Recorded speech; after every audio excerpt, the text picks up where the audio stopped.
Yes, Steve. Hey, man. How are you, Steve? Yo! Alright. What's...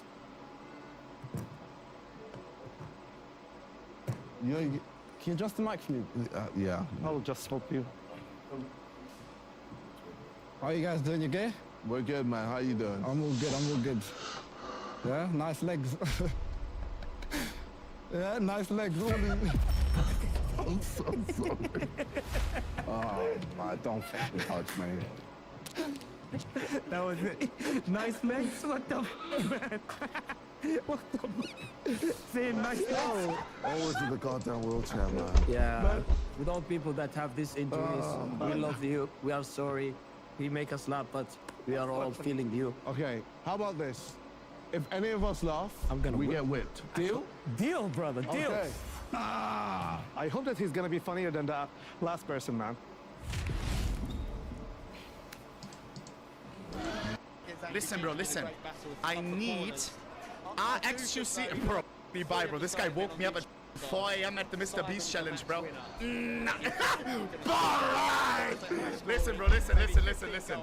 I need that guy to score, bro. The bald guy. Okay? One guy who I need to score, and I need my boy X to defend every single thing. Okay? Jinxie and X. Chat, what charity is it? The Sideman charity? For the videos and stuff? Okay. The vacation videos. Now, chat, jokes aside, what is it for? M7 Education and Brightside. That's awesome. All right, the game is going on. Boys and girls, listen, bro, listen. It is hard to see who's playing for me. I never watch football outside. Oh, how many people are watching this? Sometimes you have to explain to me what's going on. I need Jinxie to score. I hope that Jinxie is a striker. Correct me if I'm wrong. Zerka on the ball. Passes it on to Vixar. I don't see Jinxie as a striker on Sideman FC. Alter, sketch going in. That's kind of crazy. If X did that... Oh. Brilliant through ball from Josh, but... It's been 30 seconds! Still got his necklace though, that's what's important. Okay, Bosch, wait. Okay, oh no. He might have actually taken a knee to the face there. He's lost his glasses. Was he wearing glasses prior impact? Yeah or nay? Okay. Boys, after 30 seconds. Do we have a replacement glasses? Look at him.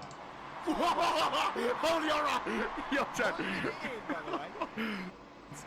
Chat, where is Jinxie? Jinxie is the only... Oh my god, it's so good that Jinxie has this haircut, aka maximum bald. Why? Because it's so easy to recognize him. None of these guys have no hair. Only Jinxie. I don't see him though. Lovely. He's on the bench! What? Chat, why is he on the bench? Get off his stick. Stop, bro. I want my boy to score.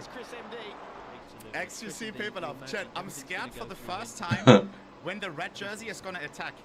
Because XQC is standing in that goal. Hopefully standing. Hopefully not sitting right now thinking about vomiting. What the fuck is that? Okay, why you ain't helping us? Oh, is that pass? That was quick. Marlon's off. Lacey in Marlon. What the? Chat, are they trying to nerf us? Why am Marlon and I getting substituted already? 3 minutes in. Okay, who's this? Foul?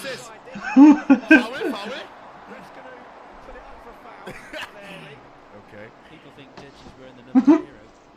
Chat, is that the Indian YouTuber? I've seen that Kicking guy. off here. Oh, hang on. Suplex.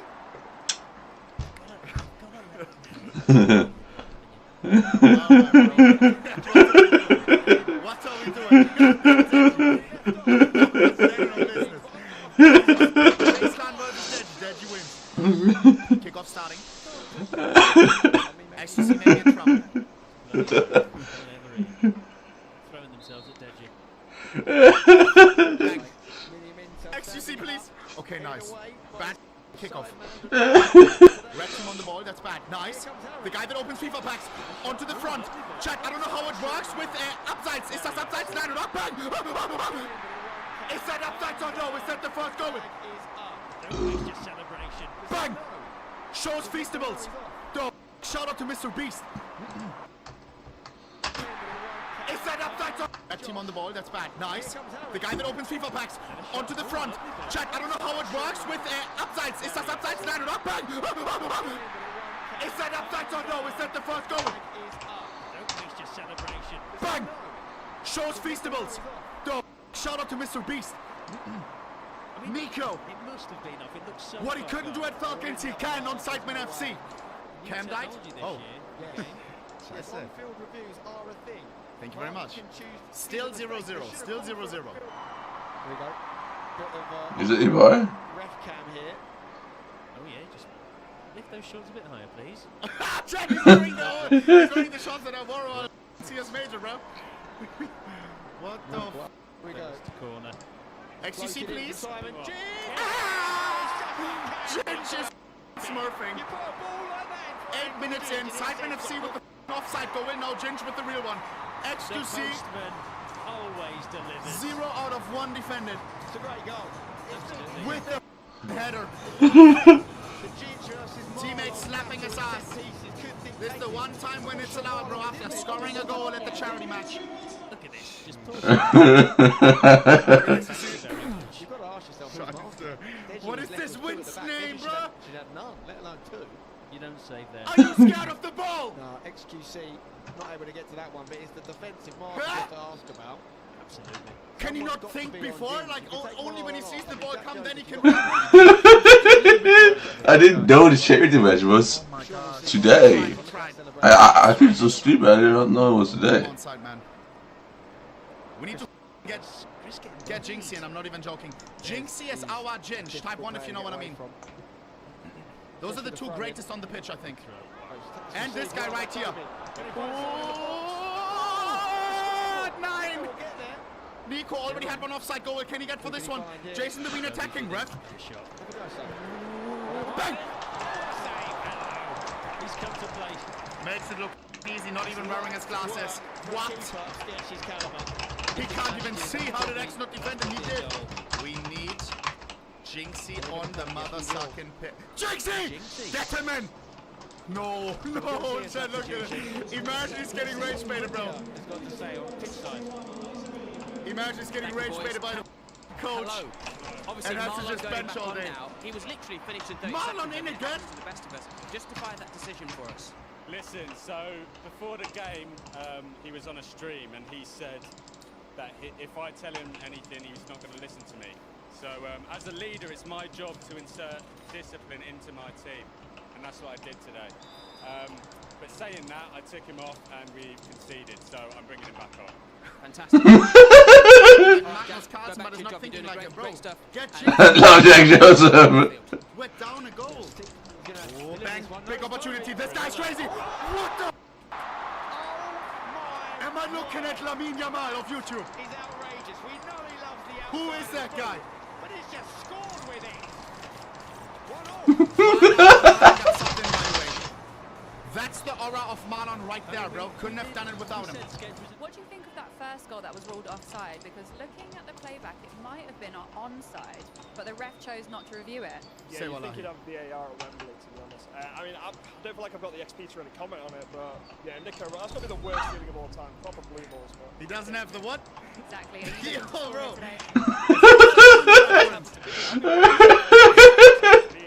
Insane, but a goal would be nice. Yeah. Oh my god. All right, well, let's go back to Stephen and Spencer in the comments. He doesn't have the XP to comment on it. If you know, you know. Marlon on the ball. Bang. 2 minutes after being sucked in. Who is this guy? Don't you dare mock me now. Don't you dare. Holy. Oh, is Warren actually good? After 2 minutes. Make it. Why the f is that guy celebrating with them? 2-1, only 16 minutes in. Now the problem is, Jinxie goes in! Boys and girls, here we go, bro. Jinxie getting... Sidemen has a way better team though, isn't it? I don't see him on the... Wait, isn't Chris MD on Sidemen too? Yeah, Sidemen is gonna shit on them. Where the f is he? Is he a defender? I hope not. If Jinxie's a defender, get this guy back on the DJ booth and Jinxie as an attacker. What the? Jinxie! Let's see the conditioning. He's waving the flag for the ref. Jinxie! Huh? What is going on?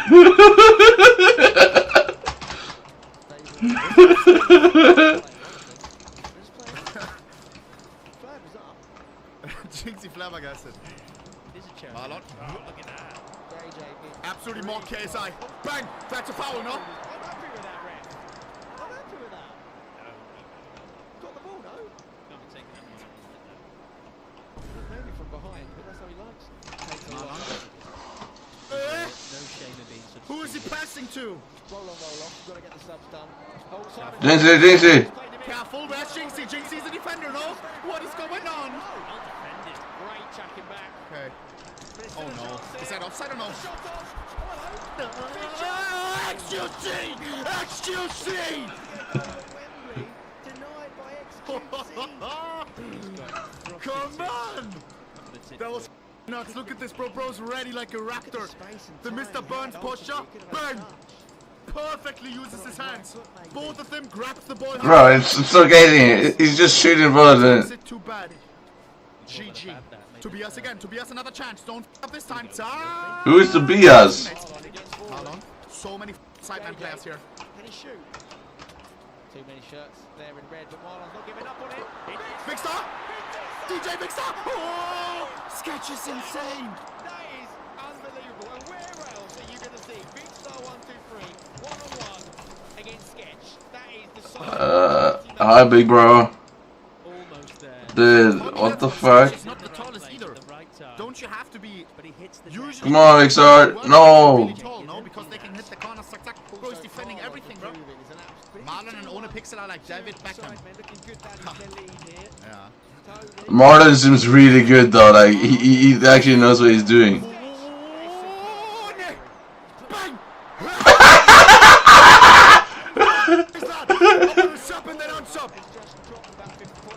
What the fuck was that? This guy's trolling my game.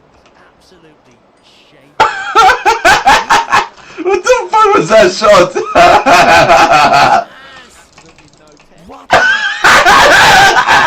Look at this! What is Amy doing?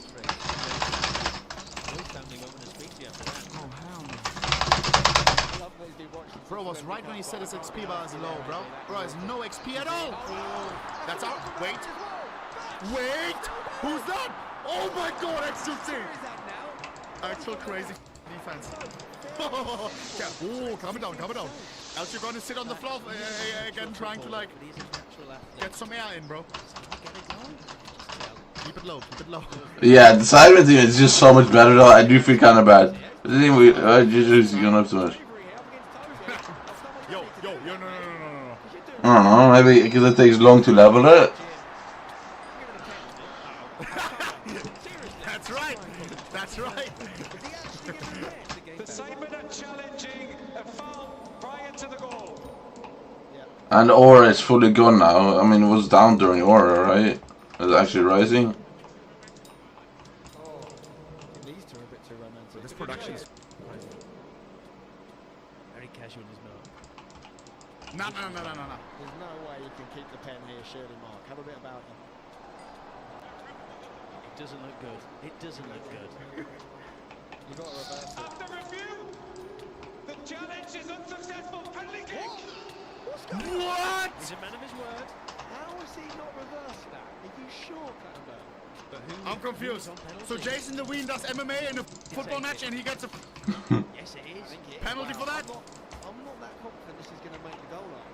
It's not my first time. Can the Ween please stand up? This guy's a wiener, bro. Like,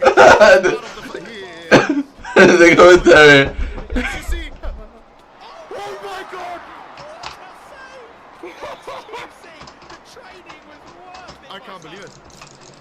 Anyone who saw him in the previous years. How the f did he catch that? Easy goal. XQC says nay. He used to be the worst rated player of all time. This is not easy to defend. Bang! That's actually not a bad save.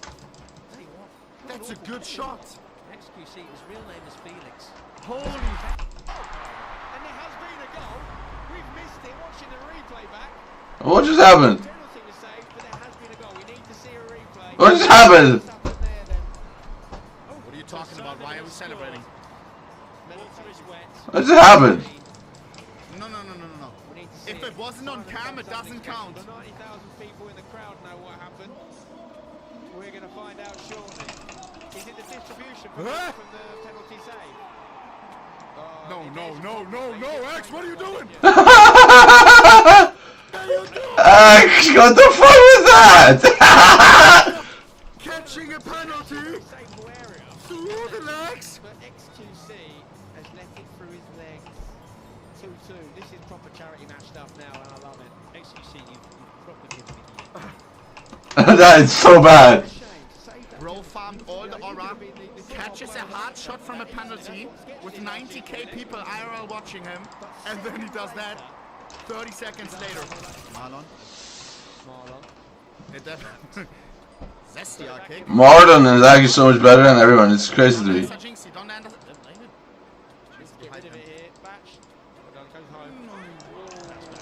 Come on, Jinx. Sketch ass.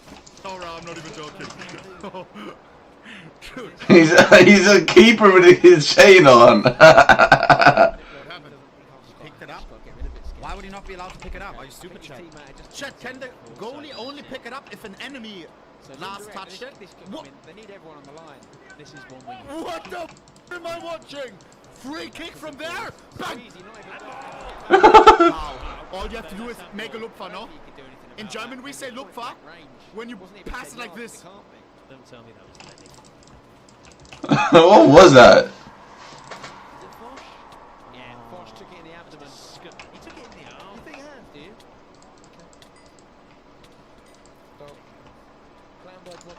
That was such a free goal, bro. Corner time, where's Jinxie? Marlon! Jinx! Wait. Still alive here. Chris MD. Jinxie in the middle, Jinxie is open. That was a crazy save by Jinx. Jinx is the keeper, bro. Gave him a haircut. That must have hurt. Marlon? Amara is just so much better than everyone. Not true, but because Chris MD is better than them. But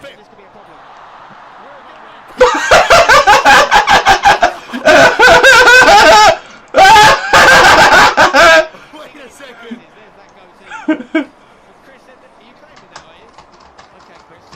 That was for you. Who is that? Is that the YouTuber who does pranks? I know this guy. Who is he?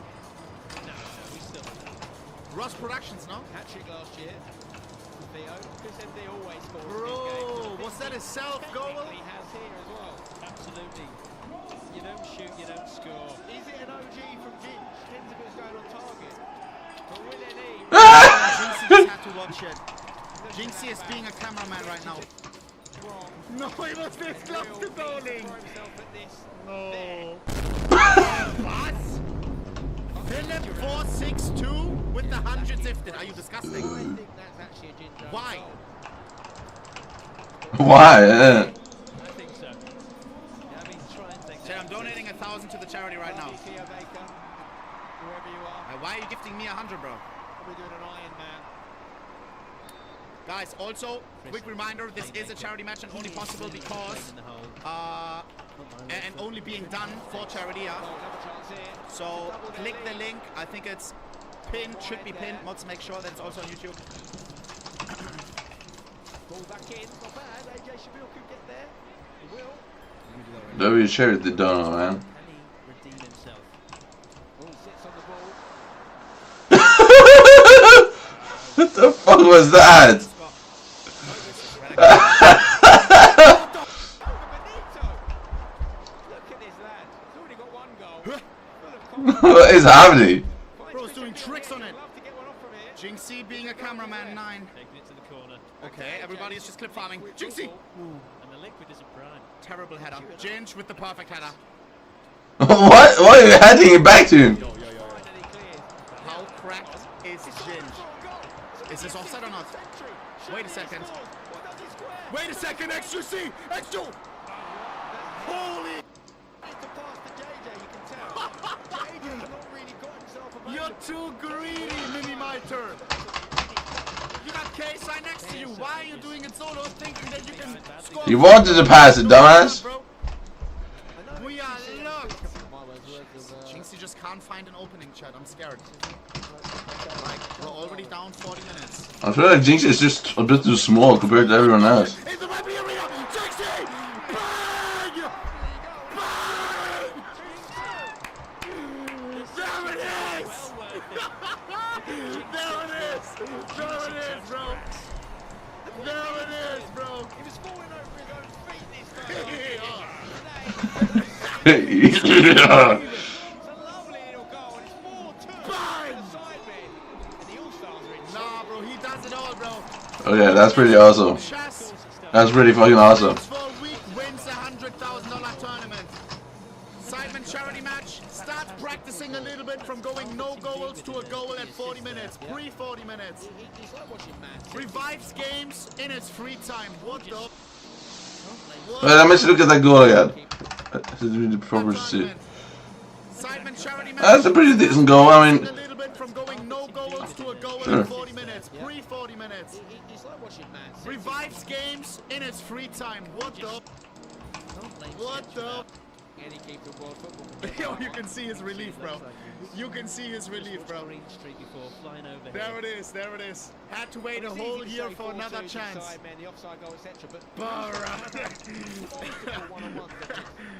KSI is mad. He just got mauled, bro. Yo. Let's go for another. Oh my god. Chad, I'm happy, bro. I'm happy. Who's the boss? Now I'm happy. XQC defending. Jinxie attacking. This as good as it gets. XQC, while we talk about it. Watching them play makes me sweat, Chad. Suck.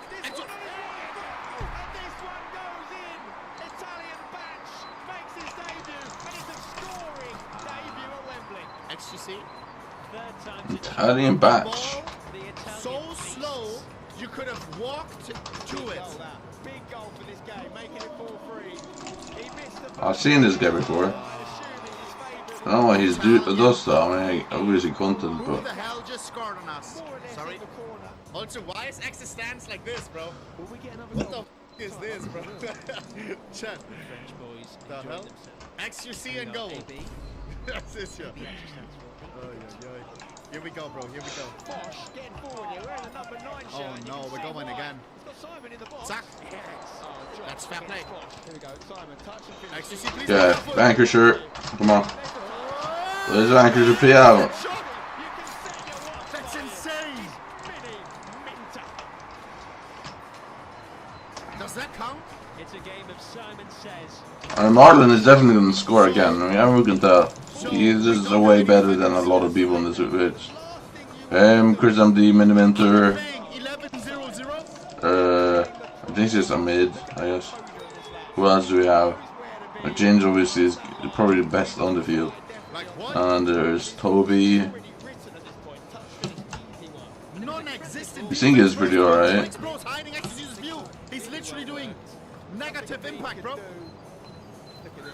Are you trolling?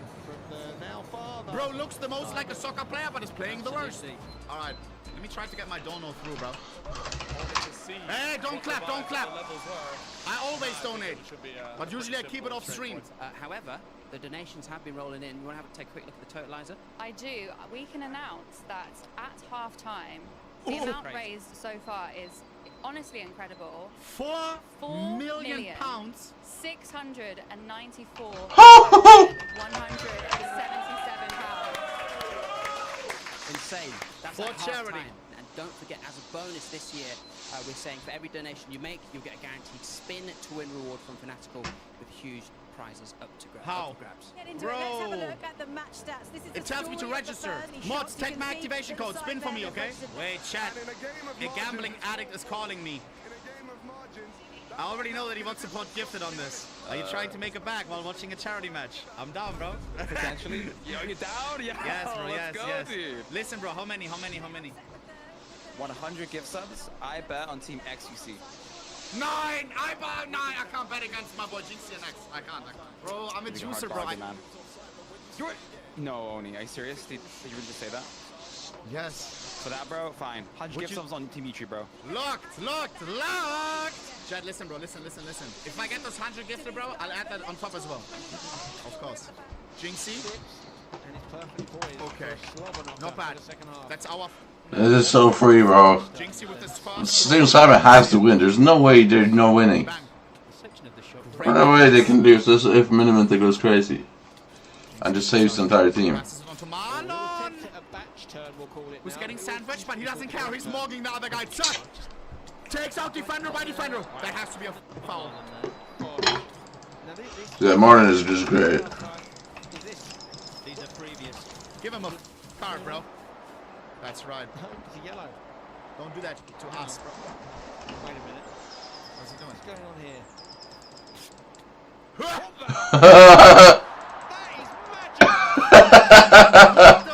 did he just do? How does he do it? He just made that card disintegrate. Where does that go? Oh, this would be a great view of this. The ref cam. He nicks the yellow card off of the ref. That should be a second yellow, really.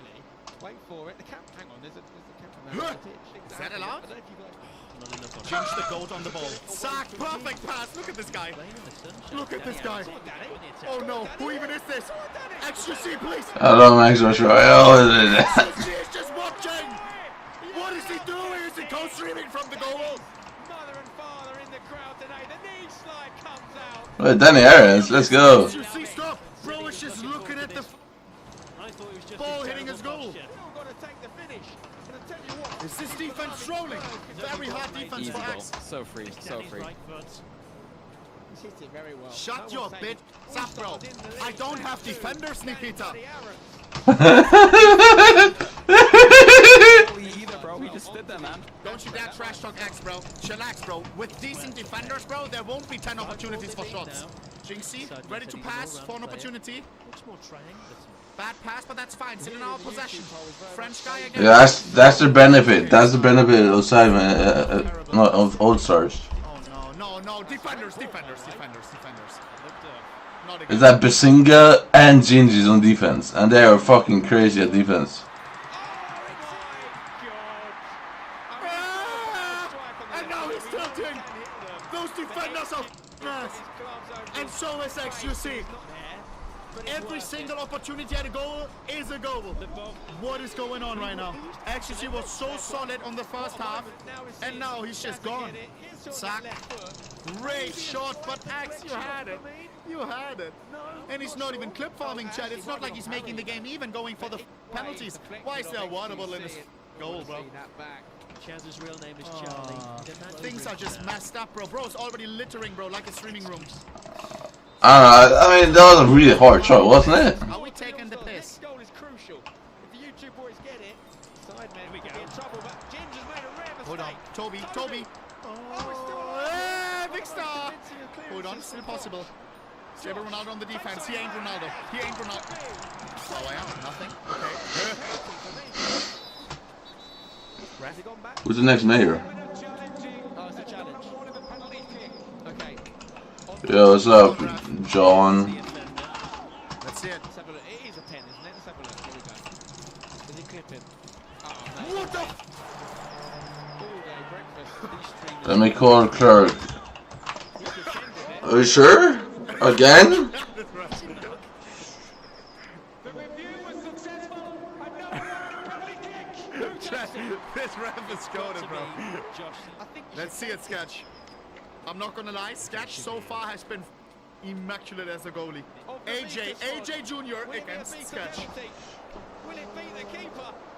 Will he ever hit it? AJ, please. Oh shit, I guess I need to do dungeons again? I don't know.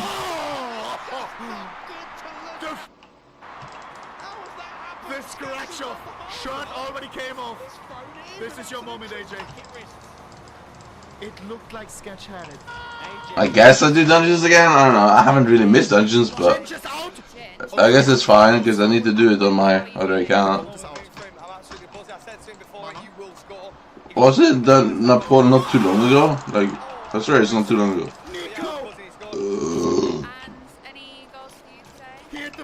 I did dungeons like under 2 weeks ago, I swear. Toby, bring it back. Good fake. Jinxie. And it's Vamos, looking good for Jinxie. you guys, 6-5 at the moment. Vamos, I Jinxie. mean, any more? Wait, like, you already said who you want to score, but I mean from the other team. Bang. Any ones that you're watching out Bang. for? If they are... Bang! Spoke too soon. I think this game's probably going to end. The second Jinx goes out. We'll see what happens. All right, let's go YouTube, back to the you're boys cooked. in the commentary box. Your Messi is outside of this game, bro. Who wants to score? I do, he said. Who's talking now, huh? Who's talking now, buddy? What is that, Dan? Mind your own business, bro. Who's talking? I don't see anyone talking, bro. It's just I'm talking from the side, man. dude. And guess what? Your goat Jinx is now out, Nikita. You know what that means, bro. Your defense is cooked. It's Your not offense fair, is... man. It's not. We What's have not the fair? sun debuff, bro. We have the sun debuff. Yeah, without no. Without James, you are cooked, bro. He is easily the best defender of both teams. The sun is low-key blinding them. We're also going to see laser beam. Yeah, this guy won Fortnite without moving, no? Chet, I forgot the KSI is playing. No front, bro. Great musician, but He's not a great musician, bro. Shut up. like what the fuck? Actually, if laser beam can get it under Laser beam? control. Like what is KSI doing, bro? I'm sorry. KSI needs to lock in, bro. Deji, his young brother. Okay. Wait, I don't understand. The thing, yeah, that music is good. I mean, he has some okay songs, but like, I wouldn't say he's a great musician. That's a bit far. Please, T-Rex ready. Okay, we're good, right? Look at X. Look at.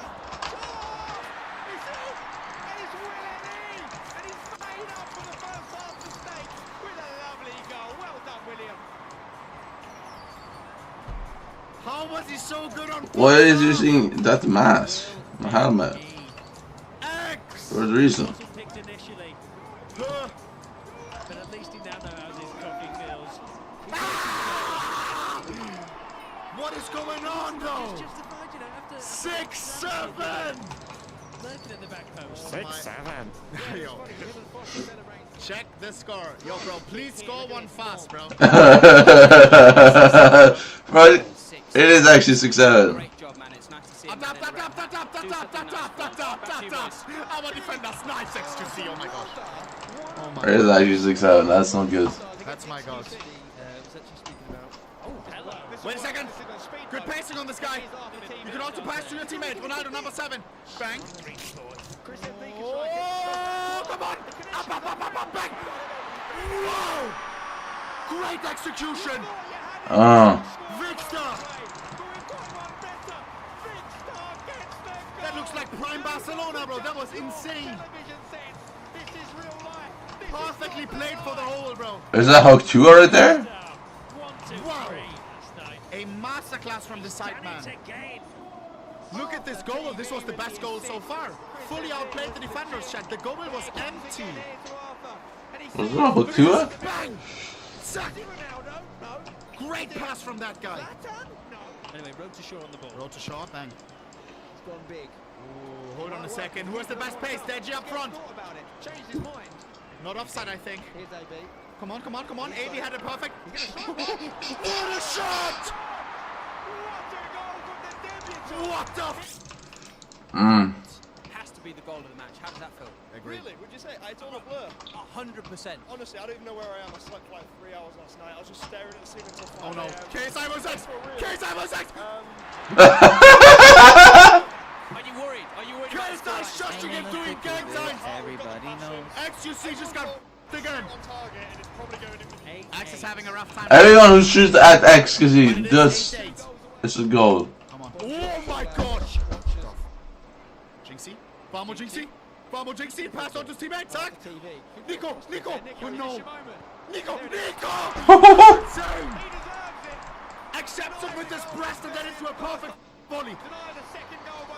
Wow!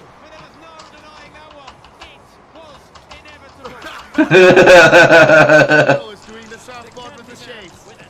Sketch getting mogged right now with all those high. Those are perfect shots, Shaq. So close under the bar. If Sketch was a little bit taller, he would have had that one. if Jinx sort of said to his mate there, go on, have a go at Wembley. Really good shot. Oh, here we go. No. XQC, another chance. T-Rex. I wouldn't mind getting some shades. Isn't that the candy he has? I've never tasted it though. I don't know if it's in Norway anyway.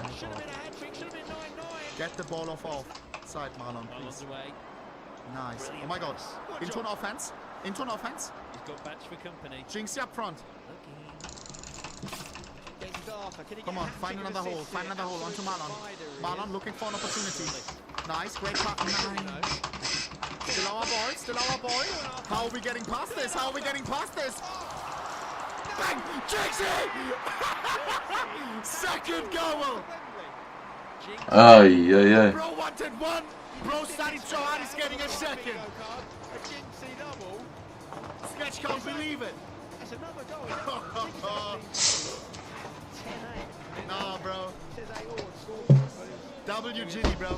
Look at this shit. And Jinxie said as well, he wants others to get the goal, but if I need to, I'll get another. Bang. Give another assist to Arthur for that. He's done a hat trick of assists. If he wasn't already saw the opportunity man of the match, and took it. He should be. I know it's come off of Sketch's back. Bang! Oh, Yora. What the? It's kind of Morgan, bro. I think that score is wrong on screen. It's actually 10-8 to the sidemen now. They might have just pulled away. What is that? Bro's doing the monk! Clash Royale monk, no? That's the score. 10-8. The one elixir ability, bro, which reflects everything. No, two elixir, right? Bang, bro. Chaza. Careful, Jinxie. Jinxie fast. Letting our defenders have a good job. Big star. Oh, I'm drinking tonight. No. XQC. Grab that. He's turned his back and he's worked out for an XQC with a huge... But yeah, if your ordinary Simon was gonna win though, I mean, they just have the better team. I mean, it's... There's no way arguing this. Let's be honest. I could tell from just the beginning that they were gonna win. XQC, don't grab it. Don't grab it. Get it under. That's my goat!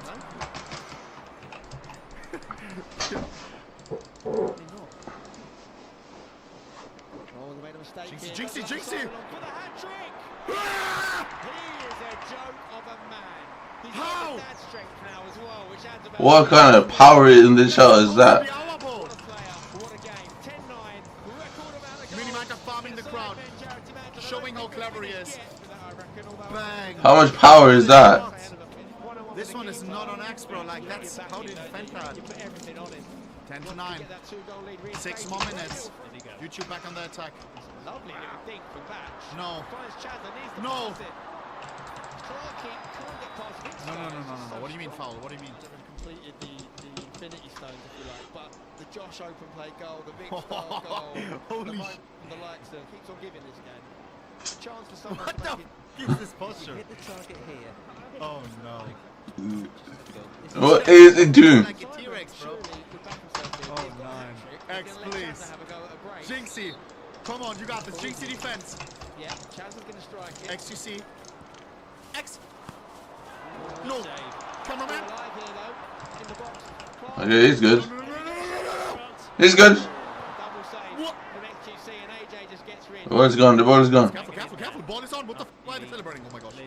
Imagine YouTube got the ball there and just kicked it in while they're celebrating. Oh, here we go. No. Oh, budget Ginge. Bro, we have to get through budget Ginge and Ginge. Both of them are cracked. XQC! Now they're trying to disrespect him. Those think that he's useless in goal, bro. Bro, you don't do a good shot, you will get punished by XQC. Yeah, of course. Both of whom have scored today. Yes, I'm Hypixel holding hands. What the f? Right, Wixer really has the 1, 2, 3 on his shirt.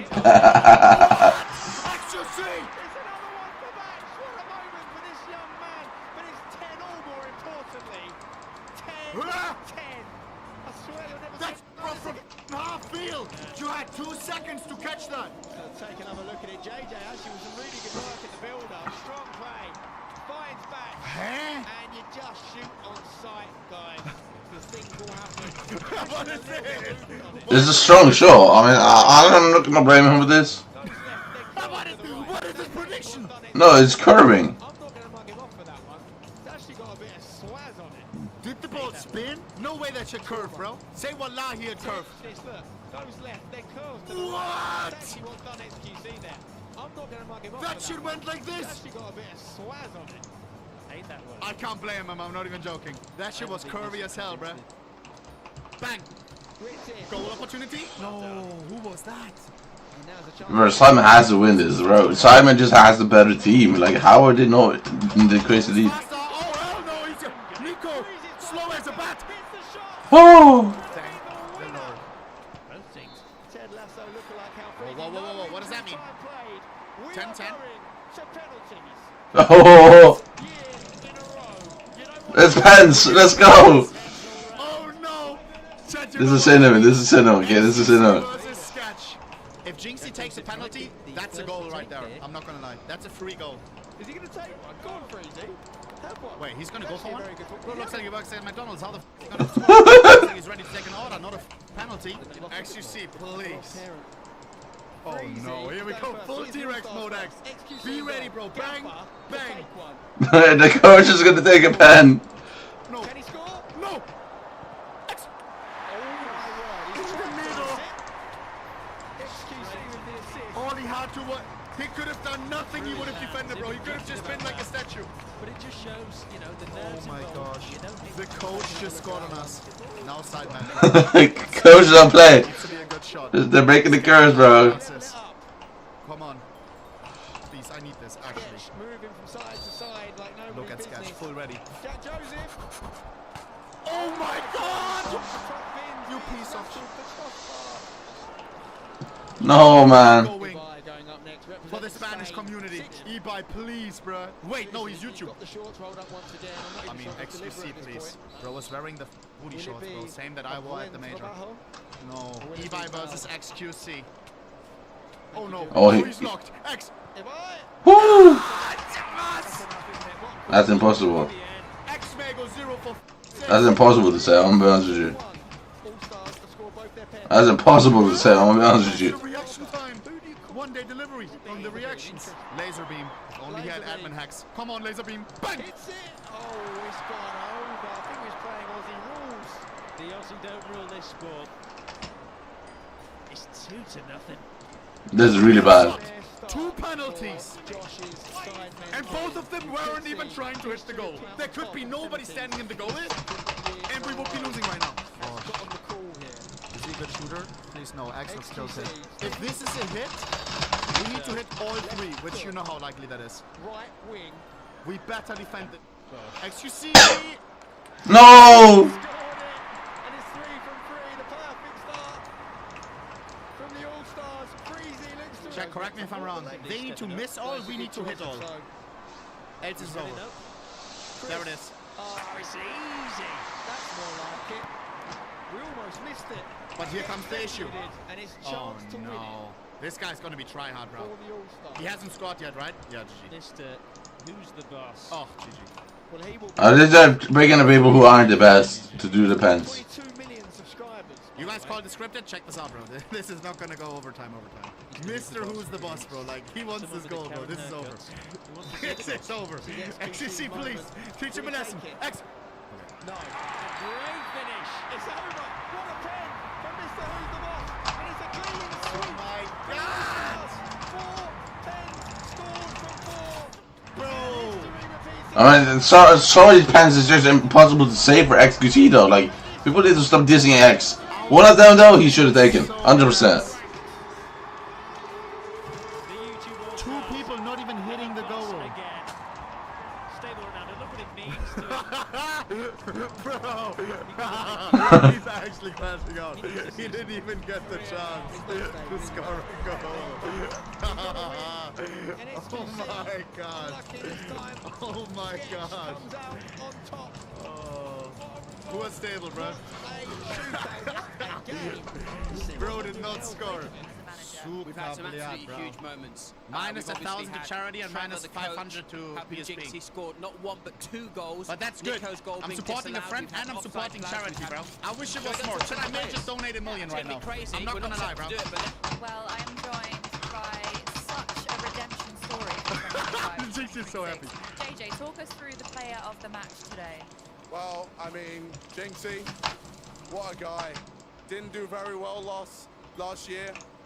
Went in training hard, put in the work, and came up a loser. But this guy. Man of the match. Is this real? There we go. This is Bro. I don't want to break this. I heard Sketch broke his. I don't know how I won this. Wait, Sketch broke his? Disappointed in my performance, and I let a lot of people down. And I told myself if there's ever another match, I'm going to train and actually take it seriously. Because when you're out here with the crowd, you lose endurance in 2 seconds. So I just trained, and I had a couple of chances, and I finished them when they came. And shout out to Arthur for passing it to me. Shout out to my trainer, Trevor. Shout out to my family. And I still don't know how I won this. This is insane.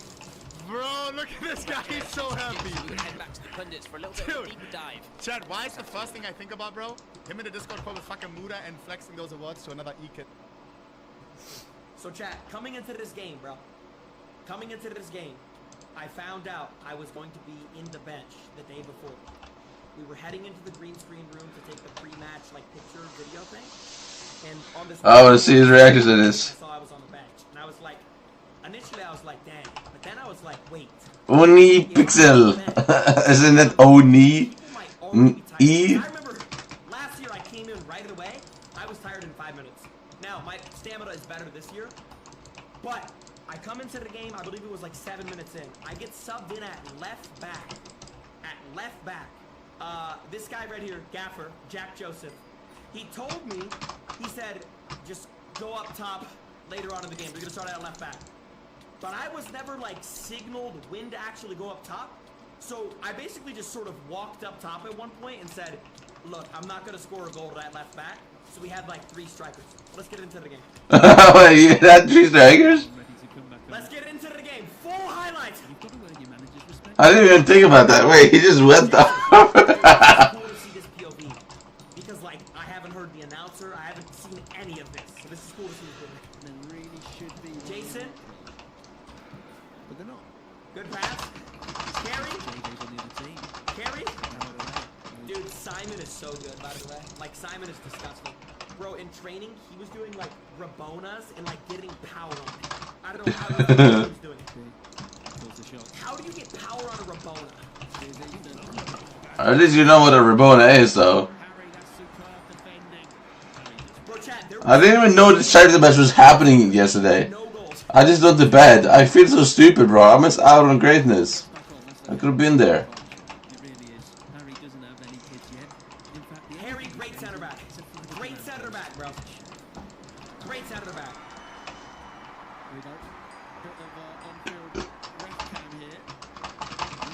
Ref cam?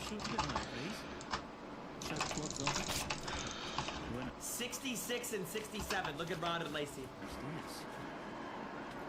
So I think I come in a second. Here we go. Bro, Ginge is always good for a header. He's always good. Call this guy a postman, bro. He always delivers. Bro, his positioning's good, his IQ's good. Well, yeah, I forgot. Ginger actually did score. Oh, yeah, I was stupid. Ginger actually did score. Harry Maguire, knee slide. The postman always delivers. It's a great goal. It's very Arsenal. It's very Gabriel. But it's James that gets this one. Brilliantly floated ball in. And I've said, the future of us is marvelous battle in set pieces. Dude, I think I come in here soon. Alright, this subbed over. Ginge is so good. Ginge is so good. Look at the duo. Look at the duo. Dude, Chaz and Ginge, so nice, bro. Look at the positioning. Look at the positioning.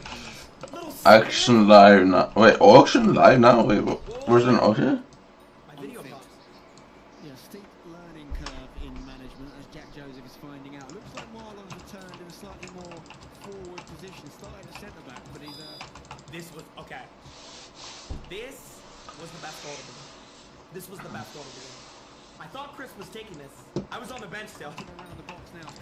Chris fakes it. He's gonna deliver this. Travella. Travella.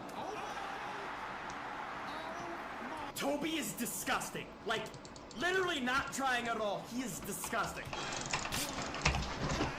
That's the thing though, like Toby and stuff, they're not trying their best in the matches because they don't want to ruin it.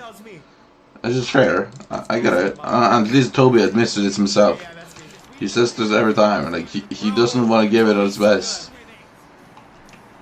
He usually just goes for a goal and then he chills out, which I respect.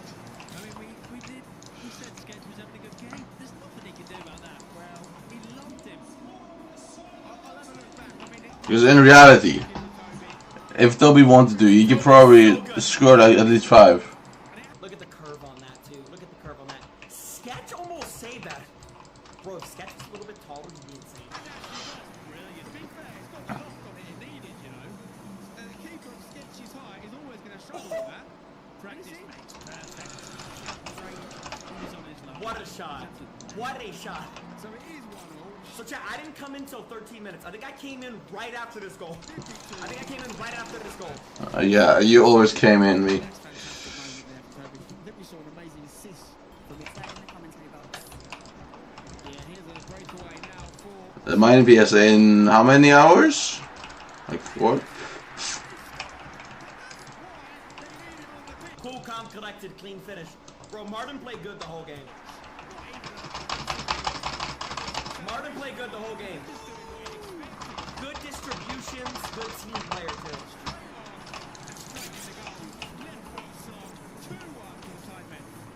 No, I still wasn't in at this point. I still wasn't in. I wouldn't say Jinxie was man at the match, let's be honest. He definitely wasn't, in my opinion. But, like, if you think about how much he improved, if you consider how much he improved since last time, then yeah, he is the man of the match.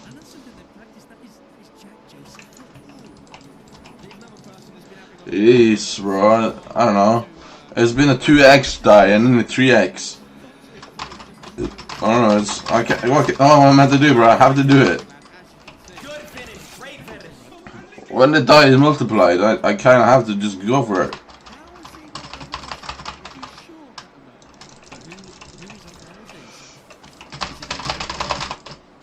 Oh my god, Jason took this pen. Yes, it is. Wow. Bro, this video's not that good because it doesn't show like the whole build up to the pen. The build up to the pen was cinema. Chat, the Sidemen haven't dropped a video yet? Chat, this video's not good because it doesn't show the whole build up to the pen. Tomorrow? Watch the whole match? So yeah, I'm just doing that. It's not my first time. Can the wing please stand up? Now look, bro. The only thing... Okay, wait, actually this was... But, like, yeah, whenever it goes off the 3x or whatever, which is actually pretty soon, then yeah, I'm definitely doing something else. Bro, XQC last year was not... Look at that! Bro, was X saving that last year? No. So much improvement. And honestly, a good strike from Jason. That is a quality pen. It's low and it's got heat on it as well. Here we go. Oh, he hit it with his toe. Oh, God. Did he hit it with his toe? Here we go. 9. Oh, that had to hurt. That had to have hurt. Take a pen with your toe. Yeah, don't do the toe shits, bro. You know, dude, in this spot, if you're Jason, bro, like, it's over the toes, man. I was here last year. It's over them toes. On that half volley right in front of the net, and I missed. Bro, because you're not going to get that many chances in the game.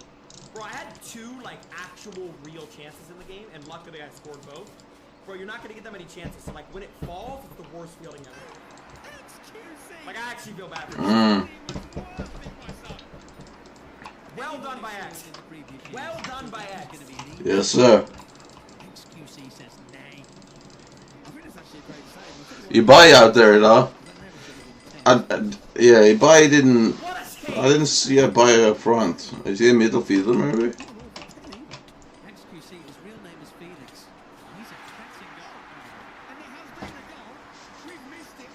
Wait, they missed the goal?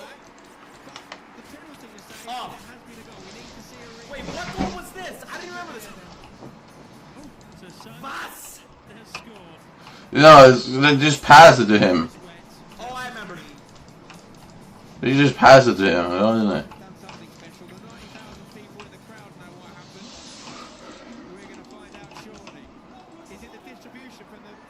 Wait, so what happened on this? I didn't remember. What happened? A penalty save. And there's your problem, mate. You didn't.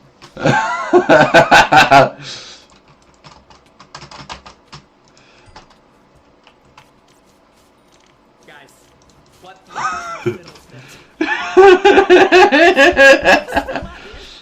I was in by now. But yeah, I don't think I was at up top till like 30 minutes in. I complimented him. Just giving him all the praise. How did you not see that? No, I think I'm up top now. I think I'm up top. 2-2. This is proper charity match stuff now, and I love it. Next you see you've proper given me the end. What a shame to save that penalty. You know, he could have been the football player of the match. This is a disgrace. Where's the linesman? This is my goal. Was this the goal? No, no, no. He's run away. He's run away. You don't want to face the truth. I've been robbed. Can we cut back? AJ's about to score. I really want to touch out there. It's such a guy like a sweat.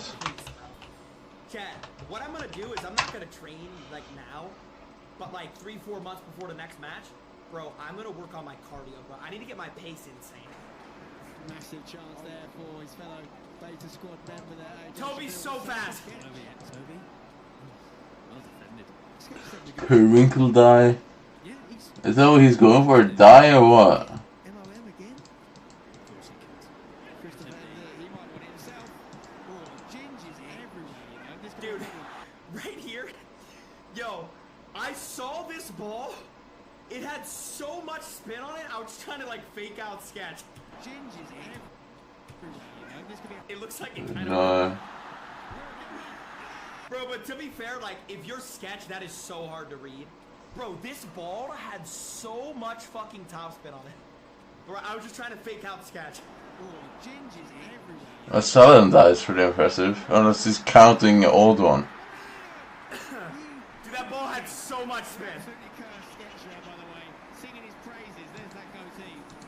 Well, Chris, are you claiming that, are you? Okay, Chris. Dude, Chris MD is like, in my opinion, one of the most important players for the charity match, if not the most. Because Chris, his entire playstyle and his thought process in the charity He hasn't even gotten the die yet. What is Chadwick doing? him as many goals and chances possible. Also, Chris is like the nicest, most humble guy. Yeah, I mean, Chris could just destroy everyone. Chris could go and score a bunch if he wants to. Chris wants to set up everybody else and allow everybody else to score. That's why Chris is just so important to have in the match every year. That was for you, Theo. Such a great player. Such a good player. No, we still remember. Hat-trick last year. Theo. Chris MD always scores in these games, and I think he technically has here as well. Absolutely. You don't shoot, you don't score. Is it an OG from Ginge? Ginge is going on target. Look at the spin. What is Jinxie looking at? Almost a crazy save by Will. Oh my god. Look at that. I think that's actually a Ginge own goal. We'll let Chris have it, shall we? I think so. I mean, try and take that to Chris. Love you, Theo Baker. Wherever you are. What's the next goal? Wait, chat, I think my goal is the next goal. I think my goal is the next goal. Because my goal was 40 minutes. Dude, this, I did not look up. Bro, I just What? assumed I had like a right mid, but that was on me. I didn't look up. I think the reason why they don't really want T-Rig and stuff, I think he's also too good, but I don't think he was going easy. He wasn't. That's the thing. Like, you need to go easy. If you are very good at the game, you need to chill out. Get your goal and chill out. Don't ruin it for the other people. It is only 90 minutes. Dude, Toby is so good. I don't think T-Rig scored like 4 goals or something last fucking year. Maybe they didn't like that. Look at this. I don't know. Bro, if he would have scored like that. But like it's in the Simon always gets a hat trick though, so I don't know. Maybe that's just part of the thing. Taking it to the corner. Back to AJ. This is liquid football. And the liquid isn't prime. They're queuing up. Look at that. But like we all know Toby could score more. We all know Chris could score more. We all know. Wes. Wes could score more. Huh. Minions are probably. It's because he wanted to pass to JJ. Yeah, so minions are basically just. Yeah, okay, fair enough.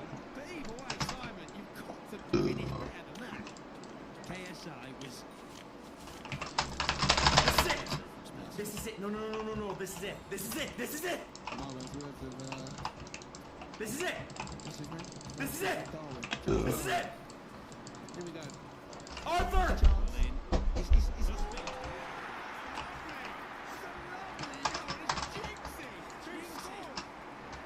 The sessions have been well worth it. Hey! Jinx touch wood. Jinxie touch grass. Look what it means to you. Yes, I will.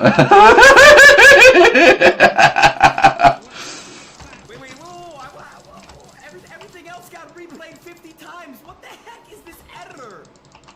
Everything else got 19 replays. So let me break this down, bro. Arthur TV. First off, 1800 elo in chess. Second, nicest guy. Wait, is RTTV 1800 elo in chess? Really? I'm telling you, bro, 90% of people in the match are not passing this, but Arthur passed. Arthur had 3 assists. That's my man of the match. Here we go. If Arthur was just selfish, it would have just been a shot, probably deflected, out of bounds. But Arthur looked up and passed. Now, bro, this ball was coming in pretty fast for how close I was. I was just thinking, if I try to kill it, I'm gonna sky it or miss it completely. I just want to get it on frame as like a... This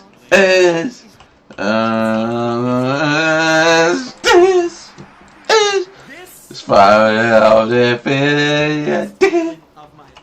I'm not even kidding when I say this. The best feeling of my life. Like, thank you to everybody that's a lead. W Goon Rocket. Goon Rocket. W Goon Rocket. Alright! No, chat. What's a goon rocket? Bro. Fuck it was a goon rocket. Fuck it! Now, bro, right here, best fielding of my life. Now, I figured it was a little bit of a tap-in, so I hit the Erling Haaland, you know what I'm saying? The sessions have been well worth it. Dude, I was so hyped right here, bro.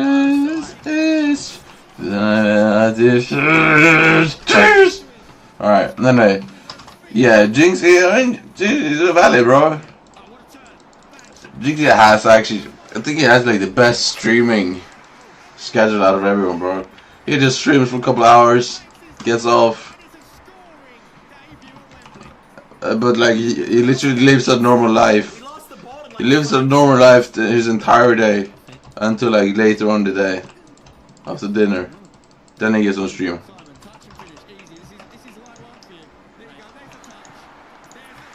Or sometimes he eats dinner rather than stream. His schedule is awesome, bro. I feel like streamers would wish they could have it like that. Well, actually they could. But they aren't disciplined enough. Dude, Mini Minter is so class, bro. He's so good. This shit. This was good.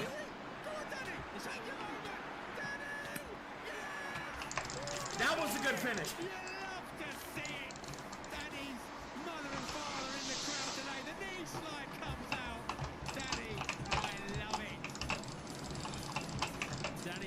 Danny's a good player as well. Looking forward to this one. Danny is daddy.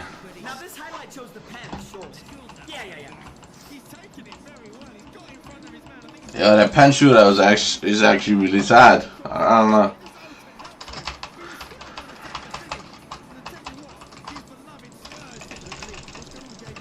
So Chad, in the second half, okay, so first half I came in at left back. Second half I came in at center back and moved up to like wing, like left wing. No, center back, then left wing. Where I was only striker, I'm not even kidding, for like, I think like 8 minutes total. That's a great ball. That's enough to get a goal, bro. What? What do you mean? Chaz is good. Chaz is a good player. Bro, I swear to God, if you're English, bro, playing football is like breathing. I'm not kidding. Is it?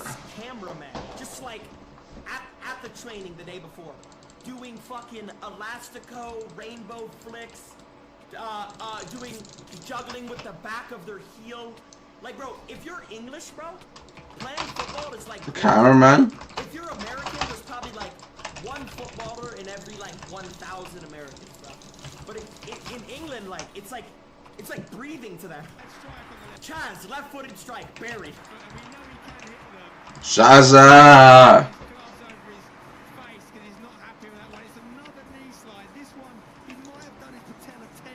Look at Jens, bro. Such a good friend.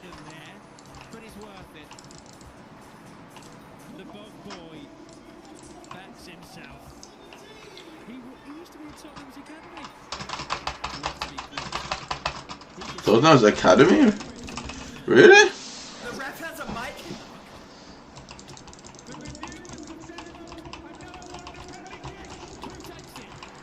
It's got to be Josh Circus, surely. 2 years in a row. Bro, I wish this guy who made the highlights showed the foul. Jesus Christ. Things have happened. Yeah, that's a good point. The most blatant, like, red card ever. If he won it, get that donkey page out there. He doesn't take the glory for himself, Josh. He says, AJ, you've got a very strange goatee. I think you should take it. Sketch looks fresh. Yeah, you got that nice lineup, bro. This nice fade. Well, could it be Sketch's moment? Second year in a row, he faces a penalty. AJ Shabille the taker this time. Will he score? Of the beta squad. Will This it be was a like... penalty? Will it be Who's the beta squad? I thought it was a beta.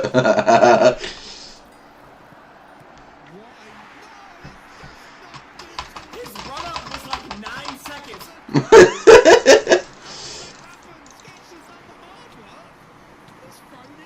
Dude, this save could have been disgusting by Sketch. Like I was talking about it with all the players. Brother, look at this save by Sketch. What's that? Oh. Actually, watch this. This guy does not play keeper. Yeah, it was a good save, but it decided to jump back in. Gets a hand on it. Oh, yeah, bro. Deflection. Oh, he just needed to deflect it a little bit up. That would have been such a pro save. Oh my god. Facts.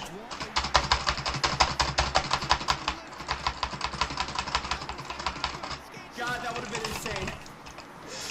This is Survival of the Fittest. This.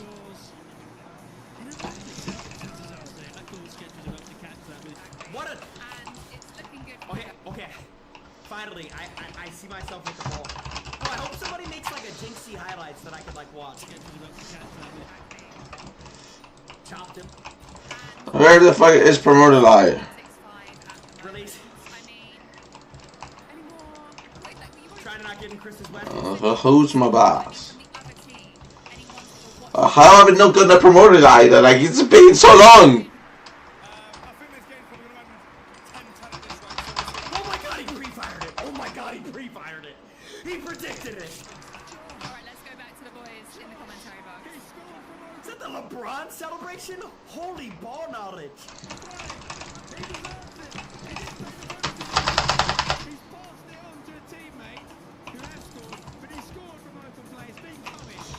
Yeah, it's been coming. It's been coming. He's not wrong.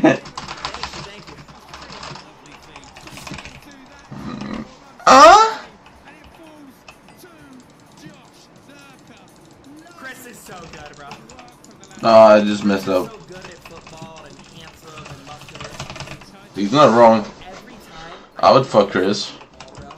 It's like letting somebody babysit your infant, bro. He's never gonna turn over the ball. Yeah, you should definitely fuck him. Who wants to score? I do, he said. Look at that. Nico and Mucky, not to his prime. What was this goal? I don't remember this goal. I think they needed that based on the first half. They needed someone just to help out Harry. It's a corner here. Can they find Ginger? Ginger's not on the pitch, so it'll be difficult. Chazza forces that. Who went for that bike? Was that Max? Ja, throw it in. Yo. That would have been sick, that. He would have scored that. Oh my god.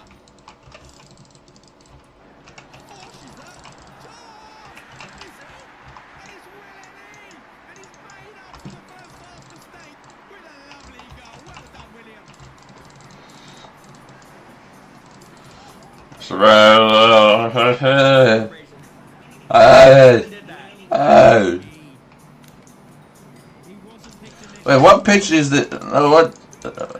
What's playing? Wait, where do they play? Is it Wembley again, or is it a different stadium? And is Wembley the biggest in the UK?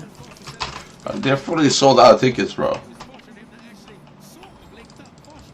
Look, bro, it's literally a full stadium. Bro, there's so many tap-ins in this game because there's so many, like, just random deflections. This is insane. It's awesome. Like, there's just so much sloppy defense, so, like, anyone can score. As long as you never give up on the play and position yourself near the ball, you can score.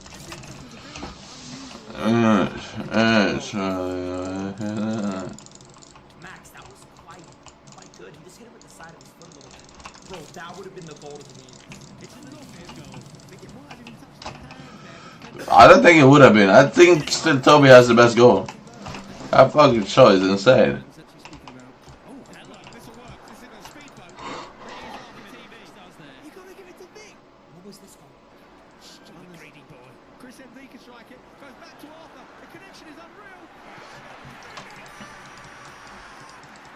I'm telling you, bro, Arthur TV, bro. Wait, Victor scored? What? I did not see that. Human ever, and he's actually good at football. Bro, he had 3 assists. 3 assists in a charity match.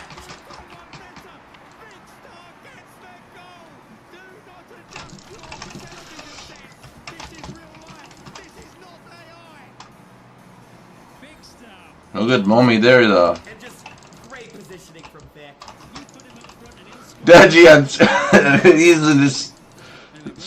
This in the fucking jersey level, no, number 0. The fuck?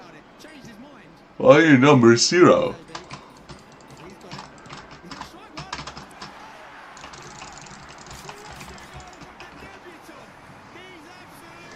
Oh yeah, right here, I was off. That was such a good goal by AP. AP can play some footy. AP can play some footy. Bro, that was such a good goal. That might have been the best goal in my opinion. Actually, no, Toby's. But bro, right here I was like, I don't know if I'm going to go back in. But I got a goal, so I'm chilling. I didn't even care. And I go back in about 9 minutes. Or I score in 9 minutes. I mean, how many subs is on this pitch, by the way? How many 100 million? I no wonder it's sold out stadium, bro. People want to see the people they grew up on, bro. Play soccer. No, football, I mean. Giving an interview and there's already another goal.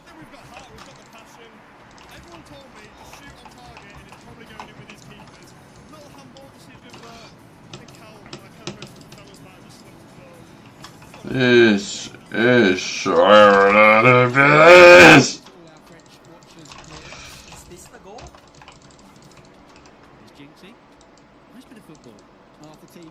Good little cross to be fair. Nico, is this your moment? There it is. He deserves it. Look at the composure, man. Denying the goal unfairly in the first half. Denying the second goal by the woodwork. Wait, he was denied a fair goal in the first half, wasn't he? Dude, Wait, he was. So, in theory, Sidemen won 11-10, right? If that goal counts, then yeah, they won 11-10. Now, this was taught to me in training, bro. Always stay on point. Collect any of the garbage in front of the net. This is like the Erling Haaland special. Always position yourself at a goal-scoring opportunity. Look at me right here. Doesn't see me slipping it in behind. Deflection. Look at me. You and I.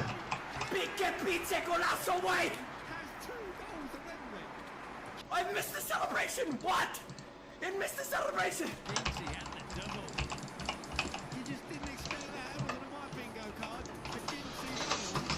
A Jinxie double. It's another goal. I think it's actually 10. Here we go.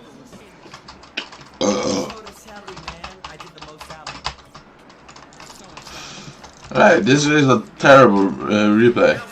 Okay, chat. Basically, so I believe I was during that goal. I believe I was up top. But then after I scored, I got moved to like center back. I believe center back. Bro, I wish there was a Jinxie highlights. This is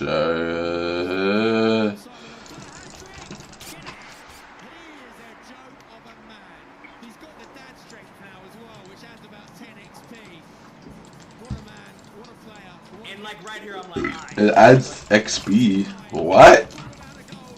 Now, bro, the pens were insane, bro. The pens were insane.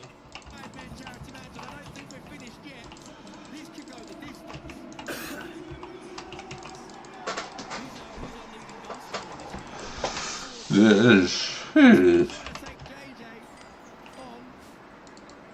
What was the equalizer? They're desperate for this goal. Gonna hit one.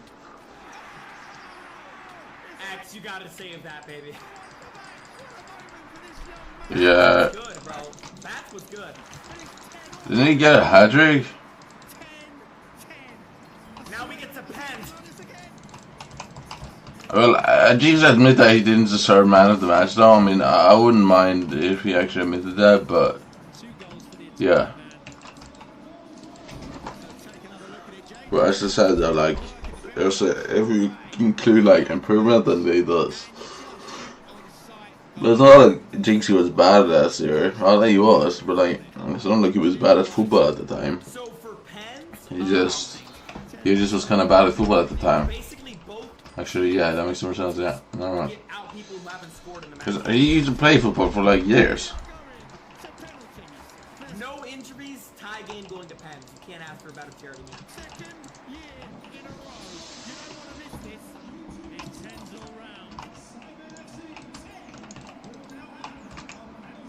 Well, it's happened again. Can't believe it. How did you have the race so far, though? Oh, you only had the race. I mean, what a manager. Look at this pen. This pen had some heat on it. Gaffer to take one. Special Ed Lasso. Can he score? Did he just say Special Ed Lasso?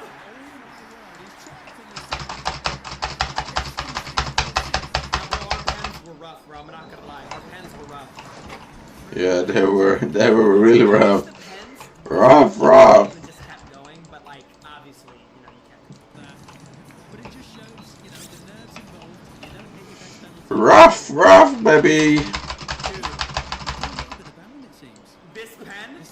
This pen had so much velocity on it.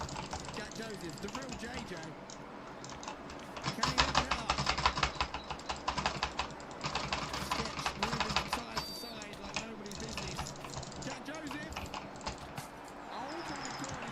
Bro, if that was in. The manager needs to get picked So right here, I was like, all right, we're good.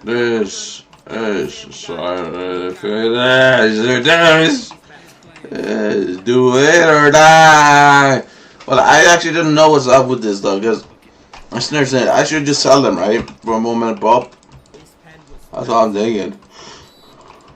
There's no way I'm holding on to those. I just don't have enough backpack space. Viva la España! Had some curve on it too.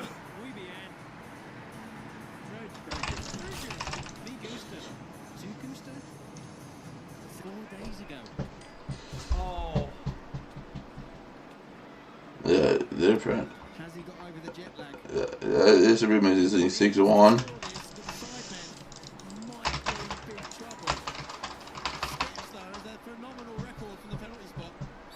Oh. Oh. Didn't even. Oh my god. Dude, that's gotta be such a bad feeling. I hope I never take a pen in one of these matches, bro, because I feel like I'll just get nervous. Well, if the goalkeepers are XQC or sketch, I mean, you should be fine. But just shoot at the goal and then you're fine. Like, you just shoot, aim at the goal and then literally anywhere at the goal. You can aim at the keeper too, it's fine. They had some quality pen takers out here, dude. I mean, we really kind of did it. No bits available. Excuse me, sir? Oh, scheiße. Well, guys, what do we do then? No.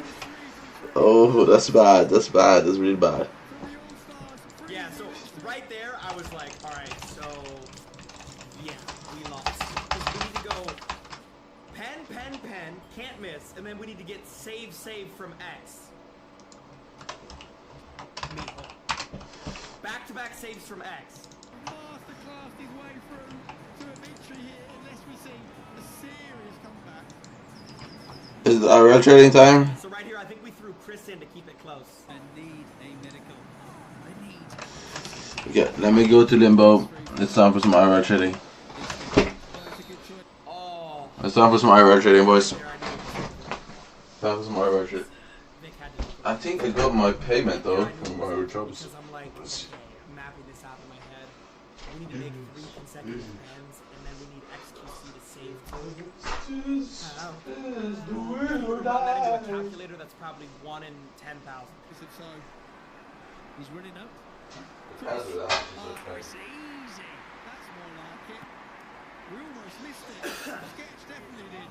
Chris had so much aura. Chris indeed. He's just clinical. But remember, Steve, 22 million subscribers. What the fuck? This is the end of the game right here, bro. Anyway.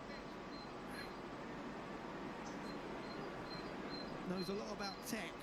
But has he got? And I just realized, no. Ginge is still undefeated. He still has not lost. What the fuck happened to my He's won back-to-back penalty shootouts. He still has not lost. Knows a lot about tech. Never lost a charity match. Holy aura. Oh my god, it went up $500 since like last week. Someone with a Karen haircut who wants to see the boss. This is XQC's moment. Will he take it? No. You see what I mean? They had good pen takers. Oh, that's a good investment for me, bro. In this match, I genuinely believe, is to sky it. If you put it on target with some velocity, it's going to go in. Unless Sketch does something crazy or acts some crazy. Great finish. It's over. What a 10 from Mr. Who's the Boss. And it's a clean sweep for the All-Stars. 4 10s scored from 4. And history What a game. itself. What a game. As the All-Stars. Now, I'm not going to lie. Whoever video. I mean, maybe we can react to the side ones tomorrow. Devin with the 5 gifted W. Devin. Are you going to continue training? Yes, I'm probably going to continue training. I'm going to take a little break, but I'm going to continue training and I'm going to get my cardio better. So if there's another one, I'm going to be a lot better. But yes. Now, chat, we have a bunch of stuff to react to. Bunch of TikToks, bunch of clips, bunch of tweets. The YouTube All-Stars and the boss again. What the? No. What? He did not be doing that to be doing this. What in the hell? What did bro even do? No, what did he do? Look at Oni's video. We're gonna look at everything. There's so much stuff. Right, so how many chance do I actually need Jinxie, cookies? timer starts in 5, 4, 3, 2, 1. Jinxie, go hunt them down. Let's go. You got this, bro. Okay, he's going for everything. Should I mute or should I be open, bro? Can on the floor. Could be a fucking thing. Okay. So, Oni, do you have any advice for this? By the way, look how much ammo he gave you, bro. Look how much ammo he gave you. Oh, hell no, bro. 6.7 ammo. Lock in. So far, you shot 20 things and none of them were real, bro. Bro, how are none of these people? Okay. You may need 10 hours and not 30 minutes, bro. Oh, gosh. Bro, Oni, how are none of these people? What the? All right, bro. Zoil is laughing at me. Zoil is laughing. That means he's close. It's a very close range for proximity. Oh, Jinxie! You're first, bro. Vamos. Is it time? For some more gold? Guys? Bro, I'm getting torn. Oh, the PC! The PC! Are you stupid? The PC! No, bro! Oh my god, you're actually fucking... Ah, no way! No way! I thought that was impossible to get caught there. I got a kill, listen! There was a PC running away, bro. Are you stupid? Sorry. A PC ran away? Yes, bro. Say wallahi, bro. Say wallahi. Wallahi, the PC just ran away, bro. I don't know why I keep buying gems, bro. I don't know why I keep doing this. Why do I keep doing this? I don't know. I don't know. I should stop doing this. So that every minute he gets an ability. Also put the timer at like 28 minutes now. Should be at the... Okay, code refraction as usual. Always gonna use code refraction. Big Daddy. There's probably more. I don't know. Alright. I'm always gonna use it, bro. He's like the only cute content creator with a code. Ooh, the bottle dead. That's my YouTube editor, iPad. GG. Bro, this is actually so hard. Yes, bro. Okay, any advice? Should I get out of here? You tell me. You can ask as well. Yo, guys, is anyone here? Any cowards, or you guys want to talk? Nobody talk. Maybe it means that it's clear. Maybe it means Alright. it's clear. I don't think Okay, that's so all right. gold on that account. And That's good. bang! Everybody in the room revealed. Nobody is crazy. Time to log into my other one. RNG. No, Jinxie! Hey, how much gold can I buy on here? Oh, How this much is cash do I have left? This is... Oni, no! Yeah, bro, you're not gonna 1v1 my ass, bro. Yo, what are you doing? What are you doing, bro? Oh, sheesh. We're good. Calm down. Oni, you need to calm down, but you need to just calm down. Yes. Jinxie, someone is taunting you. If they press right click... Whoever just taunted me, talk. Whoever just taunted me, talk. Oh! Nice, Jinxie. Vamos. Do it or die. Easy. 55 on left, 55. 55. Yep. I actually need to know though, because can I buy another? There's people taunting. That would be taunting on the right. pretty Also, pricey. we need to reduce the timer, bro. I'm not opposed to it. Let me see. How much is this gonna cost me? Wait. I could. Nice. Okay. Gold. This is good. Make a good time. Another. I think we gotta get to another building though. Wait. That's 2 cards. Can you still hear people? There's still a guy talking, bro. Hey, bro. Hey, talk to me, bro. If you're so confident, just talk to me. If you're so confident, talk to me. You won't find me. Jinxie. Look at your inventory, bro. You have one more item, bro. You have one more item.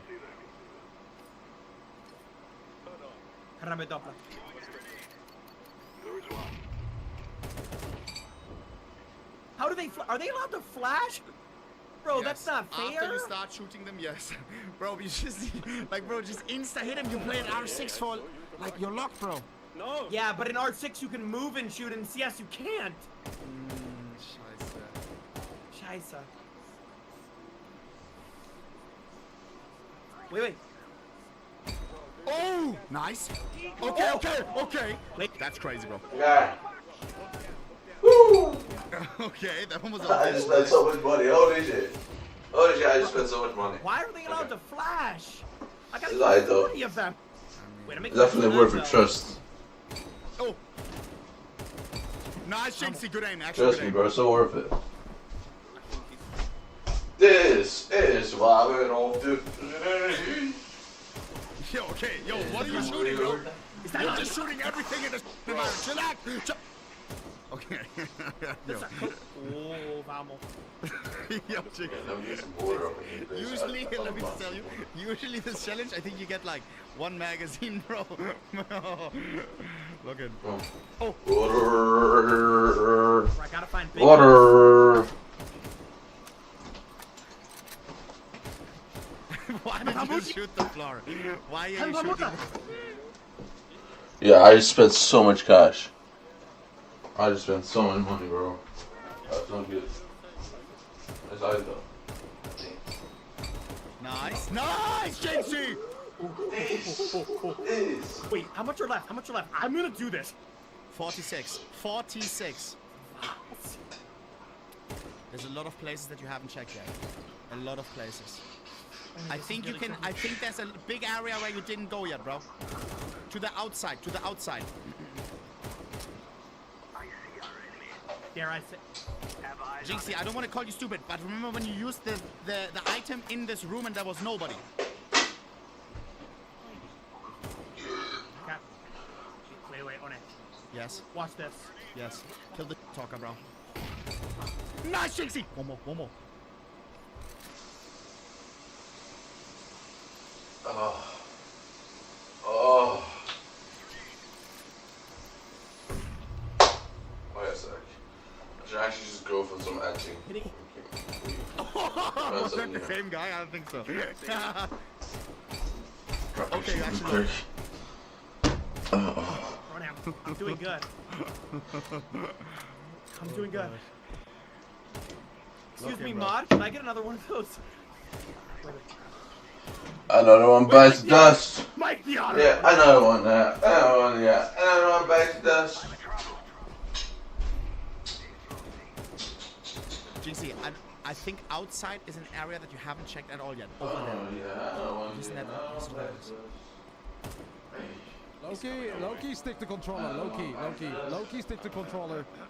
Bro, this guy needs to shut the up.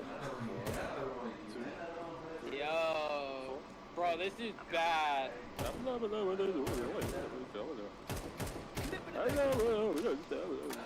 Bro, who's the Zeus guy? Nice. Down. No way, these are real. I see you, baby. Ah! Jinxie, please. Jinxie. Okay, thank the Lord. Wait, did you see that? Oh. Get him! Nice. Oh, that was another one though. Oh. How much? Nice, bro. Nice. There's only. Oh my God, you're doing good. Only 39. What? I've killed 21. Jinxie the truck. Never mind. Never mind. Bro, you're a CS player. Sorry. Nice, Jinxie. Okay. Okay, I wish I could see which ones. Yo, Polo, we need to fix it for next time. You do have another item. Ryan tried to join. The guy Wait, that's not real. That's not real. Oh! They were hiding on top. No.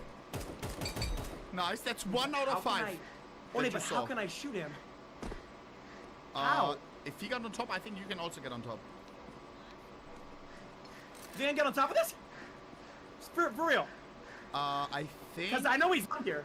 I think so. Yeah. Look at that. Oh, that's. Okay, that was actually alright. I'm not gonna lie.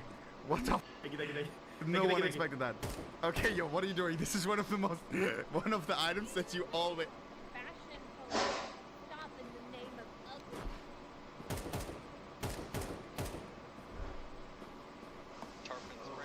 Yo, shut that up!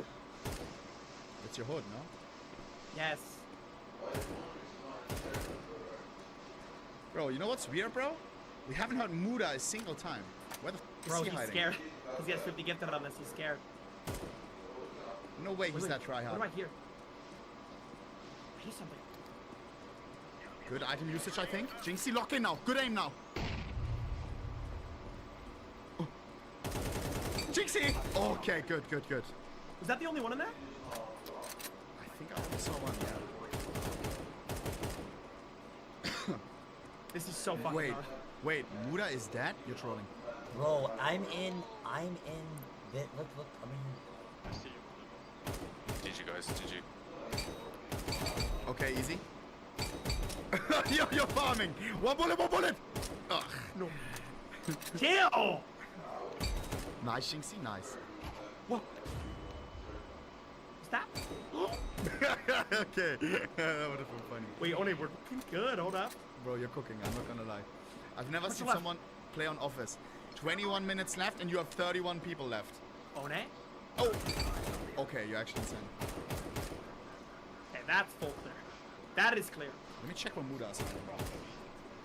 I'm not gonna tell you, of course, but let me see. Where's this big nose hiding? Muda, show your screen. What the?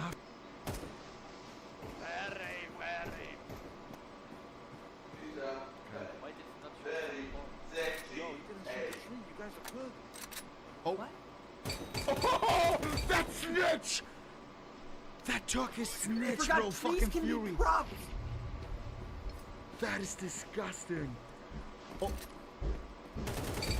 Nice, you saw a lot more though. Now when it's pattern recognition, bro. You saw those more red circles, Back to bro. the snowman, Jinxie. Dude, I didn't know this could be. Crouch jump. On the jump, crouch. So you see, oh my God, hide and seeking right now? Jinxie saying the snowman. Oh, prop hunt. You hear the guy? You can talk to him too. You sure you cleared him? Bro, he's holding me. Oh, where's the snowman? I would be so pissed if I was that guy. I'll be so pissed. You shot that can 3 times. I'm not gonna lie. Wait, why did he move? We skipped through some of the hiding spots. Moving. Okay. Oh my! Ronnie, how cooked am I? I'm looking at some of the hiding spots right now. Oh, okay, one is close to you. I'm not gonna sell him, but oh, nice. Is that him? Or no? Yeah, there's one. I'm gonna say warmer and colder, okay? Oh, never mind. Bro. Did you just...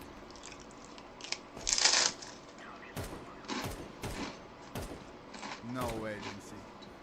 Oh, Ronnie, when I throw the flash, they just flash me instantly. I didn't mean to. Lock in. Like, bro, you need to shoot better, man. I know it's not. Bro, put a sock in it! Oh, what? Oh, wait, what am I not checking? Okay, hotter or colder? Hot! I don't know if anyone is close, I'm not gonna lie, this kind of stuff. Oh my God. Wait, why are these guys moving? Bro, if they're moving, I'm never gonna find them. Yeah, I hope they don't do it I to will you. check this room. Oh. Nice, Jinxie. I see them. Bro, how is that allowed? Nice, Jinxie, nice.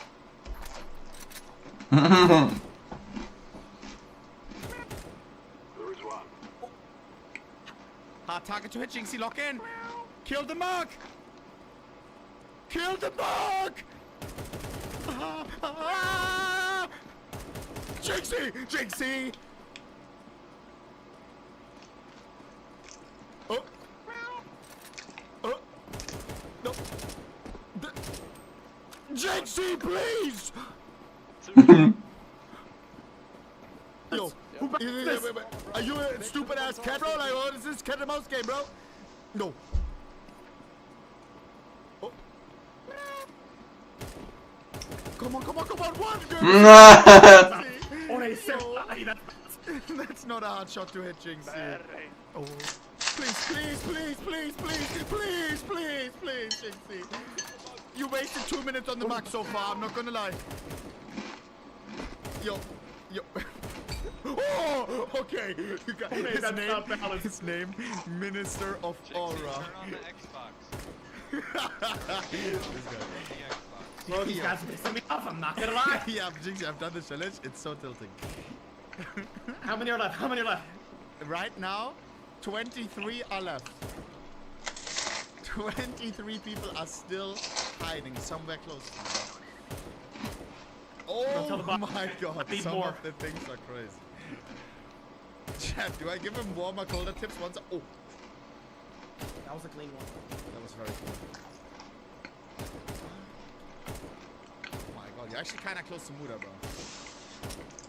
I'm close to Muda. I'm close to Muda. Bad nose.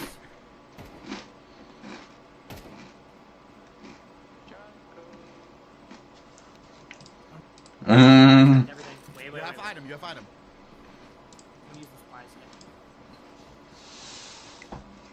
Wait, it's 50 gifted if you find Muda? Oh. No, shut up. Yeah, bro, like what do you mean, man? Nice. Oh, ah, Ryan! Wait, you killed him blind? Huh? Did you just kill that guy blind? Yes, I know there was someone else in here.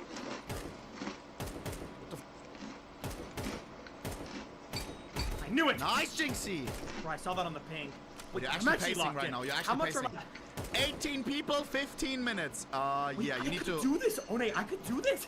Okay, lock in. You need to kill one every minute minimum. And remember, some people have a crazy hiding spot, I guess. Bro, but if there's that... Nice! Bro, if there's the mug again, it's over. Poland, I want to see him every minute get him item now. Every 60 seconds, one item. I think that's fair. There you go. You have item. You have item. You have item. Bang. Nothing. Yikes. Mm. Why did you shoot it twice? He needs to go outside. Bro, One, I don't know. Lock in, lock in, lock in. Check every block. You see how small they can be, like the mug, remember? Do not.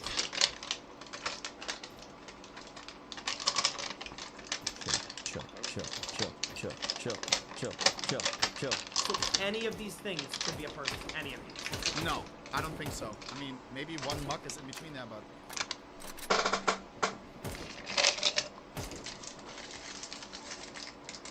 It would be 500 IQ to hide and spawn. That would be... Yes, deal.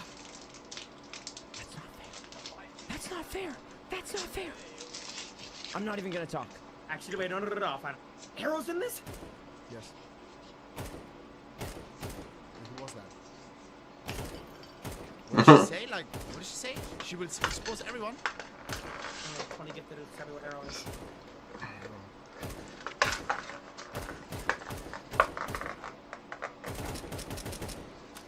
Lock in, you haven't found one in a bit. I'm not gonna lie. 17 people. Yeah, watch nice. this though. Come on. Good aim now. Good aim. Oh. Uh-oh. It's a fire extinguisher, I think. Okay. Did you, Jackson? I feel bad for giving tips. Sorry. Did you know it was a fire extinguisher? Yes! Leave.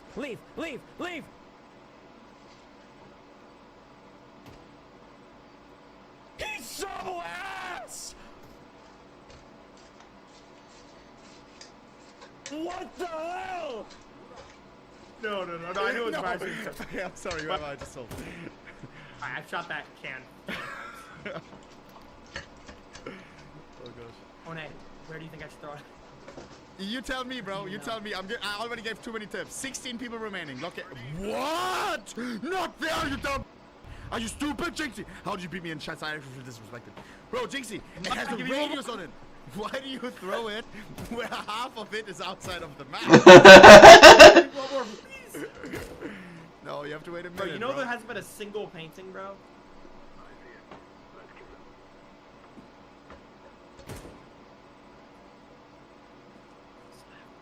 Wait, somebody taunted. Someone taunted. You can talk to them. Tell Wait, them to taunt. They talk all have high again, egos. talk again. You're so confident. I haven't found you once. Tell them to right click. Right click, right click.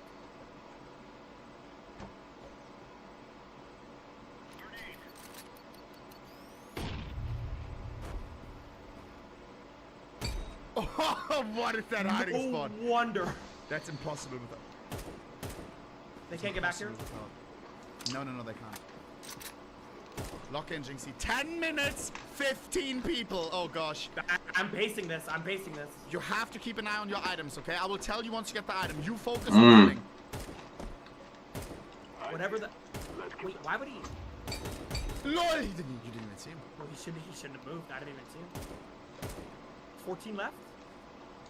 Yup. I'm checking everything in this room. Yo. I don't know if that's possible. 15 minutes today. Lock in, Bro. Jinxie. 14 people. Honey, I've checked these, man. I know I have. Item! I can't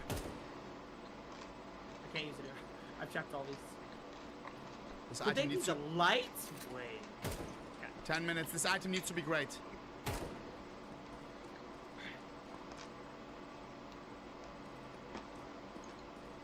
Bro, I just think I've done everything. This needs to be one of your greatest items. Hmm.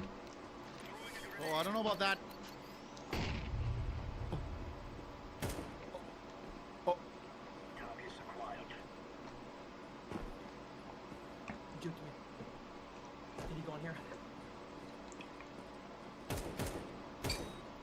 Oh, I think you rerolled. Maybe it was the same guy. Wait, I don't know. was that he changed? He can change. Yeah. That he can shapeshift? Oh my They god. have 3 rerolls. If they didn't use them all, they can do it on a hunt. That was cool. 9 minutes, 13 people. You have already another one because you waited for so long. You have, yeah. Do you want to use that there? I don't know. Bro, on it. Again, I ca How do I get there? I haven't checked the room. How do I get there?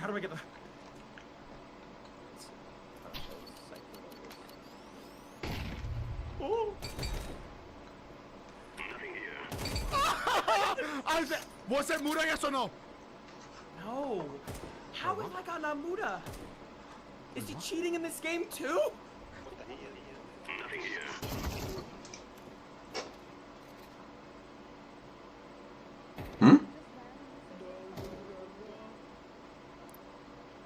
Huh?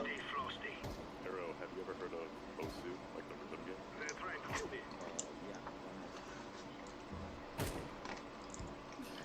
Yeah, where is Muda?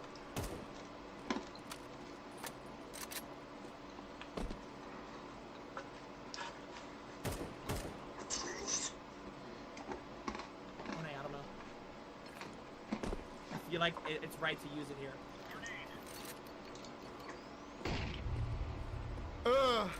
9. How much left? 8 minutes. Oh, 11 no. people. I'll check what the rest is.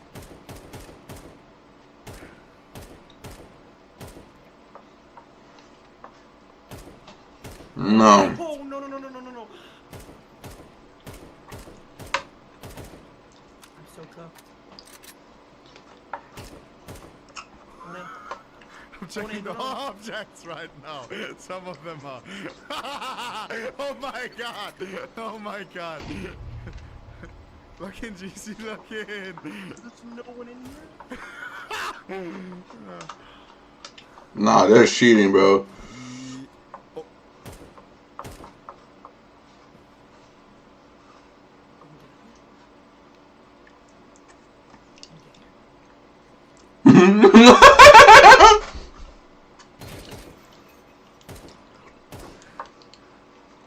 What are you doing? Jinxie, are you lagging, IRL? Lock in, No. I'm sorry. I also got really frustrated playing this. Lock in. Yeah, nah, that's I bad. don't know if I give tips, but He was just shooting at there. this point you won't find anybody. Wait. I mean, do I tell you warmer, colder? Like, Yes, please, bro, please. alright, I'll focus on one. Yeah, I'm careful what I say. Like, you won't find anyone for the next 6 minutes. I've been there. Alright, I don't think there's anyone close to you, bro. I don't think there's anyone close to you right now. I'm not gonna lie. Alright, warmer? Warmer? Warmer? Yeah, I mean, still a little bit cold, but like... Yeah. I'll tell you the room. It's in the office room with the table. There's still one crop. No, not there.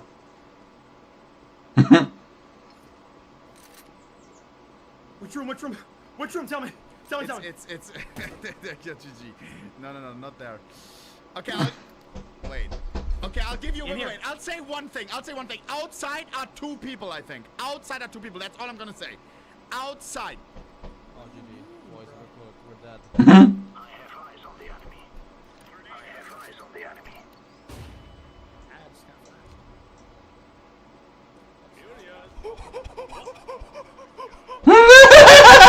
He can just... Bro, One. I'm dead, GG. It's over. I'm gonna lose. I didn't find Muda. I can't believe you just got absolutely outplayed. I mean, somebody must have thrown the flashings. Did you kill him or no? Yeah, but he probably ran. There's also one. Maybe. I don't care what anyone says. Maybe to the other side. Maybe. There, behind you there, in the. That's all I'm gonna say. Chad, you called me an elbow, bro. He's not gonna find him, bro. Like, look. Even when I say something. In here? What are you doing? Why are you cheating, Odie? Yo, bro, what are you? Okay, I'll not say nothing. Okay. What do you mean? Muda's in here? No, not what? You're so close, bro. Come on. Oh. You can see the guy. Maybe talk to him. Maybe ask him for advice. Talk to me, bro. Please, give me advice, bro. I'm about to literally kill myself on GTA. Alright, we're not gonna do advice. Let's do violence.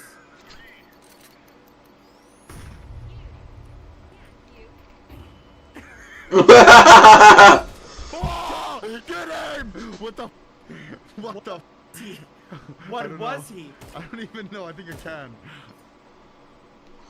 Yeah, some of these things are so stupid. You gotta be something bigger than this. This is unfair. Because this is cancer. Jinxie, again, I can't give you tips. Chat is already really disrespecting me, bro. I can't give you any more tips. Lock in, please. Remember what I said earlier, though. Outside, maybe some.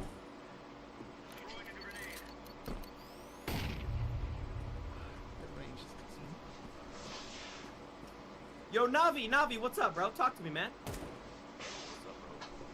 So you're close, huh? Are you confident? Oh! No. How's that balance? How's that fair? How's that fair? He rolled into a bottle. Jinxie, please.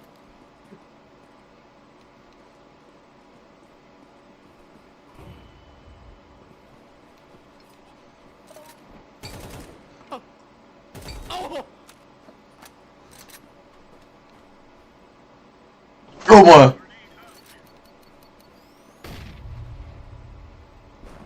Hey, you have infinite items. You haven't seen that guy the whole time, by the way. Yeah. Chad, I don't think it's gonna. No. Infinite items, come on. You're not winning the. Okay, Muda's gonna crash out if you find him with infinite items. Chad, I'm the worst game host. What are you doing, bro?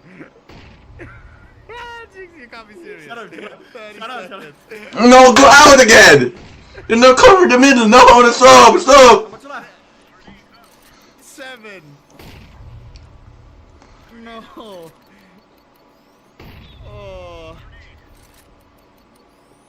You're not even looking after doing it! Wait. Please be Muda. 10 seconds! Oh. 7, 6, 5, 4, 2, 9! Muda wins! Wait, that? Yo, stop shooting. That's through the ball. I think that's through the ball. Stop, please. Jinxie, alright, listen, bro, listen. No one move. No, no, no. You Jinxie! Oh. You couldn't find me even with unlimited items! And Oni, you cheater. No, I know what it feels like, bro. I Cheater, wasn't cheater, jinxing the pumpkin shoot. eater. Cheater, pumpkin eater. Friendly fire. Chillax, boy. Listen, Muda. Listen, bro. Listen. Nobody move. And now, can Jinxie go spec or no? Bro, now I have to gift this dude. Wait, Arrow, can you hear me? Yeah, I hear you. You're in here. Yeah, I'm to your left. Wait, Arrow. No, you're not. Say what I. Isn't this a nice view? No, Jinxie. You were in the spawn the entire. Wait, they actually did have to part of the damn. Oh my I god. literally said, if someone hides in spawn, it's 500 IQ. Does anyone remember that? And I didn't check the painting. What? Oh No my way God, this guy was there Arrow. the whole time. Arrow was in spawn the entire. There's no way they're doing this to make more money. Oh my god, that's disgusting. That is actually so disgusting. Wait, that's actually so disgusting. One game legit. I'm not even They upped it so much that. I swear to God. No, that's disgusting. Okay. Wait, actually Because buying 11k gold doesn't get you the package anymore. Yo, that's actually so disgusting. No, items are fucked. In here? In here? Yeah. The wrong mic. There's someone in here. Dead X. Yeah. What? What do you mean? Probably still not Bro. What do you mean, bro? Alright. Motherfucking pizza box. You don't have to shoot them right away, bro. Like, let them. Look, bro. Still killing. Yo, look at it. Jinxie, look at Look, the man. They actually upped this price. Wait, there's another one. See, now you need to spend $100 have a great view and more to buy this. They have a very, very nice That's insane. the window, no? Your picture? Which one? Jump out. I swear I shot that. Did I shoot That's close to you actually or no? disturbing. You have a bad So all they're doing is trying to force people to spend more money on this game. Which doesn't really work. I don't think that would work. I knew that was gonna happen. Wait, you can still find him, no? Wait, let's first see where you hit, Jinxie, no?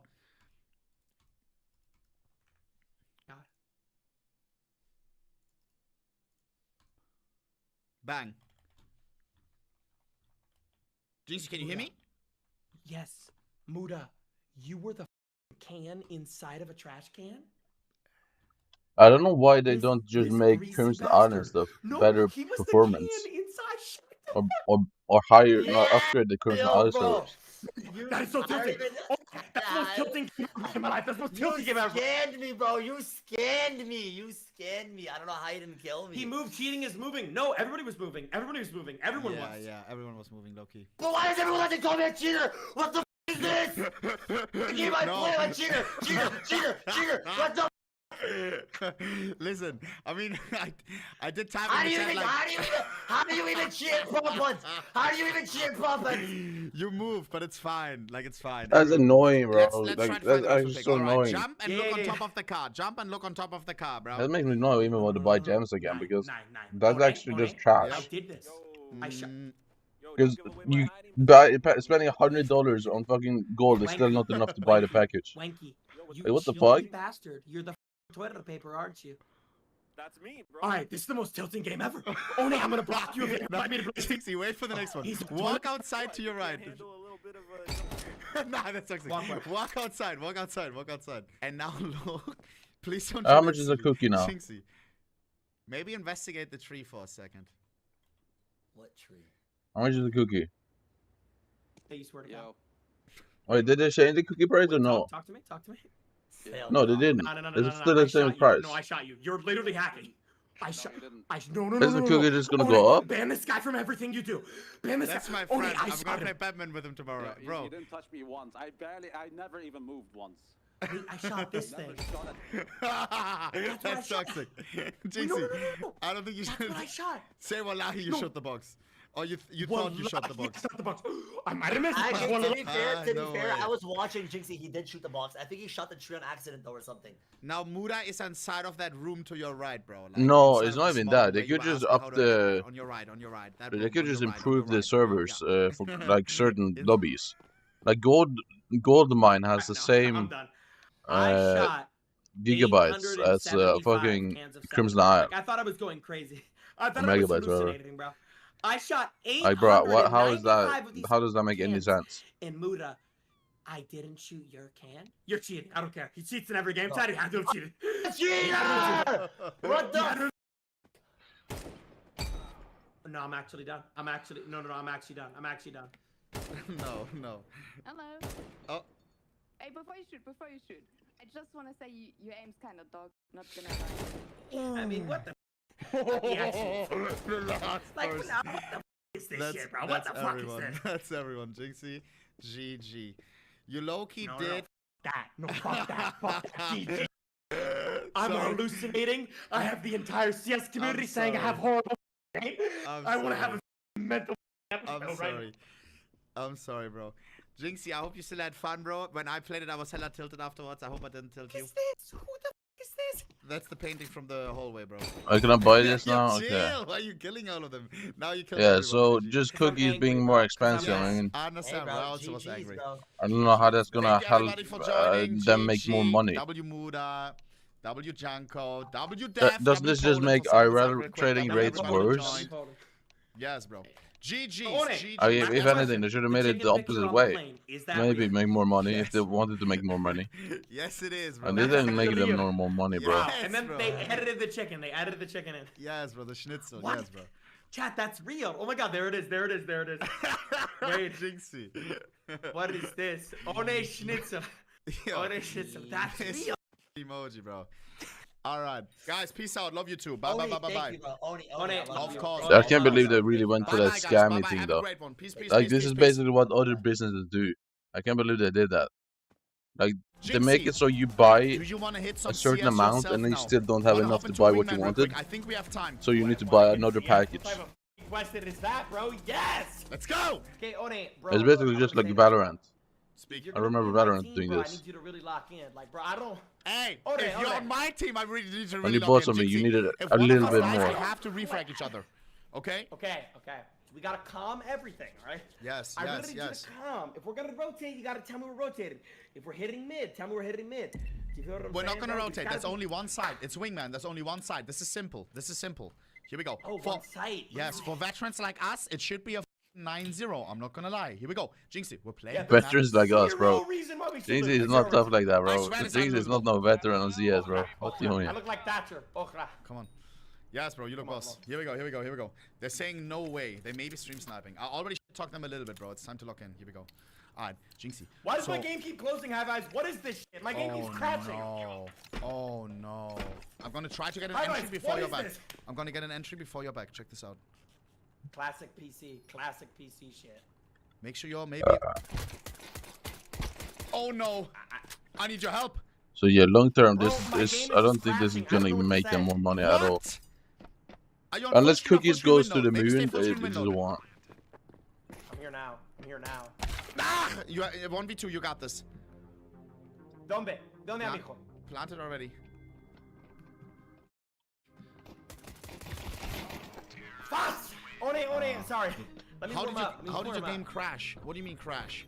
Every time I click something, it crashes. I don't know. High Vibes is working. What the fuck? Nah, he's so bad. In viewer list because sometimes people troll. Like there was a time when I was playing with some friends, and someone sent a thing in the chat. He copied that Oh, command, I think and something every has time he gone pressed very W, wrong it with my crashes game. alloys. Like be careful Fair. copying console commands. All right, let's go. Let's lock in. We need straight one taps. Just Bro, headshots, this guy. Wait, look at my knife. Oh no, look. Woo! $500. Not too $500. shabby. $500. It's your Asian, bro. Let me look at the alloy. Where the f are they? What the fuck? I'm getting cooked. Careful, Jinxie. I'm getting I cooked, think they're bro. literally trolling us right now. Single door, right side. You got it? Window. I'm gonna cook like a good boy. Like a good boy. No, I have no bullets. One, what is that? My bad. Let's look in. We have to play together. Jinxie, let's try something out, bro. Let's push together. Just buy something where you Good can go boy. fast. Wait, yo, is this a good deal? I want to buy an op. You're Oh, trolling. look at this, bro. I can't buy. What? I'm stuck No, on this shitty ass Jinxie. pistol. On God, this is annoying. I'm trying to buy an Oh, op. isn't this a good deal? My teammate is trolling. Refund the prediction. Here What we go. the? Check Why it. is this screaming so loud? Reset game. No. After this round, please. They're out. I need help. Bro, I want to have an op and armor and I have a pistol. 1v1, I I'm need actually help. gonna fucking rage. Please, 1 HP, Jinxie, please. You got this. 1 HP. Under me. Come. No. Am I planting or defending? Listen to the sound. You're defending. Nice, Jaco! Fucking whooped! Come on, baby. So all I'm doing all day today, I'm clutching shit, bro. Clutching shit all day. Oh my god, unlosable. W positioning. If I can't buy an op, I'm actually gonna throw a hissy fit. I'm an opper, bro. I'm an opper. Yes, bro, me too. We go. Oh my god, here we go. I'm gonna play like pros and just smoke everything. I'm gonna play like pros and smoke. Yes, just smoke one of the Tasty doors. cat Smoke food, the right side. 460. I'm gonna check. Why is it actually so expensive, tasty cat food? Oh, so how much is... Remember that. Rich Prism is 1 billion, 300 million. What the fuck? There's no way this is I right. can't see it. It's all vaped up. No way this is right. No way in hell this is right. On site, both hit. Are you serious? What happened? No, you took a headshot. No way that's Flash you right. in, flashing. Are you crazy, bro? There's no way in hell that's right. No. Are you lagging? Are you getting DDoS? Nice. I'll take it back. I get one. We need to win. We don't have time. Nice! You just got a double kill. You just aced them. Jinxie, talk in the chat. Talk in the chat. Talk in the chat. I'm the Tom Hopper. Tell them the trash. How do you do Tell that? them that. Wait.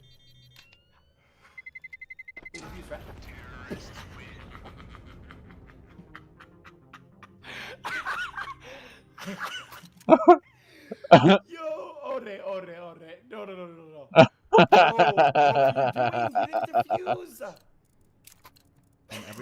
Hey, that's all though for Remember what I told you 300 about the profit. diffuse kit? Don't be a loser, buy a diffuser. Bro, I did not have a diffuse kit.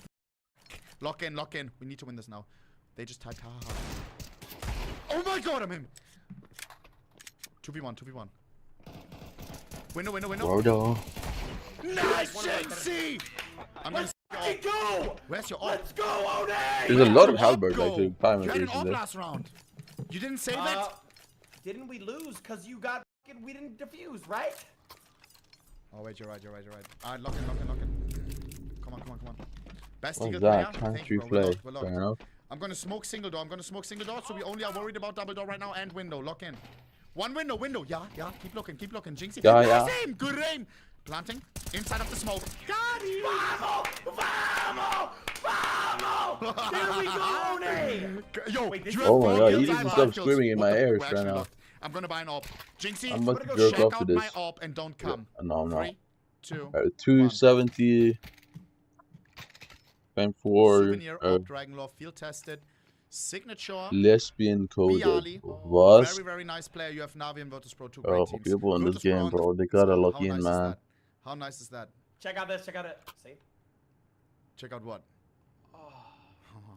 Wait, no, see. Oh. Was? The knife? Look.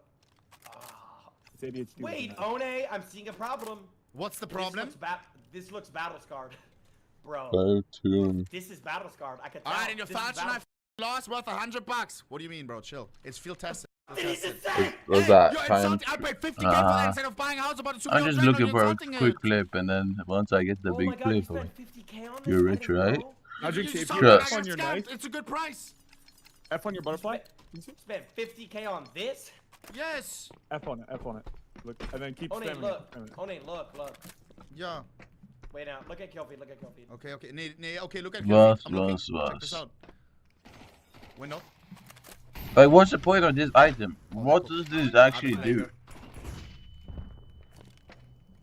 Still one window player. I'm gonna fuck them in the ass. I'm gonna flank them, Jinxie. Just waste their time. I'm gonna Stay stall, I'm alive. gonna waste time, yeah. Stay alive. I have full flank. Unless they're stream sniping. What's the actual They're point both- of this they're both weapon? there. I've seen I these have people one. have this, but why? You need to clutch up. What's 1 the HP. use of 1 this? HP. Maybe switch to pistol, Jinxie. I'm not joking. He's 1. 1 bullet he Bro, dies. I Maybe don't switch. mess with my op. Okay. What's the use of this? I don't You need to understand. listen for the door sound. If it makes a...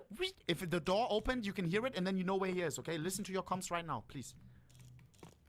What door? Why are you nervous? Why are you nervous? How is a zombie commander with Yo, get out of my ear! commander for breathing? That doesn't make any sense. What's so good about it? How did you win that? That's not supposed to happen. I have a theory. It's because Is it with scuttlers? 23, yes, 23 gamer of the year.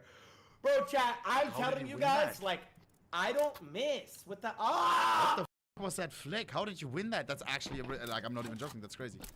Because CS is a game where when you play Goofy, you do get punished. That looked Goofy, like, but what you won. the fuck Like, could that that's even be insane. useful for? Lock in. I have crossfire. Wait, can they only come from the orange door in the window? Yeah, and another door. But I hold it right now. Because he has When you hear door Divine Give 3, Yo, they're wasting Gravity our time. 6, Looting 5, Triple Strike, Loki, I'm pushing. no Lux, no Sharp. Ha! Single door? Yeah. He is using this to kill something, but Planting in the smoke! Spam the only smoke! thing I can Spam think the of is smoke! scuttlers. Side. That's literally the only They're thing I both there, can they're think both of. there. Nice, Jinxie. Last one in the smoke as well. Hold the right I side. got, otherwise, the whip, normal whip is just better, no? Left side pillar. 1 HP, Jinxie. Check this out. Check this out. I'm checking it out. Yeah, bro. Vamos, bora! Vamos, bora! But he's not on that. Diffuser. We should be fine. Wait, We should did you be find fine. the kit? Did you No, find no, the no. kit? We're Did you fine. find We're the fine. kit? We're fine. We're fine. 10 seconds is fine. You see? Vamos, vamos, You're vamos. so good. You're so Oh my good. god, that oh was my scary God. though. Jinxie, Wait, now it's why gonna be would he tough. peek? Are these players just bad? Why would he peek? You have to come. You have 6 kills, I have 7 kills. Lock in! Come on, it's meant to be. Jinxie, now it's gonna be tough on T side. I'm not gonna Okay, lie, bro. wingman is so fun, by the way. We're This is attacker so now. fun. We're attacker now. We're attacker now. Oh god. Alright, just buy I go a vest. Beretta. Buy. Why did you Go buy Beretta. duties? You're not f***ing donk. You're not f***ing Zaibu. Fucking sell that shit and buy Kevlar vest. You're not I'm f***ing donk, I'm Yo, donk, what are you gonna I'm do? donk. What are you gonna Yo, do with the smoke? I'm Smoke donk. off your teammate. How do you open the door? How do you open the door? How do you open the door? How do you open the door? E. Yeah, for Press E, press E. David. Bro, Jinxie, please. I'm sorry. Yo. How do you know it was me? How did you know it was me? You did Midas Sword. You're trying Damn. to open the door, Loki. I thought you wouldn't realize that it was me. Lock in, bro. David, no. Vamos, boy. Lock in. Caralho. Where are you going? Come with me. Come with me. You're not in the post Among Us. Yes. Check this out. By Jinxie, we're gonna open this door and they're gonna be down. 3. How do you open it? E. You die. I smoke. We clap. We planted the smoke. Listen, we planted Headshot on the ramp. smoke, He's okay? one. Bark. On the left. Green, Remember are you where he scared came from? I yet? pinged it. Bark Look at the ping. green. Look at the ping. Listen. Look at the Alright. ping. You see that? Look Give at me that. the Why fuser, are you I looking at planted me? this smoke. Why are you looking Give at me me? the fuser. That's Give me what the the fuser. I dive. planted this. That looks good. Give me the fuser. You hold long. I plant smoke. Come on, let's go. Nice. Plant down. I'm defending. Plant the bomb. Yeah. You had one job, Oni! Okay. So there's 2 enemies, and you want me to 1v2 the ass? Let's try to kill one first. You're supposed to hold the plant! Hold the plant! Hell no. Okay. Yo, we had almost no time to fucking plan because you tried opening an unopenable door fucking 60 seconds. Let's lock in. I'm gonna buy a scout. I'm gonna buy a scout. Okay. Take the smoke. We cannot play without the smoke. Take the smoke. You're gonna give me the smoke? Why you say take the smoke? You pick up and you buy the smoke. Buy the smoke. I don't have money for can't smoke. make it. I don't have money for Yeah, smoke. I mean, this is the last thing I checked on. I'm getting back to Spider. Bobbin. What the fuck? Back for the set play. Bobbin time 3. Why the fuck does this exist? When he picks his dead. You see? Why? Wait, one on the left. I'm stacking with you. Once you hear door opening, he comes from the back. Careful. Why though? I'm gonna peek. What the fuck? One is upstairs. I have your door. Like, why would you ever do that? Where is he? Where is he? He's pushing. I kill if he push. I kill. This is bad, bro. We have bad angles. I'm not gonna lie. Oh no, they don't peek, bro. This makes me so mad. Roto. Have one. Last one is ramp. Bro. Oh my god, let's go. Okay. Okay, One, look at my KD. Look at my KD. 6, 7. Look it. Jinxie, that's a sign. That's a sign. Get a smoke. I have a smoke now. But you need to stop with the 6-7 shit, bro. Can I play a pillar? You can only plan pillar. Yes. Rush plan. Hey, let's make a pathway with the smoke. Wait, don't peek yet. I'm gonna smoke it up. And you can sneak inside. Okay. I'm going. Nice, Jinxie. Flanker. Yes! Yes! Yes! Check this out. Vamos, Go listen to the dead corpse. This is called BM Jinxie, bad manners. Bro, that's really Superior Dragon Boots Yes, Woman I'll 95. do this. What? Okay. Why? Because they also taunted us. They said Mech10 in the chat, bro. I don't want none of that. Let's lock in. Look, I'm gonna smoke the pillar we plant. Yeah, I'm gonna smoke as well. I'm gonna fake smoke. Wait, they're pushing. They're pushing. Sorrow. Side, Oh, inside that of the pink smoke. is I'm not disgusting. joking. I hate pink. I hate pink on armor. That is disgusting. Oh my god, this is so ugly. Of the smoke. Inside of the smoke. Inside of the smoke. You 1v2. If you win this, bro, I got it. If you win this, 20 gifted. I'm not joking. Sorry. Nice try. I mean. Did you just laugh? Yo, bro, you were painting around fucking body, bro. Like you're like the guy pulling up in the crime scene, bro. What was that? Bad aim. No, That was bad aim. That was bad aim. Oh, bad aim. Okay. I got it. Do you still want the follow recoil? Like your crosshair, it makes you see like the aim punch. Oh. Do you want that? Whatever dog does. Dom fucking peeks and gets a multi-kill. You peek and just look at them for a second and then maybe you miss your bullets. Alright, so there's nothing good there either. What the You can't fuck, stop your bro? settings and enemy disconnected. We have to push. 2v1. Plant. I will not let you die. We have to push. I'm gonna I push. will not let you die if you plant. Oh, What am I looking at? 1 HP. And you One. did the Necron's helmet with Say you swear to God, he's Big Brain 5? Why? Swear to God. Swear to God. Why is this a thing? Why? We have to win this round fast because the game started. Jinxie, we have to rush out and we have to win it. I'm not joking. Okay. What the fuck is this? Soro helmet? I like that a lot. Yeah, it's nice. What the It's good for fuck kind of learning. Soro helmet is We have this, to bro? push out, Jinxie. The game started. Oh, nah. Like, here we go. Nah. Oh, God. I'm gonna flash B7, this in. Careful with B7, the flash by the BB5. flash. There's a guy at the top. Erma Jinxie, 10, please, you have need to 5. catch up. I've never been one to not clutch. And RPs. If you lose this, no more beers today.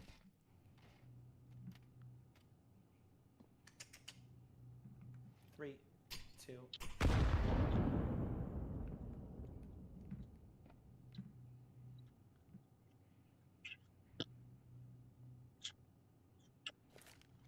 Behind you! Damn, that's a good Warden helmet too. Isn't Warden helmet just out of meta right now? And nobody cares about that Warden helmet. What is that call out? I can't You're play. supposed to be a CS player. What is that? I can't play. I was testing you. Jinxie, please. Yeah, nobody cares about Warden helmet anymore. Am I right? Behind you. How is he supposed to be behind you? What is that call? Because I'm teaching you right now. I'm teaching you. This was a test, bro.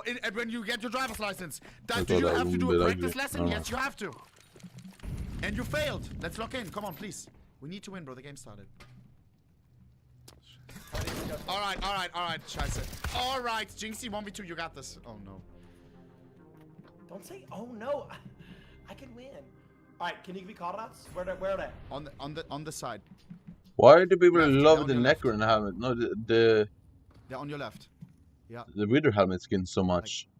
wanna see them? Am I the only one who thinks they're pretty mid and kind of Oh, yuckies? did you open or close? Like they're I didn't kind of do anything. yuckies, bro. Then one guy is there at the door. Oh, you're pretty yucky. Yeah. 9. Wait, 9. ¿Dónde está, mi amigo? ¿Dónde está? I don't see him. Call your local optician. You may need glasses. I'm not joking. Let's lock in. Bro, I didn't see him. All right, listen. Shotgun, rush plant. Trust me, I did this shit on Xbox all the time. Okay. Listen. We need to you smoke are ourselves in. Come with me, please. Come with me, please. You have to come with me, else we lose. Come. And don't do anything. Just wait a second. We're gonna open the door, and then we're gonna smoke our way in. Perfectly smoked. Boom. And now we go in. Let's go. How much coins do I have right now? Plant. GG. Okay, 14 bell. You win this. Well, I need to get back in the armor. Alright, I'm ready first.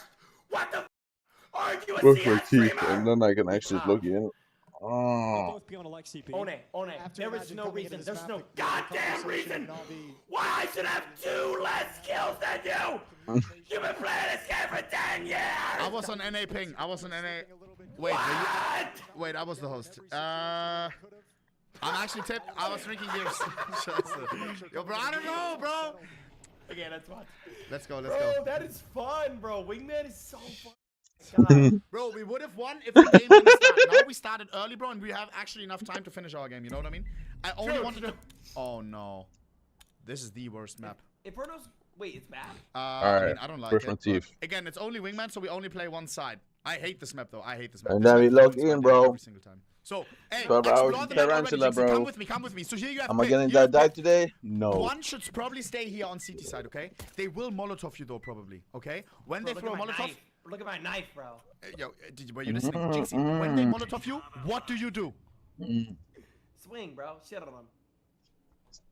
No, you use your smoke. You vape it up because a smoke counters a Molotov. Okay, let's go, Jinxie. Let's push it. Come with me. Come with me. Right side. Right side. Right side. Come.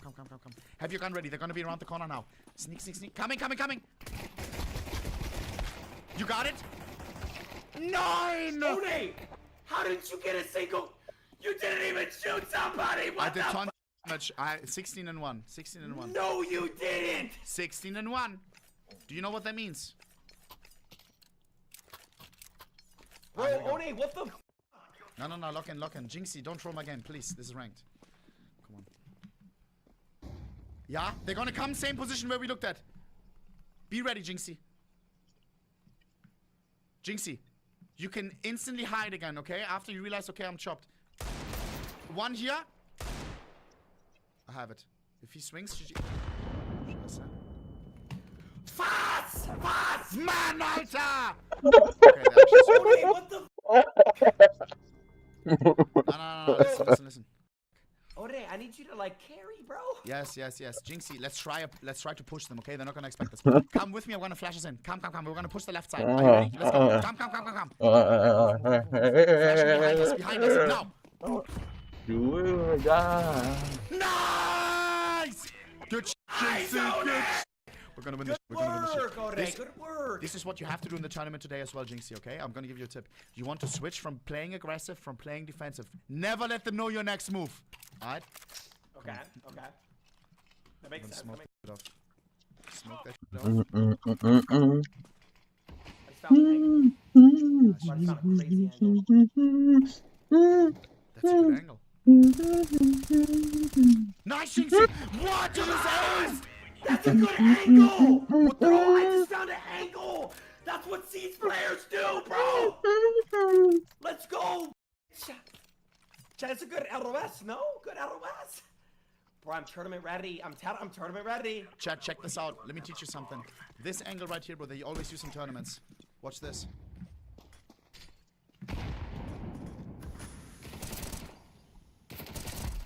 Easy. Jinxie, I'm gonna flash you in.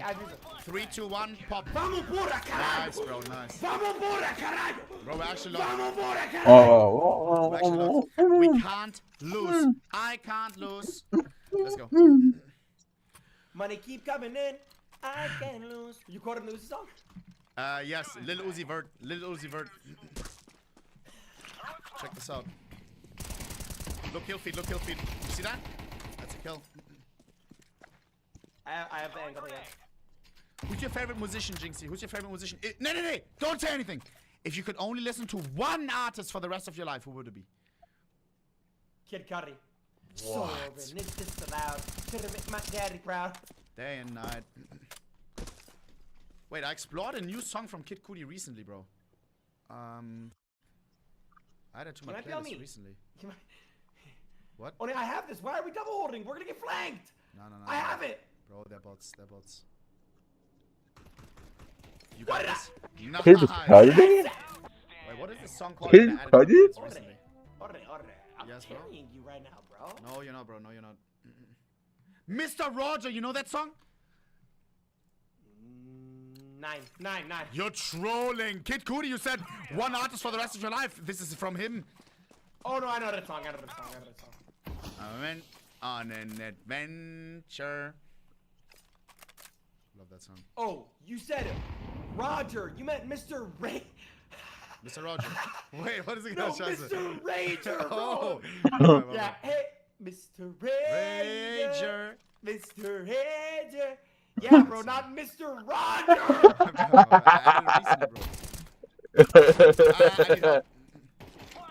No. Force him over here.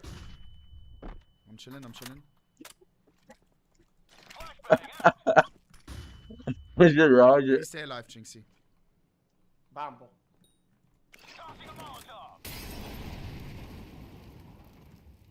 Bro, I'm playing so good right now. I literally feel like I'm playing like Navi. I don't see him. He's gonna come from upstairs, Jinxie. The apartment behind you. The apartment. I'm not joking, bro. He's coming from the apartment complex. Why are you not looking behind you? From the apartment complex. Go up, go up, go up. Yeah, he's apartment complex. I let you die because you don't listen to me. He's right next to you, Jinxie. He's above you. He's above you.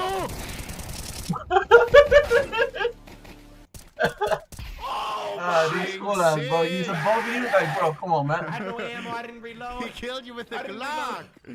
Oh my God, chat. Bad aim. Bad aim. Bro, I told you where he was coming from. I know. Let's go. You want the AWP? He ran. You're the AWPer, bro. You're the AWPer. Give me M4. G. Thank you. Let's go. You can hide in pit. Stay here. You have perfect angle here. Yes. They're gonna come. They're coming with Tech 9s. Be ready.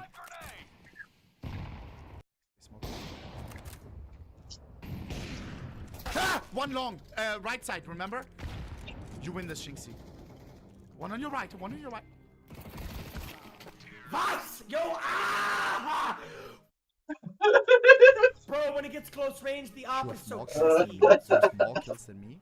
I need to look. What did I just watch? And how do you have more kills than me? Alright, what is this?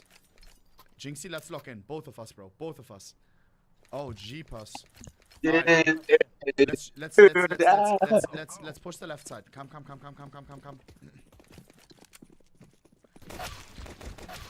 Bro, I heard their gun on the right. Am I tweaking? I heard their gun on the right. I thought there was only one on the left. What? Alright, bro. I need to really lock in with the IGLing, bro. That was not the play. That was not the play. Alright, check this out. We're gonna try something different. Jinxie, we're gonna go through the apartments. You need to do a jump here. That is not an easy jump and also not a hard jump. Check this out.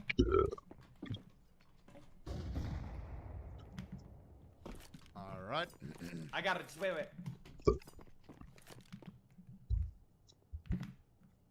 Yo. Jinxie, please!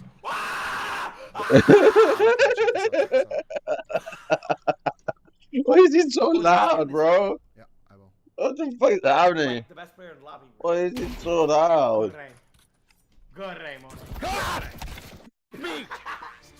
Oh my God. Dude, what are you doing, bro? Why is he there? By the way, he's bro, bought your gun, bro. He bought the that shotgun. jump is not easy, chat. Nah, chat, you're right. It actually isn't easy.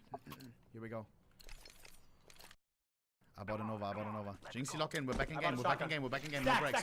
Come with me. Yes. Where? Stack where? Come with me. 1 HP! Please help! No! Behind you one. Kill the guy 1-1. I couldn't focus. Bro, if he's 1 HP, why is he running at me?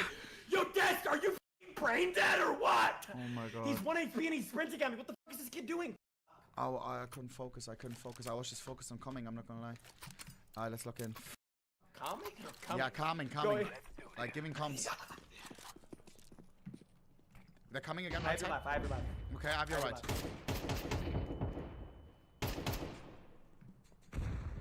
No! We're good. Double smoke?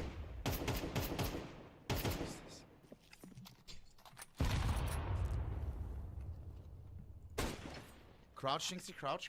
You don't want to get hit. Alright, you're cooked. Are you on top of me? No. Bro, I see your foot. What is? If I would be on top of you, you couldn't uncrouch. But you can. I can't, bro. I see your big fucking foot. What type of baiting is this? Jinxie, 40 seconds. We have to do something, bro. Bro, I see your We have to do something, Jinxie. Why are you just? What are you holding? I see your foot on top. Yo, of are we head, gonna bro. do something, bro? Come. Left side. Come. Okay. Oh. Get off me, you weirdo! Jinxie, 20 seconds. We have to push. Let's go through left side, okay? Let's go through left side. Come on. Yeah, well, actually, it's not too much of that. I need to do my hands for like 5 minutes, and then it's orange with them. You have to plan 10 seconds. You have to go and plan. I need to keep my daily streaks. Oni, I need you to get a kill. God damn it! Oh. The f are you doing? You're 6 and 7. I'm throwing the 6 and 7. I lock in. Let me lock in. Jinxie, check this out. We go. Kill feed is gonna go nuts. I'm gonna go through. Oh, you have the bomb. I like Hold on a this. sec. One on right side. I'm gonna fuck him. Jinxie, I gotta kill. Nice, Jinxie. Teamwork.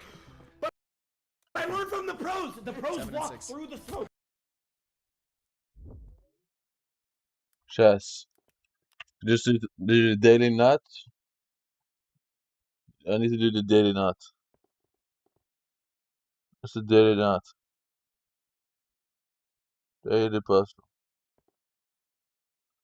Daily nut. Here we go. Jaw dropping sequel. Okay.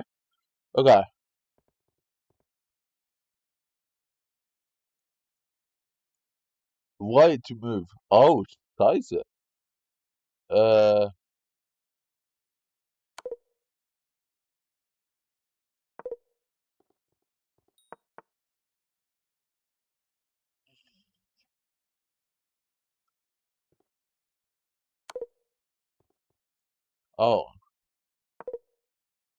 Wait, what? What?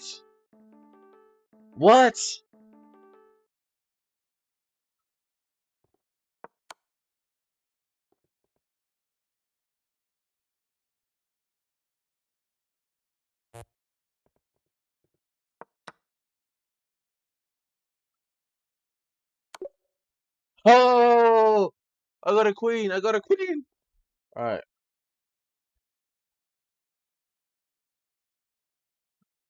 Do I?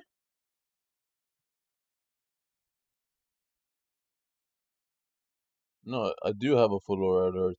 I think it goes. I don't know. It's going alright. I'm doing my daily thing. I think. And then. I think that counts as daily, right? And then I can do Tarantula again. Bro, Tarantula is not peak. I'm on Iron Man, bro. What do you mean? Why are you still doing dragons? It's not that fun, bro. I don't like 5k drags and it's really boring.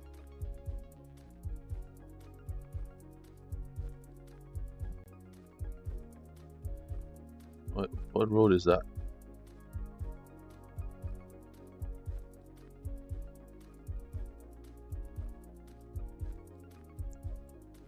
Normal profile is so boring. Trucks over 45 inches? Yo, look, this has to be like just not bad. Okay, where the fuck are we, bro? Oh my god, this is disgusting. Why is there so much junk, bro? Why is there a washing machine? Oh no! Why is there a washing machine, man? I play my alt account on normal profile. Unless there's a good 3x die. And right now there's a good 3x die, so... Which is... regret. Okay, what the fuck is happening here? Where are we? Is this like... outer end of Iceland, or is this somewhere else? Like, this is disgusting. They gotta sort this out. For some reason, I want to guess one of the Norwegian islands. It might be crazy. There's a flag there. Wasn't there?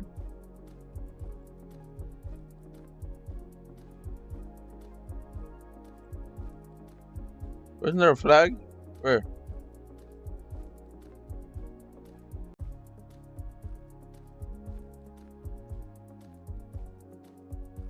Wait, what?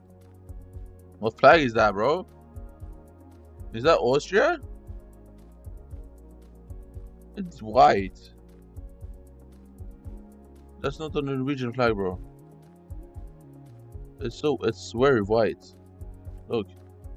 It's white in the middle. That's not Norway.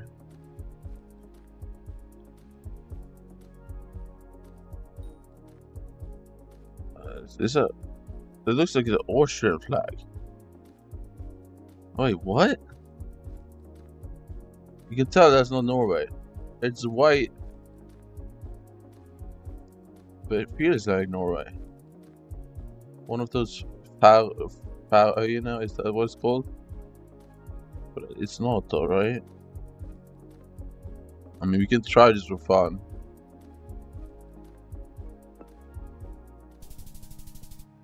It's Greenland. Ugh. Ugh.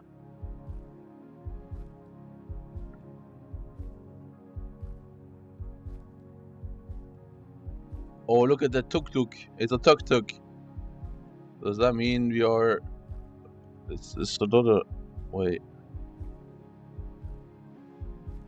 Does that mean the Philippines? What? No. Tokyo Super. This is not Tokyo, bro. I refuse to believe this is Tokyo. There's no way in hell this... I mean, the camera is very low, so it could be Tokyo, but this is not in Tokyo. It could be Japan, though, but no, it's not Japan. No way. Literally, yeah, they're driving on the left, aren't they? Yeah, the left's driving. It can't be Tokyo. What the fuck is that? Oh my god! It looks like he has 15 diseases. Yeah, someone will check up on him.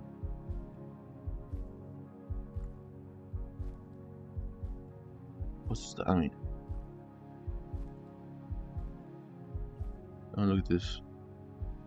Yo, this pull is bad, bro. I'll guess Thailand. I don't know.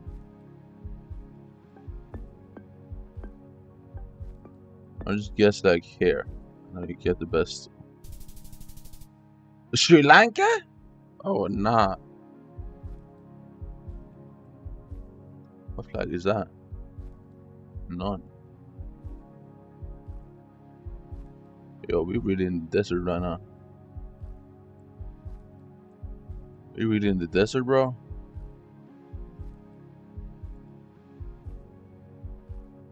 This looks like Kyrgyzstan. It's not. What is that? I didn't know. I was told UAE is not on GeoGuessr. What the fuck? I was lied to. Oh, this is Norway. What? Is it not? Wait, maybe not. The road looks so Norwegian though.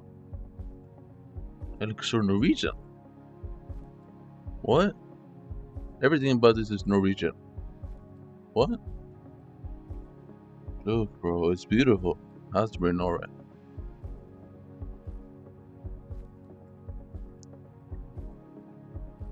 Wait, have I actually been here before? Wait. I think I've driven here before.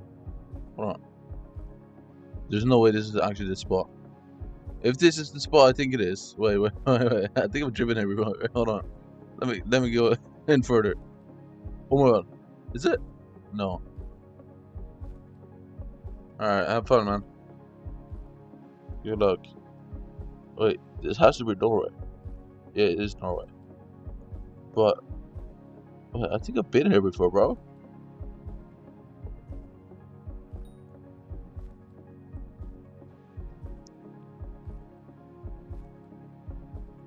No, I've not been here.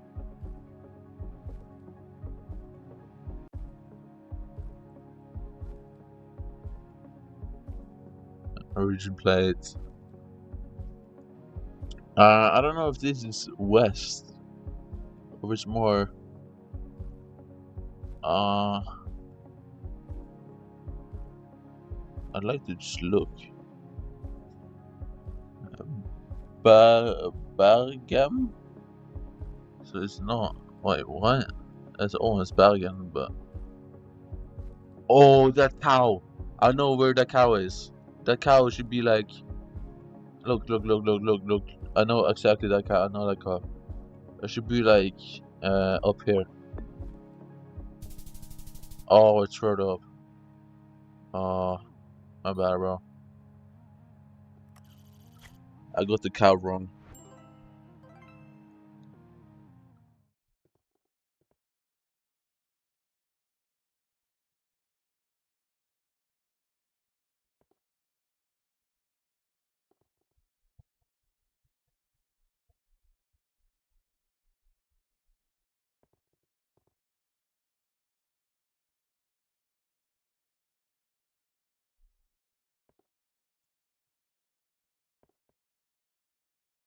How do people still get daily 25k points? Just how?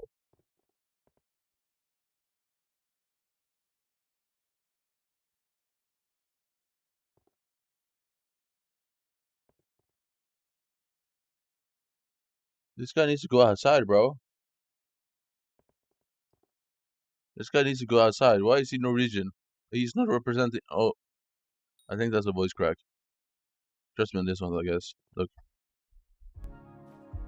Oh my, we've been here. Oh my god, I don't remember. Oh my god, no. No. Oh yeah. No.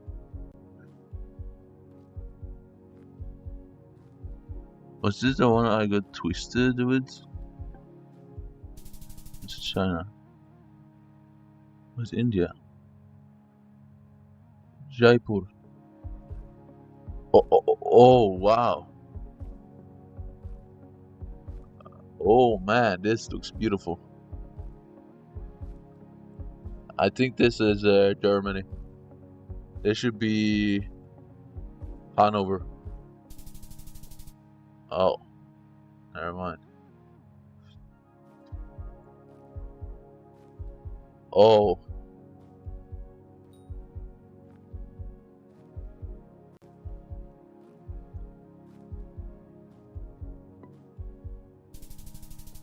Oh, I knew that though. I was just going a bit easy on people. I didn't want to get that. Right. What the fuck? Nah, this is cap. What the fuck is this? Wait, there's no way that's real.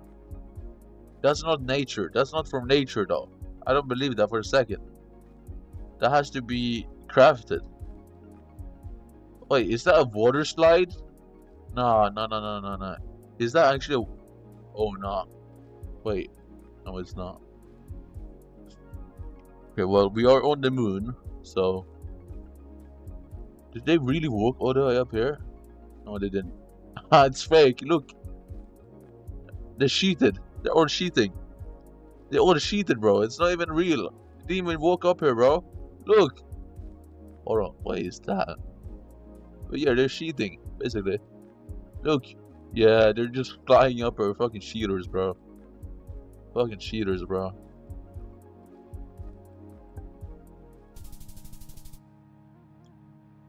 Fucking cheaters, bro. Holy. Ooh. Hey, mommy. Oh, whoa. Hey. Why are you dripping right now?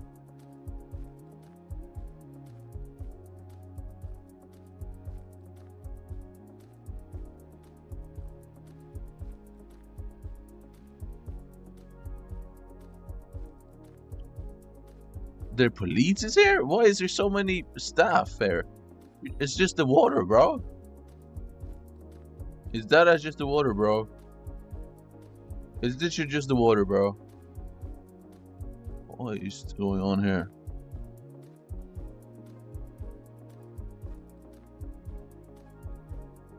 Oh wait, what am I missing out on? Red flag, red flag, red flag. Red flags.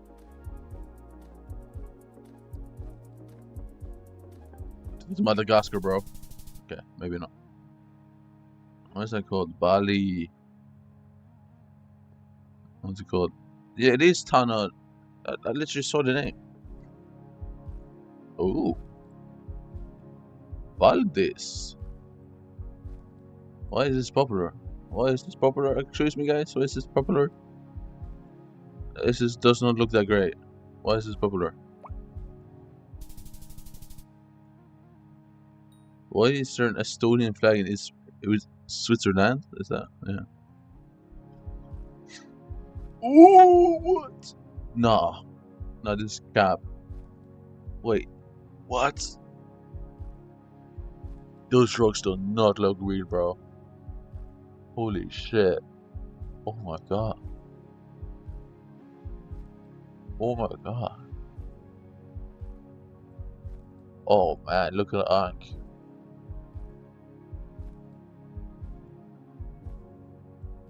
These rocks are capped, bro. There's so many people here, though. This looks like a fucking volcano.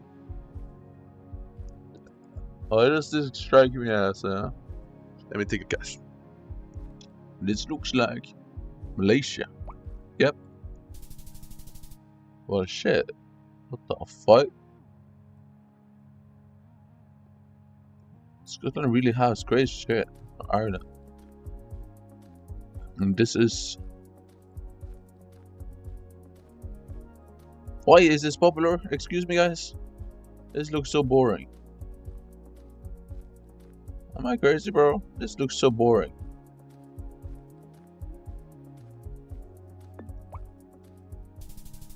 Why is this popular? Tell me, please. Why is that popular? This is pretty beautiful, though.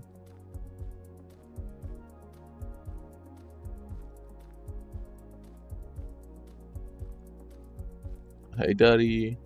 Oh, look at her. All this shit. What is that? No, that's the craziest drip ever, bro. That has to be Scotland. That has to be Scotland, bro. Was it right about Scotland? No. That's London? Really? That's... Wait, is that inside? Oh.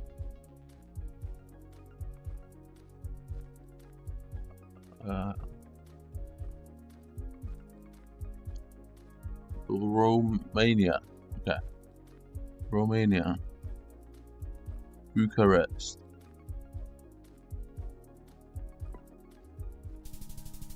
What? Is that? Liechtenstein? What?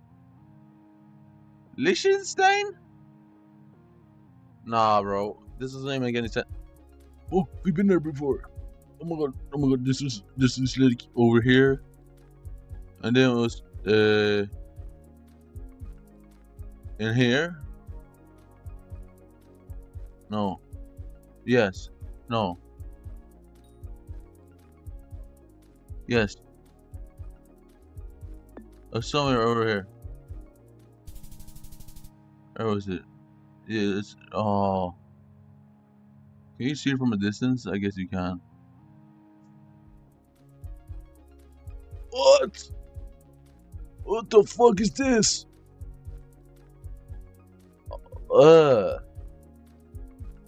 There's no way this is the White House. This looks disgusting. This is kind of shopped, bro.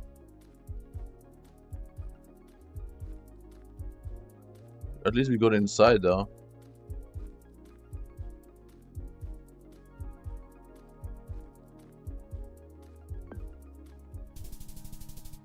Inside the White House. What the fuck? Oh, what? Nah. Like, how does some of these things exist? How?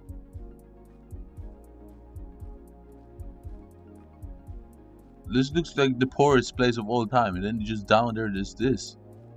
Just down there they got crazy shit like this, bro? Really?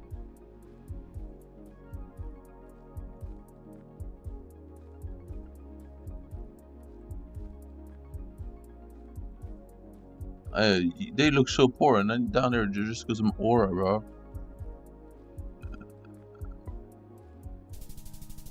Oh my god, what is that? Ecuador. That has to be popular, bro. Las Layas.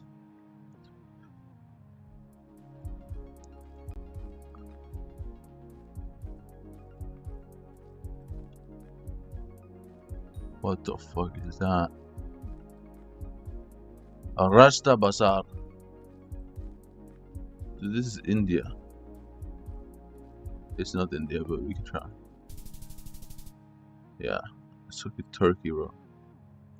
What is that? Istanbul, really? Well, I've been here before. I've seen this before, actually. I've not been here. Yeah, remembering the stuff in China doesn't even make any sense to me, so I'm gonna just keep guessing China somewhere. Never mind, that's Kyoto? Okay. Oh shit. Are we on the come up? No, we're falling off. It'd be like that though.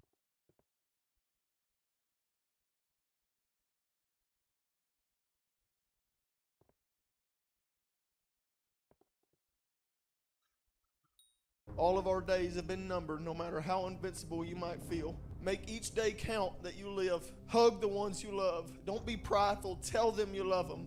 Carson was my best friend and brother, and I'd switch places with him in a heartbeat.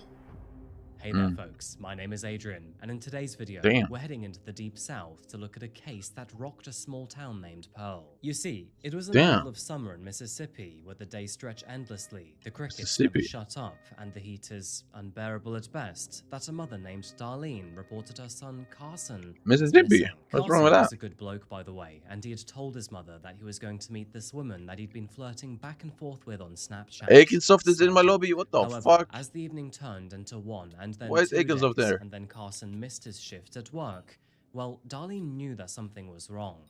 And as for the woman that he had met on Snapchat, she wasn't who she'd claimed to be. And from there on out, let's just say that the story between Carson Sistrunk and Sierra Insco would only go downhill. Welcome back to I love just saying random shit in chat. It makes me happy, makes me smile. Rather strange social media. And it all centers Wait, Gold Digger in the title though, like what? And so, with that in mind, Mississippi, they please got focus on bread? the coffee and let's caffeinate while we investigate. This is the case of Sierra Insco.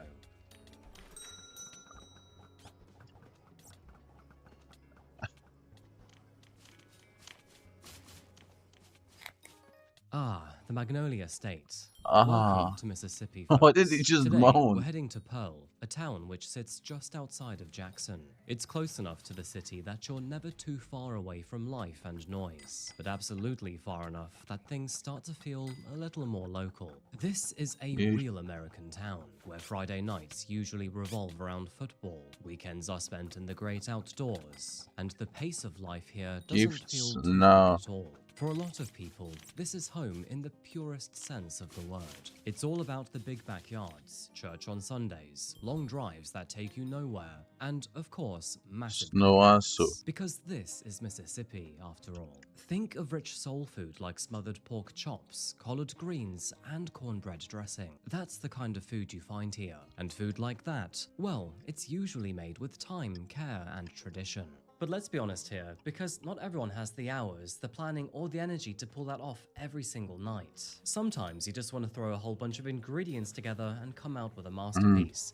And thankfully, that is precisely how today's sponsor, HelloFresh, fits in perfectly. HelloFresh is America's #1 meal kit and is designed for people who want real food at the dinner table without the stress that comes with it. Every week, they send you pre-proportioned ingredients and step-by-step recipes straight to your door, which means no wandering around supermarket Why aisles is he trying to say level 509 music? that you'll never use again. And what I really like about HelloFresh is the choice, because every week you can choose from a huge range of recipes, from comfort food classics right the way through to meals that only take 20 minutes. Because I'm always busy, what I prioritize is time, protein, Why am I gonna give calories. Snowasu Thankfully, rat? HelloFresh helps me find all 3 of those day in and day out. As a result, I'm leaner, healthier, and have more time on my hands. Which is great, because what it means is I have more time to make more videos for you guys every single week. And everything is made with fresh quality ingredients, so it actually feels like cooking, not just assembling something that looks sad and beige. And HelloFresh also gives you structure, because you know what you're eating, when you're eating, and you don't have to think about it. Which honestly is half the battle after a long day. HelloFresh can also make it easy to skip a week, change your meals, or pause deliveries altogether, meaning that there is no pressure and no guilt. And if you use my code CoffeeHouseHFZWL, you'll get a free Zwilling 4-star chef's knife on your third box, which is worth $144.99 in value, plus 10 free meals, and your first box ships Please free. rank Make me. sure to use my code to get this deal before supplies run out. The offer is valid while supplies last. The link above will automatically opt you into HelloFresh's best offer if redeeming after the activation window. That's CoffeeHouseHFZWL, and thank you so much to HelloFresh for sponsoring today's video. And now, let's get straight back to our case. Incredible food aside, Pearl, Mississippi is a slow, safe, and sound place to be. Nothing big ever happens here, and the place seldom sees drama, which is what makes this story Loki, what even about more me, bro? alarming. Because soon enough, Pearl would see a mystery that soon turned into a nightmare. It was here and in September of 2022 that a young man named Carson Sistrunk just suddenly vanished. And when I say vanished, I mean quite literally.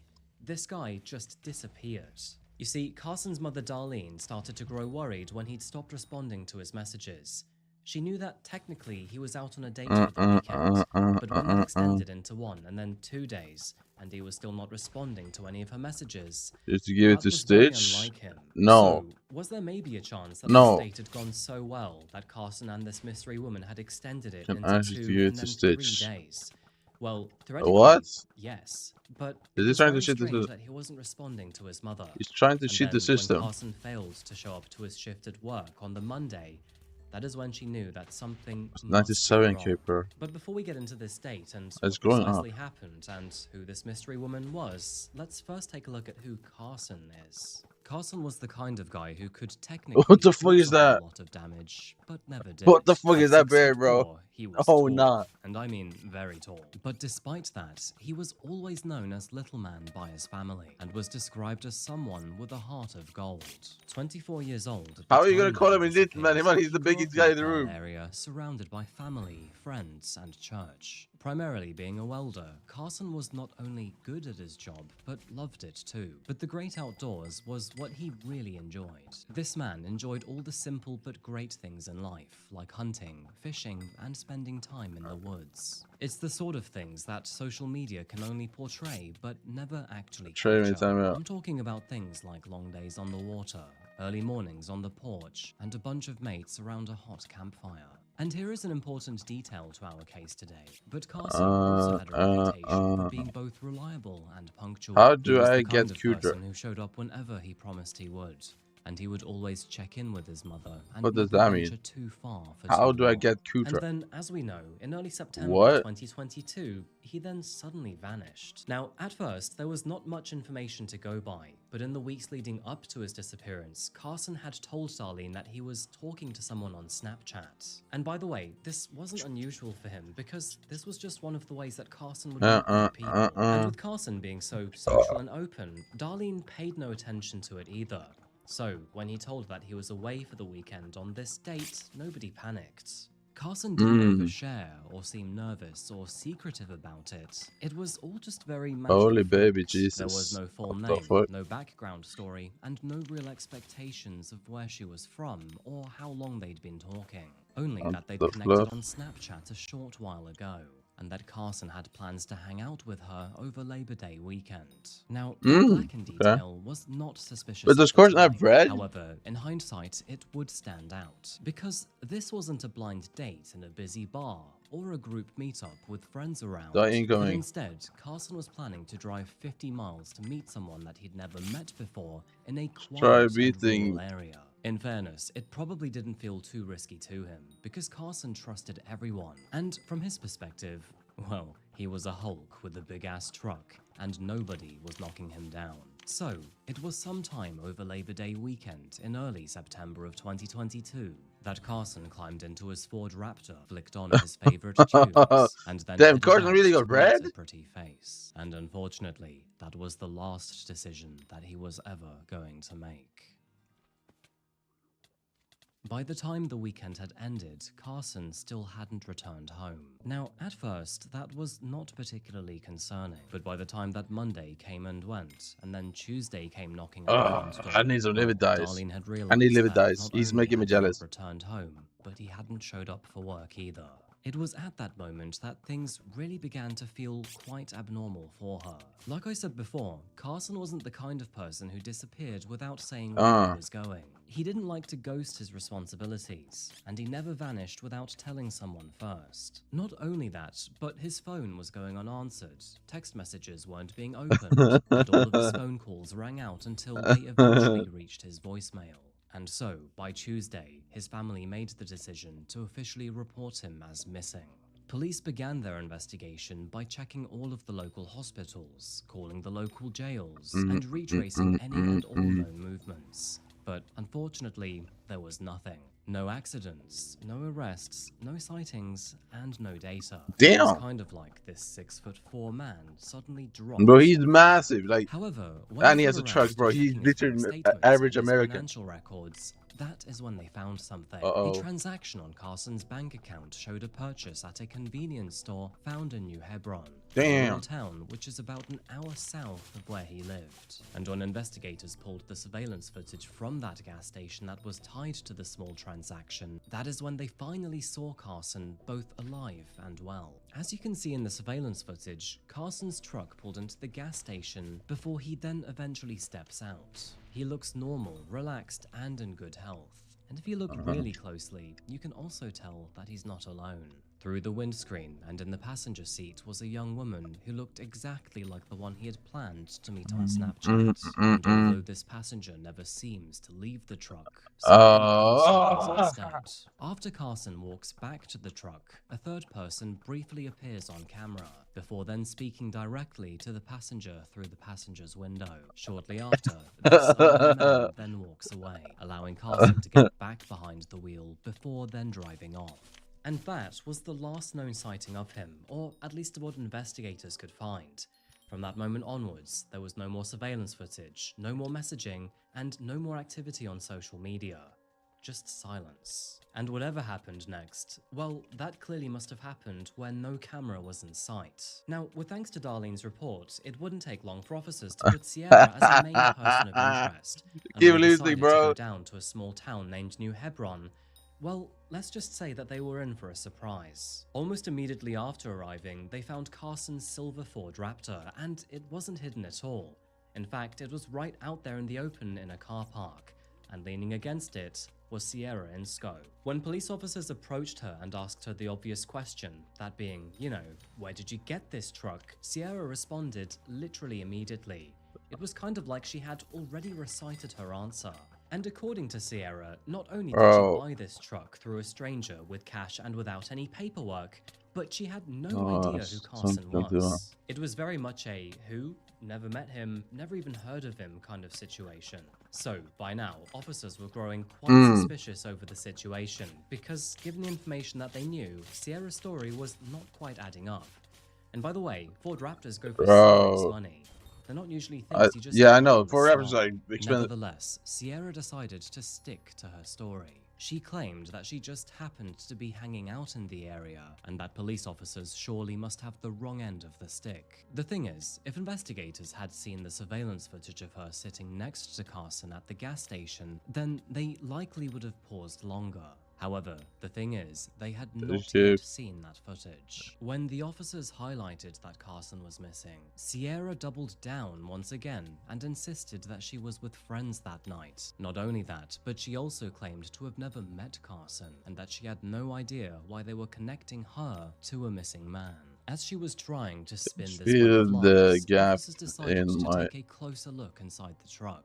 and although everything seemed to be clean at first glance, officers soon noticed small reddish stains on second inspection. The stains were found along the tailgate of the truck and were faint, dry, and easy to miss if you were not looking for them. But the officers could tell that unless someone had accidentally dropped a huge bottle of tomato sauce in the truck, then this was I likely still got some blood. more To exams. be more specific here, blood was found inside of the truck, on the flatbed. Why and did you do even that, bro? underneath, places that are quite hard to clean. And of course, Sierra had an immediate response for this too, because apparently she had hit a deer the night prior. Bro, fucking However, idiot. the strange thing here is that the truck showed no obvious signs of damage or denting. And also, how does running over a deer leave blood on the upholstery?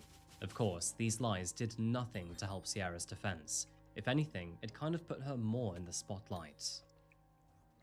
So, once Sierra was on their radar, investigators decided to re-examine everything. They first looked back at all of the surveillance footage of the area that they believed she was living in. However, circling back to the surveillance footage of Carson in the convenience store, they also noticed that the person next to him did absolutely look like Sierra. But if you remember, according to her, the two apparently never met. By now, investigators were even more keen to contact that third person seen in the surveillance footage. And when they did eventually track him down and speak to him, they learned of something extraordinarily important. Because not only did he confirm that the person was in fact Sierra, confirming that she and Carson were together that night, but Carson had also told How him long did that you they sleep? had plans to spend Did the I sleep for a evening long together time? I think I did. afterwards. Now, of course, what this means is that Sierra lied not only once, but multiple times. She lied about knowing Carson, lied about seeing friends that night, and lied about her circumstances. And while all of this was going on, forensic analysis on the truck would also confirm that the blood found inside didn't belong to a deer, but a human. Not only that, but when compared to Carson's DNA, it came back as conclusive. Do you actually think I And all slept of a that long though? sudden, Like, the I chain went of to bed at events 8 painted a p.m. very different story to what Sierra And had I'm told so happy I did, officers. bro. I mean, not only had she I didn't spent really time sleep with then the though. I man fell who asleep was at like now missing, 11. but she also I was had his gooning and vehicle, shit, which and had then his yeah, I blood went to all bed. over it. So, who precisely is Sierra Insco? Well, as investigators started pulling this case apart, they were shocked, because what they uncovered was both despicable and horrifying. It turns out that for multiple How can people do years, Blaze, Sierra bro? had Nobody been likes Blaze. carefully reinventing herself Nobody online, actually likes meaning Blaze, that right? she had multiple facades depending on what you wanted to see. On social media, Sierra didn't present herself authentically, but instead as someone that she believed that other people would adore. She saw herself as a country girl, a hard worker, Who and the someone who world? was both The grounded fuck? and charming. Someone who apparently was safe and sensible. But the truth is that Sierra had multiple profiles and gave you one depending on what kind of facade she wanted you to see. Her main Facebook profile, named Sierra Insco, is mostly innocent, but also kind of cringe. Her profile describes herself as Cornbread fed, and that she also likes to go fishing on the first date. In hindsight, I kind of wonder if that was set up towards Carson. You can also see that she posted not so deep relationship quotes, many selfies, and talked a lot about heartbreak. But then you have another Facebook profile named Go Getter Sierra, which is where she would post about heartbreak and independence in a more angry and aggressive manner. So, was it sweet and innocent fragile Sierra or bad beer Sierra? Well, when people from her past started speaking up, it unfortunately seemed to be the latter, and for even worse reasons. Former friends described her as someone who lied constantly, not in a way to only get herself out of trouble, but more as a default way of moving through the world. Why? And Yeah, these she is were not innocent. She's a small lies demon. either. Instead, She will they suck were you. big She will and suck you. dramatic. She will suck She you for everything claimed you have. careers that she didn't have, degrees that she never earned, and even medical diagnoses that never existed. At She's one one of stage, those. She had even told people that she had cancer, a lie that What? was so extreme that some of her friends even rearranged their own lives to care for her. They took her in, financially supported her, and looked Faked after having her, cancer? only to later discover that all of this was fake. And when she was confronted about that, well, she didn't apologize. She just simply disappeared. Time and time again, Sierra would attach herself to someone who was trusting and willing to help. She would rinse them for what she needed, whether that was money, housing, or emotional support, and then, when her cover was blown, she would vanish. Her previous partners had reported eerily similar behavior too. Sierra was emotionally manipulative, loved to fabricate diseases, and disappeared whenever she finally got what she needed. There are also reports that she was an OnlyFans model at one stage, but it's quite hard to find any information about this. Oh, and let's not forget about the truck here, because as it turns out, this was not just a thing that appeared after Carson's disappearance, but actually an ambition that she had been yapping about for months. Multiple people would later come forward to say that Sierra had openly talked about getting herself a truck for her birthday. And it wasn't just any truck, but a nice one. Now, on its own, that detail may not have meant all too much. But of course, Carson did own a Ford Raptor. Both investigators and prosecutors suddenly realized that maybe Sierra hadn't actually stumbled into Carson's Ford by chance, but instead had actually targeted him. And when you place that theory alongside her history of deception and exploitation, and her social media, which painted a rather selfish side of her, it all starts to make a grim kind of sense. Unfortunately, only a few days after Carson was reported as missing, their search would take a horrible turn. By this point in time, investigators no longer assumed that they were going to find him alive, but they still didn't know where to find him. They find him alive or no? On September 7th of 2022, all of that changed. It was on this day that an oil field worker driving along a remote stretch of land near Gold Camp Road noticed something out of place. While doing his usual routine, he spotted tire tracks leading off the road towards one of the pump sites. It was the kind of detail that you don't normally see too often. And so, after contacting the authorities, who then followed those tracks, they found a body lying in the grass near the oil well. And as you might have guessed, it was Carson. The area that his body was found was in a quiet and isolated spot. It was devoid of any nearby houses or traffic, and essentially was just open land with machinery and grass nearby. Well, why are there faction terminators right now? Realized that the condition of his body meant that he had been lying there for at least a few days. Exposure to the elements had already begun to take its toll, complicating both identification and forensic work. However, there was no doubt about what had happened here, because they could tell that Carson had been shot multiple times. An autopsy would later reveal that he had suffered can you just track the bullet? With all bullets entering at an upward angle from someone down below. All of a sudden, the blood that was found inside of the truck made sense. Just find a bullet and then trace the gun, and then once you trace the gun, you just kick, bro. After he had passed away, his body was then moved from where he was shot and then dumped at the oil site, hidden just enough that I expected it to be in the oil tank, though. And then, it did not take him into the oil tank. His body drove his truck away, which, of course, put Sierra in an exceedingly uncomfortable position. Now, of course, once Carson's body was found, everything changed all at once. Up until this moment in time, Sierra was merely just a theoretical question mark. Why would you make a claim 5 days? She was a suspect in murder.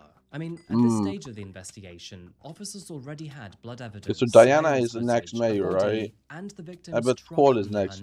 Did you see that actually looks? It's Paul, baby. It's Paul again. Body, she did what she always does best, and just like Carson, suddenly disappeared. In response, law enforcement issued alerts and tried to track her movements. And at first, Sierra did a great job at hiding from officers.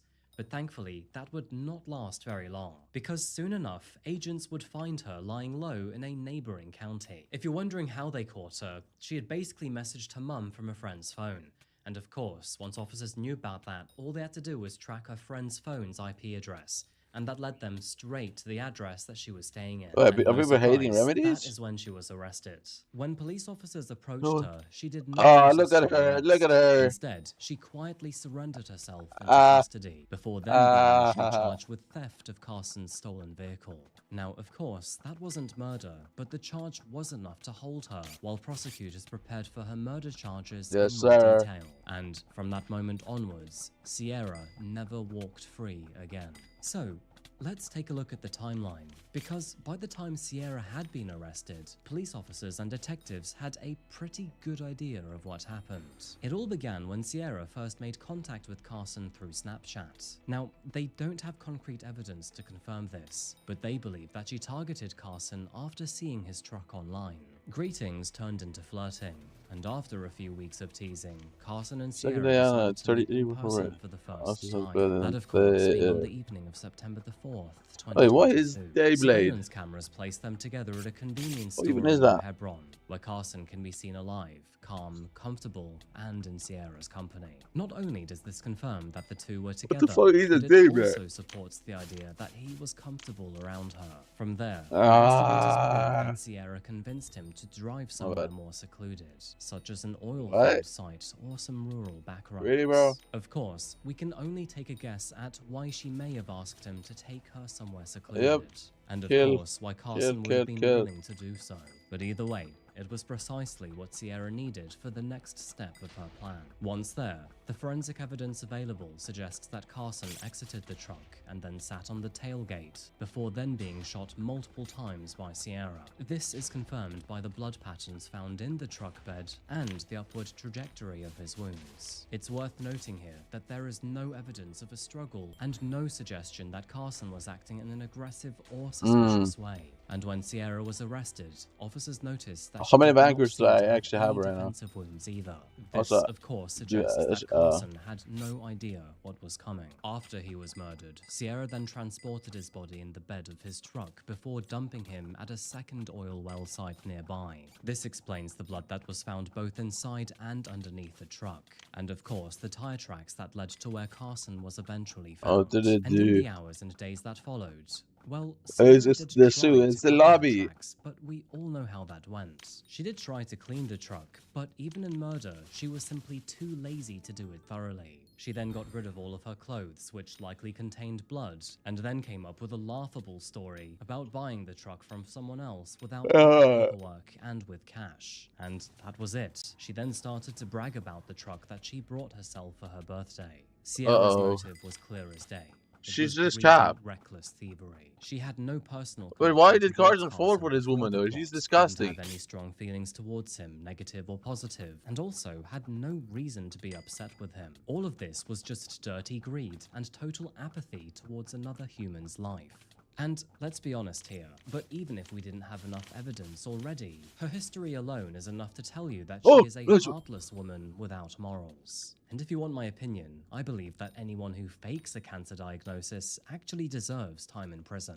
Okay, so moving into the legal proceedings of this case, by the time that investigators were done with their analysis, and once all of the evidence was laid out, the case against Sierra was overwhelming. I mean, surveillance footage and DNA analysis aside, the lies that she had trapped herself in were already suspicious enough. In 2023, a grand jury formally indicted Sierra for murder, and from there, the question was no longer if she would face consequences, but how the case would end. A trial was possible, and it was even scheduled too. But the thing is, that trial would never actually arrive, because in July of 2024, Sierra decided to plead guilty.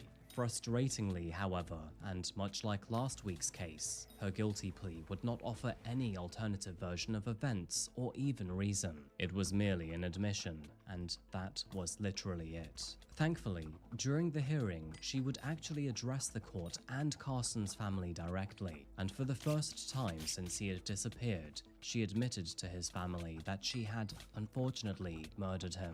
But in a way, it brought closure to finally hear those words out loud. I hate her, bro. What is wrong with her, bro? Why did you take advantage of my boy Carson, man? Bro, he was the perfect American.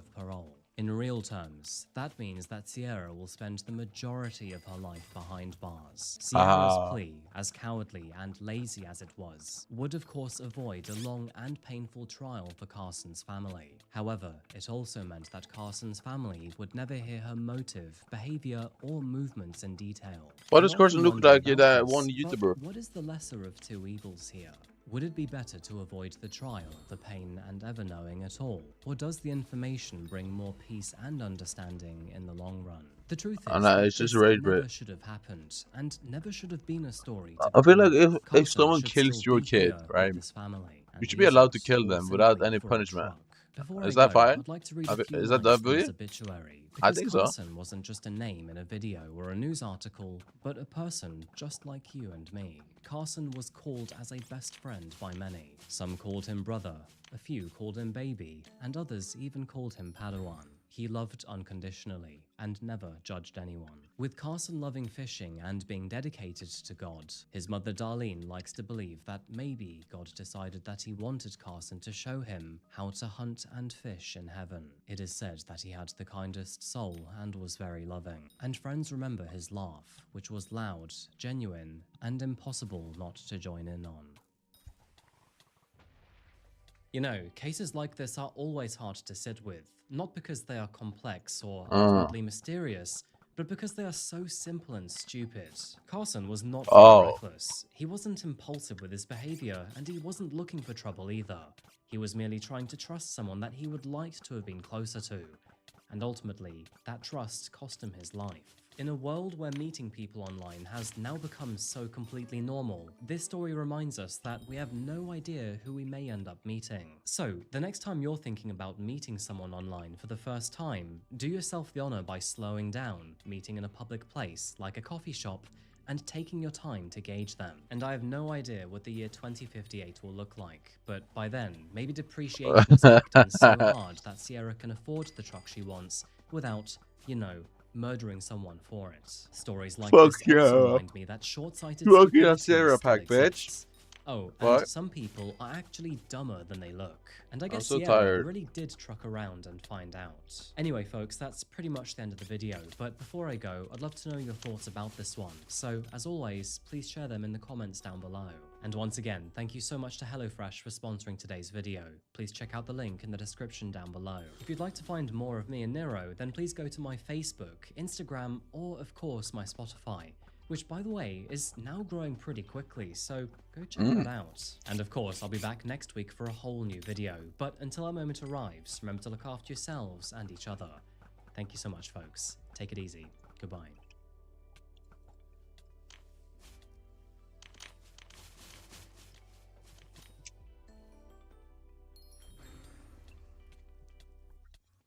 Bro is 34 years old. Imagine being over 20 years old and playing Skyblock. Holy fuck.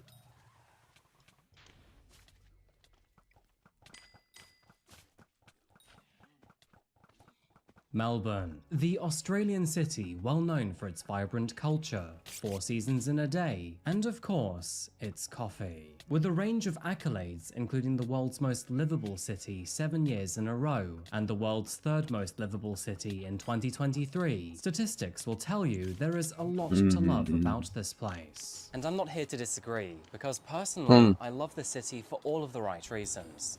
But what if I told you that, no matter where you are, monsters live among us? Today, we're trying something new and slightly different for Coffee House Crime, by exploring several cases which occurred all across Melbourne. This is the beginning of a new series, one that covers the darkest corners of our most beloved cities. Join me today as I explore the morbid underbelly of Melbourne, Australia. Before I begin, and just let you know that I cover true crime and darkly fascinating stories. So, if that does sound like your kind of thing, please consider subscribing. And now, with that said, let's grab our shoes, grab a coffee to go, and explore Melbourne's dark side.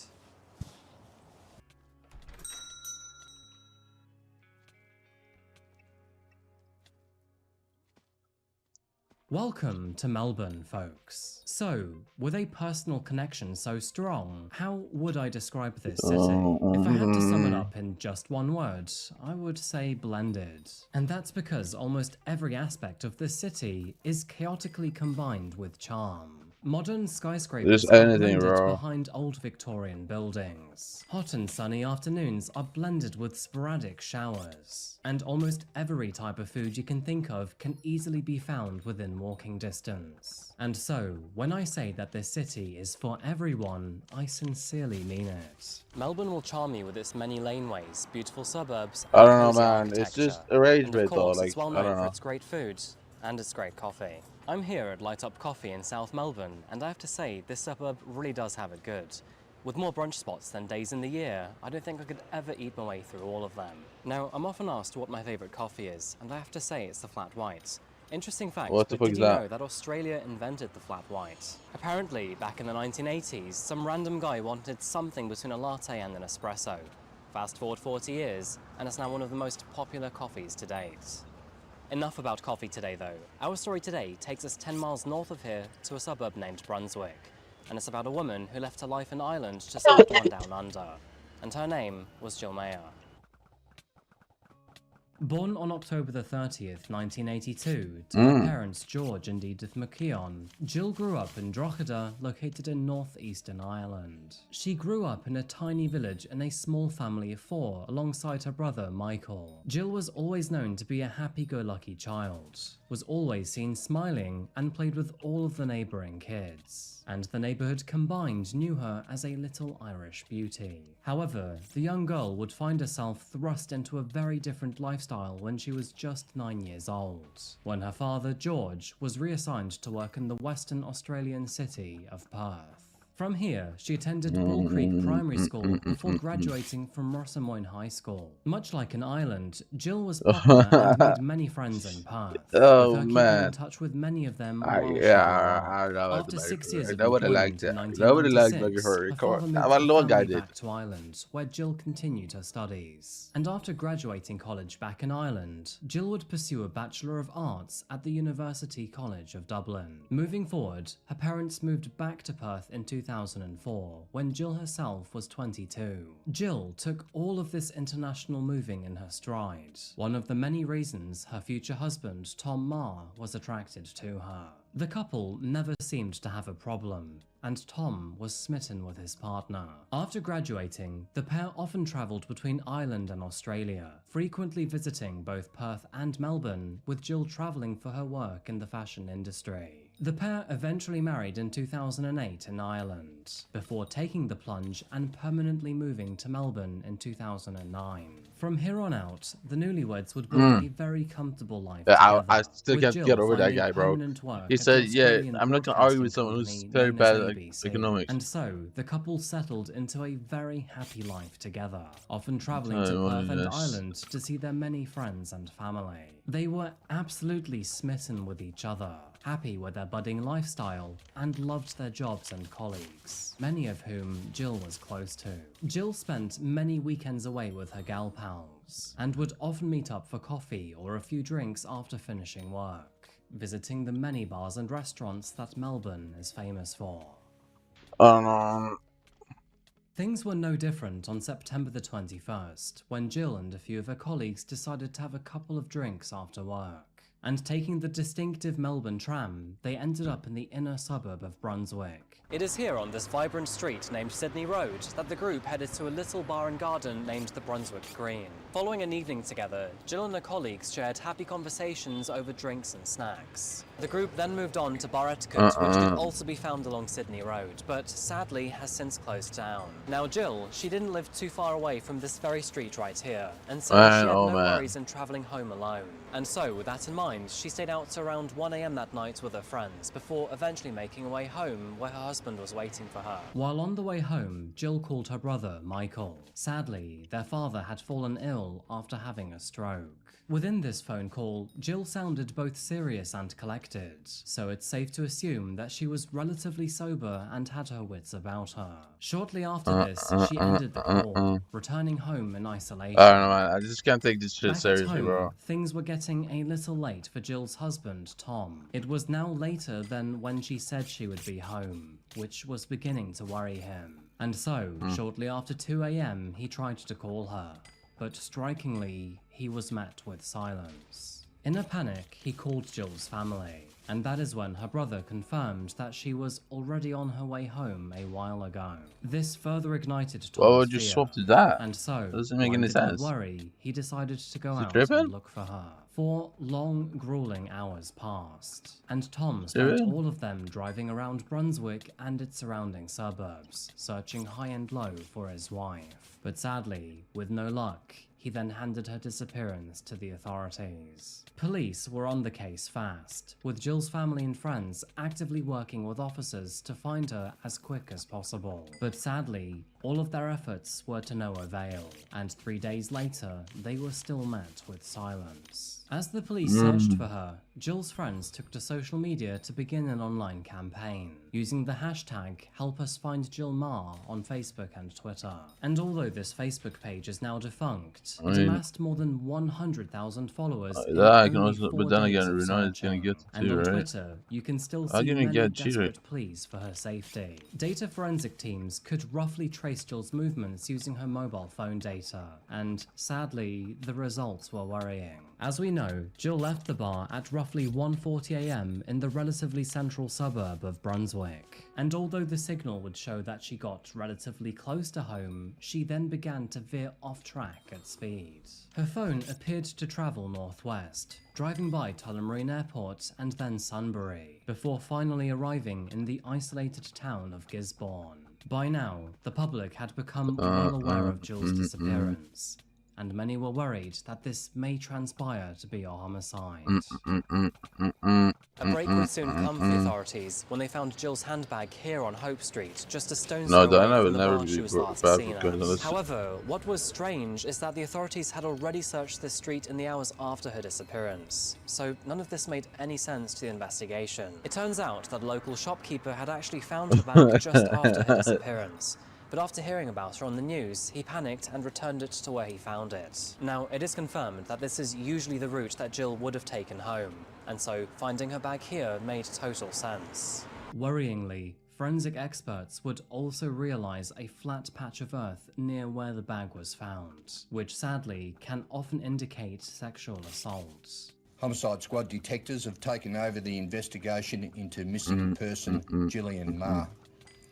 Gillian was last seen at Bar Etiquette in Sydney Road, Brunswick, in the early hours of Saturday morning. Yo, what's up, She has not been sighted since. This morning, what's good, bro? A handbag was located in a laneway off Hope Street in Brunswick, and we've recently confirmed that the contents of that handbag belong to Gillian.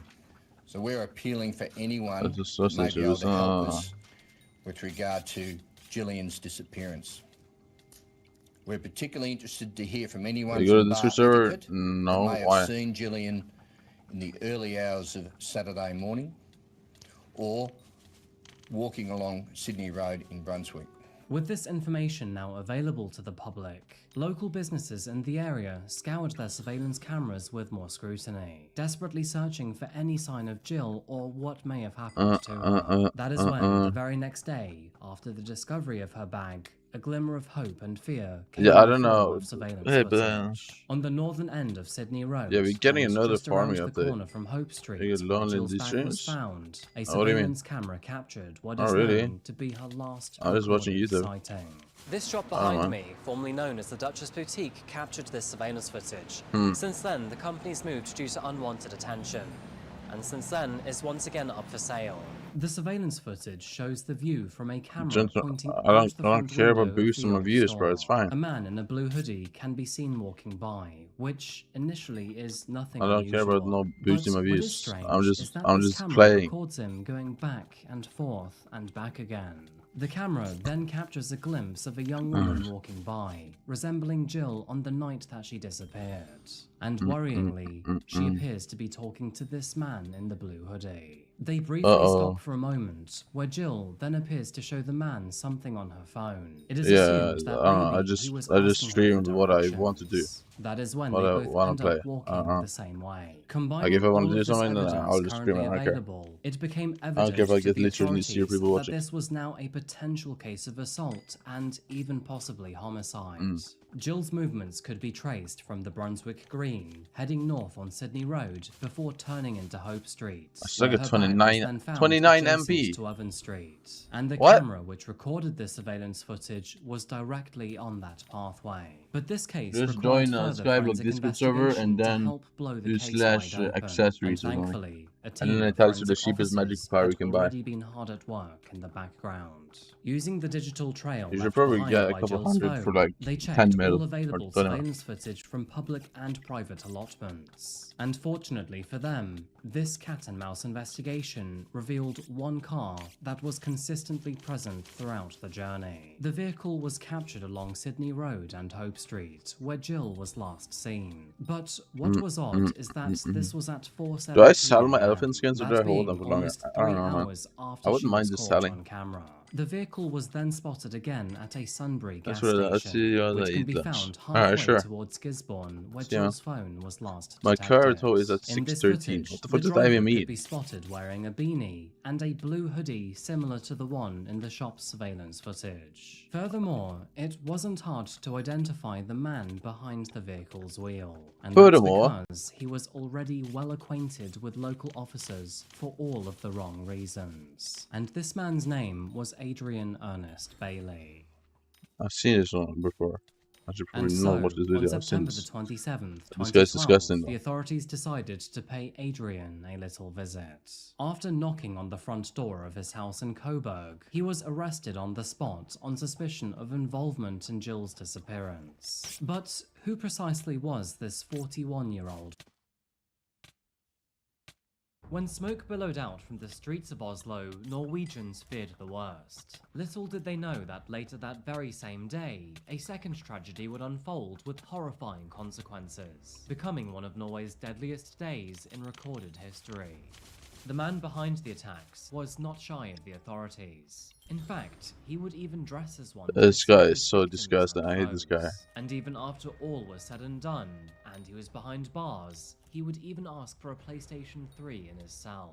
Today, we are exploring the dark depths of this evil man, his twisted childhood, which likely contributed to his monstrous personality, and what the country of Norway could not forget in his aftermath. Welcome back to Coffee House Crime, folks. My name is Adrian, and today we're going to Northern Europe to look at one of Norway's darkest stories. This video is an educational documentary created in respect for the 77 victims of this tragedy, and my deepest sympathies extend to all of those affected. And by the way, I post true crime up to twice a week here. If that's your sort of thing, please consider subscribing. And now with all of that out of the way, please grab yourself a coffee and let's caffeinate while we investigate. This is the case of Anders Breivik.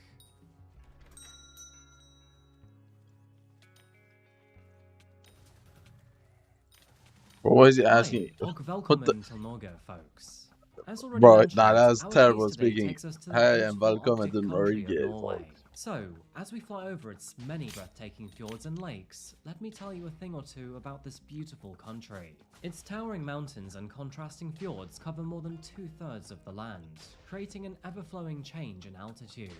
And if you look beyond the mainland, you will find more than 50,000 islands sprinkled along the coastline. Now, in recent weeks, there's been a lot of talk. Okay, I don't sell my rose buy. I'm just buy it. I'm drag with it and sell it. What the fuck did you just say? Let me just show you a couple examples. With such a harsh landscape, most of the country's 5.5 million residents are forced to live in the south and closer to its capital named Oslo.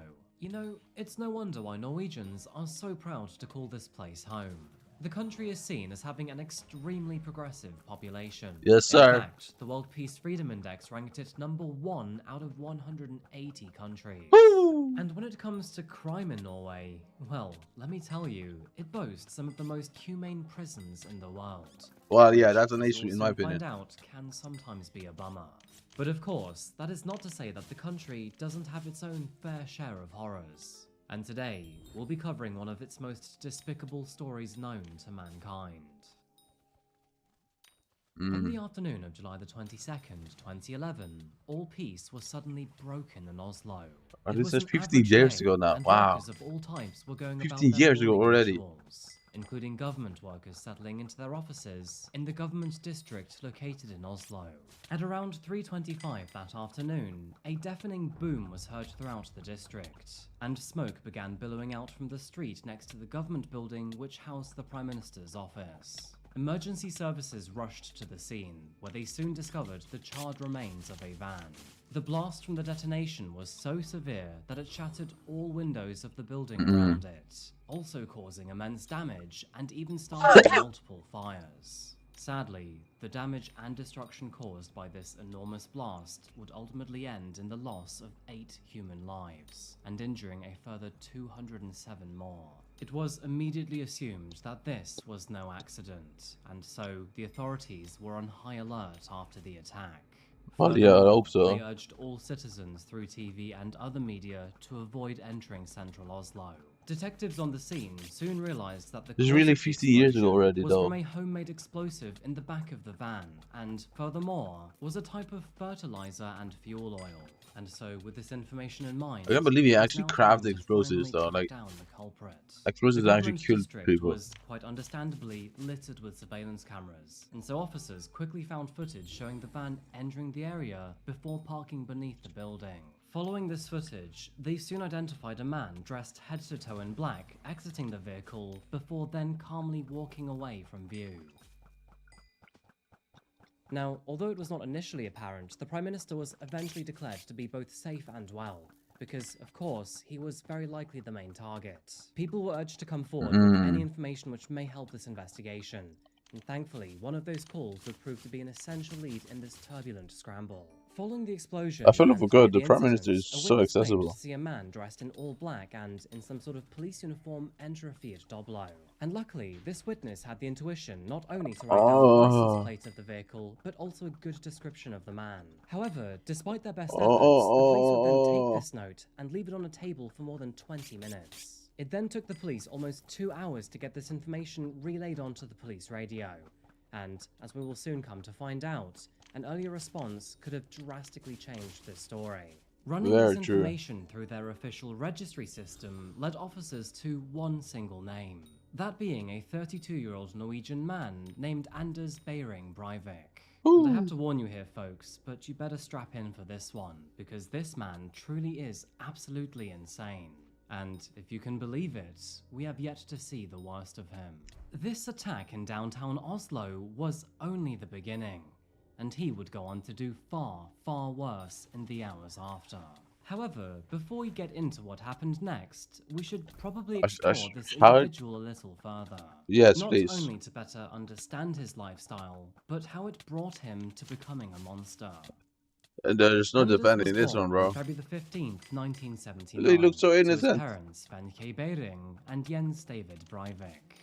His parents couldn't decide which side of the family would claim his surname, so eventually it was decided that he would take both instead, making his full name Anders Behring Breivik. The reasoning for this would become more evident just 1 year after his birth. His father, Jens, worked for the Norwegian embassy, and soon enough, he wanted to relocate his family to London for his career. However, this was not acceptable to his mother, Wenche. She already had reservations about their marriage, and now, moving away far from home seemed to be too much for her. And so, along with her 1-year-old son, Anders, and his 6-year-old half-sister, Elizabeth, the three of them moved back Yeah, I to hate this Norway guy so and much, into a bro. small apartment in Oslo. After the I wanna divorce was only want him in finalized, real life. his father applied for custody I wanna of his on son, him, bro. but unfortunately, he lost that battle to his mother. And the I wanna consequences only of him. this decision would be extraordinarily disturbing, to say the least. I need to want Cracks him, in bro. the relationship between And Wenche leech, and her son and leech would me onto slowly him, bro. begin to Release me form, onto him. And at the I young need to age want of him. just 3 years old, while he was still attending kindergarten, Anders' mother contacted Social Security to request that her son stay in supervised care over the weekends. You see, Wenche claimed that her son was, quote, too much of a handful, and that he was an antisocial problem child. And so, with her misdirected concern, this prompted him to undergo a psychological evaluation. Doctors claimed that Anders had a very peculiar smile, without emotion or any sort of weighting. And sadly, this would come as no surprise to them either, because around the same time, some rather disturbing details started to come from his mother. It turns out that Anders' mother actually resented him to an abnormally high level. She told the doctors that she called him a demon child, and that, apparently, while he was still inside the womb, he would purposefully kick her. I mean, if this really was the case, then personally, I think the only footwork he was doing as a baby was trying to kick some sense into his stupid mother. And apparently, even after giving birth, she would routinely tell him that she hated him, never wanted him to be born, and that she wished he was dead. She would also stop breastfeeding him, which, fine, each to their own, but apparently, the reason was because he was Become the sick of officer. her. Now these Hold are on. truly awful things to say to a young and Hey, that's impressionable actually a boy, good point. especially from his mother. And unfortunately, this monstrous behavior would rub off on his personality. Wenche was eventually diagnosed with borderline personality disorder, which, no surprise, severely impacts a person's ability to manage their emotions. And if you thought this would be the worst of her actions as a mother, you would sadly be mistaken. Although there were times when she was outright cruel to her son, she would sometimes turn to extreme affection.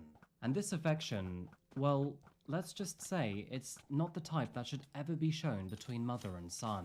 It's unclear how, but psychologists believe that, in these moments, Venke projected her own sexual fantasies and fear of men onto her son.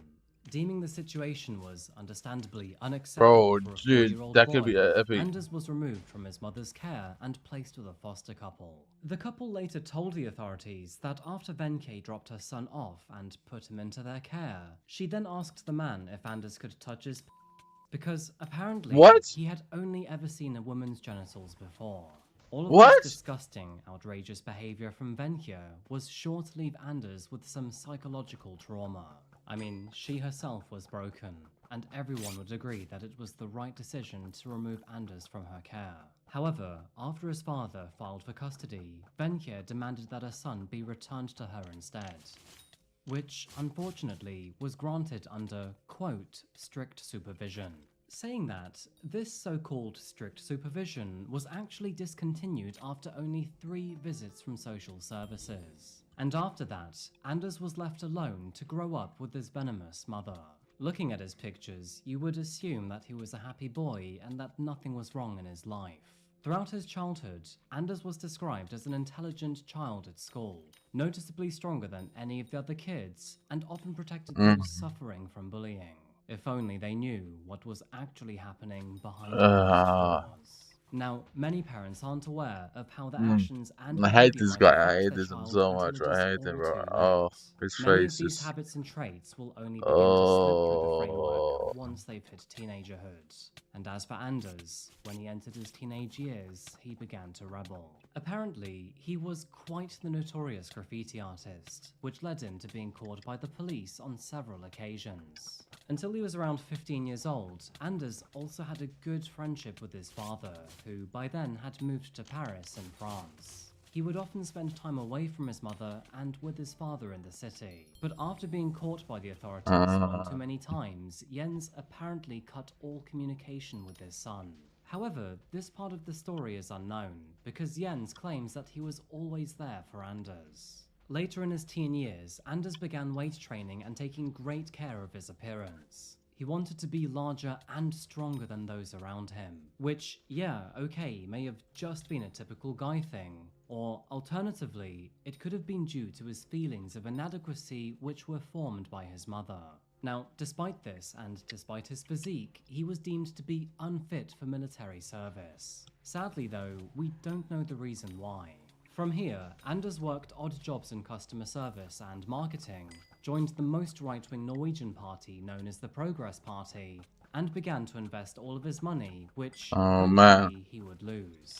Soon after this, he started numerous companies of his own and began trading in diamonds. Now, initially, all of his work was in accordance What with is the law, that small ass beard, bro? What is that? but as time went by and he became lazy and more greedy, all of that would change. Eventually, he started a firm named Anders Behring Breivik ENK, where he would sell forged diplomas. Of course, this made him a lot of money, and I'm sure that we can all probably guess what he eventually planned to do with it. In May of 2011, only 2 months before the attack in Oslo, Anders rented out a farmhouse in Norway's countryside. Just connecting the dots together for you here, but as we know, the explosive used in the car bomb was fertilizer-based. You see, Anders' occupation as a farmer made it relatively easy to hide any dangerous substance. All he had to do was mix that in with standard orders which contained How does he not know? suspicious materials. On July the 17th, which was only 5 days before the attacks, Anders then wrote on Twitter to say, "One person with a belief is equal to the force of 100,000 who only have interests." And as we already know, he then parked his van in the government district and escaped in a red Fiat. The explosion which continued was sure to catch international attention. This was one of the worst attacks in Norwegian history, and many were shocked beyond belief. Even still, with all eyes on this unfolding tragedy taking place in Norway's capital, Nobody believed that anything else could happen. Well, unfortunately, that was wrong. You see, politicians are often used to high levels of scrutiny and the fear of being targeted, and this attack would be sure to validate those nightmares. With the Labour Party being the country's main leading party since the year 1927, many working in the area were delegates from that movement. On the same day that these tragic events in Oslo were unfolding, many of the politicians' children were actually attending the summer camp found on the nearby island of Utøya. Utøya can be found in a lake around an hour northwest of Oslo. This camp, which by the way occurs every summer, is attended by around 600 teenagers. Utøya is an idyllic place and is perfect for getting away from the hustle and bustle I want to of go the there city actually. and spending some good It looks quality beautiful. time in the wilderness. Being literally only 0.04 square miles in size, it is absolutely tiny. However, its calmness and tranquility away from everything offers a place of safety and comfort.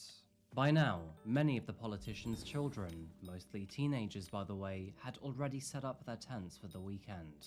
That was until 3:26 p.m. when all of a sudden, dozens of mobile phones began to ring. It was in that moment that camp staff immediately knew that something terrible had happened.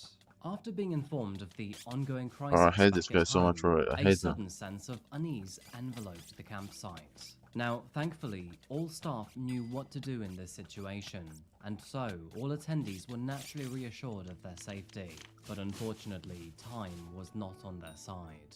Soon after, the island's camp leader received a phone call from the mainland, coming from a so-called police officer who was requesting access to the island. The officer claimed that he had been dispatched to protect them just in case the van attack in Oslo was not an isolated incident. Now, feeling relieved to hear a policeman who was now finally on the way, the camp leader happily took the boat to pick him up from the mainland. When the island leader finally got there, he was greeted by a man who was wearing all black and seemed to have some sort of wetsuit material underneath his police vest. And as expected, he was carrying a gun and an armored briefcase, which was assumed to contain more weapons and ammunition for safety. Once again, the man claimed that he was from Oslo Police Force, and that, furthermore, he had been sent as a precaution to protect them after the Oslo attack. Following this, he then flashed his badge as an act of authenticity. It seems that the man had passed the camp leader's vigilance, and so he was now allowed safe passage to the island. Something that, unfortunately, would later prove to be an absolutely fatal error. Upon arriving on shore, he was met with another camp leader and an island hostess named Monica. It was in this moment that the two of them became wary of this man, and so they decided to contact the island dude, the fact that there is a possibility though, that he could one day walk out of jail after crimes and tell you, bro, this is just many shots echoed through the wilderness. Soon after, a second wave closely followed. It was in that moment that both Monica and her co-worker had been shot, just out of sight of the rest of camp and all of its students. And, in a disgusting and barbaric act of deception, the man then ran towards camp and beckoned people towards him for protection. His actions were without any remorse or sympathy, and combined with his trickery, he began to injure and murder dozens of people, who scattered when they heard the commotion. Those injured pretended to be dead in an effort to try and save themselves, but sadly, Anders was as cold and callous as they came. He would go around and one by one finish them off. Now, you have to understand here how absolutely terrifying this must have been for everyone in this situation. Here they were, trapped on this tiny island with a murderous gunman. Quite honestly, this is something out of a horror movie or a video game. And now, everyone on that island Doesn't that mean death? one very difficult decision. Where and how do they hide? And remember, the answer could cost them their lives. Taking a brief look at the island, there were various places that students could run to. With most of the island's infrastructure on the northern side, dense forestry covered most of the south. Many chose to use this dense woodland by hiding in the trees or behind hills and rocks. Yeah, whilst you others should. chose to hide along the coastline among the rocky cliffsides. And despite the temperatures, some even jumped into the waters and took refuge in small caves. Some students found a small building called the Pump House, which can be found along the coastline and far away from This the is main crazy, bro. settlement. However, unfortunately, this would eventually become one of the most horrific scenes of the day. Meanwhile, back towards the main settlement, some students decided to barricade themselves inside the various main buildings, including the cafe. This really was a matter of guessing where the gunman would go, and then trying to select a different path far away from him. Get it right, and you have a chance to survive. Get it wrong, and you lose your life. After barbarically murdering an entire wave of students, people started to catch on to the situation.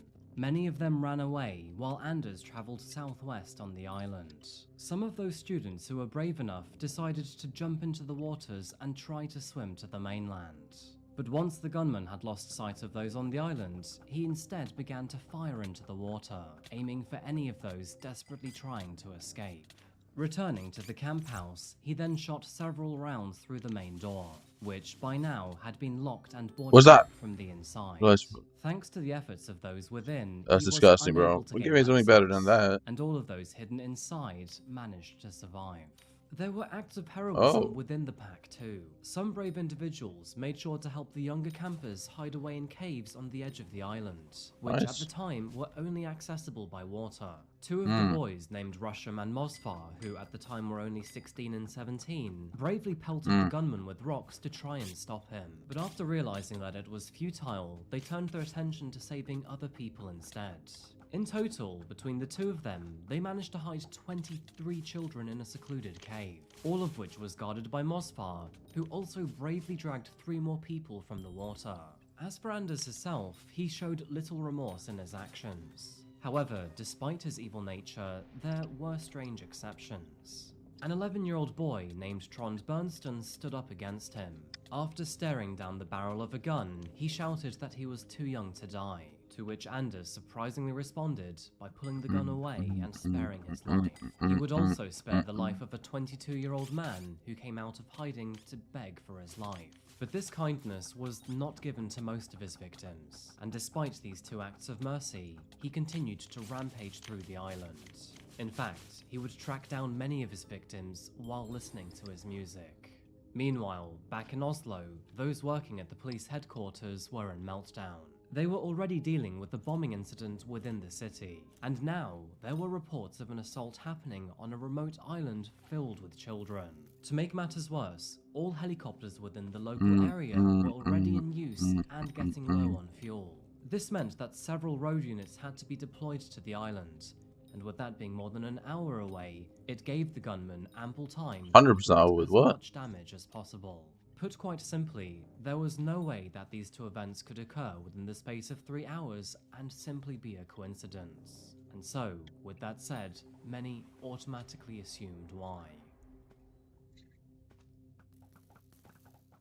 At 6:04 PM, officers finally reached the lake, and after deploying boats, they finally reached Atoy's shoreline at 6:25. Just 1 minute later, the gunman then called police officers on the phone, but remained silent throughout, almost as if they were trying to taunt them to find him. And the twisted thing is that once police actually reached the island, many victims were too scared to approach them, scared that they were more gunmen trying to murder them. After tracking the assailant down and then surrounding him, officers shouted, "Surrender or be shot." That is when Anders put his guns down and was finally arrested on the spot. I know, putting bro. an end to this terrible massacre. With the gunman now I don't know, subdued and in police custody, his identity was officially confirmed to be Anders Behring Breivik, Oh, he's the so same ugly. suspect behind the Oslo bombing, which Look at occurred his only face. a few hours earlier.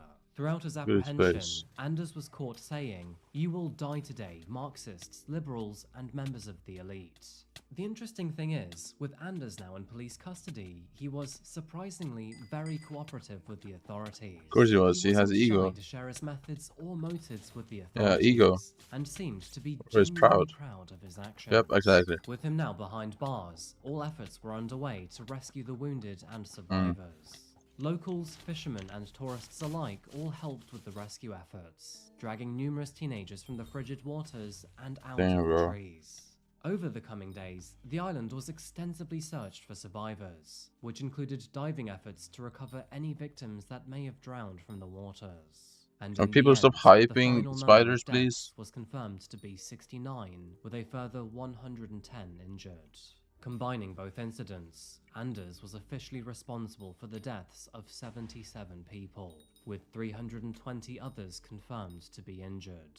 These traumatizing figures marked his actions Insane as the thing. deadliest tragedy in Norwegian history ever since World War II. Yep. In fact, studies show that around 1 in 4 Norwegians have been affected by the attacks in one way or another.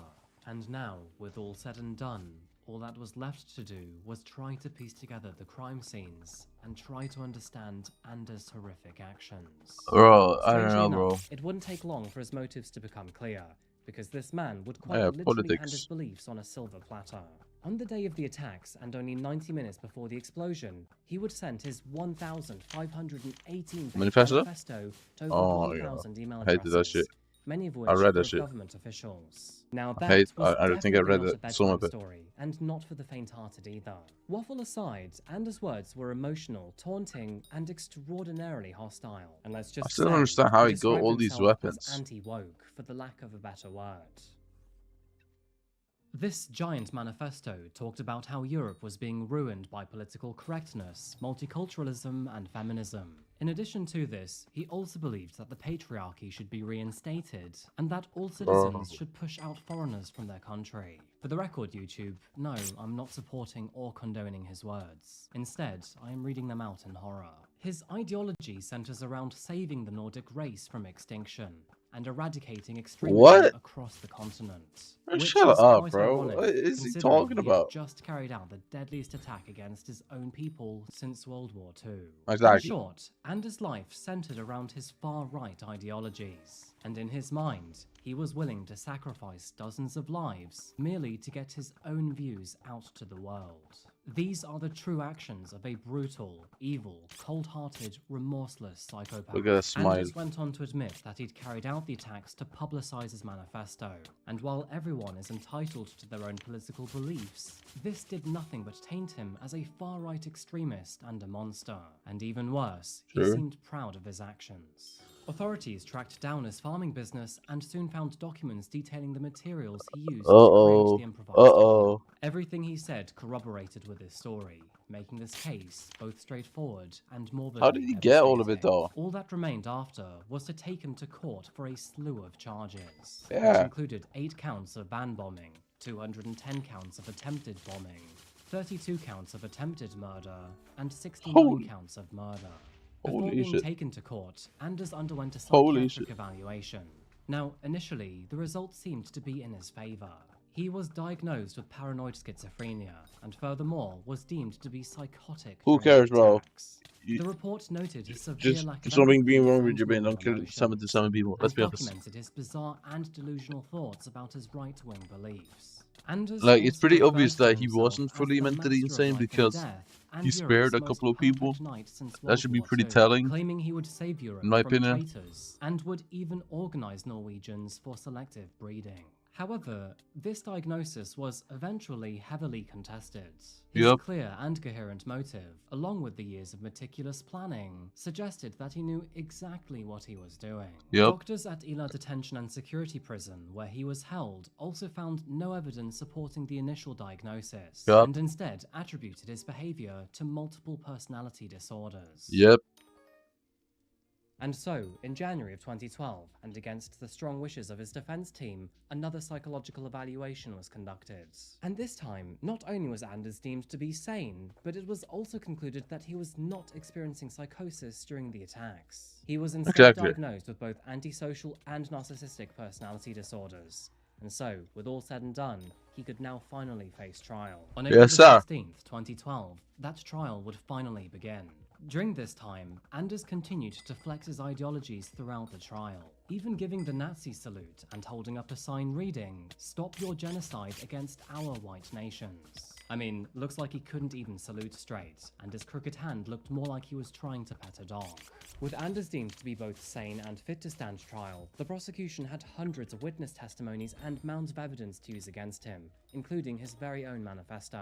And so, no surprise, in August of 2012, Anders was found guilty of all of his vicious crimes. Yes, sir. But this is the most infuriating part of the story. Yep, here he comes. Here he goes. Despite murdering 77 innocent victims, he was only given 21 years behind bars. Yep. Which, by the way, is Norway's maximum penalty. And in addition to this, he was given a minimum parole sentence of only 10 years, which means technically he could be free right now. Now trust me, I can already feel both your shock and anger through the screen here. But luckily, this sentence means that Anders could also technically be held for the rest of his life. In short, he will only be allowed back into society when he can prove that he is no longer a threat to it. And so, even after his 21-year sentence, he will still be assessed every 5 years. Which is absolutely wild if you ask me, because this man should never see the light of day again. Yes. But surprisingly, this is the harshest sentence you can get in Norway.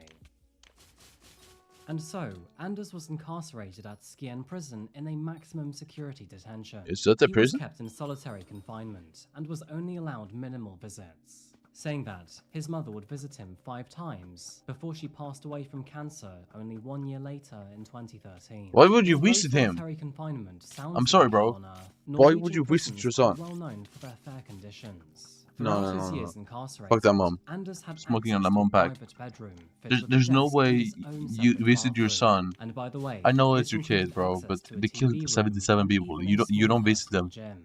He also had access Like, to a what is this? I'm typewriter, sorry, an bro. You Xbox, no. and a PlayStation 2. These conditions far surpass the living conditions of many homes across most major cities. I mean, many people would have to sell several organs just to find a place like that here in London. Anyway, in November of 2012, which was only a few months after his imprisonment, the stroppy brat wrote a 27-page complaint about his living conditions and demanded he had better rules to live under. He also demanded better communication with the outside world, and that his outdated PlayStation 2 be replaced with a PlayStation 3. Within this 27-page complaint, That is insane. he also claimed that other What the prisoners could fuck? play more adult games, whereas he himself had to play games like Rayman Revolution, which apparently is aimed at 3-year-old children. He also complained of excessive use of handcuffs, excessive restraint, thousands of strip searches, and Who a lack cares? of sunlight in the winter months due to privacy Aww. windows. He also requested for more communication with the outside world, which ultimately was rebuffed. With the court ruling, the government's primary task is to protect its citizens, and Exactly. to let a convicted terrorist establish a network is dangerous. However, they also concluded that his treatment breached Article 3 of the European Convention on Human Rights. And so the government compensated him with 330,000 kroner, which is the equivalent Huh? of $40,000 or 22,000. They gave him money. Although he was not allowed to have more contact with the outside world, They gave he him was seen money. as a well-behaved prisoner, and so he was granted extra comforts within his cell, which included What? keeping a few pet parakeets for company. By the way, I am all for rehabilitation and education, but at least to me, it seems like Norway's system is an absolute joke here. I mean, this man murdered 77 people, but despite Exactly. this, he was given That's what I'm gyms, saying. pets, and games consoles. And when that wasn't enough, he was given compensation. By the year 2022, his minimum parole sentence was actually coming to an end, but thankfully, the circus ended here, and his parole was rejected. Psychiatrists would also testify that he appeared to be mentally ill and seemed to be becoming more psychotic and delusional, and so his sentence was upheld. And as Good. recently as February of this year, Anders filed for release from isolation. However, it was ultimately deemed that his human rights were not being violated, and so to this day, he continues to be in solitary confinement. Good. It is almost certain that someone like Anders, with his hurtful ideologies and worsening mental state, will likely never be safe to return to the general population, and I'm sure that most of us agree that this should never be the case. Everyone is on the political spectrum somewhere, but when your beliefs end in the loss of 77 human lives, Exactly. it is safe to say that you are as bad as extremists come. Anders Yep. himself has left a scar on the history of Norway. that Yeah, he sadly has. He really will has. likely never heal. Not only I Norway, hate this guy. I but hate the him. rest of the world too. I The hate him. news spread like wildfire, and the United Nations, European Union, NATO, and many governments around the world all condemned the attacks, showing support and solidarity with Norway. In the immediate aftermath, several vigils and many marches took place, and each of the Nordic countries held a minute of silence to honor the victims. Memorials have been erected across the country to honor them, including one on Utøya itself. 8 people were murdered in the bombing of Oslo, and the scene has painted a picture of terror in many Norwegians' memories. And the horrifying scene in Utøya, which killed 69 It doesn't even feel people, like if majority you live of in those being Norway, bro. How does this teenagers, even will happen? forever be in the minds of all Norwegian Norway, bro. citizens.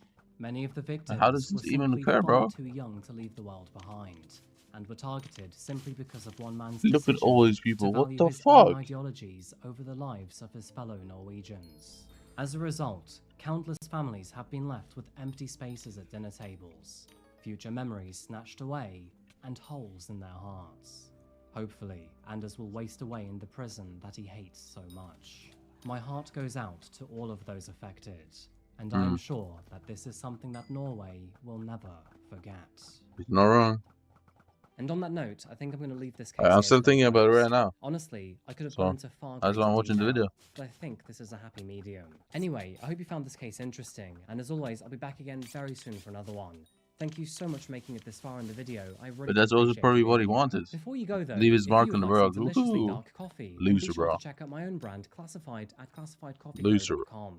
If you'd like to get early access to my videos or just support the channel, check out my Patreon here, or alternatively, check out my social media here. And yeah, that's pretty much it, folks. Thank you again so much for watching, and as always, I'll see you again very soon for another one. Until then, though, remember to look after yourself, look after each other, and of course, as always, stay safe. Thank you, and goodbye. Oh, what the fuck?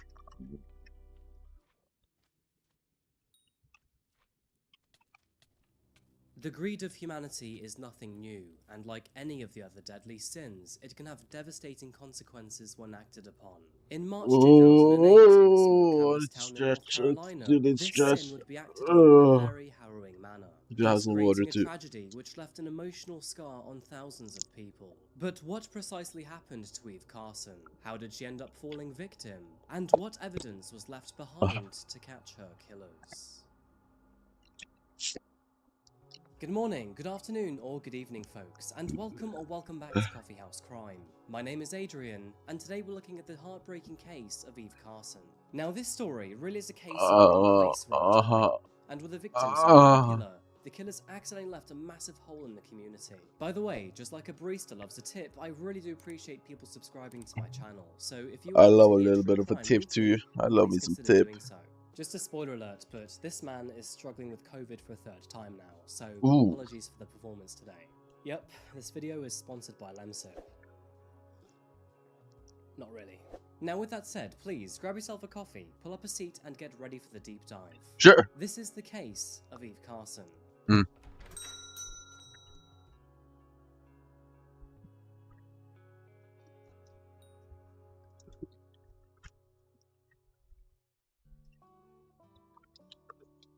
Today, we're returning to the US and to one of its eastern coastline states. It's home to the Wright brothers, Krispy Kreme, and the Great Smoky Mountains. And so, with that said, welcome to I need to piss, guys. I'm sorry, but I really need to piss. Short and sweet, the Tar Heel state has many good things going for itself.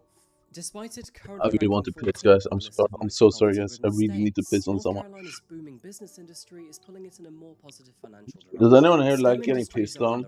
Like, and thanks to its I pleasant don't know, bro. climate, I've seen some many are people making the move getting over pissed here. on. But unfortunately, this It's a is bit only weird, in though. cities and built-up areas. And there's even worse The ones, lofted like divide between people who urban like and getting country has shat on. escalated in recent years, and this state is a prime example of the ever-growing great urbanization effect. Drive into the state's capital, Raleigh, and you'll see plenty of development going on here. Its core industries include financial services, medical, and pharmaceuticals. And people who like in getting recent farted years, on. It has become a major player in biotech and similar high-tech. Probably people who like getting This is farted due to on its too. Oh my continuous god. investment in medical research and educational facilities, with Wake Med, UNC But people who Rex like getting Healthcare, spat and on University too. of North Carolina all being some of the People city's top who like getting drive out to the licked. west of Raleigh's borders and south of its neighbour Durham, and you'll come across a town named Chapel Hill. With a Probably population people of who like getting 62,000 bit. residents, it primarily serves as home home to a campus of the University of North Like, you Carolina. wearing a Now, collar? this town is pertinent to our Bro. case. And why, you People may ask? who like Well, being on a that's because it's leash? home to the main person in our Like, school. bro, this As you would world is... expect from most university This world is towns, weird, living bro. in Chapel Hill offers Anyway. residents an urban-suburban atmosphere. Most Why of the is people there a here tend to side? rent their homes. And with so many restaurants, coffee shops, and parks, it is no wonder why this place has such a small-town vibe.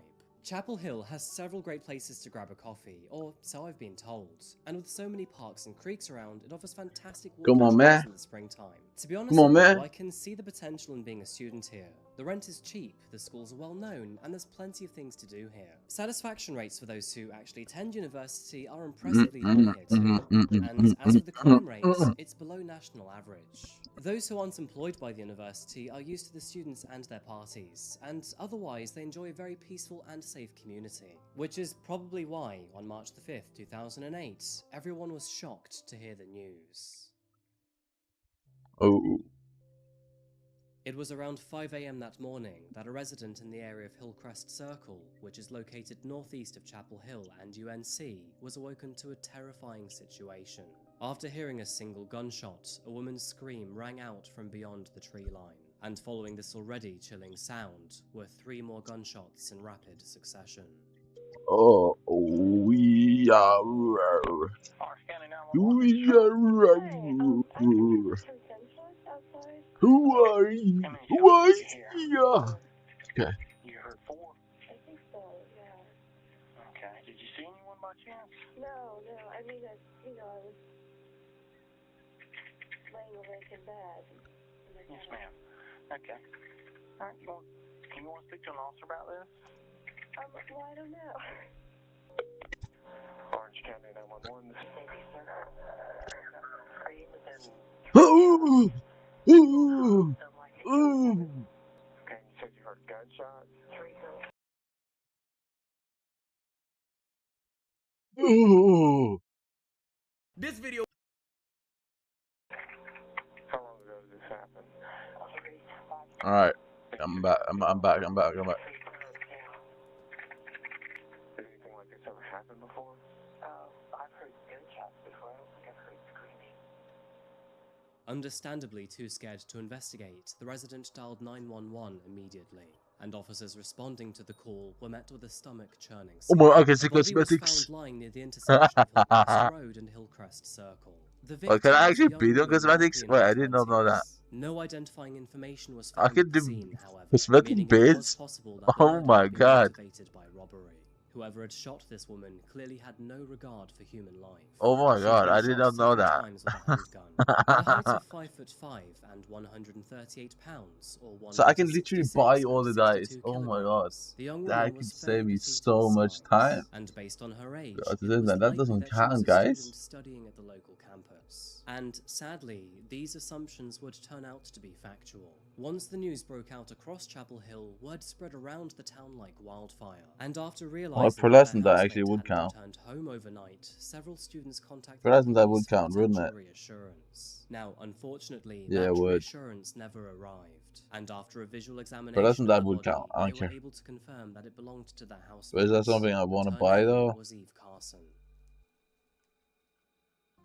A student at the University of North Carolina, Eve Carson was well loved, well known, and very successful to say the least. She served as student body president, and to add to this, was a recipient of the What if I Morgan bought King my own Scholarship. die? What if I Beginning with bought her backstory, my own Eve was die born from on other November accounts 19th, to this account? 1985 in Athens, Georgia. Her mother, Teresa, Wouldn't and that be father, cool? Bob Carson, were loving parents that provided a solid start to her childhood. Wouldn't that be And aight? alongside her brother, Andrew, the four remained in Athens Oh throughout boy, her let's junior spice, girl. Now, this is no overstatement, but Eve was one of the most exemplary students any school or parent could ask for. And not only was she a straight-A student, Marina but she was Pete's, very bro. popular with her peers When too. will there ever be While normal attending names in Clark this game? Central High School, Eve was elected to become student Let's see body this page. Is there any president normal after names receiving here? 55% Yes, of it's all normal total names. votes. Not only that, but she Oh, was there's also normal 3 names. years Nice. valedictorian, a title served to the highest performing Yes, student of the year. yummy. Intelligence aside, she was well loved Normal by her names, normal friends names. and trusted by her peers and teachers. Oh, And winning the action student page of normal president names? elections is probably Cute enough to puppy prove her ducky. Never popularity mind. and likability. Now, they say that pictures paint Cute puppy 1,000 ducky again. Oh my god, no, words. no, So, no, no. instead of listening to me rambling, here's an archived video of Eve welcoming students I back love to anime. UNC.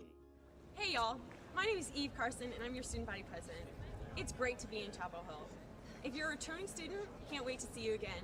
If you're a new student, welcome to the Carolina family. There's addict. So this is the Student Government Office, room 2501 in the new Student Union, and as your representation, this office is here for you. Oh. There's a printing station, there's another printer on the other side, and here we've got a lot of people moving in. The effective die transferred? Or was yours? Senior No. class marshal. Wait. There are 3 branches of student government: executive, legislative, and judicial. And so executive branch, or E-branch, and student congress are located in this office. And the judicial branch, which is the honor court, is located down in SASB.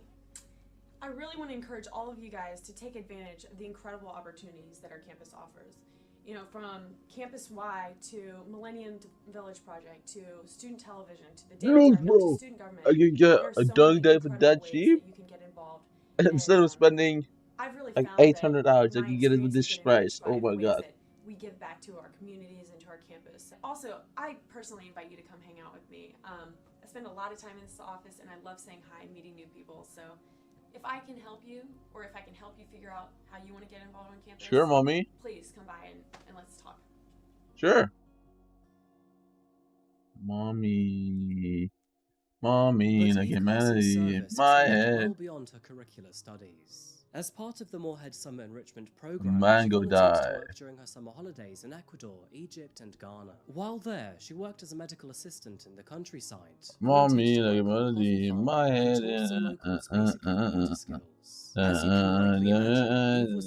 Just to give me praise, Princeton and Yale. What the fuck is the Kingfisher? Which honestly Fuck's the was an Marine die? insanely talented achievement. Why is However, all the dice the in true same? Eve fashion, she made the decision to attend a public school instead.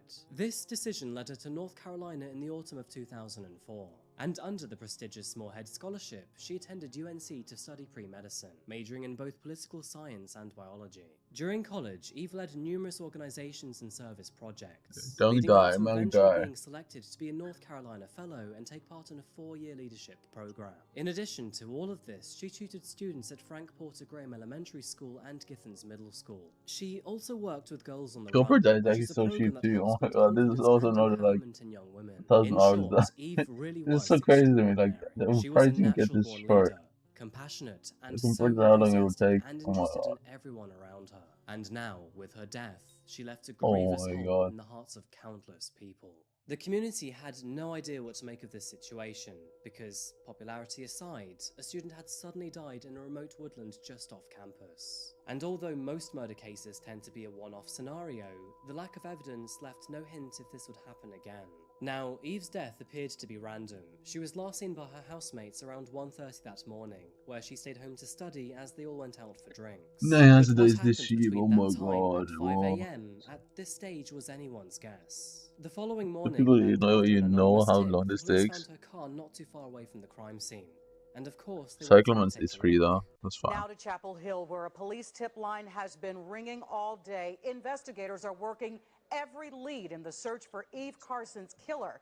They're going through every There's not inch an of her energy grease. SUV. It's believed the Recruit killer type. shot her in a neighborhood near campus, then took Who off could in die? her truck.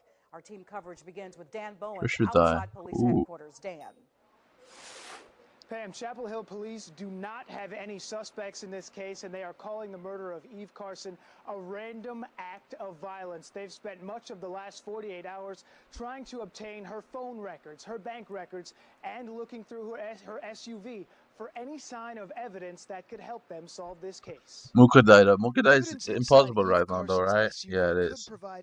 For sure it is. First Midnight Die should be free. Shikudai, why is it so expensive? What the fuck? WRAL has learned detectives are Hyperdog is investigating free as two well. crimes in the UNC student body president's death: the theft of Carson's SUV Okay. and the murder. Police Alright, believe the back to killer it. was in Carson's Toyota at some point. Carson lived just a block off the main business district of Franklin Street on Friendly Lane. Police found her body Wednesday morning, a little more than a mile from her home in a residential part of town at Hillcrest Island Road. like a Her melody SUV in my was found head. at the intersection of North Street and Hillsborough. Do we believe it will be Carson was shot fixed with a or handgun not? several times at around 5:30 Wednesday morning, including one shot to her right temple. She was last seen alive by her roommates at around 1:30 that morning. Detectives are still trying Because to piece Mukadai together is actually a what pretty happened. easy die. It will take a bit of time, sure, with just brewing, but only if they fix fucking with the brews, bro. Enable them again. Enable redstone. I'm not doing it without The blue redstone. 2005 What? Toyota Highlander, still sporting Georgia You plates, crazy? was found near the intersection of North and Hillsborough Street, which from that location was a 30-minute walk from where her body was found. The car wasn't too far from her So home yeah, I'm either, still missing which, of easy course, dice, was bro. where she'd disappeared from. 202 Friendly This Lane is so was I only a just stone's cannot throw away from the vehicle, do so in because that of bugs. regard, officers couldn't I be sure guess. whether she'd left it there by herself before the incident or closer to the time of the gunshots being heard. Forensic analysts were eventually able to confirm that Shawty the like last a activity on melody Eve's in computer my was at head. 3:37 a.m., more than 2 hours after her roommates left the property. This was good information to have, as it could be used by the authorities to refine the time frame in which she may have been kidnapped.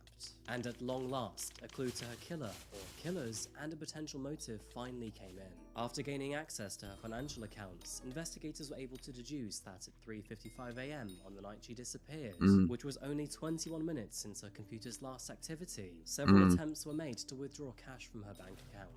The attempts were made at an ATM at the University Mall in Chapel Hill, which was north of the university and where Eve's body was discovered. The daily maximum of $700 was pulled out of the account, with the next 5 attempts remaining unsuccessful. Wait, can And I get this rid of is the when magic find thing now? investigators Yeah, I got their can. first big And then I can actually With put this that into particular getting ATM another and item for drive-through corpses. machine, the building was equipped with I think, surveillance right? cameras. And during the time her card was being used, And I can get rid of the cash, quick the forge. camera had taken several images of the card. Let me do that right now. Although the footage is grainy, Let me do man wearing a Rapture, hoodie redeem and a tree. black I cap can get rid of. be seen. And in one Wait, of no, these never still mind. Quick forge, you images, can get it rid of. appears that a second This is person part can of be getting. seen in one of the car's Sky mode's windows really in the good though, bro. I scenes. don't get Now, rid of Eve that. was still alive at the time these photos were being taken. So, could it possibly have been her? Or was there another person? Yeah, so I can get rid of that and then that Analysts and like were that eventually able and to then. enhance this photo to a higher resolution and with color. However, the figure or figures in the back of the car were still not discernible. At 4:44 a.m. Well, on the actually, same should I? morning, No, I did another not. attempt was made to withdraw funds from her bank account. However, no surveillance footage captured the person responsible for the withdrawal.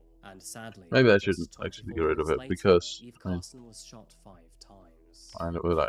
I don't know. But Actually, no, I these should. wouldn't I be definitely the should. only I don't attempts know. made over the following days. Just 7 hours later, at 12:39 p.m., her But the car thing was is, used during twice more Fiesta, at am I Walmart actually really gonna Moorhead bother with Avenue in going for Durham. corpses Then and stuff? again the next day at 12:16 Probably should, to be a.m., fair. and yet again at a 5th location the day after. Whoever was trying to steal money out of her account was becoming very brazen Ow. and, quite frankly, sloppy in That their was really work. painful. And Actually. this Oh my final god. risk held dire consequences for Ugh. them, because lo and behold, this 5th and final place had a camera. At 12:54 a.m. on the morning of March 7th, a surveillance camera captured this person walking into the Carolina Food Mart on Alston Avenue. They walked up to the store's ATM machine, used Eve's card, and was ultimately declined. But what was interesting to officers is that while this was a male figure, it clearly was not the same guy seen in the previous surveillance footage, meaning they either had 2 suspects in this case or 1 red herring. While officers got to work on identifying and locating their suspects, the towns of Chapel Hill and Athens united in grief for Eve Carson.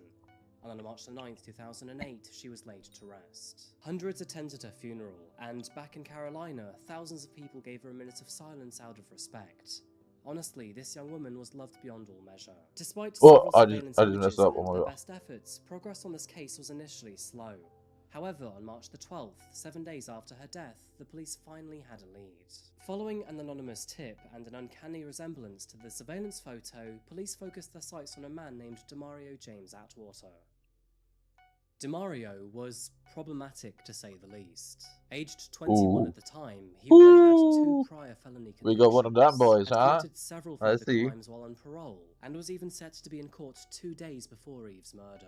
Demario's criminal history, dating back to 2004, includes convictions of assault, robbery, trespassing, and possession of marijuana with intent to sell. He was caught breaking into a home in 2005, and again in 2006 while on probation. To add to this, he had also been caught carrying a gun while on probation, but due to a courtroom mix-up, his hearing was rescheduled past the date of Eve's death. His criminal profile seemed to fit the murder case too. It was hard to argue that Demario was not the man in the surveillance footage captured at the Carolina Oh Food yeah, Mart he in looks Alston. like that guy. To be fair. And to add to this, Demario didn't live far from the crime scene either, residing on Rosedale Avenue in Durham, which was just northeast of Chapel Hill. And after learning that he was friends with another man named Lawrence Alvin Lovett, detectives noticed that he looked extraordinarily like the other suspect from the bank surveillance footage. Both Lawrence and DeMario were high school dropouts from Durham, and since they both attended the same school, their connection to one another made sense. And so, on the morning of March 12, 2008, police officers decided to pay DeMario a little visit. A little one, huh? In Hillsborough, when DeMario Atwater faced a judge charged with the murder of the UNC student body president. He's not the only suspect either. Chapel Hill and Durham police are looking for Lawrence Lovett. He is considered armed and dangerous. Warrants also charge him with Carson's murder. Well, they kind of nerfed that guy though. No, they nerfed that perk anyways. It's kind of skipping out on it, I think, right? I want perk with extra corpse. I know it's good, but it's not better than Prestige shit. Live in Chapel Hill, where Amanda Lamb has spent the day following the latest developments. Amanda. Pam, as you said, big developments in this case today. Uh-oh. From those surveillance video pictures allowed police to arrest one suspect Nice. and identify another. Good. Now police have a name to put with this face of a suspect in this convenience store surveillance video. They say this man who tried to use Eve Carson's ATM card is 21-year-old DeMario Atwater. That picture led them to arrest Atwater and Durham on first-degree murder charges. At approximately 5 a.m., DeMario James Atwater, 21 years old, was taken into police custody after he was observed exiting the residence. Curran also said they are still looking for another suspect. This man, the driver in what was believed to be Carson's SUV at a bank ATM machine in this surveillance picture. 17-year-old Lawrence Lovett. Lawrence Alvin Lovett Jr. should be considered armed and dangerous. We would encourage citizens not to approach him if they see him. Just 1 week after Carson was found shot to death Yeah, I don't know what he's talking about. Campus, Chapel Hill Mayor Kevin Foy thanked the police for their hard work. It actually is the most funny universe. By a mile too. Like what? As encouraging as the developments today are, we are still a community in grief. We have come together during this difficult time to comfort each other and to help heal our community. But we also still must offer comfort to a family in mourning. Now, Lawrence was eventually arrested and charged they're hating. alongside his partner in crime. Aged 17, he was still legally just a child, but he too had previous convictions. Already on probation for larceny and breaking and entering charges, Lawrence also lived in the Durham area. And let's be real here, with the surveillance images at hand, both he and DeMario were now in a very challenging position. By the end of March 2008, an Orange County jury indicted both DeMario and Lawrence on first-degree murder charges. By July, those charges had extended to first-degree kidnapping, first-degree robbery with a dangerous weapon, felonious larceny, and murder? possession of a firearm by a felon, and felonious possession of stolen goods. And despite this already formidable list of crimes, in addition to the new charges, Lawrence was also charged with murder of... And does he have a father figure? I want to know. Please tell me the stats. Now, I won't go into much Does he have a father figure? Please tell me. Does he have a dad? Lawrence would ultimately be found not guilty of his death. But Abhijit left India in the year 2006 to attend Duke University. But on the night of January 18th, 2008, which was only a few weeks... Does the killer of have a dad? I'm gonna search this. Does the killer of Eve Carson have a dad? I'm gonna search it up right now, guys. I'm searching up right now, I don't care. And then was driven back home. And then let's see it. After this, the burglar... The killer of Eve Carson have an active dad in his life.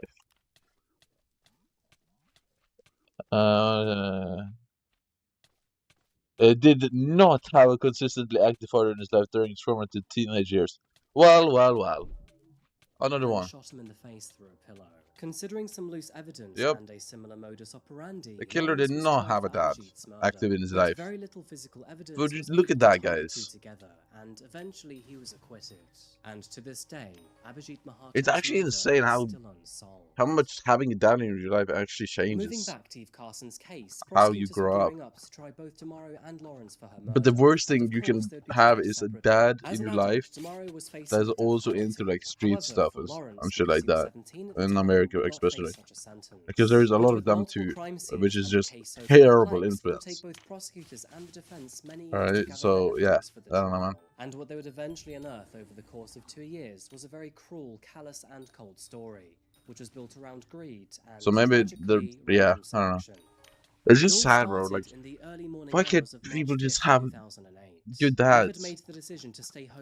Like, imagine this guy, this killer here, bro. If he had a good dad in his life growing up, it just wouldn't have happened. At around I 3:30 don't know, that bro. morning, and around the corner on East Rosemary Street, another student was on the phone in her car. That is when she noticed two men, which were Lawrence and DeMario, staring at her. Concerned for her safety, she drove away, and peering through her rearview mirror as she left, she noticed them walking towards Friendly Lane, which of course was Eve's street. Cell phone data confirms that Lawrence's phone made several connections to a cell tower nearby. It turns out that the two of them were looking out for easy targets. Out on bond, they were both very low on cash, and figured that they'd steal the money they need rather than earn it in an honest manner. Both Lawrence and DeMario had no idea who Eve was, and neither did she know them. They had never met her before in their lives, and had no former tip-off or clue of her existence. But when they saw her studying alone at home, they decided that she was vulnerable to their wicked plan, and that she was going to be their victim.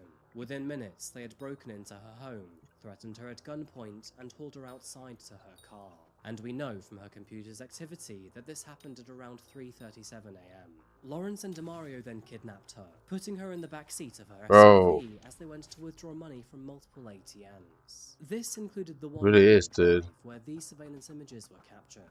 At 4:44 AM, a second ATM was tried at Northgate Mall, but since they'd already withdrawn her daily limit, no more could be taken. After several attempts, they then ordered her to walk with them through a wooded neighborhood, and that is when they reached the intersection between Hillcrest Circle and Hillcrest Road.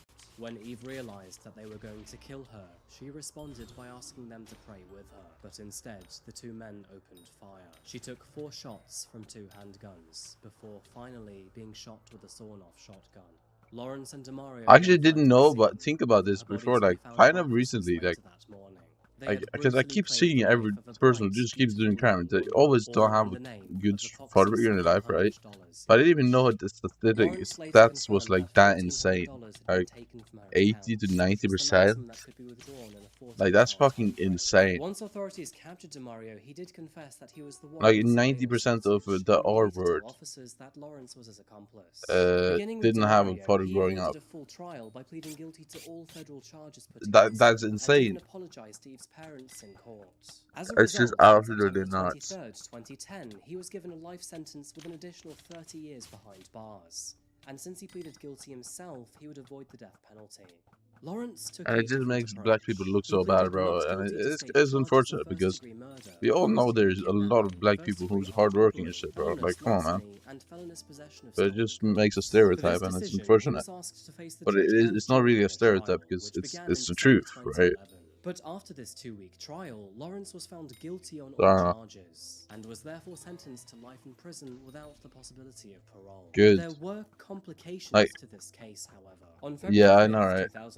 How many people in prison are dark-skinned in America? And ordered a new sentencing hearing. What's the percentage, They bro? cited that a mandatory sentence of life in prison without parole for defendants It's so under bad 18 at looks. the time of a crime is cruel and unusual punishment.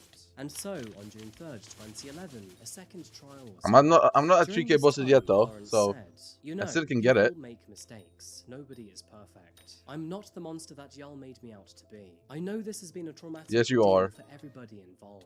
For that, I send my condolences to everybody who's been affected by it. If it means You are definitely a monster, bitch. The fuck? You kidnapped someone and killed them for no reason. How are you not a monster? The fuck? Bitch, keep yourself. What the fuck? Once again found him guilty on all charges. Yeah, and thank you. sentenced him to life in prison without the possibility of parole. In my opinion, the only right outcome, given the nature of his foul actions. What a fucking idiot. Since being thrown behind bars, Lawrence has made 7 further infractions. Safe to say, he's not done himself any favors. Not that it matters anyway, he will never be a free man again. Now, usually I'd argue that someone so young has the It's chance Fiesta to learn time, from their baby. mistakes. Soon. Fully grown adults are rarely the same as when they were 17. But Lawrence seems to be one of those rare exceptions. He seems rotten right through to the core, with no chance of rehabilitation. With the murder of Abhijit aside, there does seem to be several other strange side notes to this case. Beginning with DeMario, but several months after his arrest, his stepbrother Shelton was shot dead. Well, He was well, having a well. house party in the late hours of 8th of November 2006. That's how it goes, bro. He and another friend were shot in That's the the back family by tree, the bro. front door. Shelton was a good kid, and he was not following the same troubled path his older brother had taken. And understandably, Are we the news sure? devastated their mother. In the space of 1 year, Are we she sure? had lost 2 of her sons. Man, they always say this though. Like, I don't know if I can believe it, Moving bro. I'm back to sorry. Eve, her death highlighted an They ugly always flaw say in the this. judicial Oh, he was a system. good kid. He During was a the good time of kid. her murder, They will both never of her be killers honest. were on probation, It's and such a Eve shame. was being adequately But if you monitored actually for was, the then I'm sorry. And Yeah, sure. furthermore, But probation officers failed to revoke DeMario's probation after learning he had violated their agreed rules. The probation officers did finally catch up with DeMario in February 2008. An arrest warrant was served in his name, where he was subsequently jailed. But after posting a $10,000 bond, DeMario was freed once again, pending a court hearing on March the 3rd. As said before, this court hearing was postponed by 4 weeks following a courtroom mix-up. But that new date would never arrive, as 2 days later, Eve Carson was murdered. It is alleged that DeMario was hell-bent on recovering the $10,000 he had lost to his bond, and this was the main reason and motivation to murder Eve. Now, it takes a special kind of stupid to try and fix a crime with another crime. We really are talking about morons here, but I guess that's why so many of these stories exist, because at the end of the day, people are just people. And the worst of us are vicious idiots. we need to level owl pets. Owl Had it not pets. been for the sloppy work of probation officers. And the consequence to all of this was the life of Eve Carson. Eve was, and still is, I should say, an extraordinary woman. Those who knew her described her as someone who glowed with joy, was extremely compassionate, and genuinely cared for others. She was enthusiastic and hardworking, and expressed her selflessness through countless hours The of shaking is bad. Oh, not just at home, but abroad during her summer holidays too. Eve actively made connections with everyone around her, and through the dozens of public videos of you need her raw life, chicken for it's that. abundantly clear Like, she it's put like others raw before chicken, bro. herself. And even in her final minutes, she made the best out of her situation by asking Lawrence and DeMario to pray with her. To honor her life, It's a raw the chicken, University bro. of North Carolina established Raw the chicken is Hypixel holding me back, dude. Scholarship, which is student-run and awarded annually to 2 juniors at the University of North Carolina. It's intended to allow students to give more back to UNC by removing some of the financial burden inflicted through tuition fees. I am sure this is intentional, as the scholarship was Eve's idea in the first place. In the Hey, month Eve leading up to her Carson. death, and while student president, she'd been fighting W. for such Eve. an idea. Eve posthumously received the Chancellor's Award for the most outstanding woman in her senior class, and was also granted the Distinguished Young Alumnus Award. Her funeral brought hundreds together, and her service in Chapel Hill was reportedly attended by up to 10,000 people. And still, Damn. to this day, many remember her face and name around campus. It's hard to tell where Eve would be now if her life hadn't been cruelly cut so short. She would have been a She was wealthy, bro. interested in science policy and planned to pursue further higher education after graduating from UNC.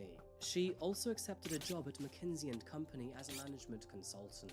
As you can see, the young woman was clearly destined for a great career. As we all know, and as this story has taught us, we can't ultimately control what happens to us in life. However, there are a variety of things we can do to better our situation, and as for Eve, she always made the best out of hers. You know, one of the things I came to realize from this case is that Eve was so very fucking loved. And I know that swearing can be inappropriate, but it's because I really, really mean it. One of the many ways I What gather the fuck? info for a case is through No, bro. obituaries, and never have I ever seen so many comments left behind for a victim. For Eve, it was almost 1,000. The 15-year anniversary of her I don't death believe that for a was just a second. few days after posting this video. 10,000 And more even still, staff she bans this received week than several last week. comments No. in a month. And even after speaking to No. several people living in the local Absolutely area, not. they've confirmed that Eve is still well known around the campus. Sadly, Eve's life is a story that will forever remain unwritten. A story that was destined for great success and positivity. but ultimately was lost for several $100s. I'm gonna wrap this all up here, folks. I think I've pretty much nailed the story. How did I actually just expose himself, bro? Gone on much longer For about capping his it. success and achievements. My question for you is, what do you think about this case? Do you think that if the probation officer spent more time on Demario and Lawrence, could this have all avoided Eve's death? And another question for you, but many people still argue that Abhijit was murdered by Lawrence. So, do you think he did it? Anyway, folks, that is all from me today, and thank you so much for watching another video by Coffee House Crime. I don't believe it for a second. It didn't. And it really does help me out. I don't believe it We'll for back a again second. very It's soon with cap. another video, likely after this whole COVID spell is gone. Until that moment arrives, though, remember Rest to in peace, party Steve safe, Carson, though. look But after each other, I don't and believe of this course, staff stay ban safe. at all, bro. What the fuck? And goodbye. I actually didn't think about this before now. Like, what the fuck? Are you trying to tell us 10,000 more staff bans this week than last week? Absolutely lying their asses off. Come on, bro. What?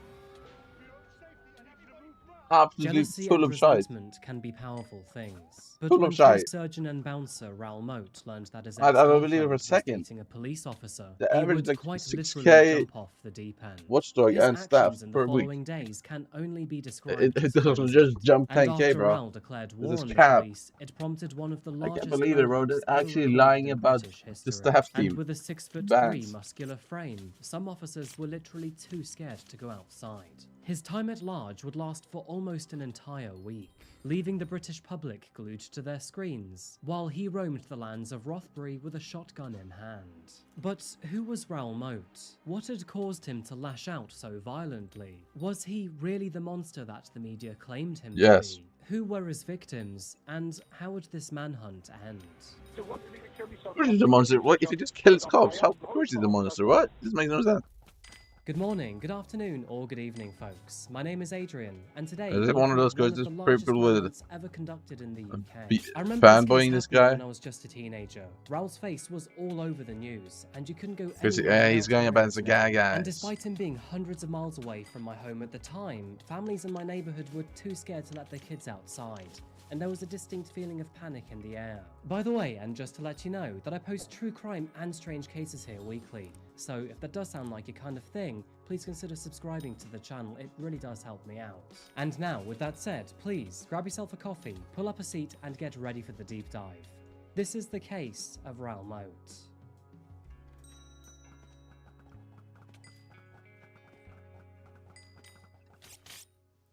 3K kills with no eyes. Our case Insane. today pulls us to the What northern is lands of this? England, What is this, to a guys? What is ceremonial this? county named Tyne Come on, Weir. man. Originally created in 1974, Come on, the county man. consists of Gateshead, Sunderland, North and South Tyneside, and its main city, Newcastle upon Tyne. Oh! And if you're wondering about where Weir is in Tyne and Weir, good question. The county is actually named after its rivers, the River Tyne and the River Weir.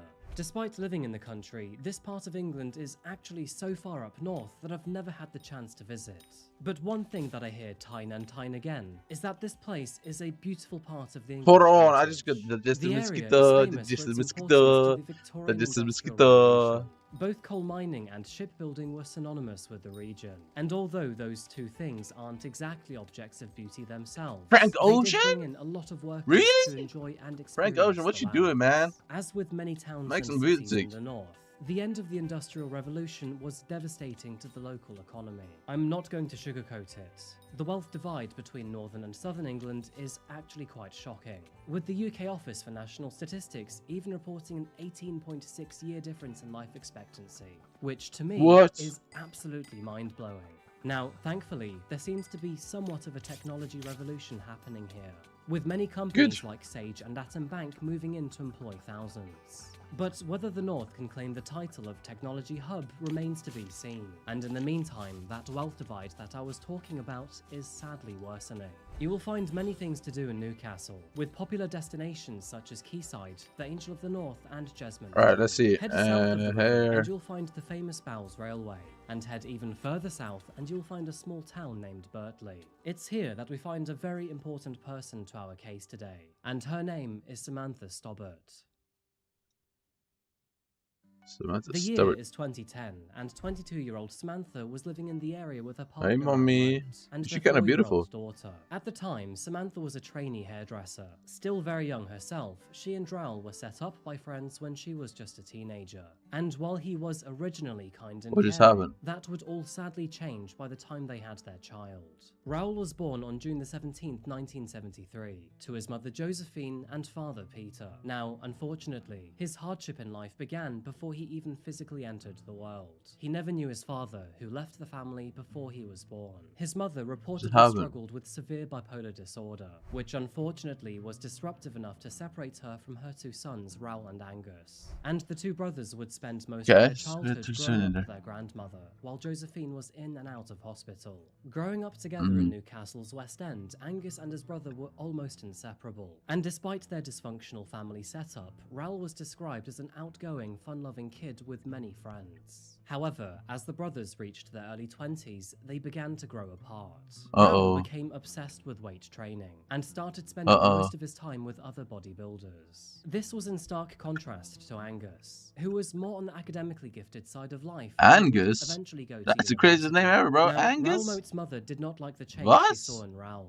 She later claimed that her gentle son disappeared around the age of 19, replaced by a snarling man who hated everything and everyone. Towering at a height of 6'3" and weighing in at almost 270 pounds, Raul was not someone to pick a fight with. And now that he was weight training, there was some severe physical strength behind this man. Unfortunately, this would also send Raul down the path of steroids. Friends claim they saw a huge change in his personality over this time frame, and he also began to develop an explosive temper. His obsession with bodybuilding helped him change. What is that? too. Is he gay? Replacing his job as a panel beater, Raul became a bouncer at local gigs and nightclubs, including Liquid nightclub in Newcastle's Big Is Market. he gay, bro? What kind of This pose is job that? was What problematic is for he him, fucking... however. According to both him and his colleagues, he was reportedly harassed by police officers on a weekly basis. At the Okay. end of the day, he was just a simple doorman, and it's likely that he felt that he and his job were very inferior in front of the police. It also seems that this got the better of him, because in the year 2004, he quit his job and changed career path,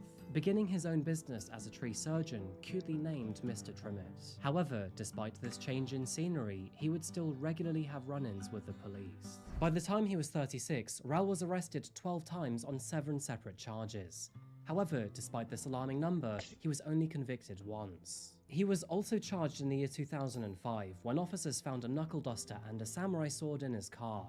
However, he would later be found not guilty. During his childhood, he was also arrested for Why is my arson and throat animal so cruelty, and sore? allegedly for robbery too.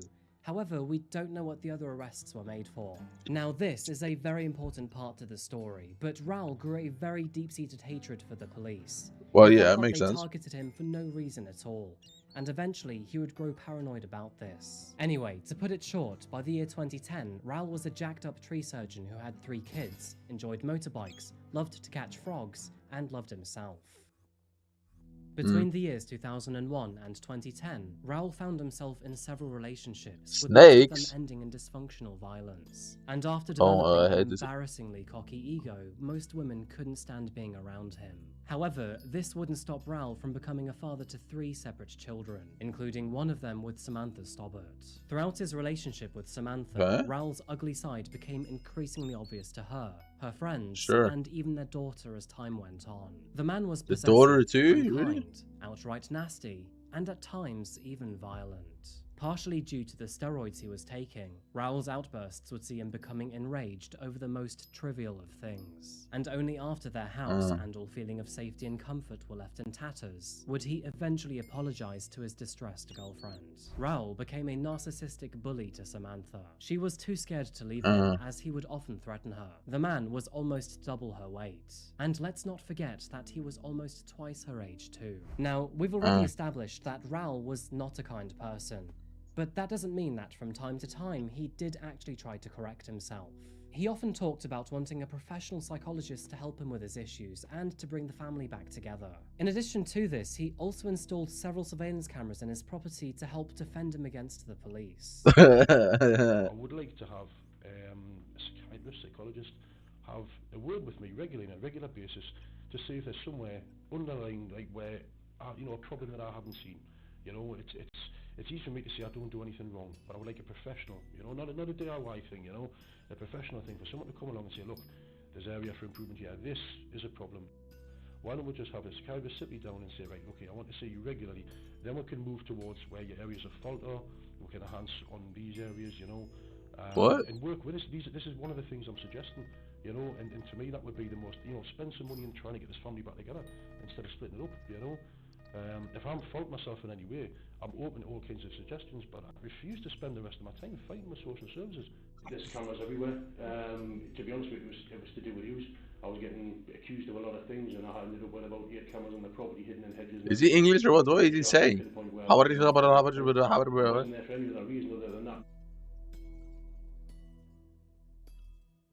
One disgusting side note worth mentioning here, but remember when I said that she had met Raul as a teenager? Well, it turns out that he'd been pursuing a relationship with her when she was just 15 years old, meaning that at the same time he was 30. The difference in age was a way for Raul to keep control over kid with a Samantha. 15-year-old? He was Oh taller, bigger, older, and supposedly wiser, and all of those things I hate dictated this a guy strong so sense of much. authority over her. And What is now wrong that with she this had had guy? a child with him and was Is he financially wait, he's only dependent, 30 and it he was looks even this harder fucked? for her to get away. That would be until Raul made one big mistake.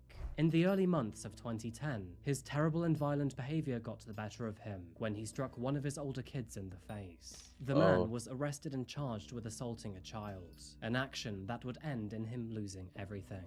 Samantha now technically had a legal way out of his life should she and her child want to take it. In addition to this, Raul now faced possible prison time, with his reputation left in shreds. And on February the 25th, 2010, Raul Moat was officially sentenced to 18 weeks in prison for his behavior.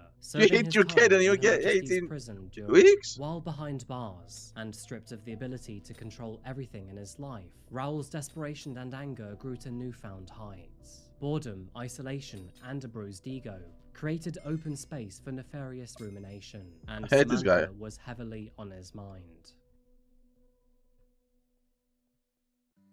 But outside in the real world, he wasn't on hers. As the weeks passed by, Samantha found herself falling in love with a charming man who had recently moved to the area. Hey, His nice. name was Chris Brown. And no, by Chris the way, Brown. I don't mean that Chris Brown. 29 years old at the time, he was 7 years older than Samantha. After a difficult year down south in Windsor, found near London, he decided to make the move up north for a brand new life, settling in Gateshead, which is found near Berkeley. With his main profession as a karate instructor, Chris was making his way around the neighborhoods of Berkeley, knocking on doors to drum up some interest in his classes. And fatefully, one of those he would unexpectedly meet was Samantha. The two hit it off immediately. Chris was funny, charming, far smarter than Raul, and even made Samantha laugh. Nice. And additionally, despite it being an issue for some, Chris didn't seem to mind that she was already a parent. As things became more serious between them, Samantha was left with the very terrible situation of breaking the news to Raul.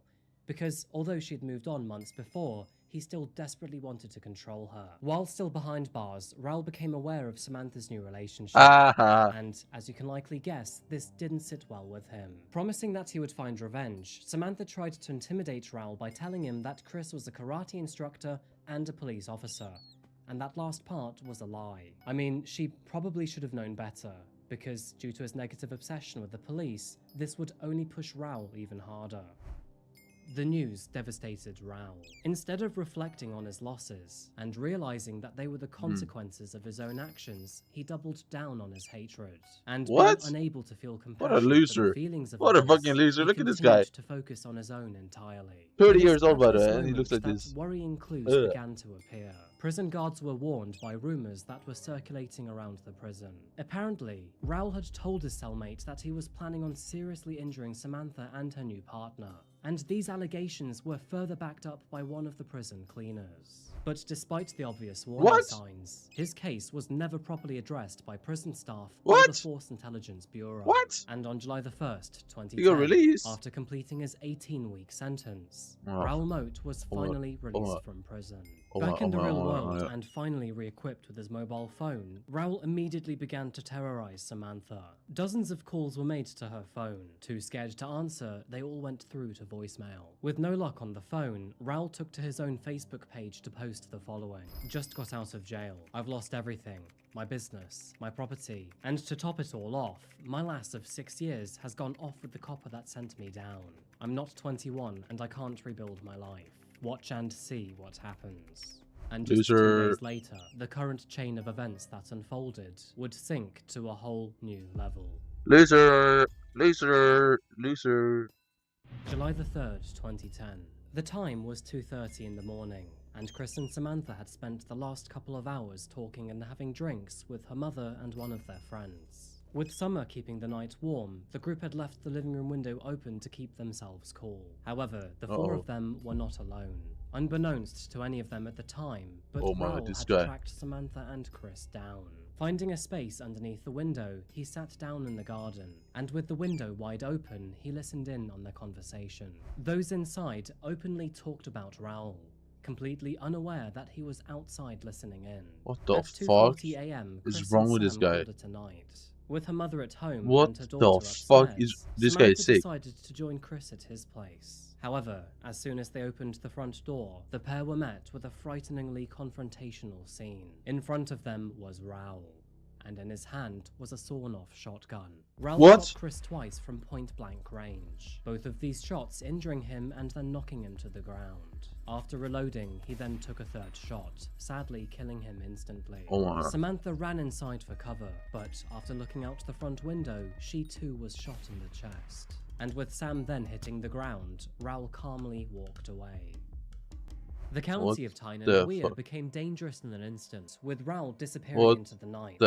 And with the police made aware of his crimes, he was now officially a wanted man. Now, incredibly, what Samantha is was wrong not with the killed police? by the attack. So you However, just let she them was out in after he critical said he was going to do condition. this? She was rushed to hospital to undergo life-saving surgery and then put under armed guard. By sunrise, the UK had awoken to the news that Raul Moat was armed and dangerous and at large, and that everyone should remain vigilant. Despite a myriad of sightings coming in, police actually had no idea where he was. And unknown to them at the time, he'd already changed his clothing and his vehicle. And it was at this time that this phone call was made to the police.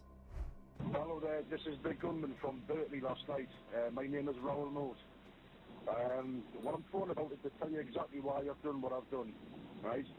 Now, my girlfriend has been having an affair behind my back with one of your officers, this gentleman that I shot last night, the karate instructor, right? Been on to me, right, for years. He's hassled us, harassed us, he has just won't leave us alone. I went straight 6 years ago when I met her, and I've tried my best to have a normal life, and you just won't let up, right? You won't leave us alone for 5 minutes. I can't drive down the street without the blue flashing lights, you know? You have stitched us up for years, you've been caught stitching us up. So the fact of the matter is, right, that she's having an affair with one of your officers. Was he not a police officer, I wouldn't have shot him. Okay. That, right? But the thing is, you know, it's been going on for a while.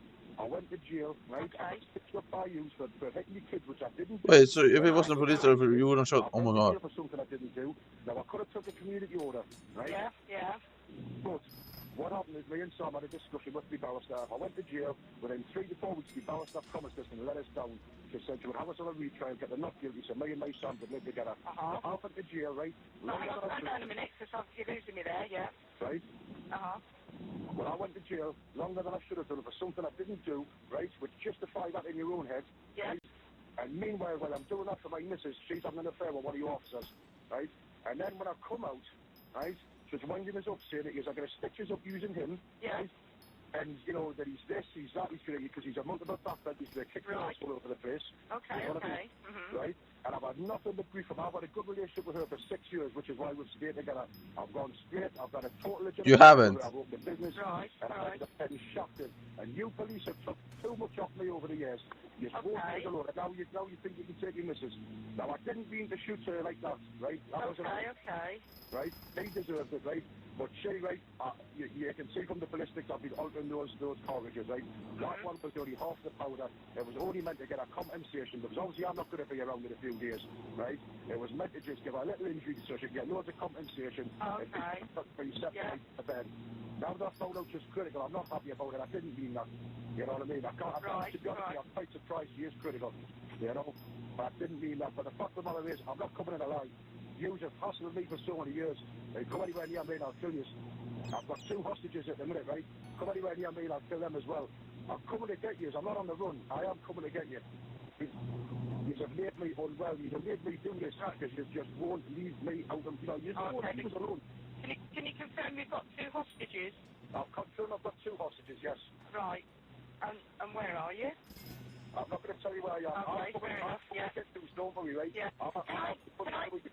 Can I just confirm who you are? Can you give me your date of birth, please? Yes, it's the 17th of June, 1973. Woo! Right, okay then, thank you very much. Right, I am very sorry for what's happened with Sam. That's not what I meant. Right. You know? But I'll tell you something else. This other idiot in the paper that's saying I pointed the gun, you know, he's had to, like, you know, he starts had to control him and all the rest of it. Yeah, yeah. He was accused, right? I heard rumours in jail that he was sleeping with my son. Now, Okay, right. I saw the Tom started yesterday, and he said he heard the same rumours as well, but he didn't believe it was true, but he was definitely trying to get into it. So listen to me, but I'll tell you, he was the first one to run and hide upstairs, leaving his wife and leaving everybody else. You know what I mean? He didn't stand there and let a gun point at me, because had I pointed him, I would have shot him, because I do believe he was getting into it. There's been a lot of nonsense going on behind my back while I've been in jail. She's changed. Oh. She's not off changed. And every time I spoke to her and tried to be reasonable, she wouldn't let us anywhere near the ben. Right, right. Off the house, she wouldn't discuss anything, and she was threatening us for one of your officers. Yeah, yeah. Right? Now, I've had enough. I've had enough. I've jailed made us unwell. I've came out with different kids. You know what I mean? I've lost everything through you. Right? Just won't leave us alone, right? So, at the end of the day, you killed me. You killed me and Tim before that trigger was ever pulled. Right. You know what I mean? Okay, we are trying to help you, yeah. You're not trying to help us. You wanted me to do myself in, and I was going to do it until I found out about him properly and what was going on. And as soon as I found out, I thought, no, you've had too much from me. You've had too much from me. You'll get your chance to kill us, right? You'll get your chance to kill us. Okay? Oh shit. So basically she got him killed, kind of. Damn. By lying. Raoul's phone call was cold, calculated and deliberate, and in those 5 minutes, he had officially declared war against the police. Sadly, his paranoia had got the better of him, and Raoul believed that all officers were out for his blood. He felt betrayed by the system, betrayed by his attorney, and even betrayed by his ex-girlfriend. He also believed that she was now dating a police officer, and with nothing to lose, Raoul didn't plan to go out without a fight. One of the officers out on patrol that night was a 42-year-old man named David Rathband. And just after midnight, he parked his police car on the roundabout connecting the A1 to the A69. He was entirely unaware that, as he sat there, Raoul had just declared war on the police, making him a target. He was also unaware that Raoul was only minutes behind him. Since the suspect had changed cars earlier that day, all officers were looking for the wrong type of vehicle. So when Raoul drove by in a black Lexus, David was none the wiser. Noticing the cop car, Raoul parked nearby, pulled out his sawn-off shotgun, and then walked towards it. And after walking next to the window and making eye contact with David, the man then pulled the trigger, blasting the police officer in the face. The fuck? Despite being severely wounded, David would also not die from his injuries. Nice. And after playing dead and allowing Raoul to flee, he then called his colleagues to warn them. Sadly, David became blind in both eyes after the attack. Damn. He recalls looking into Raoul's eyes, seeing no emotion at all. Hey man, being alive is better than nothing, right? Actually, I don't know. Being fully blind, I don't know. I don't know if I would want to live blind. Actually, it went from a typical homicide motivated by jealousy to an active shooter targeting I think I'd rather just get taken out at the police knew point. that this was very serious business, and every officer on the street was Would you guys rather, target. if someone came and shot you, would you rather survive? However, before they had any but time to react, be blind? another phone call came in to the police. Or would you rather just not live anymore? Like, your life is kind of over when you go blind, in my opinion. I don't know. And so began the escalated manhunt, which to this day is still one of the largest recorded in the UK. A total of 160 specially trained armed officers were deployed to find Raoul, which represented approximately 10% of those nationally available at any one time. In addition to Northumbria's police force of 100 officers, they also leaned on 40 additional armed officers from London and 20 from the north. As Raoul's spree entered the second day, officers received intelligence to suggest that he may have been holding 2 hostages. This intelligence would also lead officers to believe that he had made his way to a rural town named Rothbury, which was located around 30 miles or 50 kilometers northwest of the roundabout. Now, Rothbury isn't that large of a town, but it does have many places to hide. And although there were indications that he had made his way here, police officers wouldn't receive any more clues for a while. Helicopters hovered above in relentless pursuit of the wanted man. And down below, the streets of Berkeley, Newcastle, Rothbury, and further afield were littered with police officers. The residents of Tyne and Weir had never seen anything like this. Police activity had rocketed to unprecedented levels. Multiple raids were made on properties across the area, though all of these efforts were unsuccessful in capturing Rowell or his supposed hostages. Northumberland police issued a statement to Rowell begging him to give himself up. They further explained that Chris Brown was not an officer, and that there seemed to be miscommunication between Samantha and himself. You have our full attention. Officers eventually found his black Lexus car, which was located on an estate to the east of Rothbury Town Centre. Despite this finding, Rowell remained undetected, and unknown to anyone at the time, he was actually up in the woodlands, laying low and living in a small tent. A 2-mile exclusion zone was set up in an effort What is to this? detain This him. is cinema But shit. little did they know that the man was already relaxing outside of the zone in his own tent. And as the day became long in the tomb, the authorities learned that there actually were no hostages. In fact, the 2 men with Rowell were actually his accomplices. Carl and Karam Awan were already involved with Rowell days before he had even pulled the trigger on Chris and Sam. While Rowell was in prison, Carl had actually spied on Samantha, sourced him the gun, and even stalked Chris Brown online. What the After fuck? killing Chris, Karam helped Rowell and Carl evade officers by driving them around Tyne and Why? Weir. The 2 men also waited for Rowell while he shot David in his car. And Why? after this, all 3 men fled to Rothbury before setting up camp. Karam So you're then just sent a helping letter some to random his guy sister for no reason. confessing his crimes. And despite telling her to burn the letter, she instead handed it over to the authorities. I wonder why. In the letter, Karam said, "It is my friend that is holding me hostage. I am actually safer than safe. But this deed will see me a made man. I'm actually hiding out at a secret location well out of harm's way. Burn this letter after you have read it. Not sure about showing this to Mum and Dad though, as they will spill the beans and that will lead to me actually being shot. Love you."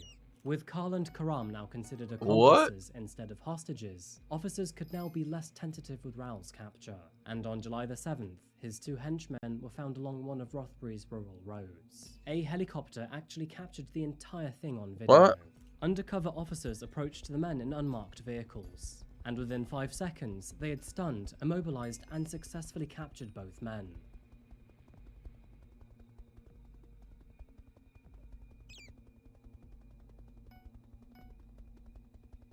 Holy shit. Being honest, that was actually quite impressive. Officers would eventually find Rowell's campsite, which included a tent, a duvet, a mobile phone, Is he and still an alive or letter no? to Samantha. But what really concerned them was what was found on that mobile phone. It turns out that Rowell had been watching the news ever since being on the run, and had been growing more and more agitated by the so-called lies they'd been portraying on him. In a haunting voice recording made to the police, Rowell promised to kill an innocent civilian for every new lie that the media created. Now, of course, this terrified the police. They requested a media blackout, and moving forward, on July the 8th, all news stations stopped reporting on the case. It is obvious that Rowell still wanted control of the situation, and this is why he made threats of punishment should the world not do as he desired. But time was running out for him. He had no friends, no car, no money, no mobile phone, and nowhere to go. But despite all of this, he was still at large 5 days after murdering Chris. He really In on addition the to run, the huh? 8-page letter left for Sam, officers would also find a 14-page letter named Murder Statement addressed to the police. In this letter, Rowell wrote, "I guess I finally lost it. I am not on the run. I will keep killing police until I am dead. They've hunted me for years. Now it's my turn. The police should fear me, as I won't stop until I am dead. They took it all from me. My kids, my freedom, my house." Bro, you then hate Sam. your kid. You Where can I punched go your from kid, you there? fucking idiot. Obviously, I have You issues, fucking which idiot. You I just was punched your kid out I of am a for killer no and a reason. maniac, but I ain't And you no go prison. coward. I was What do you terrified mean of you losing took my Sam, kid? You as fuck I you, knew I'd bitch. lost The the fuck? plot. Now I've Just realized assaulted Sam your is really kid. hurt, and I'm gutted. I For never no meant reason. that. Those doctors better save her life, or I'll hit that hospital. I still love her despite everything, but my head is a mess right now, and I know I'm far too gone to make much sense of it. I can't understand why she pushed me when she knew. I think she thought that part of me was gone, and in many respects I wish it had. There is always that other side that takes over when I get hurt, and only Sam can control it. I am very sorry about Sam. I wish I hadn't shot her. Just make sure she stays alive. I never cheated on her. I wish she had not on me. She pulled the trigger by doing so, just as much as me. Shortly after discovering these letters, officers released a new public statement. We have established that Mr. Moat has been living rough in a tent in a secluded spot near to Rothbury. We've recovered the tent and other items from the scene. This includes another letter, purportedly from Mr. Moat. This is an 8-page handwritten document addressed to Samantha. In it, Mr. Moat reasserts his belief that Samantha's partner was a police officer. I repeat, this is not the case.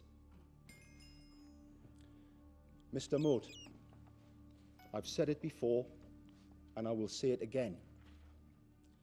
We want to apprehend you safely. Please give yourself up. Given the urgency to locate and detain Mr. Moat, we have decided to offer a £10,000 reward for information which leads directly to Mr. Moat's detention. But despite their best efforts to get back into only contact 10,000? with Raoul, he had He's quite out there killing police literally officers and you're only giving in the days 10K? surrounding this time frame, Raoul's silence created paranoia among the public.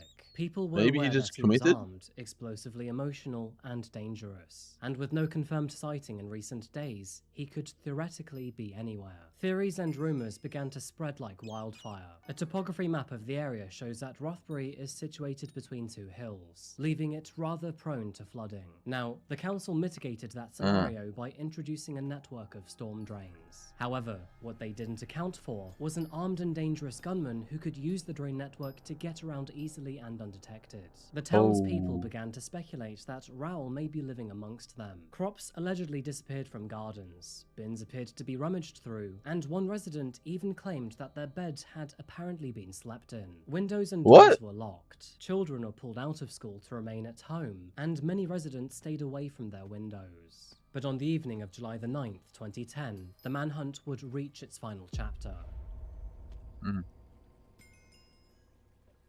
What happened? At 7:25 p.m, a Rothbury resident called the police to report a sighting of Raoul Moat. The man was apparently standing next to the bank of the River Coquart. The discovery sent the police, and unfortunately the media, into meltdown. Where the river surrounded him on one side, officers surrounded him on the other. A standoff ensued, taking Raoul, dozens of officers and negotiators into the night. Reporters and camera crews alike were eager to get as close as possible, filling in the nooks and crannies that officers didn't occupy. Back at home, millions of people watched on, witnessing Raoul's final stand from the comfort of their own sofa. However, at 1:34 a.m, the stalemate suddenly turned into complete commotion.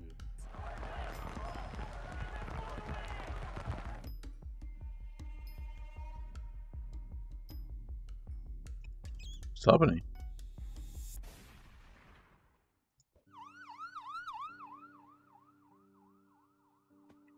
After trying to take his own life, Raoul was immediately rushed to the hospital. However, by 2:20 a.m, he was pronounced dead. This wouldn't be the end of the authorities' problems, however. After a 6-hour standoff with the officers and eventually his death, it was learned that Raoul was actually shot with 2 experimental long-range electric tasers just before taking his own life. Now, this caused a lot of controversy in the early days, because nobody knew when exactly he'd been shot by these tasers. Obviously, being tasered will force most of your muscles to contract.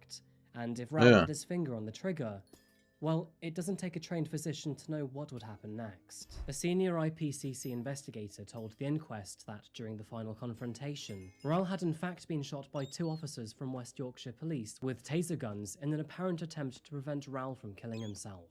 However, at the time, it was still not clear whether the tasers were fired before or after he had turned the gun on himself. It was learned that the type of taser used was a long-range X-Rep which operates without wires. But these tasers were experimental at the time and were not actually certified to be used by the police. Back in the days when Theresa May was Home Secretary and not another atrocious Prime Minister, she revoked the firm's license after confirming that these tasers were never officially approved for use. When it comes to the legal proceedings of this case, there isn't much I can say for Raoul Moat himself. Obviously, this is because the man is dead. But on the other hand, his two accomplices, Carl Ness and Karama Wan, would face the full force of the law. Carl Ness was tried for the murder of Christopher Brown, conspiracy to murder, and the attempted murder of BBC David Rothland. And in the end, he was sentenced to 3 concurrent life sentences, totaling a minimum of 40 years behind bars. Karama Wan received 2 concurrent life sentences, one for conspiracy to murder, and the other for the attempted murder of BBC I guess David they were a Rothland. part of it, He will right? serve Yeah, at they least were. 20 years in jail. Right, so personally, I'm not too sure what to think about these charges. I mean, I've seen actual murderers get a mere 7 years behind bars.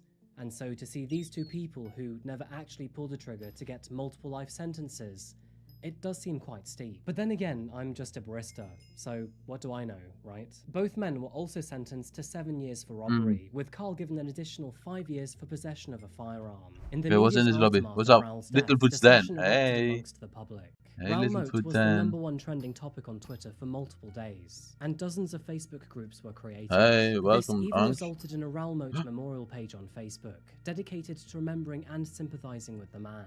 The page generated 36,000 members in the space of a few days. And although, yeah, not many people liked the police, I'm kind of lost for words with that one. Now, there is one other side note worth mentioning, which I don't think is worth talking about more How than you it doing, needs bro? to be. But during Raoul's standoff with Felipe the police, Guzdak, former England football Elemental. player Paul Gascoigne actually turned up at the scene with a dressing gown, beer, bread, chicken, and a fishing rod. Paul would later admit that he'd snorted so much cocaine that night that he actually thought that Raoul was his brother. He also thought that he could defuse the entire situation if he could just talk and catch fish with Raoul. So yeah, seriously, stay away from hard drugs, kids.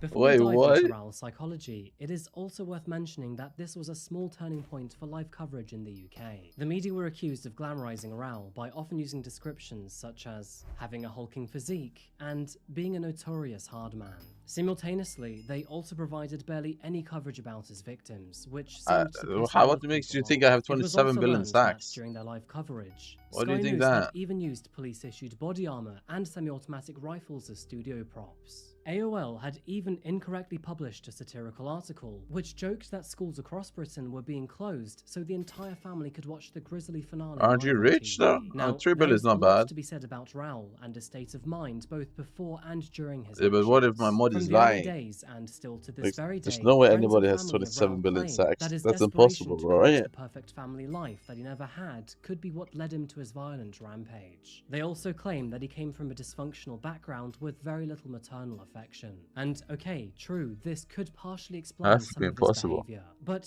not quite the full suite.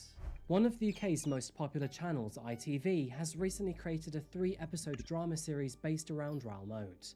But this was widely condemned Okay, by it might be Samantha real, and but most listen, of the bro. victims' There's a families. reason to this. I can It's kind of because understand why too, because I after don't watching know. some of it, I've been it is playing. obvious to see that they portray I'm his Iron Man, you know what I'm personality saying? as some sort of Iron Man, aggressive, I can brooding, sell strong everything, figure so. who was not to be reckoned with. This is in stark contrast to the type of person that he actually was. I mean, sure, he was tall, there is no getting around that, but he was more of a troubled man who abused steroids, didn't know how to control his emotions, and clearly had daddy issues. I mean, one of the last things he said before he pulled the trigger is, "I wish I knew my dad, I never had one." Now, obviously, Raoul's problems are much more complex than that.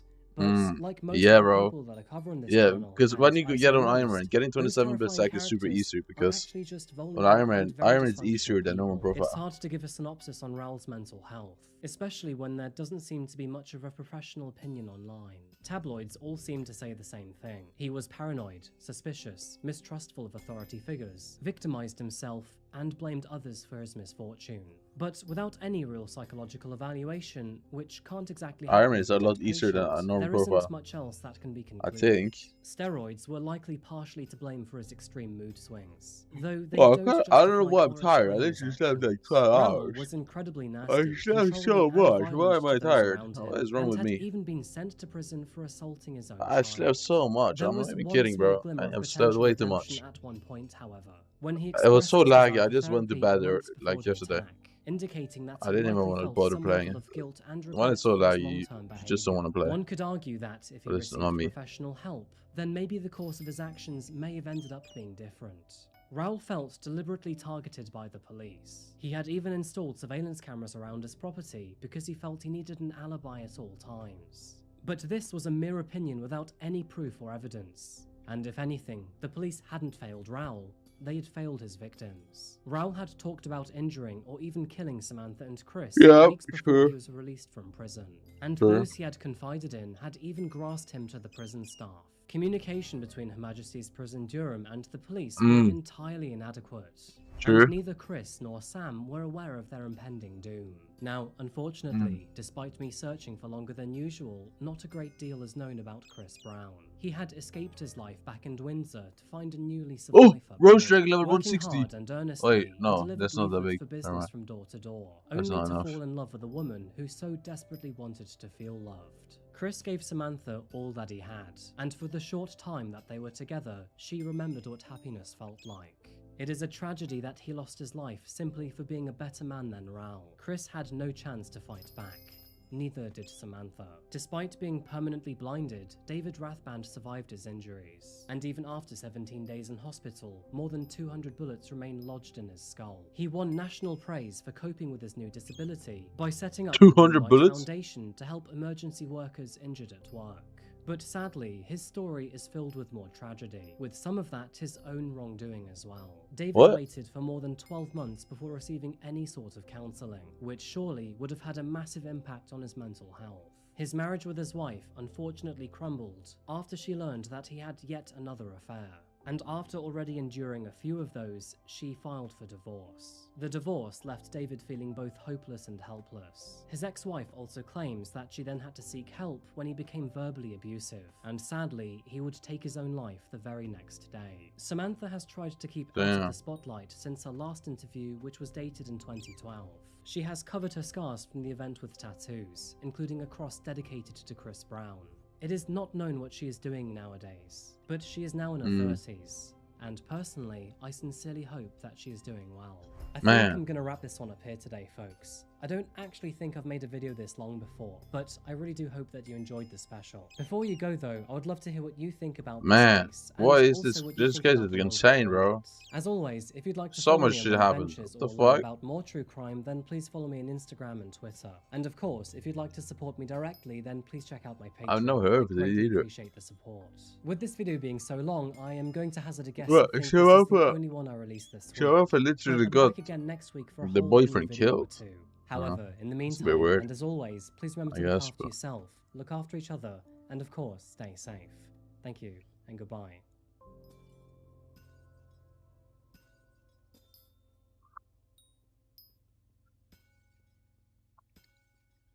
You got to shoot yourself and goodbye. Following the new camera had many requests to show Nero in 4K, so here he is. Yeah. He unfortunately is going to get a tooth pulled out next week, a case of gingivitis, so I'm going to be treating him very well for the next few days before and after. He has no idea what's about to happen. Damn. Whether Jasper. you're tight on time or simply Oh, want to do I treat do that? yourself, Do I do this? everyone Do I do loves a this? good Do I do takeout. this? But how would you react after learning that your favorite local Chinese restaurant had a body hidden in the walls? What? For many residents across North Canton, Ohio, this horrific prospect became a disturbing reality. However, What? this would only happen after the local community poured all their efforts into finding the victim first. And the recorded events which followed revealed the callous actions of two heartless so-called parents. Good morning, good afternoon, or good evening, folks. My name is Adrian, and welcome Good back morning to and good Bobby Loves evening, Crime. folks. Today My we're name is looking at the Adrian. disturbing case of Ashley Zhao. As you will likely also see in the next few videos, we have a lot of footage to go through in this one, so please watch carefully and tell me what you think about Ashley's parents at the end. By the way, I post true crime and strange cases here weekly, so if that does sound like your kind of thing, please consider subscribing to the channel, it really does help me out. And another small side note, but over the next 2 weeks, I'll be giving away 2 brand new coffee machines. So hang out to the end of the video to see how you could win. And now, with that said, please grab yourself a coffee, pull up a seat, Can I and get get ready some? for the deep dive. This is the case of Ashley Zhao. Okay, let's see.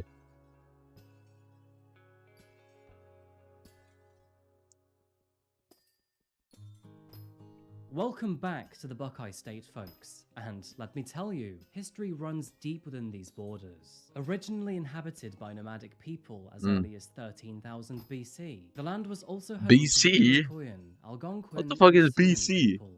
In more recent Blood camp? times, the state is home to more than 23,000 Amish citizens, rendering the state of Ohio as having the second largest Amish population after Pennsylvania. Reportedly, Ohio's natural beauty is next level, and if you fancy some exploration, you'll be thrilled to visit Hocking Hills. Perhaps an understatement, but this region offers several trails with views that are absolutely to die for. Dotted throughout its natural Die for? I don't forests know if and I would wildlife die for a areas, view, bro. you'll That find the state's sounds iconic disgusting. cities, including Cleveland, Columbus, and Cincinnati. And let's not forget about Lake Erie, found to the north. According to the International Monetary I need to Fund, piss. the economy of Ohio is considered the 21st largest global economy in the world, behind that of Damn. Saudi Arabia and ahead of Argentina. And this is thanks to a $620 billion GDP in 2021 alone. As you can likely guess, its economy is driven by lucrative industries such as bioscience, education, next-generation energy, aerospace, and much, much more. 12 million people call this state home, all in various 12 billion, careers though. and from various walks of life. Ohio And really got found in bread? Jackson Township of Stark County lived the young family of 4, the Zhaos. Lang Zhao and Ming Chen were a Chinese couple living in the quiet town of Jackson Township. The couple were trying to make beautiful. an earnest living for themselves, with aspirations of settling in the formidable country of America. Although Lang Zhao was a naturalized citizen of the US, with his visa having been approved many years prior, Oh, things daddy. were not so clear for Ming Chen. While Oh, she she was still a beautiful, teenager, baby. she had illegally moved from China to the US in search for a better life. And although Oh, she had she's no so real right to beautiful. live there, she felt she would experience a better living standard. Eventually, in the year 2009, Ming applied for asylum in the United States because apparently she was being persecuted by the Chinese government for following Falun Gong. Now, this is actually quite an interesting fact, but What? Falun Gong is a meditation practice that has been outlawed by the Chinese government. Although it may look like normal meditation, it is technically classed as a spiritual discipline, which state officials banned in 1999 after calling it an evil cult. Falun Come on, Gong bro. means the What law is up of with China, practice man? in Chinese, and is a set of meditation exercises and texts that preach the virtues of truth, kindness, and self-control. Falun Gong avows a path to salvation for the faithful. Adherents would try to gain enlightenment by reading the works of Master Li, who was said to be able to walk through walls and levitate. The faith became so popular that, by the late 1990s, millions of Chinese citizens from various backgrounds had taken it up, which, of course, is something that the How government rare is it to wasn't get the exactly 200% thrilled proc, bro? about. Anyway, it's not completely I literally clear never why get it. Ming sought asylum over this. I mean, perhaps it was a ruse to claim residency in America. Or maybe she genuinely did fear the consequences of remaining in her home country. After being in a relationship with Lang Zhao for a while, the couple eventually married. And a couple of years later, Wait, they why did you brought do 2 this to yourself? daughters What do you into mean? the world. Jojo, You don't have and that? a year What did afterwards, it- a what- younger what did I sister, say? Ashley. Taking the central role in this What did I case, say? I don't know what I Ashley said. was born on December the 30th, 2011, and as of January 2017, she was 5 years old. She had black shoulder-length hair and had a delightfully cute button nose. However, unfortunately, it became obvious that her birth was too much strain for her parents. Bro, to you look handle. high and At drink the at the same time. Yang and Ming were the owners of an Asian restaurant in What North do you- Canton. what do you The mean? work was very What makes you demanding, think and that? keeping the business afloat appeared to be extremely challenging. Now, the menu included all the good food typically found in any decent Chinese restaurant. Things like chicken chow mein, kung po chicken, and boneless spare ribs. And now, all What of a makes you sudden, think I'm that, bro? hungry. The reviews were decent back in the day too. Yeah. Their dishes were considered to be fresh. The delivery Bro, I time seemed slept to be like 12 fast, hours, and the bro. I workers think you were should often chill out. complimented for being very pleasant to their customers. Ah. Locals had even become casual friends with the pair too. They often shared jokes and conversations while waiting for their food, and even spoke to their daughters. Honestly, it is such a waste of potential that all of this would change. I Behind slept closed way doors, too. the Zhao family were struggling. Oh, The no, business was a awake. full-time job, and they refused to make time for their daughters. Like 5 or 6 This hours? led to Ashley moving in with her grandparents in Uh-huh. New York, allowing Liang and Mingming to focus on work and their Why? older daughter, Jojo. She would eventually move back in with her parents in October 2015, though apparently she'd learned a few bad habits along the way, and wouldn't listen to her mother and father. Mingming was overwhelmed with work and was becoming increasingly frustrated with her younger daughter. And to add to this were concerning reports that her husband was becoming abusive. However, comparing that to what was about to happen was only the tip of the iceberg. Why? Because on Because I'm January tired, 9th, bro. 2017, the Zhao family would be ripped apart forever. It was on this day that Liang phoned 911 with some very concerning news. He claimed that while he and his wife were busily working, Ashley had awoken from a nap and walked out the restaurant's back door, only to disappear and never return. Jackson Township Police. Well, back to bed, please. Yes, Why? It's Fiesta and I'm grinding. I'm gonna be on for another like 10 hours. No, 12 hours maybe. I can't find my daughter. Yeah, maybe 10 hours. Okay, how old is she? 5. She just turned 5. Okay, and you're at Ames? Ames, yeah. When's the last time you seen her? This afternoon, probably. Around what time?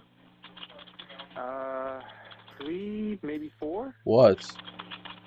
What's the oof, bro? 5 hours? You saw her in 5? What's the What was oof? she wearing? Why are you just oofing my chat, bro? What is this? Are you Robloxian? I don't know what those things are called, but they're not jeans. They're like leggings? I'm glad that's how Okay, it's and going you on like 5 years ago. hours? Why? About, yeah. Why? She was there sleeping. I mean, you know. Where was she sleeping at? In the restaurant? Like, Yeah, imagine how yeah, much coins you could have made she was in that sleeping time. there, and I picked up my older daughter from school. We all saw her sleeping there. So, and, you know, we went to work and, you know, we let her sleep. We got busy, and then, after it got busy, you know, we started cleaning up, and Yeah, you know, yeah, you have to opened look the in on door, Skyblock. Exactly, that's she what I got mean. here. Okay, sir, what's your name? What? Liang Zhao. Okay, do you have any videos or anything in there where you can see a video, see if she was laying there? No. We don't have any security camera in there. It's just in the restaurant. We've been here for 6 years. We never had security cameras here. We saw her, like all of us, like my wife, myself, and my older daughter. Okay, and so was there any suspicious people that came in at all? Do you think she could have woke up and ran out somewhere? I have no idea. I mean, Do you not play Skyblock at all? Because, like, how are you alive then? Like, you at least need a bit of Skyblock in your life. She's here. Like, my wife is here. The restaurant's open. The restaurant's always open. When you left, Yeah, you look like you're in shambles. Because I'm tired, bro. No, I didn't say that. I said I've been up for like 6 hours, my bro. wife is here all the Told time. you. Okay, and your wife hasn't seen her either since around 4 or 5 o'clock? When we picked... I'm sorry. When I meant was myself, okay? When I went to pick up my daughter, when we came back, myself and my daughter, not my wife. My wife was here the whole time. That's right. What's your, Like, are you hating, bro? What is this? Why do you, like, you shambles? Go and meet my officer at the door, okay? I've just got Aaron and I guess good like Yeah, he's minutes. already outside. Why? He should be in the front. Why though? Like, why? Thank you. Bye. Calling in at 9 p.m., Liang claimed that he had last seen her around 5 Why though? p.m. after picking up her older sister from school. All 3 of them, including Jojo, saw her that evening, but after the dinnertime rush, she was nowhere to be found. Ashley's disappearance triggered a sense of urgency throughout the local community. One of their own had gone missing. That's a notably man, you such just a young don't look it. child, What does that mean? and this would spark a statewide search for her. What does that Police mean? Are crews you a were nearby man? Why every are day you a looking man? for her. Locals peered through the lakes and parks, and nearby woodlands were scoured. But sadly, much to the dismay of everyone, Ohio's wintry wilderness didn't reveal anything to them. Breaking news, a community shaken as police in Jackson Township search for this little girl, 5-year-old Ashley. Did they kill their Zhao. daughter, bro? Child last seen at about Bro, 5 go to it. o'clock Why are you last so night at mad? her Like, what family's the fuck is Chinese happening, bro? So it's safe to say this massive search is being taken very seriously today. Are you discussing why it was a man? Yeah. Her picture on nearly No. every window. That little face on everyone's mind. People who know her told me Ashley Zhao is not your typical 5-year-old. A lot of 5-year-olds are shy. Calling her very social for such a little girl. She was just very friendly. You want me to be awake? Okay, let me see. Douglas Panzarello works across the street. All right, He let's goes be to awake. Ang's Chinese All right, cuisine all the go. time. When I leave work today, I am going to drive around the back. I'm going to do my own little search. According to police, Zhao was last seen around 5 Baby, last night. baby, ooh, like baby, baby, baby, ooh. Come on, man. Gonna fill out some water. Coat and gray leggings. Extended families searched the lot behind the restaurant today. Need some water. Need some water in my dick. Yeah, something like that. Let's go, baby. Let's fucking go, bro. Many meeting nearby to search the area. In the meantime, investigation officers turned their heads towards the restaurant. After all, if Ashley had been abducted, then perhaps some clues had been left behind in her absence. Officers could think of multiple areas of interest. This included the back door Ashley slipped out of, the area immediately surrounding the back door, and any surveillance cameras that may have captured her or her abductor. However, I need to upon piss. searching the area, Zach. they would horrifyingly find something much, much worse. As expected with all restaurants, Alright, they let me had a piss. sizable fridge and freezer in the kitchen, Ah. able to accommodate multiple days of stock. This one was big enough to walk in. And peering at the side of this fridge freezer, investigators noticed a small opening in the restaurant's wall. A dark void stared back at the officers. Although it was fully closed off, they decided to pull the appliances to the side and have a look at what may be in. Their pulses began to quicken. Considering it was a large fridge to fit into, they may have been onto something, and sadly, they were correct. Tucked into the wall, they found a salt container, and after opening the lid, the officers were met with the greatest fear. Inside lay the lifeless body of Ashley Zhao. The young child had never disappeared from the restaurant. The heartbreaking reality was that she had remained here with her parents all this time. As you can likely guess, this was the worst case scenario that authorities could have envisioned, and it begged many new questions. Since the two had been requested to stay away from the restaurant while the search was being conducted, both Liang and Mingming had no idea that Ashley's body had been found. However, all of this would change very, very quickly, and only 40 minutes later, both of them had been arrested, where interrogations would begin separately. Now, I don't need to tell you this, but there is something very interesting about watching criminals break under pressure. This is First up was Liang Zhao, who was interviewed for almost an entire hour. Alright, During PS this though, I need to time, level his up web of like lies slowly 6 or unravels 7 pets, until which I don't think I eventually can do the man because finally cracked. I don't know. What happened yesterday morning? Okay, yesterday Alright. morning, we got up, we prepped Jojo. Alright. I Yeah, took let me Jojo see. to sleep. I came back. When I came back, Are you Russian? And no, bro, I'm Norwegian. Alright, I need citrine. Okay, citrine. she peed on her diaper, and she pooped on her diaper. I know this doesn't sound like a big deal, but What just happened? she's 5 years old and she's not potty trained, like, ever, and Swallow the fittest. so, you know, when you're 5 years old, you know, Are you Russian, bro? potty, and my wife got angry, and, Zika blit. Zika, Zika, Zika, Zika, Zika. you know, 2 times. And I never had a drink in my life before, so I don't know. Did you watch? Did you see your wife do it? I never drank anything in my life before. I just drink water and soda. Usually, after I drop upstairs at 9. This is survival of the fittest. Fair enough. Wait, isn't Australia in Ashley sat on a carpet. It was 9:15. Asia or something? 9-ish, 9:15, I guess. So. I don't know, just like solo. She was breathing, and was there any blood or anything? No, there's no blood. Was she walking? I mean, no, she wasn't walking. She was I breathing. should probably get the non-sugar ones though. Because she was gasping, like. No, Australia is in Australia. I can't What? really remember or recall exactly what, but it was a lot heavier than normal.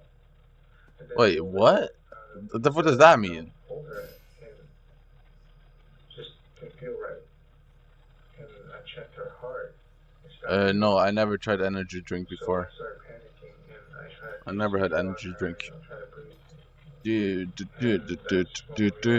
She's gone.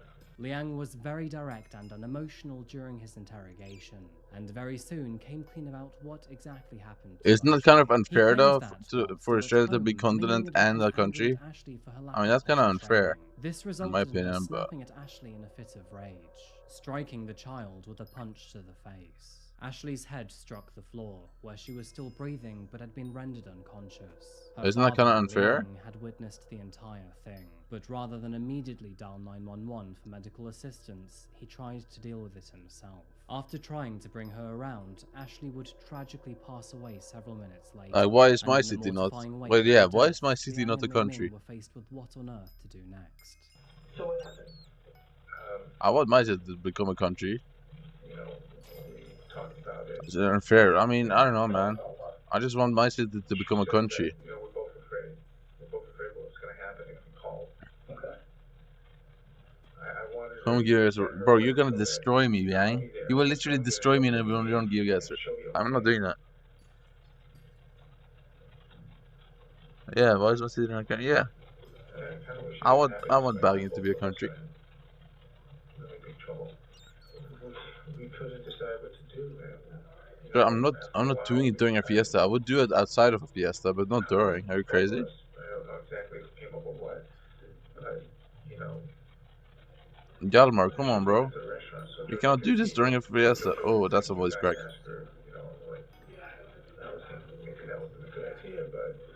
It's fucking fiesta right now, man. What do you mean, bro? Bro. Okay, go, bro. You just do it after, like.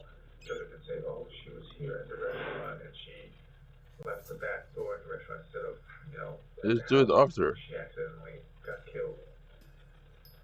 So. Where were you gonna put her at the restaurant so JoJo could see her? Yeah. Like the room that she was normally in, she sleeps in there. So, see that she's sleeping there and can verify it, and you know. I'm gonna just sleep and not do it again. What? Because it's fucking mining fiesta, bro.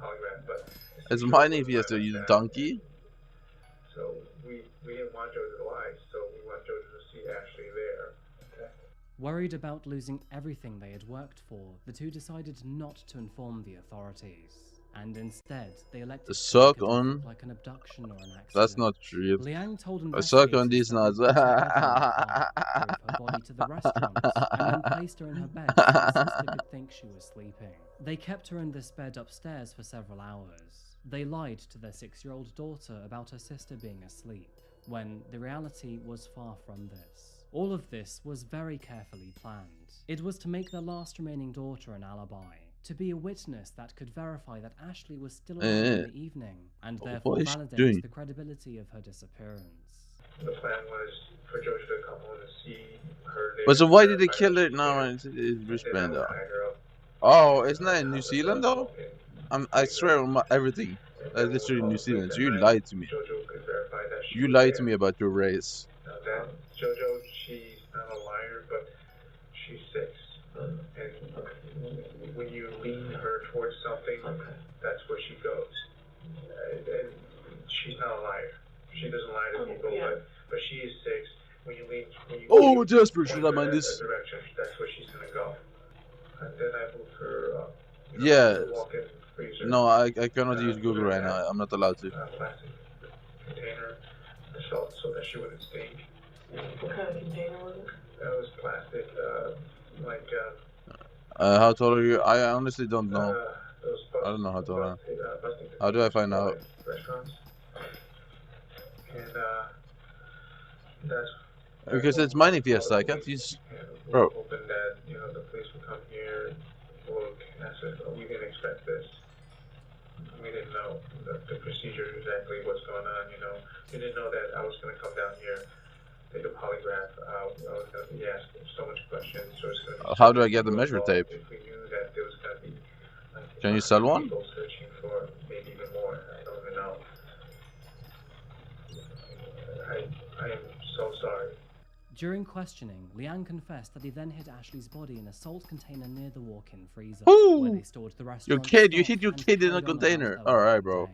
I Horrifyingly, can even the say this couple with a straight carried face. on cooking food What if and serving it says, bro, get a while job. their daughter's Find one. lifeless corpse Find was what? packed next to them. And when asked what he planned to do with the body next, Find what? Liang answered, burn it, bury it, or throw it in the ocean.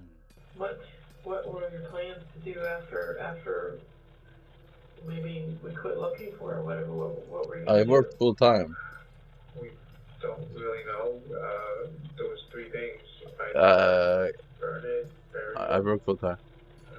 But a measuring tape? Those are the only 3 Bro, things that we can think of. I don't use that stuff, bro. We know that. Why do you have a measuring tape? Is it to check your dick or something? Why do you have a measuring tape? Tell me. The fuck do you have that for? You know, other than the fact that there's so many reasons why I told But do fiestas like this? But one of the reasons. What? What the fuck does that mean? I know. I mean, I've been doing fiesta for like 50 minutes. let's say that I went through What? with this and I didn't get caught. I'm gonna be looking over my shoulder for I don't know how long. Well, so you checked its dick size for your job. There's no way that's your job, checking your dick size. What? We weren't really too sure. That's actually insane. After that. Throughout his interrogation, it remained clear that Liang was emotionless and lacked any compassion over the death of his own daughter. He often referred to her as it, and spent most of his time expressing his fear of getting caught instead of expressing any kind of remorse. I'm going to let this interrogation tape run for a while longer, leaving in some of the key moments that I believe are most pertinent to this case. Alright, man. Have a nice day, dog. This could get resolved and not having to stay together. My wife, she's not a bad W sub. She's not. Is this a Twitch sub or is this a YouTube sub? I wouldn't marry her if she was. And one of them can make me rich. I actually can. Like a Twitch sub gives me like $1, bro. It's nothing. I know it's very hard to believe, you know, seeing Ashley, It's literally but nothing. Look at JoJo, you know. It is, bro. It is. What happened eventually with Ashley. Ah, okay. But we could have said, well, my mom, because my mom will place her like this. Yeah, bro. I've already lost so much money today. I bought more gems. I did. I bought more gems and it's not worth it. They fucking raised the price of gems or something. I don't know. Fucking retards, all of them. So I naturally could trust my mom. When did the abuse start with your wife and Ashley? About a little bit after a month after she arrived. I spent like $100 and I still can't get the biggest package for gems. Like they literally changed the price of gems. You need to spend like $10 more to get gems now. So that really gets my wife going because we have her for a year now. What gets your wife going, sir? She's still not potty trained. Getting back to the last What night, gets your wife you going? guys I can get your wife actually going, baby. served meals No, not baby. You're a guy, but like, yeah. and went on business as And usual. actually, no. Your wife was a part of killing a 5-year-old daughter, so maybe not. Is I much think I'm more good. limited when compared to Lang Zhao. Unfortunately, though, Ming Ming's cold and matter-of-fact demeanor painted the picture of an emotionless mother. Now, it is important Let me to see highlight this. that people respond to Let me shock see in this various stupid and bitch. different ways. Bitch. And Ming Ming's cold-hearted attitude may be a direct consequence of the internal grief she was experiencing. However, I would argue that, just as likely in this case, she is simply a stone-cold monster. She began her interview by explaining the reasons why she hit her daughter, as if they were some sort of sick means to justify what she was doing. Wait, she's To add to justifying this, it? She further tried to explain that she was What? a victim to her How? husband's parents. She was a bad daughter. She deserved to be hit. Yeah, man. Keep trying. After After that. his mother to fight my husband. Say a lot of bad words. Whoa. Because she wanna leave. She doesn't want Oh, to stay. man. Oh, no. She said a lot of bad words. Their parents told us everything. nothing.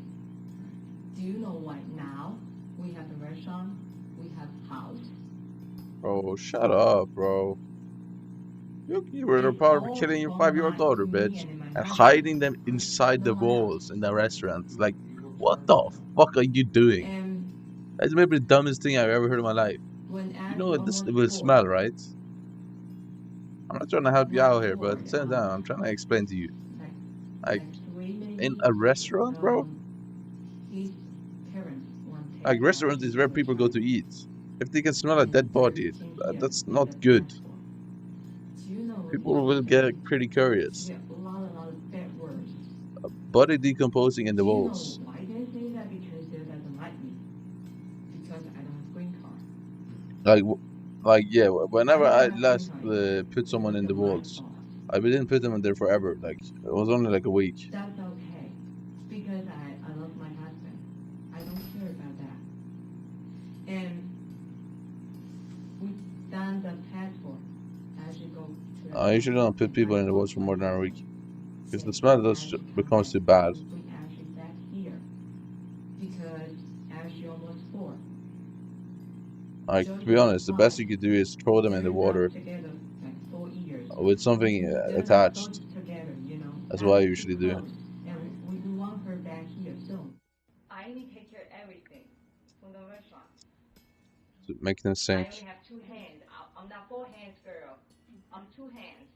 I'm not too forehands, I God. don't want to do that to Ashley, but you can control yourself sometimes.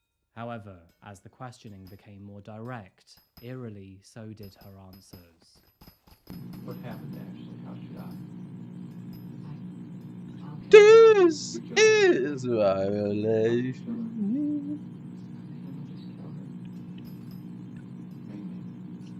Yeah, so Jasper is actually a lot of Jasper actually. Yep, Jasper's a lot of Jasper. What? You were the one who did it? That you're not crying. You said I don't have nothing left. Isn't that what you told me? You don't have no tears left. You don't have nothing left. Ming Ming, your daughter's dead. What happened? How did she die? You killed the daughter? Oh no, I don't think I want you anymore. I might not be interested in you anymore. Yeah. I know I said I would smash, but I don't know, man. That's kind of a turn off, you know. That you're a murderer. That's kind of a turn off. To do that, Okay. I told my husband to take care of it. Okay. So you're telling me that you told your husband?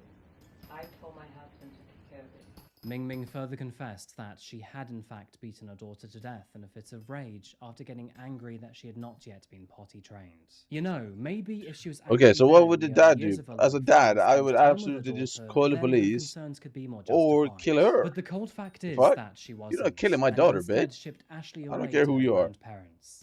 She put work There's no way I'm before her own defending you children, for killing my daughter. then got mad at them A when they didn't 5-year-old daughter. behave the way Yeah, she bro. wanted. She went on to confess that she asked her husband to take care of it. And again, this is her talking about the death of her own daughter, callously referring to her as it. Both Liang's and Ming Ming's confessions, combined with the discovery of Ashley's body and the evidence found at the restaurant, were a Fucking slam hell. dunk for investigating officers and eventually prosecutors too. On January the 11th, 2017, So I hope he gets a 2 bit less days time, after I the death guess, of their right? daughter, But at the same time, it both doesn't really Liang Zhao matter. and Ming Ming Chen were arrested He was a over part of suspected covering this up. homicide. They appeared at the Massillon Municipal Court, where But he their probably bonds was were not set at for $5 it though. million Like he each. definitely didn't want Their that to bonds were happen. extortionately But he high did, due and to the then judge I don't know. believing that He they didn't know what posed to do, serious so flight risk back to he just China. defended her. Moving into the legal proceedings of this case, both parents would face different circumstances, be offered different plea deals, and receive different sentences. Beginning Okay, with Ming good. Ming Chen, she pleaded not guilty by reason of insanity after being charged with murder. However, Fucking Stark idiot. County prosecutors offered to lessen it to involuntary manslaughter as part of a plea deal. What? Authorities highlighted that she had repeatedly hit Ashley, and autopsy reports concluded that these assaults had caused a fatal brain injury, which rendered her daughter Involuntary unconscious and manslaughter? eventually led to her death. County Prosecutor John Ferrero claimed that the evidence and interviews provided proved that, although she was cold about her actions, Ming Ming did not plan or intend to kill her daughter.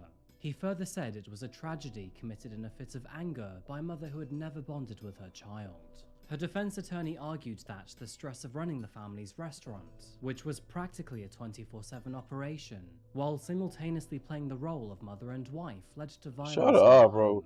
To quote his closing No, statement, bro. the unfortunate byproduct This doesn't make you of that kill someone. violence was the This death doesn't of make you Chen's kill your 5-year-old daughter, bro. daughter, Like, can we Ashley stop Zhao. this? Stop She is this. very saddened by the loss of her child and asks for everybody's forgiveness. Huh? Playing devil's advocate, court documents which were made open to the public accused Ming Ming and Liang of abusing her on multiple occasions. These dates are from the time she moved back from New York in October 2015 through to the time of her death in January 2017.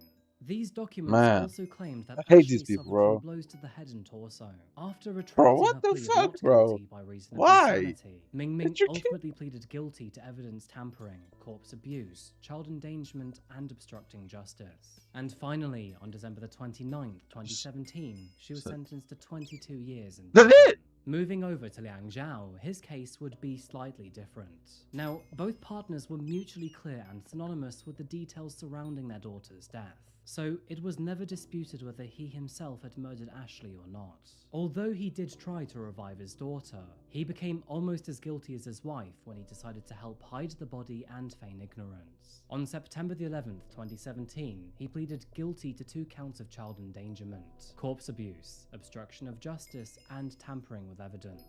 Liang was also offered to have his murder charges dropped if he testified against his wife. And interestingly, although he always insisted that he was innocent, he agreed to take the deal. On January the 10th, 2018, Liang Zhao was sentenced to 12 years in prison.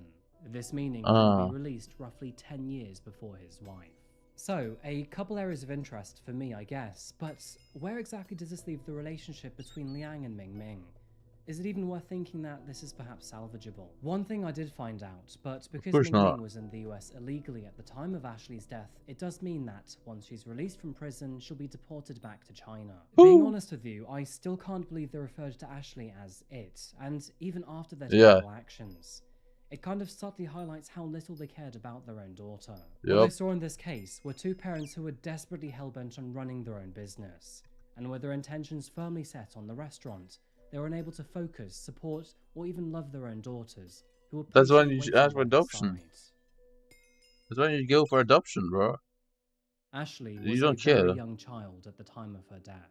She was yet to develop into her own unique person, yet to experience life, and yet to Fucking experience hell, the bro. world to the fullest. Devoid of nurture or love from her parents from day one, she was even shipped off to her grandparents only to return and suffer from neglect. This is Ashley so did sad, nothing bro. to Like, deserve the why? punishments and ultimately It's your death kid, she bro. received. Toilet training can be a challenge for millions of children around the world, and all that was needed to help her learn was the patient support of her parents. Exactly. But instead, she received a punch to the face. But it's almost unimaginable for a parent to show this level of apathy towards their own.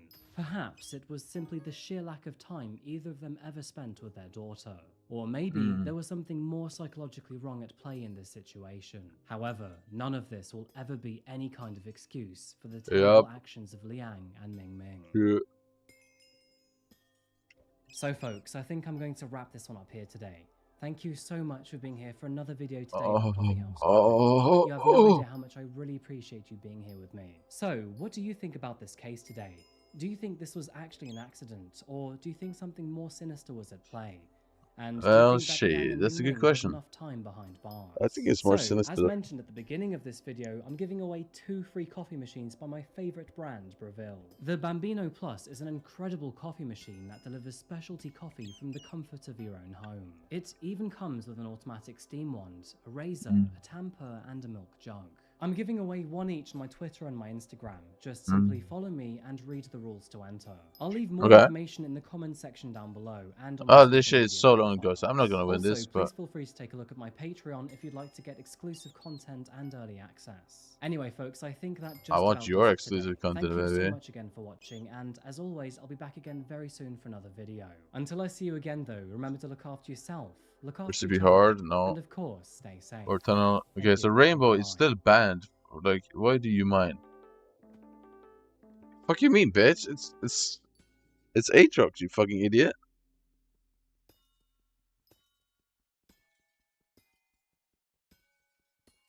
Hi, today I want to celebrate. I bought you a present. I want to celebrate too. Friggin' trust me. Just don't get all funny after the job. Yeah, I'll try. Fresh you makes a calm me. Finish this job and move on. Let the future be better. Yeah, me and Drain, I ran a train on. I don't know. Oh, yeah. We're celebrating a lot. This is a disturbing phone call that took place in March 2016. And in this conversation, two crazed lovers were discussing their plans to murder her ex-husband. In Bianca's mind, her motive was simple. And through her well-spun lies and sexual manipulation, she was willing to coerce a new husband into becoming her personal. Yeah, tell me exactly what happened, Dustin. I ran a train on him. Me and a couple of friends. Okay, and the bag with the knife in it, can you please leave that behind when police get there and just come out? Hey, brother! How you doing? KY Dave. This is an excerpt from a harrowing phone call in the early morning hours of July 31st, 2018. And in this call, 25-year-old Dustin Duthie had finally let go of a dark and twisted secret he had kept hidden for the last 5 days. Why? What followed was a complicated investigation that mentally and emotionally scarred several investigators Why? in the case. And it would take 2 long years to conclude all evidence found at the crime scene. But what happened to those close to Dustin? What were the psychological and what's the aggravating reason? factors behind his actions? And how did this grisly story unfold? Welcome back to Coffee House Crime, folks. My name is Adrian, and today we're looking at the case of Dustin Duthie.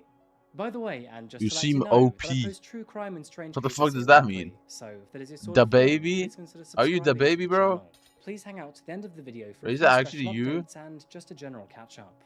Now, before we begin today's case, here is a very quick message from our sponsor, Yo, the SeatGeek. baby, bro. SeatGeek is a mobile-focused ticketing platform that allows users to buy and sell tickets for sports, concerts, and theatre events. And with over 28 million downloads and more than 70,000 events happening every single day, it's the #1 rated ticketing app. What makes SeatGeek unique is its many convenient features. They use a fancy rating system to tell you the quality of the seat versus Oh, the so price. like, what do you Just do in look this for the game? green Are list you, of are dots you for a actually fantastic are you deal, good but avoid the or rest. not? Their buyer guarantee backs every ticket for your peace of mind. And SeatGeek is the only site that lets you return your tickets ahead of the event with swaps. SeatGeek has tickets for almost every live event you can think of, from Ed Sheeran all the way down to a Damn. local hockey match. Now, one of my favorite artists is the Chainsmokers. And Why with are you SeatGeek, sending I that can email, track bro? all the That's so tickets for the weird. next 6 Why are you events, sending a which boy is with perfect because this most of their venues sell out pretty high fast, legs? but with SeatGeek, I've got more of a chance. What's more, if you use my code CoffeeHouseCrime, you'll get $20 off your first ticket at SeatGeek. Just click the link Why are you below sending and that download the email, app to bro? get started. Thank you to SeatGeek for sponsoring today's video, That and of emote course, is thank so you to you folks freaky. for supporting us content creators. You're sending some Now freaky please, emotes right with now, that man. said, grab yourself a coffee, pull up a seat, and get ready for the deep dive. Or do you not This have is the emotes case enabled? of Dustin Duthie. Okay, so basically, you see this ex-Luke's guy in the chat, right? Basically, he loves T-girls and femboys. Allow me 5 words, and So I'll like give you he one added guess so where our many story takes emotes place today. for If you're that. right, I don't I'll know. buy you a coffee, but if you're wrong, you owe me one instead. Okay, Damn. are you ready? Extreme politeness, maple syrup, mousse. So, did you guess right? Because our case today takes us back to the beautifully expansive country of Yeah, I Canada. don't know, man. If you can stomach their freezing temperatures It's a bit in the nuts. winter, Canada will reward you with breathtaking sights that are It's a otherwise cat hard to girl find. emote, though. Now, Exactly. I could sit here and You talk love about cat its girls, nature bro. again, but I'm mainly What is in the wrong mood with for you? coffee today. So let's talk about the country's symbiotic relationship You love with it girls that instead. dress like a Did cat. you know that Like, Canada's coffee and industry try and is be a so cat. big that it's worth What? $18 billion per year? And that's because the country is absolutely obsessed with it. With around 300 million kilograms of coffee beans being used in the first 10 months of 2022 alone. Bro, With who its is cold everyone? and subarctic climate type, it is no surprise that Canada imports the vast Who the fuck majority is of everyone? coffee it consumes, most of which come from Colombia or Brazil. This makes total Who is sense, Afe, as bro? most Who is coffee Afe? plants require a constant temperature of around 16 to 24 degrees Oh, Celsius you got to some guy. survive. And as You a got your man living in alt account Britain, in here let me tell you that they do reassuring get your rather moody in statements. the winter months. You have your But alt then account again, so do I. defending you. By the This way, is let sad, me know if bro. you'd like to hear more about coffee and how it's made at the beginning of these videos. Anyway, moving into You really today's got some case, guy we're defending zoning you. in on the cosmopolitan city of Calgary, which is found in the south of Alberta. You know, it's kind of strange that so many of these Canadian cases take place here, but I suppose it may be half expected, as it is the 3rd largest city in the country. The Calgary area was inhabited What did by you say? Clovis people Nearly as far 1 back billion. as I know, 11,000 right? It's years insane. ago. But of Have you course, seen in this? the time that we know, the city owes its rapid modern-day growth to the oil industry. Oh, that While still a aquamarine. significant player in the field, the city is also well equipped in the business service and health and education industries.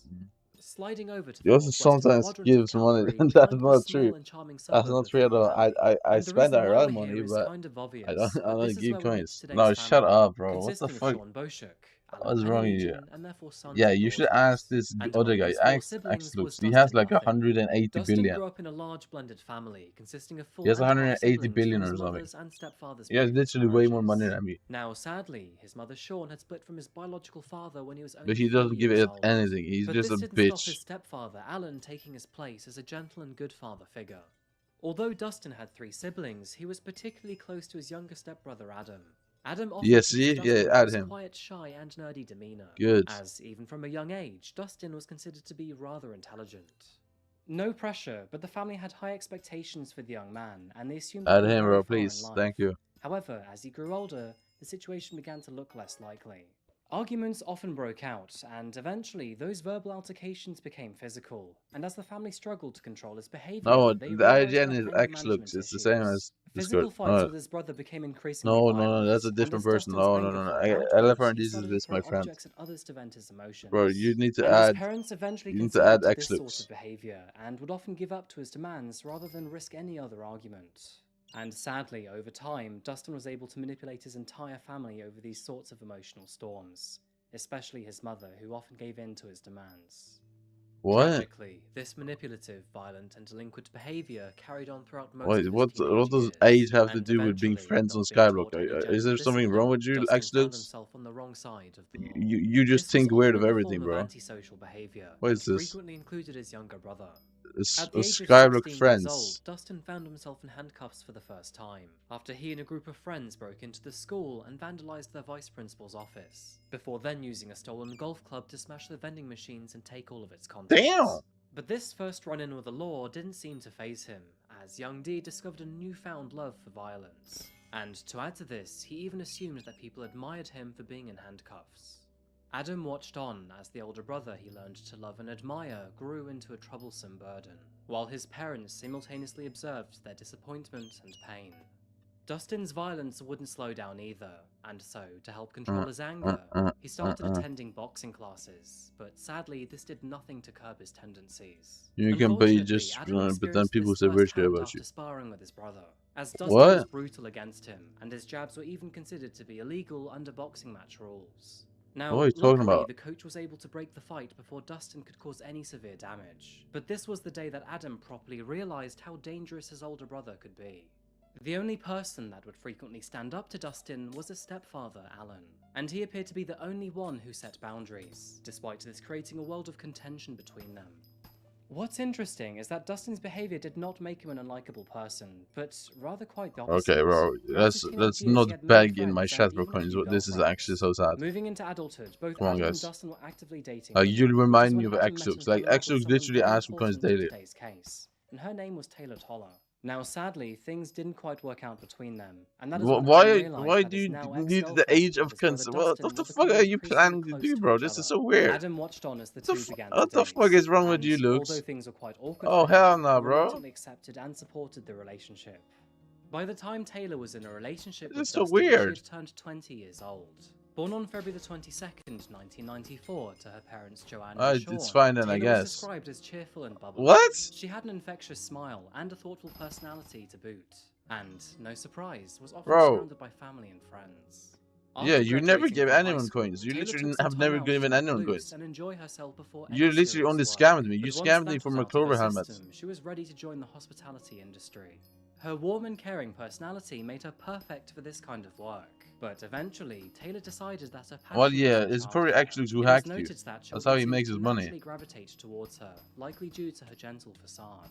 But Dustin, who had quite the opposite personality, had a very negative impact. He on her literally otherwise does that comfortable for a life. living. He They just had a hacks tense people's and Minecraft turbulent accounts. relationship, and friends of I Taylor don't know. reported that the two incessantly argued. But Taylor couldn't seem to find herself able to leave So you him. should be careful with Perhaps this she guy. thought that eventually he would change, or maybe she could help him become a better person. The messy Yeah, relationship that's what dragged they on always for say. multiple Yeah, I can years, fix and them. as I can Dustin's fix anger them. This management doesn't work, bro. worsened throughout his 20s, so did his respect for their relationship.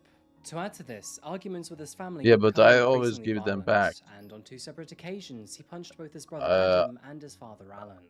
Although no, there you are don't. inherent behavioral factors to consider here, there are also external aggravating factors You too. literally stole my Dustin had clover started helmet. hitting the Who has gym, my clover and helmet his right now? hardest You do. moments would go up to 10 Like, times what the per fuck? week. Now, going 10 you times didn't even per pay week good lads. is overkill to say the least, but following a healthy diet and some good old protein, he would be able to get massive in no You literally time. stole my But shit. unfortunately, despite his already fragile state of self-control and anger management, he decided to take steroids to cut some corners. And, as you know, a typical side effect is roid rage. That's so cap, Those bro. around Dustin What tried makes to you convince believe him to that? get away from steroids, and furthermore, they begged him to seek professional help. But unfortunately, their I words re- would fall on deaf ears.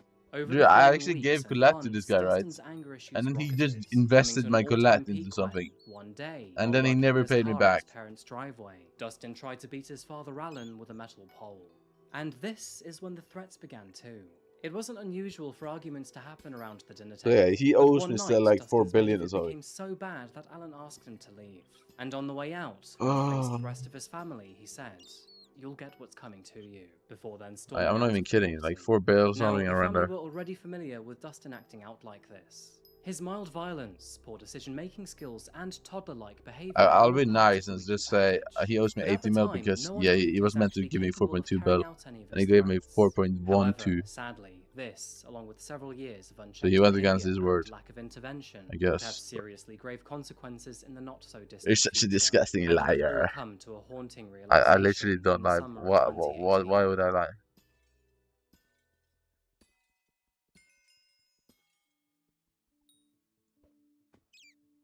July 31st, Very dots. 2018.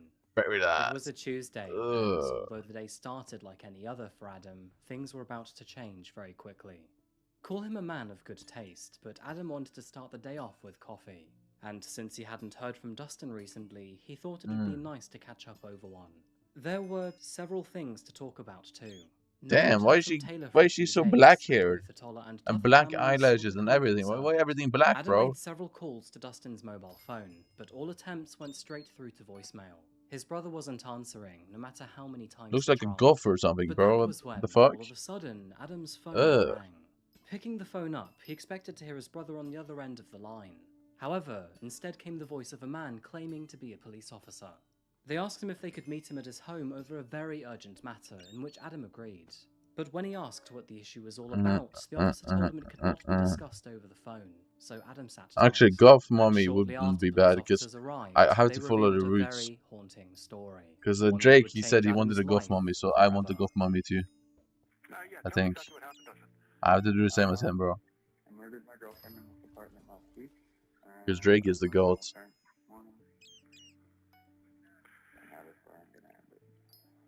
This guy literally has no hair. I murdered my parents this morning in their own home. Any weapons What? ever mentioned there? I do have a weapon on me. What do you have on you? A knife. Any other weapons? That is all. And I got a bottle of whiskey, but I sold it. And are you and everyone else safe right now? Bro, why am I in a queue to play? Like, what is this? Let me just get in the shaft. I want to shaft some people. This morning? This morning, it happened at 10130 Hidden Valley Drive. 10130? At your parents' home? It was? Are you in a unit number at this 2000 Apple Village Court? Well, no, I mean, I looked at Oh, that's not even bad though. Like, that's actually pretty decent. And where exactly are That's you more than he's given me ever before, so he's literally never given me that much. I wish I could get that. 2 doors at the back of the building?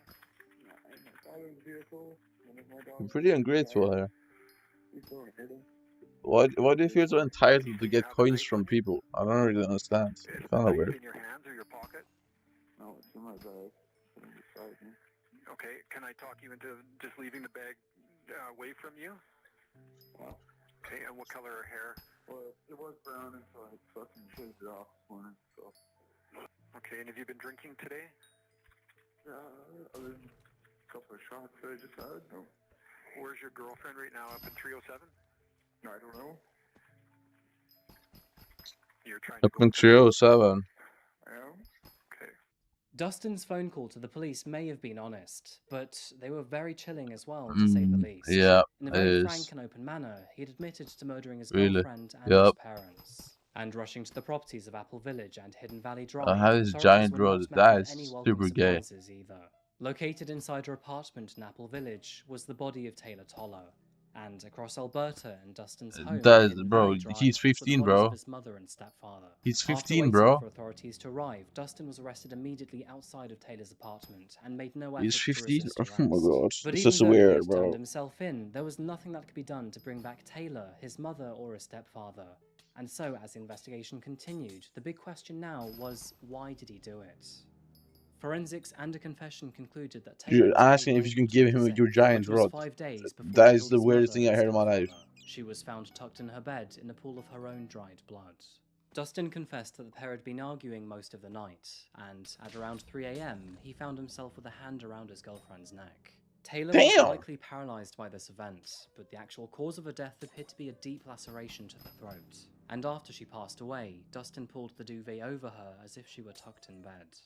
2 hours after her murder, and at around 5 a.m., Dustin then left the apartment. No, you're weird. He then returned to his parents' home in Hidden Valley Dude, Drive, you just said the and tried to weirdest thing ignore the ever, and you're horrific trying to make actions me he'd look just weird. committed. You're disgusting. Surprisingly, he managed to carry on as if nothing had happened for the next 4 days. But then, out of the blue, his parents received a phone call from Taylor's parents. Since Taylor had always kept in touch with the family, they found it extremely odd that she had suddenly become silent, which was very unusual for her. And the call concerned Dustin's parents quite greatly too. I really Taylor want to find another cracker. Now, and with a small but active I want to search find a going on, cracker and how could then they eat not it join right in on the quick. Hold on. operation? While Sean began to search for Let me Taylor, see. Dustin was routinely questioned by his parents. But he denied knowing anything about her disappearance. Pretty hungry for a and cracker instead right now. claimed that he had last heard from her about 3 days A prior. cracker, a cracker, However, a cracker, with his a parents cracker. snooping around and getting very close to his horrific actions, Dustin realized that the net was rapidly closing in around him. Desperation was kicking in, and Dustin concluded that the only way he could stop them from solving Taylor's disappearance was to make them disappear too.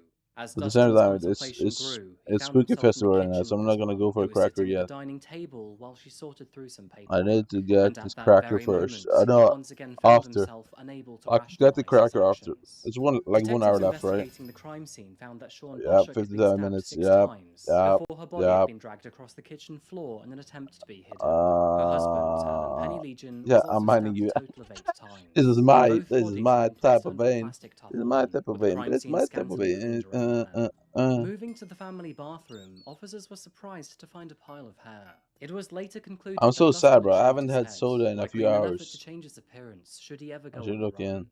But Dustin didn't get very far. He had taken his father's car back to Taylor's apartment, but Where once am I there, at? he realized that he'd forgotten the key fob and was therefore unable to get past the inner door.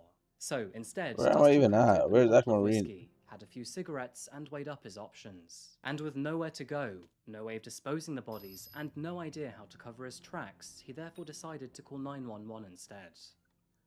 That's fair. Look at this bald fucker, though. You could literally just lick his head without getting hair in your mouth. I don't know if that's a good thing or bad thing. I killed both of my parents.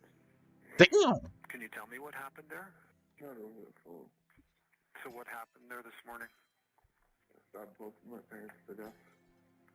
Okay, I want you to keep me on the line, and when police come by, I want you to not have anything in your hands, okay? Well, I'm gonna have my bottle on me and my smoke. That's it. Okay, and the bag with the knife in it, can you please leave that behind when police get there and just come out and talk to them? Yeah. Somebody take me upstairs so I can say goodbye. Okay. And you'll only have your phone and smokes? What's wrong with this fucker, bro? I hope he's dead. I want to, help you and help maybe get you up there. Help me. Oh my god, today I'm gonna have a lot of meat. Oh, I can't wait. Oh, I've been eating that. I actually can't wait. Already outside. And you're still at the back? Mm-hmm. Okay.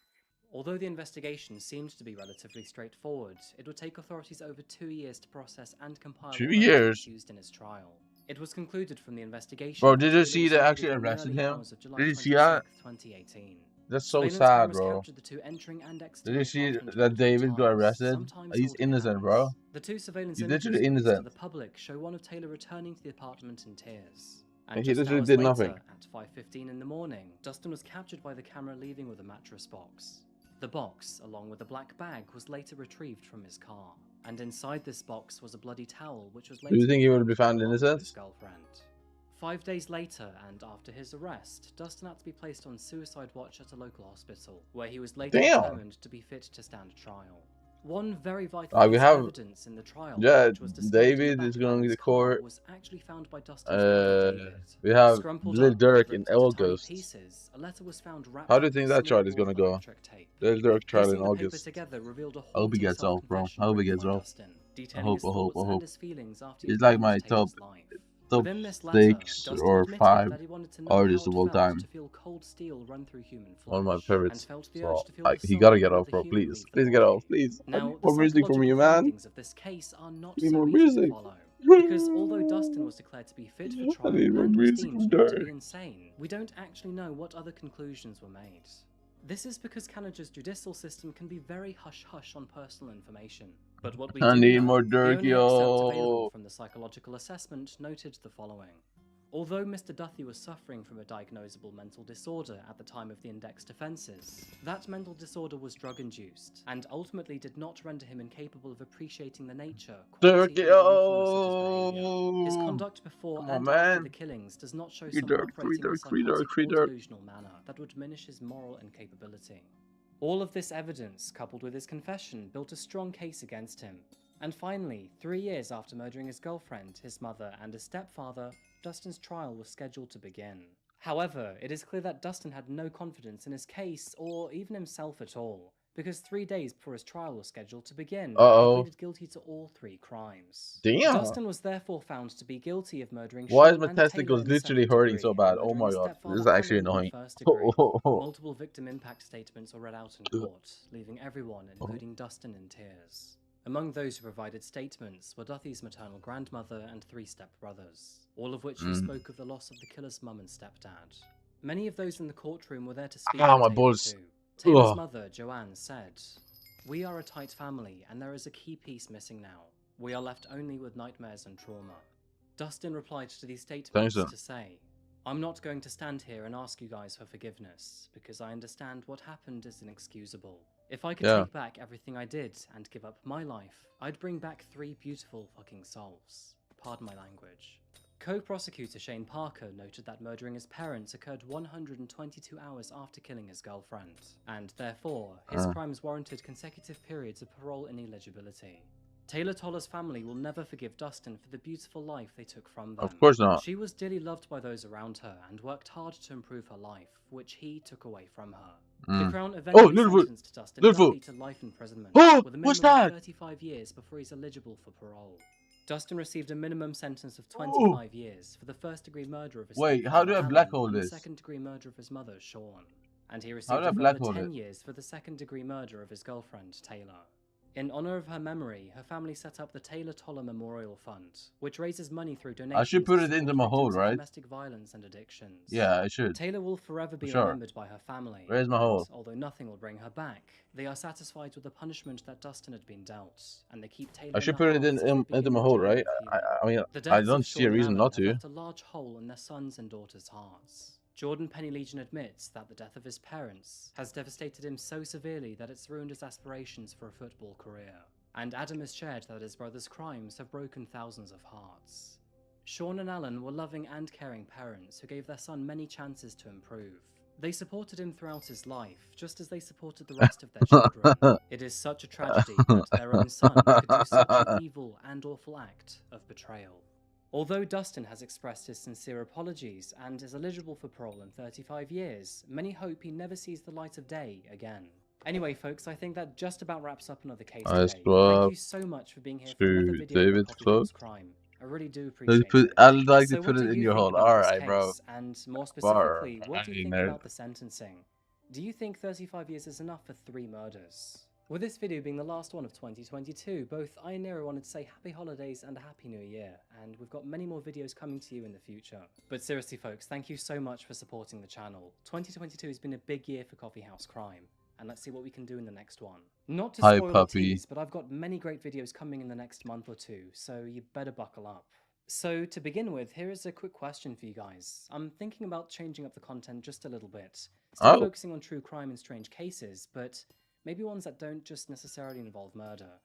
For example, would you like to know about the Highway of Tears or Sentinel Island? Please let me know what you think in the comments down below. For more Coffee House Crime content, you can go over to my socials or my Patreon. My socials are pretty much just me and Nero, so if you want to see more of that, I guess go over there. My Patreon I'm still trying to figure out. Wait, is Coffee House Crime single though? Like, does he still not have a... part of my Q&A exclusive on Patreon, please head on over there and support He's so handsome. He has to have a wife. I'll probably do one on YouTube in 1 or 2 months' time. There are many more things I'm planning for Coffee House Crime, but all in due time. So yeah, thank you so much for being here, and I hope we have a great one in 2023. Anyway folks, I think that's all I have for today, and once again, thank you so much for being here. And I'll be back again very soon for another video in the new year. Until that moment arrives though, please remember to look after each other, and of course, stay safe. Thank you, and goodbye. Damn.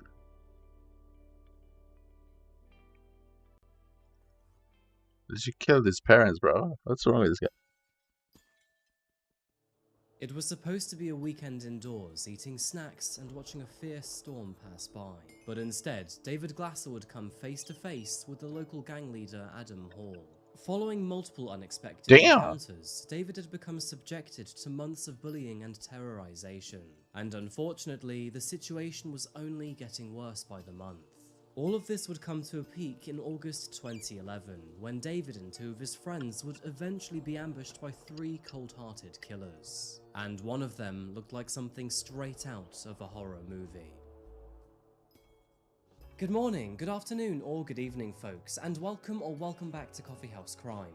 My name is Adrian, and today I have a very strange case for you. We're flying over to the Bay State to look at one of the most disturbing cases in modern-day true crime. And let me tell you, this one is both very bizarre and complex. Now granted, I may have pulled you into this story with the frightening face of Caius Veovis, but let me tell you, he isn't the only one here. If anything, there is a far greater monster to this story. Before we begin, I wanted to let you know that I post true crime and strange cases here weekly, so if that does sound like I don't remember being so freaky to the channel. And now, with that said, please grab yourself a coffee, put up your feet, and get ready for the deep dive. This is the case of Caius Veovis.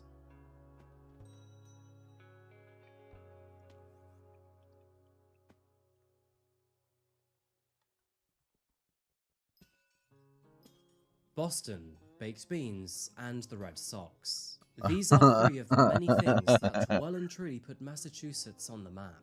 Despite being the 6th smallest state by landmass, it's one of the most densely populated, and there's very good reason for this. The Old Bay State is profoundly important to American history, research economy, and of course, sports. Games aside, the state is also a global leader in biotechnology, engineering, higher education, and finance, making it the 3rd highest state in the nation when looking at income per capita. Now, most of the money can be found in its capital, Boston, or the state's other large cities, including Springfield and Worcester. And this generally means that, when living in Massachusetts, the further east you go, the more expensive the land is. Travel to the western border to a small city named Pittsfield, and one could argue that this place really is the pits. With a median income less than half of the state's average, life here, when compared to the larger cities, contrasts in a less than favourable way. Sadly, the population here is below the poverty line. Though from what I've personally been told, there is still plenty of opportunity to live a happy and peaceful life here.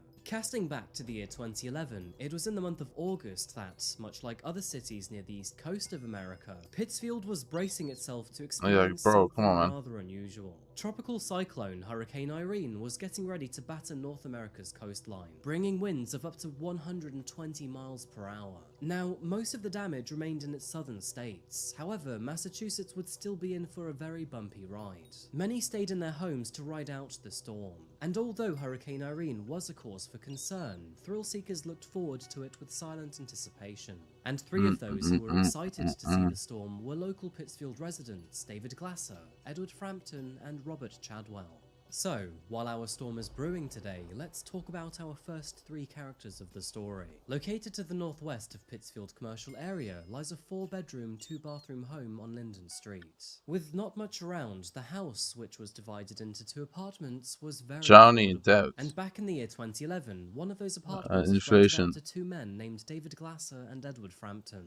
David was 44 years old and Edward 58, and the 2 of them were very good friends who had each other's backs. Unfortunately, both men struggled with developmental disorders, but thanks to support from social services and each other, were able to remain mostly independent. David Glasser held no formal qualifications, but financially he got by just fine. Come on, bro. He would often go around town in his pickup truck, Do you selling think scrap funding metal, for word giving or people this other rides has for a fee, positive or companies? selling used items. And he would often sell the scrap metal or used items to Pullman Scrapyard, which could be found across town.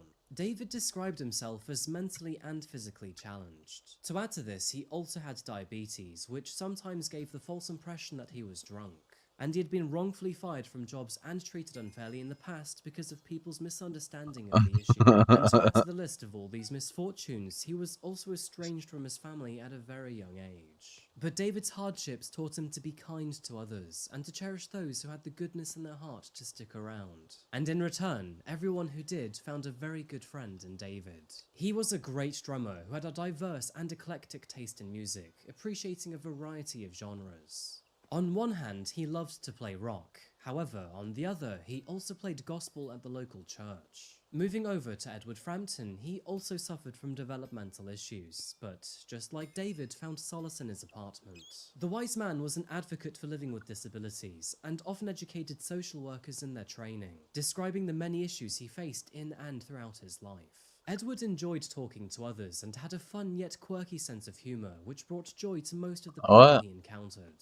Again, just like David, he too had no family connections. He was dropped off at a special needs facility at the age of 5, and unfortunately stayed there until he was in his 20s. It was during the build-up to Hurricane Irene that both David and Edward shared their plans to watch it with their friend Robert Chadwell, a neighbour who lived across the street from the roommates. Robert was in his 40s and was both a father and an avid outdoorsman, and in his free time loved to go fishing and go camping. Liking their idea, Robert asked them if he could join in on their plans, in which the other 2 gladly agreed. And so all 3 men went out to purchase beers, snacks, and dinner for the weekend ahead. Hurricane Irene was scheduled to pass on Saturday the 27th and Sunday the 28th of August, which was perfect timing for all 3 men, because none of them had plans to work over the weekend. Just a random side note, but I can fully relate to their excitement over a storm. Anyone who lives here in the UK will remember Storm Dennis back in February 2020. I mean, granted, it's not the same as the storms that Americans see, but it was still pretty wild here for the UK. The wind was absolutely crazy that week, and I even remember seeing fences toppling over and trees being ripped out from their roots. All of this was before my YouTube channel as well, and outside of my 9-to-5 job I really didn't have much to do. I remember during that storm I got cozy and played games all weekend. Now obviously these storms can be dangerous, and from a boring point of view they're not good for the economy either. But I think it's the abnormality that makes them fun and quite nostalgic to remember. But all of this fun and excitement would unfortunately be dramatically cut short for our 3 friends, because halfway through Hurricane Irene's rampage, all 3 would suddenly disappear.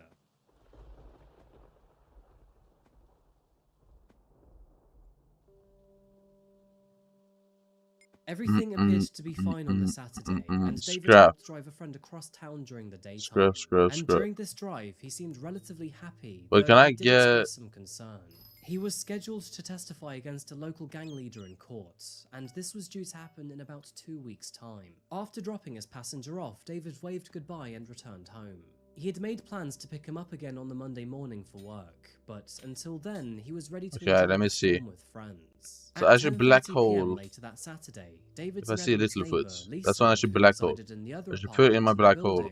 Asked David if he could move his truck off the shared driveway. Her mother was coming to visit, and she wanted to give her a safe spot to park. See. David gladly agreed. During this conversation, Lisa noted 4 men in the kitchen, though she Damn. didn't know who the 4th 4 men was. in the kitchen. What the Heading fuck? to bed for the morning ahead, she was awoken several times to the sounds of thumping and banging. She wasn't sure what was going on downstairs, and alongside the disturbances were 2 unfamiliar voices. Saying that, she could also hear David and Edward talking amongst the discourse. And since she trusted both men, she didn't feel it necessary to check in on them. But the very next morning, when she went to ask them to move the truck again, there was no answer at the door. Peering in from the window, their apartment appeared to be empty. And after trying again later that evening, she was once again met with profound silence. The next day didn't bring any good news either. You see, Edward was supposed to meet a social worker the following Monday morning. However, when she came into work the next day, Edward was nowhere to be seen. Oh. And she found it rather surprising that Well, why am I on Glazer? The fuck?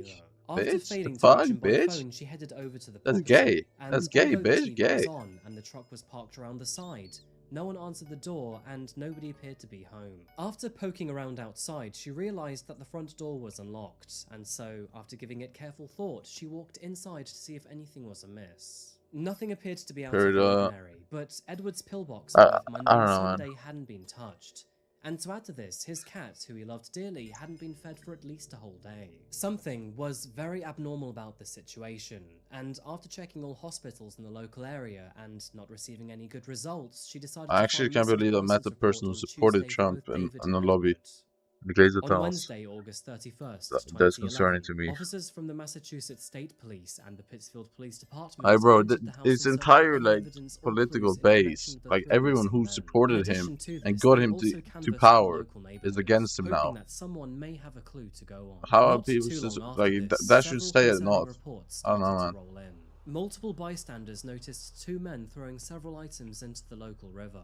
These items Damn, included some white what's that? socks, a few empty price chopper bags, an empty shoebox, and a pair of shoes. Now, following the storm, the river was overflowing and particularly fast. And while one of the bystanders saw the men throwing these items into the river, one of the men said, "The river should carry these things pretty far. They will be hard to find." After overhearing this conversation, these people reported what they'd witnessed to the police. However, at the time, who these men were, nobody was sure.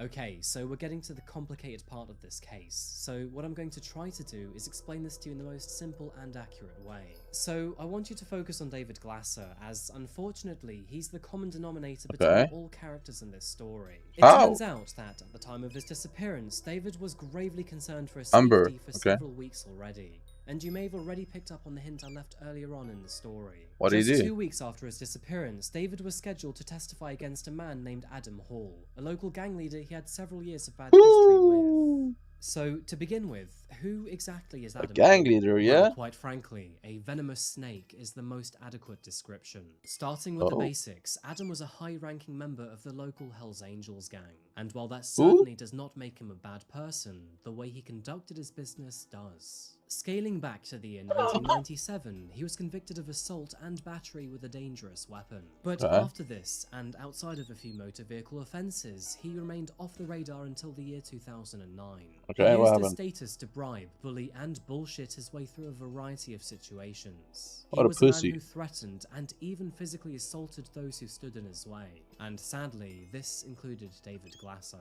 By the way, and just a random side note, but after spending about half an hour trying to locate Adam's address, I was finally able to pinpoint it through Google Maps. And let me tell you, anyone who drove by this property What the could fuck is tell that? the owner was up to no good. Living Who's in a mining rickety Umber, home, bro? Adam often used his There's no caravan Umber to wains block his left. driveway, with a second caravan blocking a side entrance and barbed wire between the two. Now, honestly, this place was like a fortress, and it makes you wonder what he was hiding or protecting himself from. We'll get to more of that in just a moment. Going back to his job as a scrap collector, David often sold his metal to a place named Pearlman Scrapyard. It was in mid-July of 2009 that he sold some wire and motor parts which had been found abandoned on a street. A customer later recognized winning these election parts right as now. belonging to Adam, And after being informed about this, Adam became enraged. Since David sometimes came over to Adam's house to do the odd job here and there, he knew exactly who he was. And after luring David back to his home, which is located in Peru, Massachusetts, he unfortunately beat the living daylights out of him, leaving David entirely swollen. Following the assault, Adam demanded that David gave him his pickup truck for free as a token of punishment. And furthermore, if he told the police about any of this, he promised he would murder him. The entire situation was traumatic for David, and he never intended to steal from Adam. He likely never did, but Adam didn't care. Following some persuasion, I'll give every player a customizable template. David eventually went to the police. What? And in return, authorities would visit I Adam don't at know, his bro. I'm not home. voting for And him. after arriving at his house, the authorities charged Adam with intimidation, kidnapping, assault, and after finding a huge amount of cocaine, possession too. Now, obviously, these charges were not good for Adam or his reputation. Not that this mattered in the beginning, as he remained behind bars. But on September 30th, 2009, around 10 weeks after being arrested, he was released on a $50,000 bond. I wonder where he got that money from. Adam's trial was scheduled to commence sometime in the future, with David Glasser expected to take the stand and testify against him. But Adam was not willing to let this happen, and so he began to scheme a way to discredit David. Ranging from framing David for stealing the scrap metal, right through to framing him for sexual assault. He looks like he does drugs. I'm gonna be honest, bro. It looks like he loves some drugs.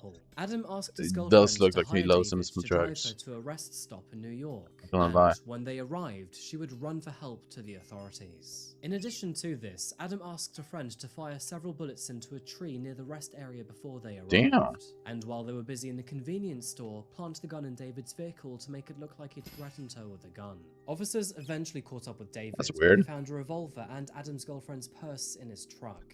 And, of course, he was arrested immediately. As you can probably imagine, David was very upset and confused at the situation, and he insisted that he must have been framed. And after a few days, the authorities did look into these claims. So after checking local surveillance footage and analysing Adam's cell phone data, they confronted him and his friends about their plot.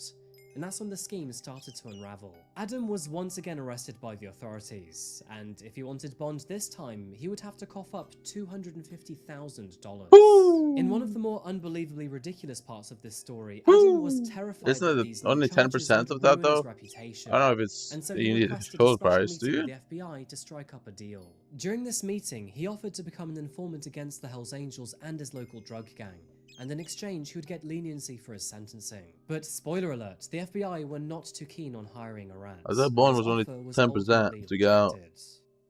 Believe it or not, but Adam was eventually able to cough up the $250,000 bond. This was thanks to the local chapter of the Hells Angels posting their entire clubhouse in surety. Now, I find this incredibly ironic. One moment, he's planning to take them down by ratting on them to the FBI. And the next, he's being rescued by them. Honestly, Makes no this man sense. has one of the weakest sense of morality and loyalty that I've ever read about. So, when David suddenly disappeared 5 months later, and only 2 weeks before he was scheduled to testify against Adam, detectives were gravely concerned when reports came in of a man throwing clothes into a river. A man who also seemed to fit Adam's physical description. And tragically, they had every reason to be concerned, because 2 weeks later, a hauntingly grisly scene would be unearthed.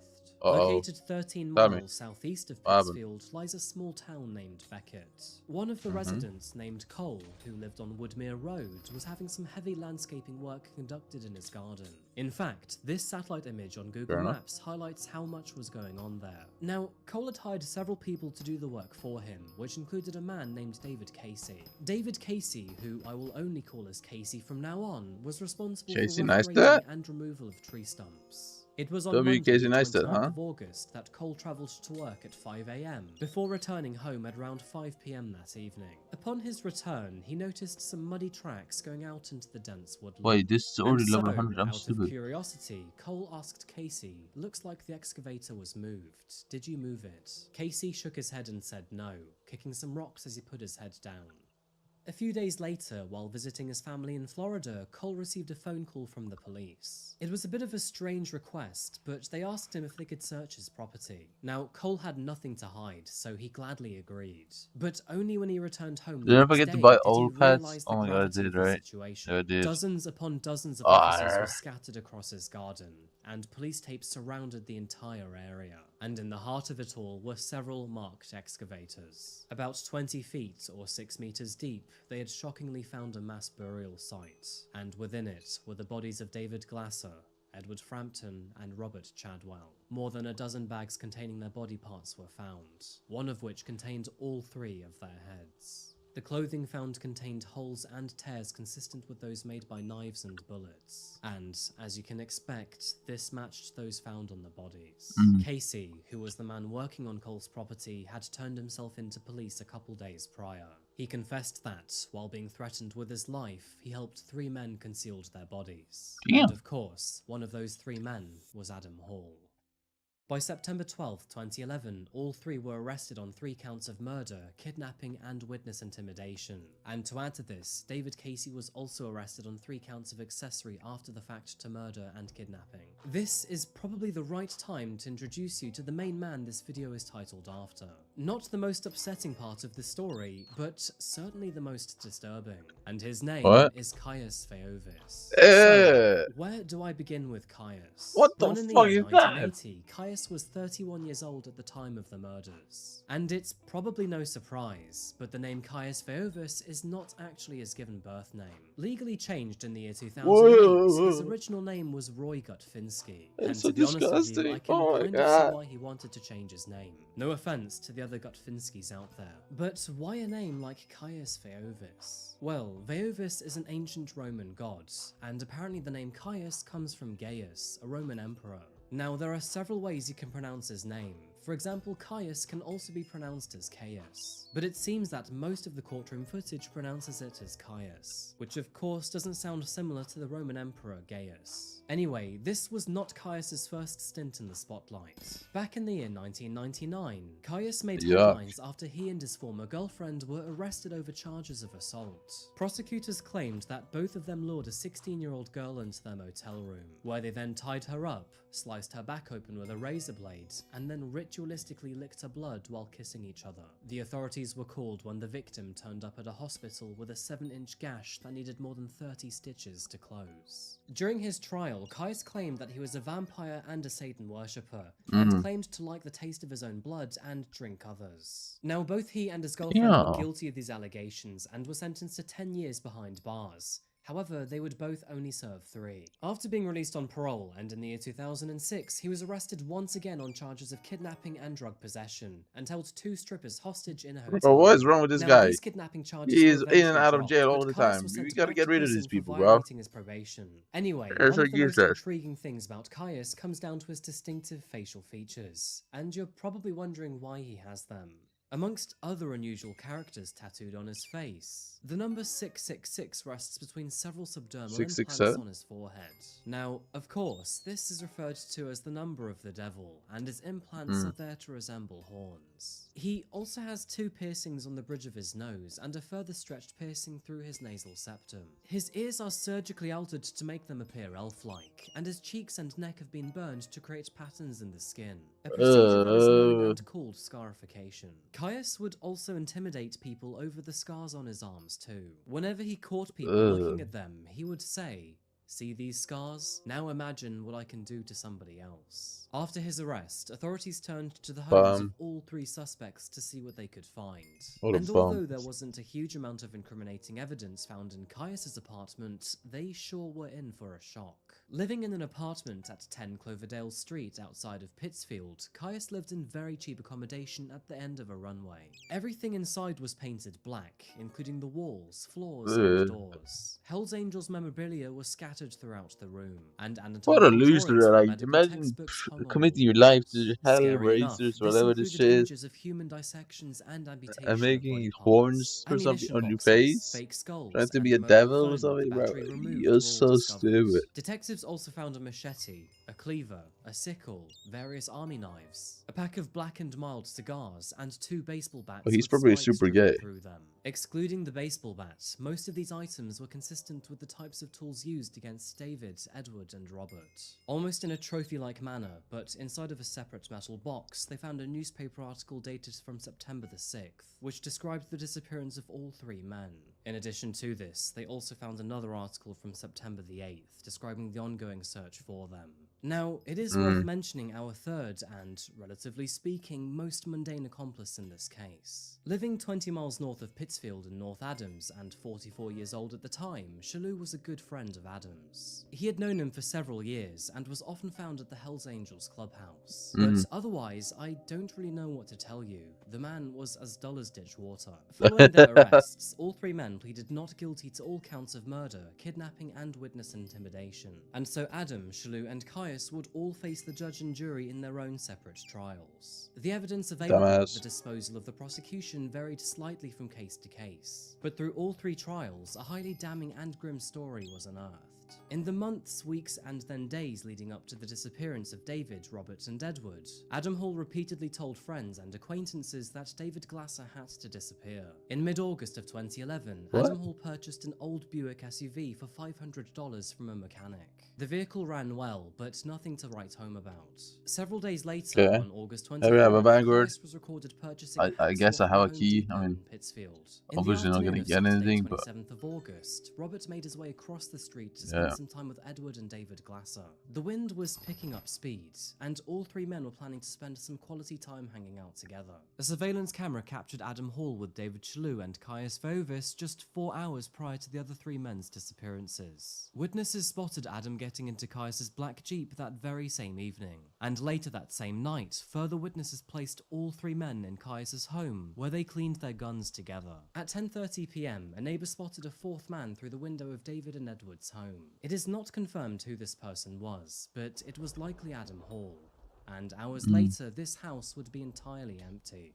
Sadly, later that night, David Glasser, Edward Frampton, and Robert Chadwell were reportedly forced into Adams and Caius's Jeeps. They were then lured out into the woods, and, in the middle of the storm, were murdered in cold blood.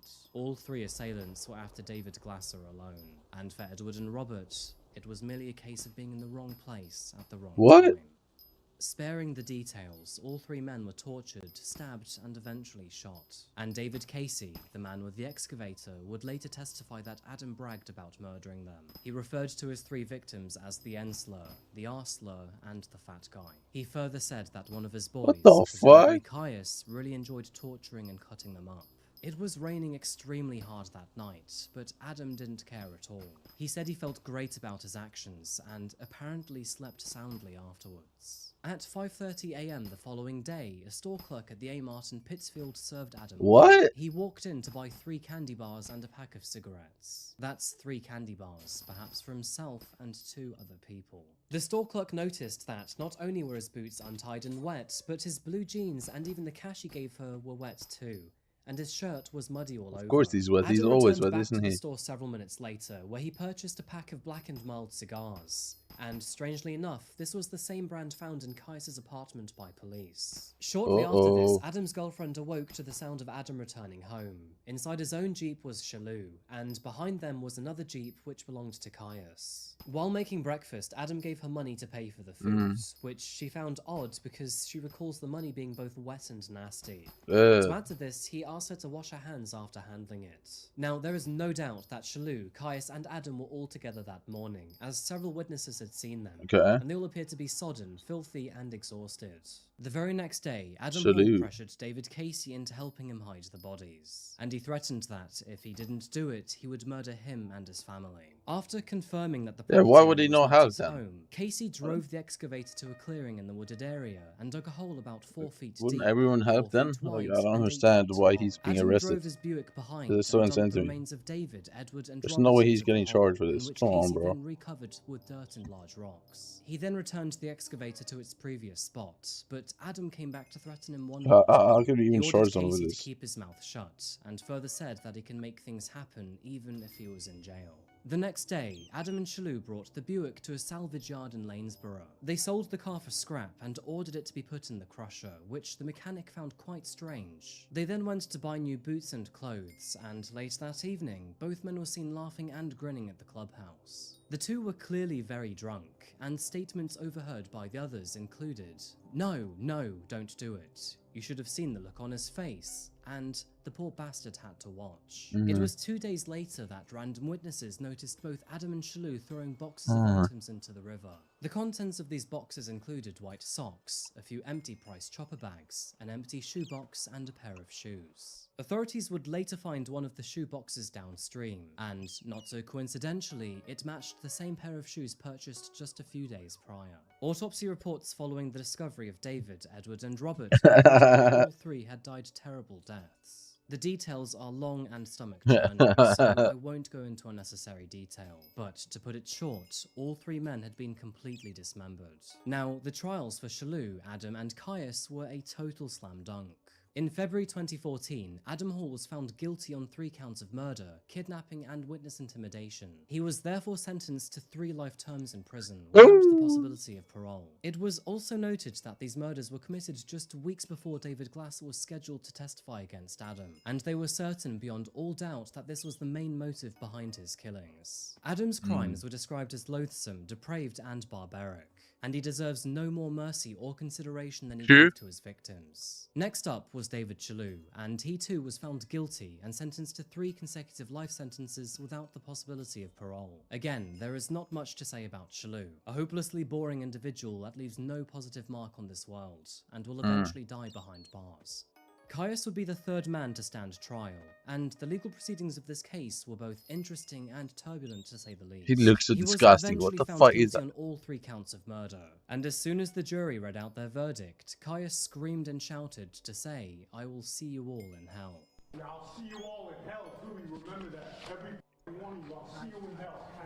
After 6 days of deliberation, I don't think they're going to hell. all 3 You are. counts of murder and kidnapping, and was therefore sentenced to 3 life sentences behind bars, without the possibility of parole. However, he and his defense team were very upset with the verdict, and they strongly argued that the prosecution's case against him was not strong enough. They claimed there was no DNA or murder weapon able to tie Caius to the crime, and although there were several witnesses before and after their deaths, there was a clear lack of physical evidence. They further claimed that the circumstantial evidence was just that, circumstantial, and there ought to be no unreasonable influence on the circumstantial evidence. Caius also claimed that the dissection illustrations in his apartment should not have been used in his trial, and his looks heavily biased the judge and jury against him. To be honest with you, I can see this being a problem here, as we do like to judge at a superficial level. After all, it's part of our nature to do this. Fair. However, do I personally think Caius is innocent?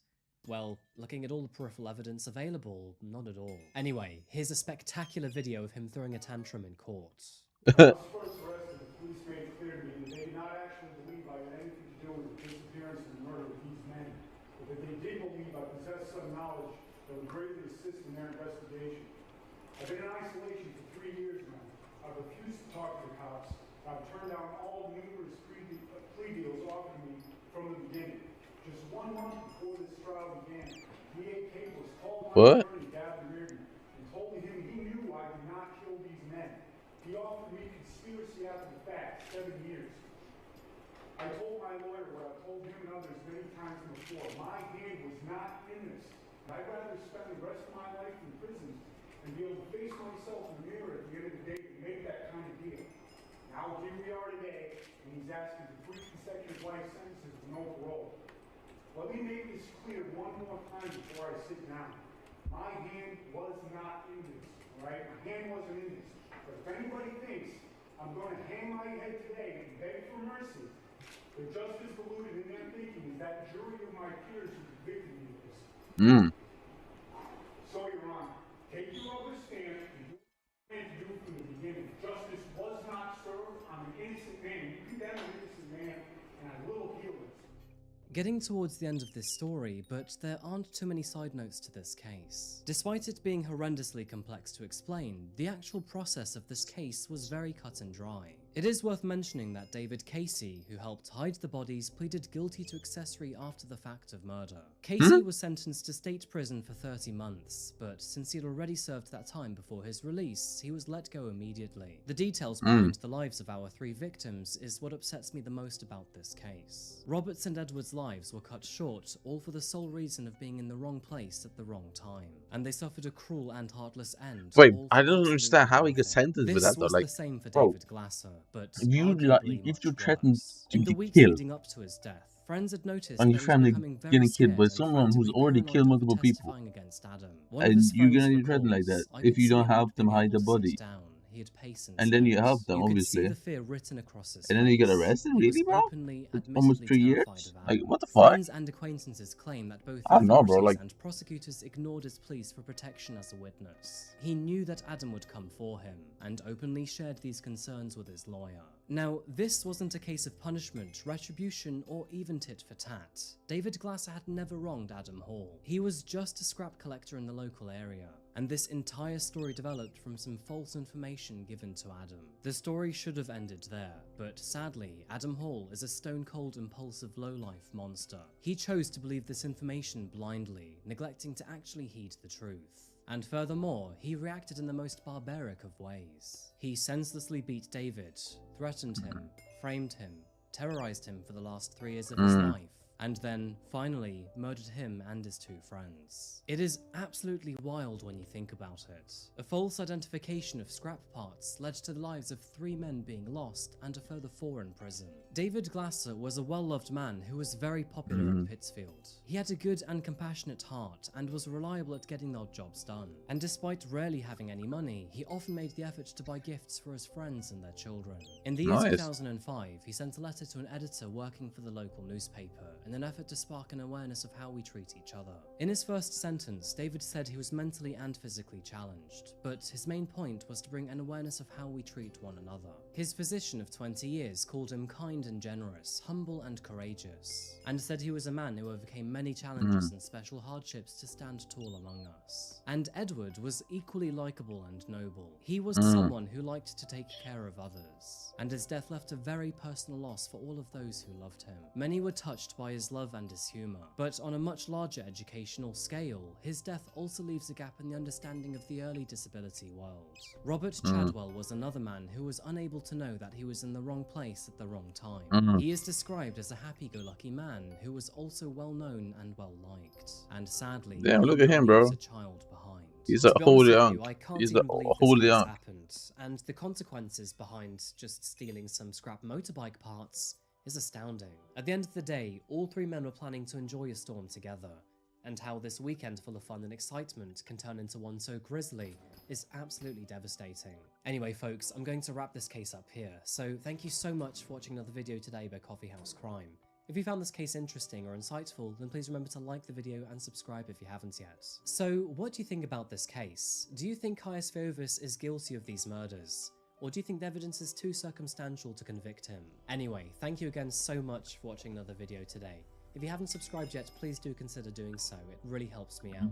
I'll see you again very soon for another video, but until that moment arrives, remember to look after yourself, look after each other, and of course, stay safe. Thank you, and goodbye.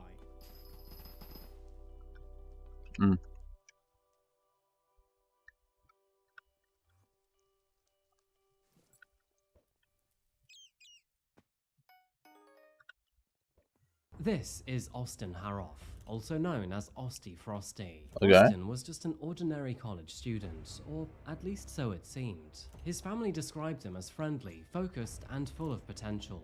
But then, without warning, something changed.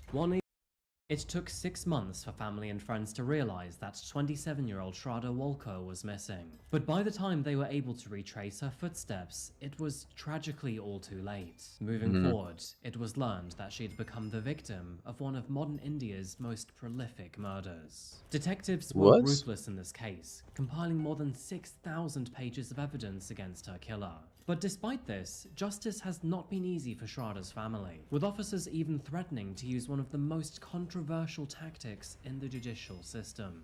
And somehow, it would all lead back to this food Instagrammer.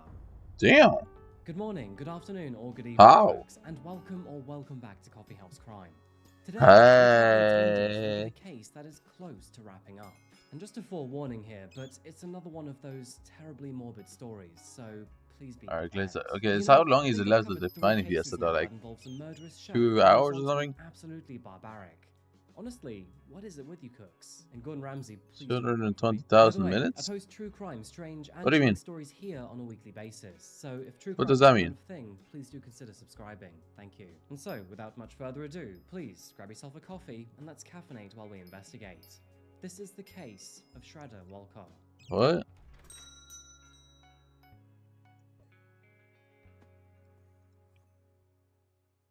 Namaste, folks. The fuck does that we mean? have another international case today, which takes us to the vibrant and chaotic streets of India. Now, I don't need to tell you that India is in a league of its own here. It's a nation Oh, it's my playtime. beauty, and of That was my playtime last year. However, there is no denying that some of our heaviest cases have originated from here too, with the likes of the Kolkata House of Horrors and the case of I don't know, I didn't find any image. With a population so large, it is no surprise that the country has had its fair share of dark secrets. In fact, India's population has recently surpassed that of China, making it the most populated country in the world. Like most countries, many of its people live in or around its larger cities, which include Mumbai, Delhi, and Don't be India though, bro. However, India is kind of fire. Urban sprawl behind, What's crazy about you'll that? find yourself in a wilderness teeming with wildlife. Is and India its slow safe to pace of visit? living. It has to be, And right? This is where today's case begins. I kind of want to pull up on Where India. the jungle and urban sprawl coincide, we can find the small city of Chhatarpur, located in central India. With a population of just under 100,000 people, and farming as the town's primary industry, it is no surprise that this modest settlement can feel quite isolated from its larger sister cities. Is When it? That's the not story bad. unfolded in November of 2023, the town of Not bad, not bad, not Chhatarpur bad. found itself thrust into the nation's spotlight for all of the wrong reasons. And it all began with a worried father's phone call to the authorities. You see, several days prior, the authorities had already received word that the remains of a body Is that bad? had been I don't think found that's really within the bad. I mean, jungle's undergrowth near the city. And I after don't mind. following up with the investigation, this tip-off Oh, would give me this, give me this, give me this, give me this. Give me this. Why is there like 4 people here? What the fuck is happening? small area of the forest floor. Why is It there was 4 people determined that they competing were for thoroughly no perrito? suggesting that whoever these parts belonged to had been dead for quite some time. But the gravesite Well, was shit. a regular Maybe you haven't played a lot of locals. Skyblock, I don't know. So, why had they only just been discovered It's now? the average And day in Skyblock who did life, they bro. belong to? Unfortunately, this happens all the time in India. Remains are found, but with no name or identity. Bro, pre-posting probably has like 17 hours per day. Have you seen him pre-posting? Pushed this investigation further was a phone call from a distressed father. He He's called level the police to minus, claim that he had yeah, not heard he's from level his minus daughter in over 1,000, 6 months now, no, and he was starting to 8,400, become but seriously worried. Now, at first, this Is wasn't this guy? necessarily concerning to him, because unfortunately, the two had fallen out in the recent months. he's pretty low But after level. reaching out and not getting a response back, that is when he started to worry. As an additional safety check, Vikas reached out to her friends. It's this to see guy. if she was doing okay. The forging When update they came too out said last they year, hadn't and it heard has from her in weeks, 35.8 billion forging that XP is when since he last started year. to panic. And so, starting to fear for That's his how daughter's much he played. life, he reached out to the authorities to see if they could track her down. A few phone calls and procedures later, and unfortunately, they had terrible news to share with him. After recognizing the length I don't of know, time bro. of He went service into the to negative perfect levels match because he rate of had. decomposition, they I don't know what decided to happened, run bro. a few There was some tests. weird shit And happened. that is when they realized that the body He had too much some forest sort of whispers, Shraddha. But so before we dive into the he investigation and went the over the killer behind integer her limit, death, and then let's his first entire take a level look at just who bugged out. Shraddha was and what led her to her demise. Born in 1995, Shraddha grew up in Vasai, a city in the West Indian state of Maharashtra. Her family consisted of her mother and her brother, who both remain unnamed, and her father, Vikas Madan Walkar. Now, although her family was a functioning unit throughout her earlier years, her parents would eventually Yeah, split bro. up, leaving Shraddha I mean, he's the without only a person in the father world to with live that, alone. so Luckily, I Vikas guess ran his own business in the I don't know. electronic service industry, Maybe people would allowing want Shraddha to grow up that though. without any It seems financial kind of cool to have me instability. be In level fact, she minus had a 1,000, rather stable 8,400. childhood and grew up educated under Hindu religious schooling. After graduating, she enrolled in the Viva Institute of Technology, where she pursued a bachelor's degree in mass media production. However, this endeavor was unfortunately rather short-lived, as she would drop out of the course only 1 year later. Okay, so you're not deciding to minus join level regular yet. full-time Okay, employment fair enough. instead. This decision resulted in Shraddha getting a job at a call center in her mid-20s. She picked this job because it would earn her a rather stable income. What the fuck is And on that her what lips? she What would is give her that? long-term boyfriend, Aftab Poonawalla. Now, coincidentally, Aftab had actually studied the same course as Shraddha, but at a different college. Yeah, in I'm not up Mumbai. there either, In bro. I'm trying contrast, to he get a pretty good completed his level, degree but in mass media it's really studies hard. before ending up at the same call It center does take a lot of as good her. time. Funny enough, despite studying the same course and even working in the same building, Shraddha and Aftab would actually meet through a dating app. With the likes of Tinder, Hinge, and Bumble, they met through the latter, which has over 50 million users globally. Bumble started as an app designed to make friends, and it still tries to boast that title What? to this day. What makes you believe However, that? it actually became Why do you think better that? as an app Actually, for though. finding I mean, partners why? of various types. So much so that they had to split the app in two, and they now have Bumble and Bumble for Friends. So, who precisely was this man that she'd found online? As we already know, Aftab Poonawalla was 28 years old and worked at the same call center as Shraddha. He was born in Mumbai to his mother Munira and his father Amin Ben. And shortly before Okay, meeting Umber Shraddha, he Scrap. lived with his brother in the city. People around the family recall both brothers arguing with each other quite Sword often, level's red. as brothers usually Oh, do. I don't think that's In me. fact, there was nothing unusual about I the don't think that's family, me. and certainly nothing Yeah, sinister. I'm still level Shortly like after graduating from 320. college in Mumbai, he Oh. then moved to Delhi about 1 year before meeting Shraddha. Mm. And it's interesting to note here that during this time But frame, he would grow I a do rather I sizable do want audience to on get up there Instagram, though with a good but level. not for the reasons you'd expect. Aftab was actually a trained chef who had taken his love for food to the internet, starting an online presence under the name of Okay, Hungry so Chokro. It is here that Aquamarine. he posted expertly Just use edited this. photos and edits of the food that he cooked and sampled in the city. This What? ranging from high-priced What? whiskey all the way down Yeah, to the Indian guy. McDonald's Big Mac.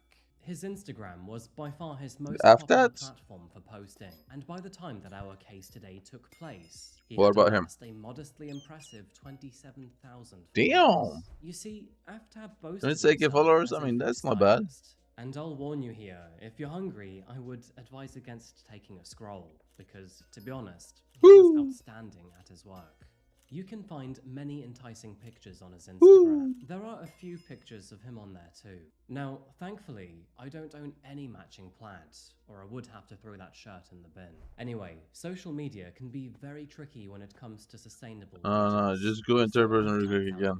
working at a call Wait. center where he would eventually Why? meet Shraddha. Why do you want me to go in The third pair began person? to date shortly after meeting on Bumble in the year 2018. Their romance Why? blossomed fast, becoming very serious within a mere few What's months. the- what? By the end of the first year, they had begun to make plans to move in together, which, understandably, caused a stir between Shraddha and her family, in particular with her father, What? Vikas. Where her mother and brother were Bro, concerned that she shouldn't that's not rush even into real. things with someone You that know she I'm barely renamed my met, level, her right? father was more concerned You with the can't fact do that. the You know that, pair right? were of different religions. You see, Shraddha was from a Hindu family, while Aftab was a follower of Islam.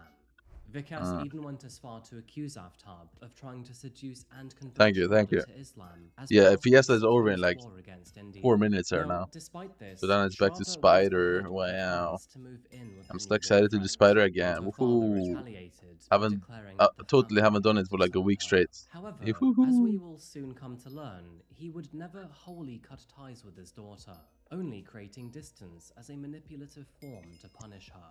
Now, all of this was Vikas's own twisted opinions and actions against Aftab. However, Yeah, what bro. could not be ignored was the increasing number of It's friends a 3x surrounding brick red Shraddha die, who so grew I have to. concerned over the nature of her relationship.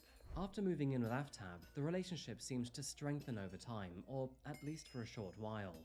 All in all, they would live together for 3 long years. However, as already mentioned, those around the couple sensed that something in the relationship seemed off. Well, it makes And decent actually, coins. they were right, because the couple were actually I think it's slowly like behind the. closed Is it doors. the best or is it the In second fact, best as there early as coins? November of 2020, which was I think completing it's the 2 best years if you into use the the relationship, unoccupied. 3 of Shraddha's friends had to Without it rush though, her I to think it's the hospital second best. after Aftab assaulted her. And it wasn't just her own friends that became aware of the unhealthy relationship. Her manager at work realized too. Apparently, Shraddha was rather open to her colleagues about Aftab's abusive behavior, and HR, they desperately wanted to help her, but unfortunately, Shraddha brushed it off. The accusations worsened It in makes much December of more. 2020 I don't think when so. Shraddha showed up to work with bruising around her neck. forcing her friends to call the police and report domestic abuse. Wait, does Sliming even make money? No legal consequences came from this report, which, sadly, is all too common amongst many domestic abuse cases in India. And so, with no solid case, change, or intervention, their relationship simply continued. Although Shraddha stayed with her partner, Well, I was checked with to like the everyone best around plays her players, that and she they're making like sadly was 80 mil. suffering. Years later, in 2022, the pair decided to try to repair their relationship. They planned a getaway to the northernmost state of India, where they would spend quality time together. Though, as expected, this would not go down as well as they had hoped. In fact, they spent the entire time arguing and getting on each other's nerves, and neither of them would back down. This was You should just get once pumpkin again in May of minions. Get 2022, pumpkin minions for when real, they bro. visited the You home can of get big Badri, rich. one of Aftab's friends. According to him, they stayed with him for 10 days at his home, and although the visit was supposed to be leisure, the couple argued almost constantly throughout their stay. It actually got so bad that eventually, Badri asked the two of them to leave back to their rented apartment. Yeah, pumpkin minions makes the By most now, the pair were money. both out of work, adding tension I'm to pretty their sure. already isolated lives. Shraddha's friends and former co-workers had attempted to help her in the past already, but it's clear that she was not interested in accepting the fact that the relationship was both unhealthy and likely already over. And so, after years of trying, their efforts eventually petered away, leaving Shraddha with no job, no co-workers, no friends, and no ambition. The last time that anyone heard from her was in May of 2022, almost 6 months before her father contacted Delhi police. By now, she had been dead for quite a while, and alone for even longer. Given the information we know about Aftab and his now dead girlfriend, it is no surprise to learn that her father immediately pointed the finger at him. Investigators were soon informed about the unhealthy relationship, and when her friends caught wind of what happened to her, Iglesias, well, Amber. they didn't spare a single detail either. Now, naturally, this firmly Wait, is shone a Fiesta over? spotlight on Aftab. Fiesta is over, bro. Wasted no time in No, tracking him down well, and yes. then pulling He him in for says, questioning. yes. And Fiesta to is make over. matters Let's even go. worse, when they did finally find him, he was extraordinarily evasive and uncooperative with officers, refusing to make any comment about Shraddha. And so, as a result, he was arrested for further questioning. In the meantime, his apartment was searched, his devices were seized, and witnesses compiled for Okay, further my roast dragon is information. actually starting Let to me look tell pretty you, tasty. this Like, is where it gets look. interesting. Data analysts were rather quick to investigate Shraddha's financial activity. They discovered that the last transaction made through her bank account were 2 payments equaling 54,000 rupees, the equivalent of £500 or $650. And surprise, surprise, but both of these payments were to Aftab himself.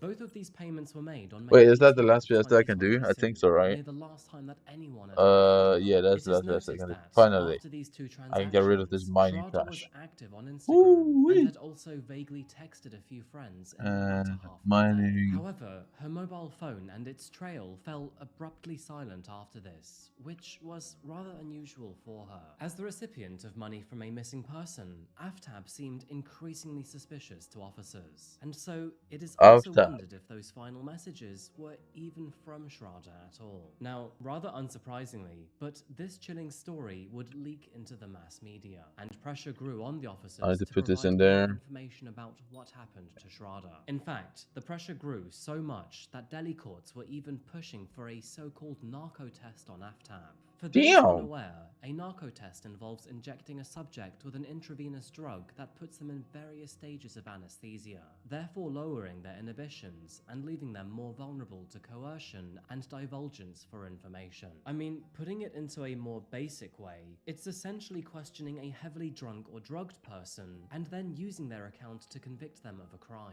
Now, obviously, Is that allowed? Aftab was highly hesitant to consent to any such kind of murky practice. and That instead seems a weighed bit up his sketchy. other How is that options. He allowed? probably recognized that he had little chance of getting out of this predicament unscathed, and so he Hey. began to slowly Ooh, drip I can feed make this though. information to the authorities. And as for what he had told them, well, nobody was prepared to hear the gruesome truth. As we already know, the relationship had become dysfunctional and broken. They tried to repair it on numerous times, but money was running out Okay, so I fast, with need. neither of them What's the working. level The of my? obvious Oh, answer is that this caused heavy tension between the pair. this And needs then, another on like May the 60 18th, mil that though. tension Holy eventually shit. snapped into That's heated not a joke arguments though. over groceries. It is reported that This is gone though. This is only a ready. few people tried to contact Schrader I over really the wanna. following weeks. Regardless, nobody was able I to wish I get could through make to like her. Sora I armor mean, there were a couple people that with have noticed 5, some but online activity for the next I couple don't of really want to weeks, use but peppers that too like eventually that. faded. I Meanwhile, don't have that much Aftab would peppers. How routinely much? make trips to the jungle at around 2 a.m. I have a in the morning. 17,000 During peppers. these walks, he would let go of There's no way packages it's that much. containing her remains, Wait, oh, it is ridding that himself much. of Okay, any trace fair of enough. his former girlfriend. But yeah, The more suspicious yeah. parts, So such I as don't her really want to underground use bone something like powder, that. would be scattered on the roads instead. Meanwhile, Schrader's head was thrown into a pond just outside Because of town. Now, this information sadly how many? wasn't known until Like the I year need to make 2023. how many By the of time these detectives gummy finally bears? learned those details and then dug into Gummy, the pond, but they would only find skull I can only make fragments. But of course, 4,000. Okay, that's a Aftab's lot actually. testimony was enough to determine that those skull fragments likely did belong to How Schrader, long would adding more Eman die evidence to his take? case. No, by Sandstorm die. Aftab would Is that later like confess that his actions 2,000 were a conscious hours? effort to rid himself of Schrader. Right. But now that he had successfully killed his partner, the question was, what should he do with her remains? Now, according to Aftab, he knew that he had to act What? fast to limit the Did chance you make of any money? decomposition. Is that because However, is it it because was of you made already money quite or late what? in the evening, so he decided to hold fire for the night and dispose of the evidence the following day. In the meantime, he transferred a total of 50,000 Indian rupees from Schrader's bank accounts to his own. Oh, you're Which, doing as my. we know, Oh, would later become key evidence are you as leveling pets motivation or what? behind her murder. Aftab then travelled to Mandir Wali Road in Charterpur the following morning, where he purchased trash bags, 3 knives, and a saw from a local hardware store. Ironically, while stowing these items away, he accidentally cut his hand, forcing him to seek help How from much a money nearby is that? doctor who lived in the neighborhood. If This leveling doctor's 4 testimony road strikes would has to later be big corroborate profit. with his story, as did the forensic analysis of the knife wound. After purchasing this body kit, he then ordered a fridge from a local supplier using the Mining money he XP had is taken alright. from I like Schrader's bank commissions, but account. Luckily for Aftab, the I need merchant to was die able to too. deliver this fridge on the very same day. I think I'm at therefore like reducing 50k the rate cons. of Schrader's body's decomposition. And so, according to the young man, this was I have a all lot he of needed to gemstones actually. dispose of I his think. girlfriend effectively. And let me tell you, the extent to which Yeah, he Jaspers and mutilated shit. her is honestly not Air for the Screamer faint of Perry. heart. As we know, Aftab was a trained chef with the knowledge and equipment to process foods, and more specifically, meat. And so, after dragging her body into the bathroom, W meat. he cut her into small pieces, What? using his knowledge to separate parts in the most efficient and clean way possible. He stripped the flesh from the bone before charring the more complex pieces, and then grinding them to create fine dust. It would take him several painstaking days over the bathtub, but eventually, Schrader's remains were unrecognizable. He then separated them into several plastic refuse bags and stored them in the fridge he'd purchased just a few days earlier. After that, he ordered bleach, bin bags, soap, gloves, and other cleaning supplies hell no, from a bro. local shopping app on his phone, using them to clean the ridiculously messy crime scene. Now, Aftab claims that the reason an argument erupted was because Schrader was verbally abusing him. This does seem unlikely because she was known by friends to be very polite and gentle. But It's a flawless. I have 2 flawless onyx. However, what we A can be 4 sure is flawless there was period. Okay, absolutely not no bad, need not for bad, this not to bad. escalate past words. Unfortunately, that is precisely what would happen. You have According to Happy Aftab, Boy it was in this Jax in the moment that lobby. Schrader Oh then my god, became physically Calamar aggressive Kitty. towards him. Now, being the bigger of What the does two, he post could have cards simply do? walked away or even I have pulled no a idea sword what you're out to talking about. stop I'm gonna be what honest with you. I don't know what that is. But instead of trying to de-escalate the situation, flee, or merely call for help, he fought back instead. It was then that he pushed her to the ground, put his weight on her chest, and then strangled her. You know, hindsight can be a blessing or a curse, but given everything that transpired, I do bet that Aftab wished he picked a different logo for his business. You know, one that doesn't read Hungry Choker. And so, using Aftab's fragmented confession, the physical evidence I don't know gathered from either, their bro. apartment, I'm gonna be honest with you. body parts found in the jungle Speed and of the surrounding minions. areas, Okay, and go the digital here. evidence left Trust me, I'm getting a behind, tier it 7. became Trust me, clear trust that me, trust me. Aftab Poonawalla I was need going a to tier find 7 it bad though. extraordinarily challenging What just to happened? avoid I just ate charges the cake. against the murder of Schrader Walker.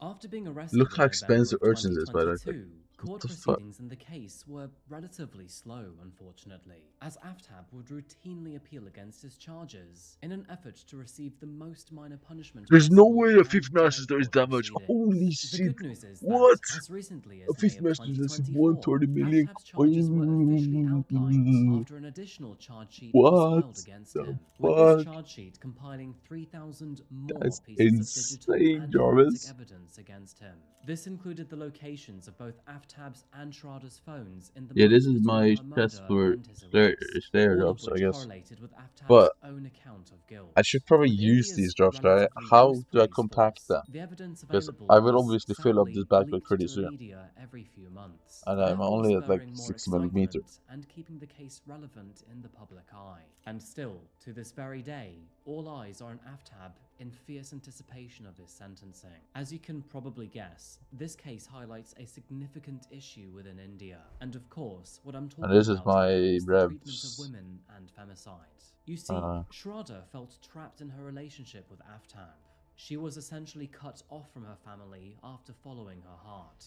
And after choosing him, he chose to discard her instead.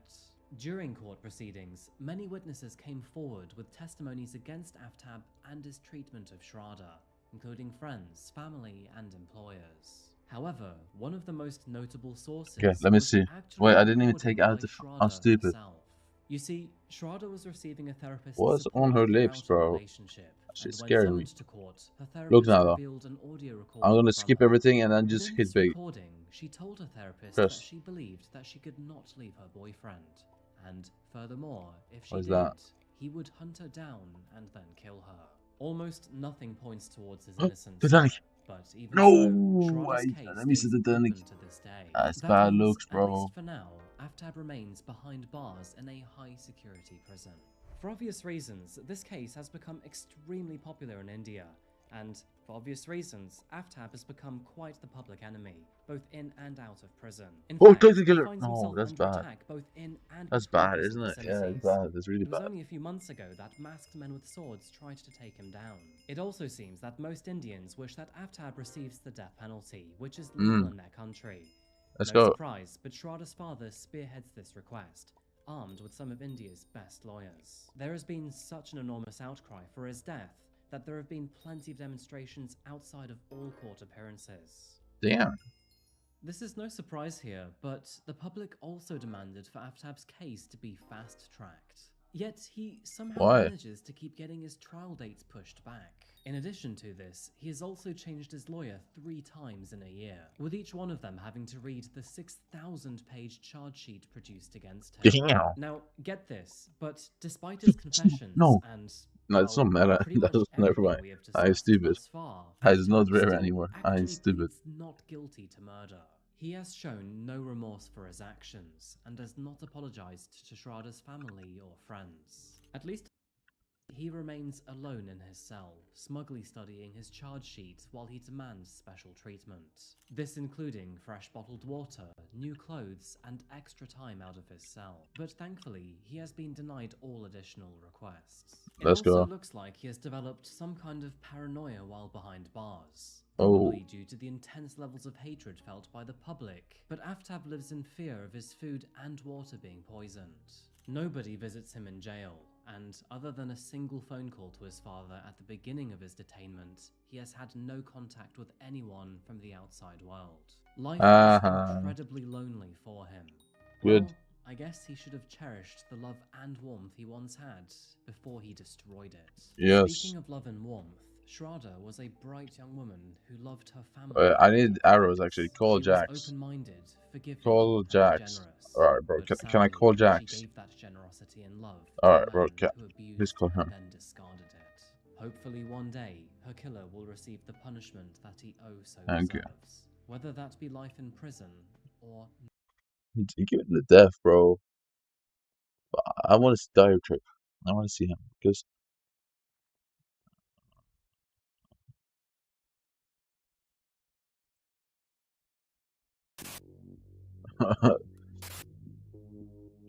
this title, bro. Alright everyone, you know what time it is. It's time for another strange and Look at dark this cases title, bro. compilation. This is where I take all of the shorter cases I come across while For researching what, and bro? combine them all into one big video. What should With I do that, it let's for? get started. Uprift.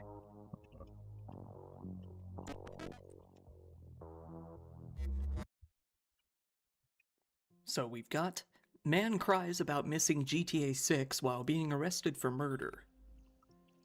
People tend to get pretty passionate about things I know like I video need games, one and thing. Grand Theft I Auto is know, definitely but one like, of the most popular series out there. Some people out there practically built a second life for themselves on GTA Online, so it isn't hard to believe that a lot of people are pretty invested in it. However, this one goes a bit beyond what you might expect to be normal. Here we have the story of a man named Robert Richens. I think I At heard his of this home on one Sherwood recently, Avenue actually. in Abington, Oxfordshire, that he shared with his girlfriend This is so Rachel stupid. Vaughn, he was known to mistreat her very badly. Yeah. On one night, May 29th, 2025, he beat her so severely that he left her with 64 blunt force trauma wounds before cutting her with some sort of sharp object. He didn't intend on helping her out or taking her to the Look how hospital in any expensive way. it is, bro. There's It no seems like way. he left her to die in the home overnight before calling the police the next morning, That's way too telling them that he had expensive. killed a woman. Once the authorities came out to the home, he It's told them way that he too had only expensive, bro. There's accidentally no way killed I'm her. getting this. Paramedics tried to save her life, but they found that she was already dead before they got Just there. look, bro. The investigating officer said, Rachel was taken from them in the very place she should have felt Why should safest, you do? her own home. Robert Richens' actions were heartless. He left Rachel alone in her house, made no attempt to help or seek medical attention, and he only contacted police See, when bro, he had nowhere this else is to turn. unaffordable, bro. While this would have definitely made the local news, the case quickly made headlines internationally for the truly bizarre way that Robert handled himself during the arrest. Rather than express his regret at killing his girlfriend, or that he was very likely never going to see a day outside of a jail cell ever Yup. again, he broke down upon realizing that he was going to miss Grand Theft Auto 6. I'm gonna miss GTA and that. Interestingly enough, the officer took a jab at the increasingly long development cycle for the game. Which GTA? What are you talking about, Robert? 6. Oh, you got ages for that. I'm gonna get life. So I, Robert Richens, What the fuck? on the 30th of May, 2025, said the following. This guy is so weird, bro. I killed her. At least I admitted to it. I'm gonna miss GTA. I'm going to get life. I can't get it out of my head. I could have went on the run. When his trial came around in December 2025, Robert Richens Wait, pled did they guilty put to what that he in the did. police though? He was The sentenced police to life in report? They prison really with did a that? minimum term They of put it 16 in there? years Yeah, I and mean, 1 I'm going month. to, If there's he no does way get to out put in it in there, bro. 16 What the years, he might be able to How make much the is a GTA prison? 6 release night party. Why is And now nobody we have buying Rift Prison, tourist by the way? killed to be It's used in way more witchcraft profit. It's like rituals. 1.3 bill.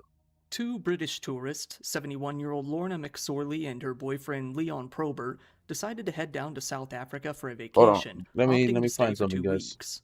Let me They wanted find to visit I'm the gonna find Kruger some National crackers. Park, a pretty famous location. They got themselves a 2E package deal and decided that they would spend their time staying at a hotel called the Ghost Mountain Inn. That day, on September 27th, the two left their hotel to go on a walk and see the local sights. However, after they were gone for about 30 minutes, Leon had to go back to the hotel for something while Lorna wanted to continue walking out to a lake. She took the map with her and set off down the path, never to be seen again. Lorna was last seen walking by a local farm. She stopped and asked a man there for directions, where it was said that she seemed to be doing just fine. He asked her if she wanted a ride, but she wasn't interested. So he pointed her in the direction she needed to go, and she went on her way. When it had been well over an hour since Lorna should have been back, Leon decided to contact the authorities. It wasn't long after that a full-scale search operation was put into place using dogs, volunteers, boats, and even drones to help look for her. Still, they couldn't find Hey, even the have a look. slightest trace. All that they ever found was her map. With quite a while of no sign of her body anywhere, local detectives came to believe that she was likely killed for the purpose of her body being used in a local witchcraft practice called muti. Muti is described as being a medicine made from plants and, quote, other natural products. Local healers will include human body parts in these potions from time to time. In fact, it has happened so often that they have a word for it, muti killings. The detective said that this is often the case when a human body goes missing without a trace. Not only that, her bank cards were never used, making robbery very unlikely as a motive. Jacob Sabello and Cengiz, who is an expert on Zulu culture, told the media that white body parts, either from white people or albinos, are believed to bring strength and wealth to those who ingest them. One local said that at least 12 What? people had gone missing in the last 3 years under similar circumstances. Usually the healers will send scouts out to search for potential victims, but it has been said that this can sometimes be quite a big operation involving a good number of them. More traditional South African Moody organizations have condemned the use of human body parts, saying that it goes against their beliefs entirely, but that hasn't stopped more fringe healers from breaking away from the standardized rulebook. Leon Probert, 81 years old, said that he feels a lot of guilt for leaving Lorna during their walk. He said, "I have a guilt that, if I hadn't returned to the hotel and stayed on the walk with her, the chances are that nothing would have happened." Lorna's body was never What recovered. The investigation has continued, but the search was stopped about a week after it started. The Ghost Mountain Inn has said that guest safety is their highest priority and have defended the area by saying that many visitors walk to the lake, sometimes alone, and this kind of thing doesn't usually happen. Damn. And this one is, guy kills his friend over french fry argument. What? So in Fort Worth, Oh, Texas, nah. a certain crime took Hell place nah, where the bro. motivation behind it really defied all explanation. Two friends, 18-year-old Lamarcus Darden Jr. and 19-year-old Jarvis Davis, were walking back to their apartment on It's Jeremiah nuts. Drive after getting themselves an order from Wingstop. Things were going pretty well, as Wingstop is always a good choice. However, things wouldn't continue to go so well. The two got back to the apartment, where Jarvis's girlfriend, his mom, and some of their friends were waiting. Despite being good friends with Jarvis and neighbors for many years by this point, an argument broke out between Lamarcus and Jarvis, all because Jarvis didn't want to share any of his fries. As Jarvis's girlfriend laid down with her head on his lap, Lamarcus pulled out a handgun and shot Jarvis in the head. The girlfriend heard Jarvis. glass breaking and what sounded like a gunshot, but it happened so quickly that she wasn't really sure what had happened. The others in the apartment heard a loud noise before seeing Lamarcus go sprinting out of the apartment. At first, everyone thought that the whole thing was a prank because the fight had been so mild and over something so trivial. Jarvis was taken to the hospital, but unfortunately he passed away the next day. His mother couldn't really tell the media much, aside from the fact that the killing was completely senseless. A lot of people were at the apartment that day, including younger children, when the whole thing went down. With that many witnesses, it didn't take too long for the police to find out all they needed to know about Lamarcus to track him down. They learned that he had fled to a town called Tyler, about 100 miles east, given that he appeared to have some family there. Lamarcus was caught and arrested on a charge of murder. News soon broke out that it was all over a couple of french fries. He was then thrown into the Tarrant County Jail to await a trial. And boy, this one is, school bus driver caught with over 2,500 images of children. You're not gonna have dinner today, bro? This one is a real nightmare for anyone with kids out there, or, well, pretty much just any person in general, really. Over there in Idaho, we have the story of a 42-year-old school bus driver named Jeremy Wakely. The police had been tracking people downloading child abuse material online, and their search led them back to a home on East Linden Street in Caldwell. On Wednesday, January 21st, 2026, they executed a search warrant on his home to take a look at his computer. Jeremy fully admitted to the investigators that he had used Telegram to trade images and videos of children. He told them that he knew it was illegal, but he couldn't resist because, in his words, it was exciting. As the police continued to investigate, they found out that he wasn't really telling them how deeply involved he actually was in this trading. They found that he had at least 2,500 images and videos of children across his cell phone and a USB drive in his laptop. They said that the material showed children as young as 4 months old engaged in explicit acts. Jeremy was pretty quickly arrested that very day on 4 counts of possession of child sexual exploitation material and 1 count of distribution of child sexual exploitation material. Given that he hadn't only downloaded them but had also shared and uploaded them, he was looking at some serious time.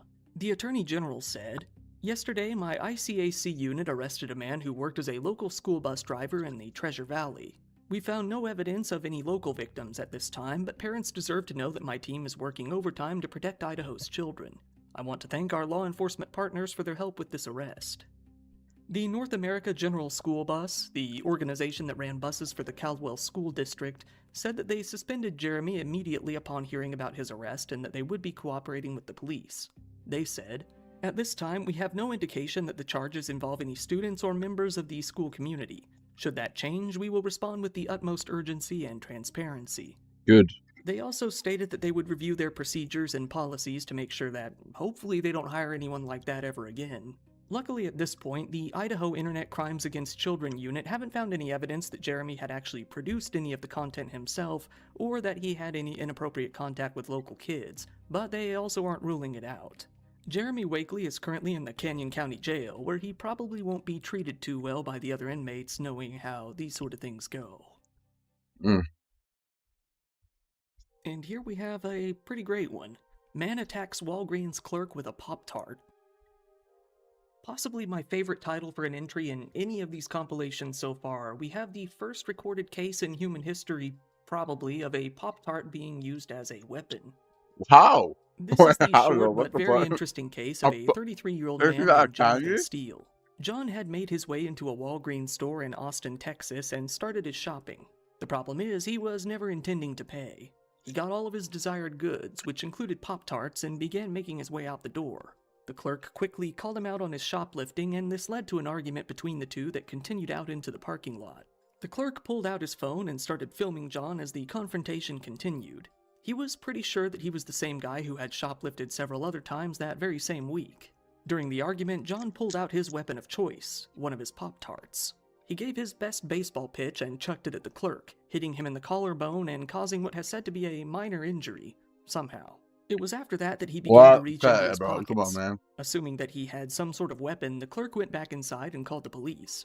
As the police made their way out to the scene, John packed up his $58 worth of stolen merchandise, put it into the basket of his bicycle, and sped off. Luckily, the police were able to find him only a short distance away from the Walgreens and arrested him there. He pretty quickly admitted to being at the Walgreens and throwing the Pop-Tart, but not the theft. Still, he was arrested on counts of robbery by assault, which was a second-degree felony, and was trespassed from the Walgreens. He was put into jail on a $1,500 bond, which it seems that he was unable to pay. This is because he doesn't have any money. That's why he was stealing Pop-Tarts, you see. Well, And, we Here know. we got, man makes love to a vacuum cleaner in public. Here we have the story of an odd man who owned an Airbnb with his wife, 51-year-old Kevin Westerhold. The two had at least one home that they rented out in the Windsor Hills resort area of Kissimmee, Florida, and another that they lived in. One was on Grassendale Street, and the other house was on Almaton Loop. On January 22nd, 2026, the local police responded to a call coming from the Grassendale Street home, saying that there was a man, quote, exposing his sexual organs in front of a residence. That explanation alone didn't really do the case justice. The full release noted, the victims that observed this behavior provided a statement and a cell phone recording of a male, partially clothed in front of a residence, engaged in a sexual performance with a vacuum cleaner. There's no way. As you might assume, this was Kevin, He fornicating put his with a dick vacuum in that for all thing? to see. The police called a deputy out to the scene, Good but he morning. was no longer there by the time he arrived. Still, he came to look into the case more. In doing so, he found that there had been another complaint the day before about a man who had been walking around in a shared hallway space while completely nude. The deputy was able to get some Ring doorbell cam footage from a resident who caught the whole thing and added it to his file. Surprisingly, that wasn't even the bottom of the rabbit hole. The investigating deputy went to speak with other residents nearby, and there were several others who claimed that they had seen these same particular sorts of incidents themselves. They had reported them to their HOA back in December, but nothing had been done about it. The deputy had more than enough to make a solid case, and soon enough there was an arrest warrant out for Kevin. He was caught outside near his home pretty shortly after and arrested on a charge of exposure of sexual organs. The police are pretty sure that he has most likely done this sort of thing many more times than what they've figured out so far, so they've been encouraging anyone who knows about anything else he's done to contact the sheriff's office. While exposure of sexual organs is a misdemeanor, it could still result in a year of jail, a year of probation, or a fine of around $1,000. If he did it again, it would probably lead to a felony charge with about 5 times the punishment. Woo! And here's a wild one. Man fakes heart attacks to avoid paying restaurant bills. No, This is no. the tale of a 50-year-old Lithuanian man living in Spain who has only been identified by his first name and last initial, Idis J. He's known for going around to different restaurants in the city of Alicante, ordering food, and trying to weasel out of paying the bill. While he's tried out a few different methods, he seemed to like putting on designer clothes and pretending to be a Russian tourist who didn't speak the language. However, faking heart attacks quickly became his scam of choice. Idis went on to scam That's about insane 20 to different me. restaurants throughout the city. That's insane. Usually he would start screaming and clutching his chest, overreacting and really milking the performance. He would then pretend to faint and fall over on the floor. Nah, He this would guy's also a still demon. pretend to be that Russian Really, bro? tourist character, combining his two favorite schemes. To make things worse, he would Really, waste bro? resources by demanding medical attention as well. He went through all of this to avoid what usually amounted to anything from $15 to $35 orders. He really made a mistake when he ended up trying this twice in one place, a restaurant called El Buen Comer. After the first time, the manager sent his picture out to other restaurants in the city and warned them that they had a bit of a performance artist on their hands. It wasn't long before Idas made his way back out to El Buen and once again tried to fake a medical problem in order to get out of paying the bill. That's not gonna work. It didn't work. This time he didn't fake a heart attack, but instead said that he needed to go back to his hotel room to get his money. They understandably didn't really believe him. So this time the police were called and he was finally caught in the midst of his misdeeds. The police came out and talked to him pretty quickly. Given that he refused to cooperate at all, even so much as give them an address, they just went ahead and arrested him. The police then revealed that he was a repeat offender and that he had already been arrested multiple times throughout the city, with the story usually being more or less the same. One officer remembered arresting him 4 times himself. However, he had always been let go because the amount of money he owed to each individual restaurant was seen as too insignificant. He was soon carted off to jail, where he was offered the opportunity to pay a fine and avoid any real jail time. He refused that too, with a cocky smile, thinking that he would get a night or 2 in jail. But then he was sentenced to 42 nights in jail. The owners of the restaurants he scammed aren't so happy with that and plan to file a joint complaint to get him locked away for even longer. All in all, he had stolen about 770 euros worth of food. He's very likely free by now. We'll just have to wait and see if he starts hitting up the town again. And now we have Jet 2 holiday He flight definitely will. diverted after massive brawl on plane. You might be wondering if I picked this case for the memes, and yeah, pretty much, but it also is just an interesting case on its own. Just recently, a Jet 2 flight from Antalya, Turkey to Manchester, England had to be diverted to Belgium after what was said to have been appalling behavior from the passengers. How? Footage from that flight quickly came to leak What? out, showing a bunch of people fighting Really, in bro? the aisles as onlookers screamed. Witness statements started coming out as well, with one passenger stating that it was one of the What most is this? distressing experiences they have ever had in their life.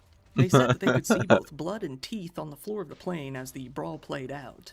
Apparently, the argument all started with one passenger playing loud music on his phone and annoying everyone else around him. As Damn. the argument grew in intensity, one man, described as very drunk and aggressive, made what has only been called a racist remark against the cabin crew over cigarettes. It hasn't really been made clear what he said or why he thought he could have cigarettes I on want the to see plane, this though. Show but the this show led the to video. a fist Hello? fight that quickly turned into a full-scale brawl with a good number of people trying to Oh pull my him god. apart.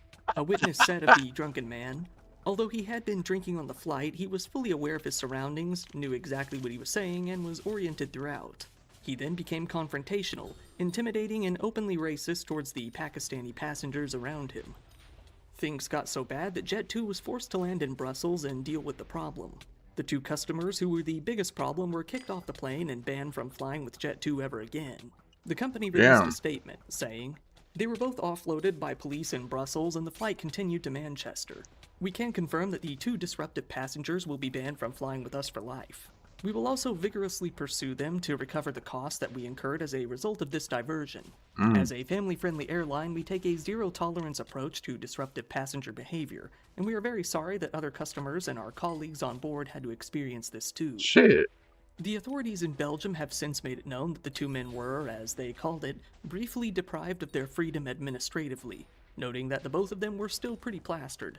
They had their photos and fingerprints taken, and a report was written up for the intentional assault and battery. For the meantime, they were both allowed to continue on their journeys after they sobered up. And this one is, woman adjusts traffic mirror for feng shui, chaos ensues. Lately, a woman in China has been causing a lot of chaos in her local area by taking It's a bit too acid much of an interest in discipline, the art actually. of feng shui. No, it's not. Feng shui is that art of rearranging furniture to redirect the flow of energy through your house and make a more pleasant environment, to put it very simply. However, this woman decided to expand her domain just a little bit, becoming interested in the feng shui of different objects outside of her home as well. Given that she hasn't been named, she will henceforth be referred to as that lady. Once a local traffic mirror started being consistently moved around throughout the neighborhood, cars started getting in accidents. The mirror helped people to see around the very sharp turn located on the street, and without it, they kept running into each other. Local officials were very confused that someone kept moving the mirror around. It didn't seem like they were purely vandalizing it or that they wanted to get rid of it either. It seemed like they were deliberately moving it to odd positions, no matter how many times they put it back. Well, as you can imagine, that lady came to be a suspect as the investigation continued. She was caught on camera going back home after moving it one day. When the police went to speak with her, she said that she had been periodically adjusting the mirror to improve the feng shui of her home. Mirrors are particularly important in the art, given their reflective nature, and she said that having it facing her front door, windows, or bed would be very bad. That lady's husband, who was named only as Luo, said that she had been suffering from both bad luck and bad health recently, and that a local feng shui master told her that doing this would probably help. The master had concluded that her health problems were all being caused by that mirror. Luo said that they started saying that the mirror was a demon-revealing mirror. He said, "We are no demons. We are not happy having a demon-revealing mirror pointing at us." He tried to justify his wife's behavior by saying that nobody even uses the mirror. This was heavily disputed by other residents who said that they needed it to see around the corner. It was even more evident by all of the accidents that had been taking place. This all became such a big ordeal that the property management company just decided to install another mirror on the other side of the road that wouldn't affect their house. Luo and that lady agreed. However, this didn't last too long. That lady had another day of bad luck, so she started adjusting both mirrors. The management company then got so angry that they just decided to seal the whole mirror in place with a bunch of cement. Now they're looking into charging the woman with a crime and told her that she is risking imprisonment with her goofballery. And here's a doozy. That's kind of New funny, Jersey bro. dive What the bar fuck? wants stolen walrus penis back. Of all of the weird stuff I've talked about on my channel before, walrus penis definitely isn't something that has come up before. Well, there's still a first time for everything, and I guess that time is right now. What, Boris has a penis? A bar, called a dive bar in some articles, in Camden, New Jersey, has a bit of a problem on their hands. The bar, known as Donkey's Place, had a strange-looking wiener bone of a walrus on display. This is called a walrus baculum, or usik. Along with a megalodon tooth and some other cool stuff, it was among some of the trinkets that they showed off as a part of the presentation. It was said to have been a pretty good conversation piece. All of this came to change one day when a couple of first-time customers at the restaurant inquired about the peener piece. The bartenders would often get the bone down for people and let them look at it as they guessed on what kind of bone it was from what animal. However, at some point they realized they never got it back. It was believed that one man in the group had stolen it. Luckily, the bar did have a photo of this guy, who they said wasn't from town. They decided to use that picture to post a TikTok video about their predicament. In it, the bartender said, "I wasn't thinking that they would do something like this. If the person that stole it is watching this, please bring it back. Not the same without it." The grandson of the original owner of Donkey's Place has said that he wants the ding-dong back, and will ask no questions as long as it is returned to him. He said, "We didn't want to file a police report or anything like that. We just want the thing back." However, that day may not come. After the news broke, US Weekly found 2 walrus peni on sale on eBay. They were pretty pricey, with one going for $950 and another going for $1,000. There's no way to selling the dick. Once again, thank you for watching my video. If you found it interesting, please give it a like, as it really helps me out. No way they're actually selling the dick. Subscribe if you want to see more content like this. These days, I have opened a merch store. There you can buy yourself some t-shirts and some other stuff I'm probably going to keep adding to. I don't know yet. If you want, go ahead and follow me on social media. If anything ever happens to the channel, or if you just need to get a hold of me and ask me something, that's the best way to do it. I also really appreciate when people subscribe to my Patreon. There you can get videos early, ad-free, and uncensored. Alright. Channel memberships are up too, and you can get most of the same benefits there as well. Once again, this has been your host, Kyle. Thank you, and good night.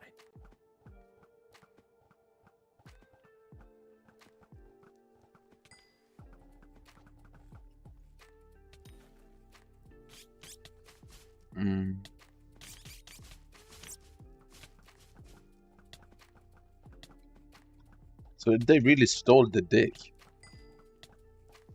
That's not that nice. I feel like they should return the dick.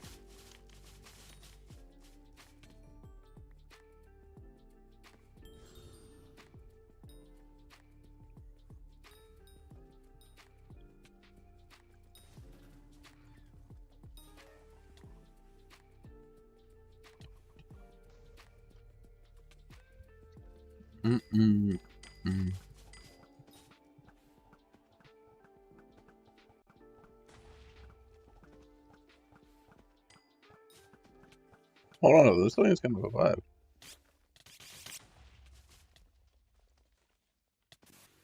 He broke my action, but his picture.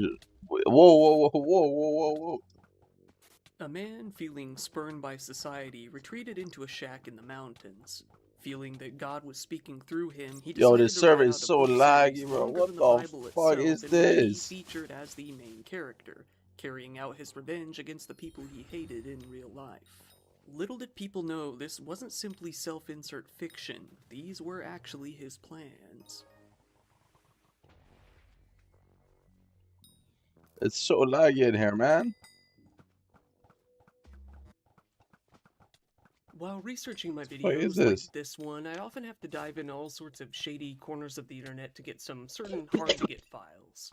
So naturally, security is important to me, internet security, thanks to the sponsor of today's video, Surfshark Holy VPN. ad. Surfshark VPN is a service that can I encrypt don't your really data understand online so VPN that you ads, aren't bro. able to be tracked Do by they pay anyone, good at criminal least? or otherwise. It does so by swapping your location with different servers around the world, hiding your real location. Surfshark has over 3,200 servers in 100 different countries. With this, I can bypass all sorts of censorship and geo-restrictions. Surfshark frees your internet browsing by unblocking blocked websites, namely websites your country may have blocked. There, I can find information from all over the world if I need to. Not only is there this perk, but a VPN encrypts your online data and helps to secure your personal information when you use free public Wi-Fi, which can be a goldmine for hackers. If you go out a lot with your laptop like I do while researching, using public Wi-Fi can be prime pickings for all the hackers out there. Do people actually use Think about all public the personal Wi-Fi? information you put Isn't that online just on a stupid? daily basis. Using Surfshark will take care of that problem and secure your data so that you can keep your personal data, like your passwords and credit cards, safe. You can even use the app to better monitor your personal data and check for potential breaches of security. You'll even get alerts in real time to help protect your identity. And now you've even got Surfshark's Clean Web feature, which blocks ads, trackers, malware, and phishing attempts, making your trip through the internet just that much safer. So why not get started today? You can use my code DIRETRIP, all one word. Why do they want me to enter in my credit card just so they can check if it's out there somewhere? Well, so there's That no seems reason not kind to of give it a stupid. shot. So go ahead and So check they out the just link in have the my description to credit get card started details? on your The fuck? Surfshark VPN subscription today. And now, onto the content. I'm not going with that.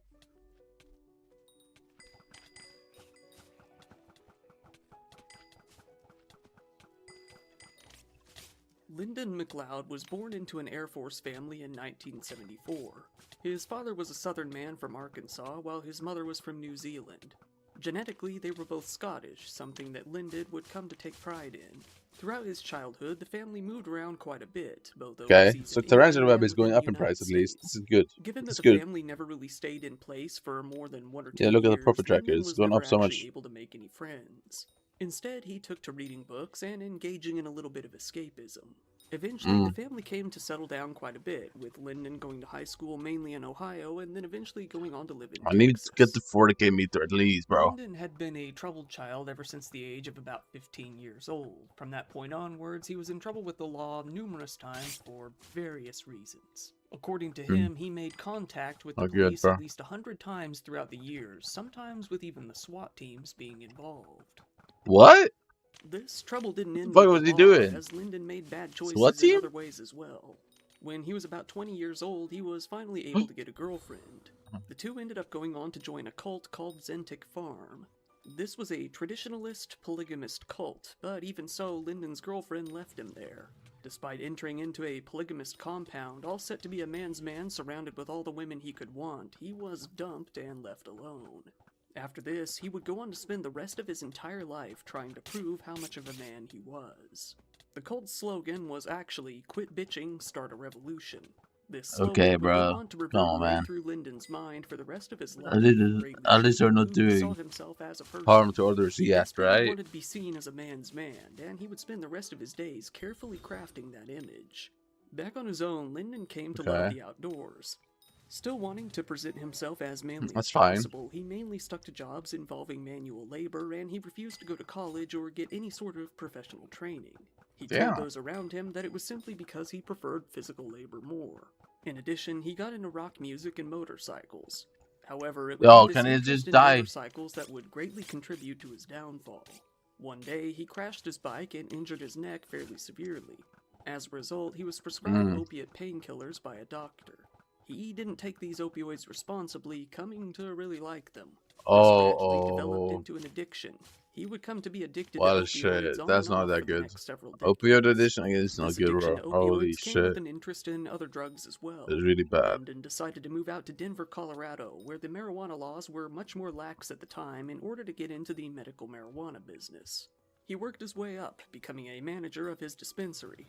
However, his co-workers and customers had problems with him time and time again. Lyndon was violent, something that even the customers came to realize. One day in 2013, he completely lost it, pulling a gun on a customer and threatening him. He was always a really strange guy. Like I would describe him as like a military wannabe. He'd do graffiti on the walls of grenades and guns, and he tried grabbing me, and we got into a tussle, and I threw him down. And he reached to his right pocket, and he pulled out a 380. How much DPS are we talking here? At the time, I didn't realize He looks like a demon, how bro. much danger that was actually present there. He was once again He looks kind of tough, but coming to be arrested and it looks like he's into some guilty to trouble. charges of menacing.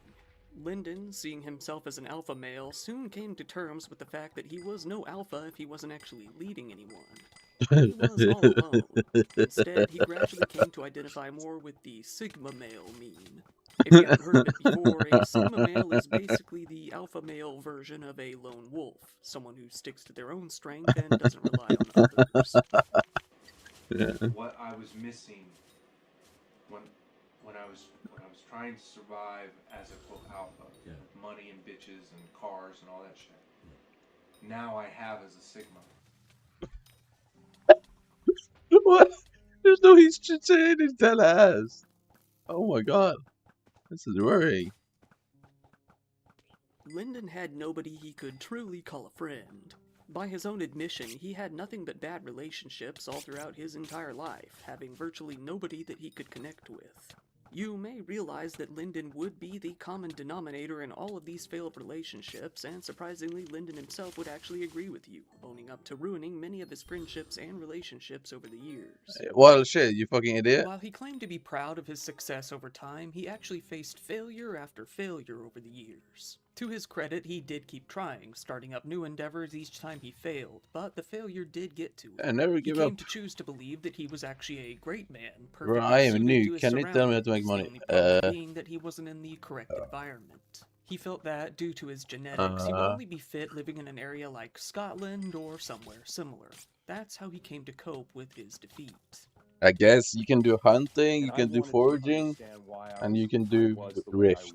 Right, those are kind of the only options. My archetype, my personality type, and my genetics actually is pro-social. It is a decent way to live, but only within a certain milieu. That's kind of the only within options, the yeah. highlands of Scotland, or on the Mongolian steppe, or like the Kalenjin in Kenya. You know them?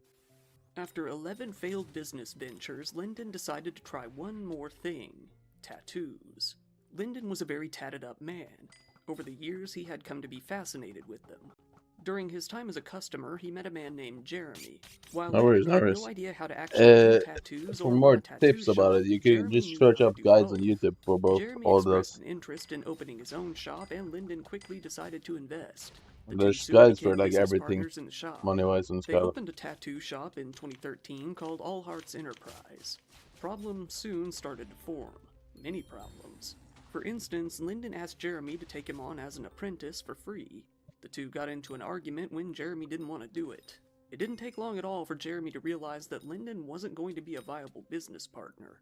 The other managers didn't like him either, with one saying it was him against everybody else, and his opinion was always right, even though he had zero experience in the industry. And everybody else in there had been doing it for 10 years.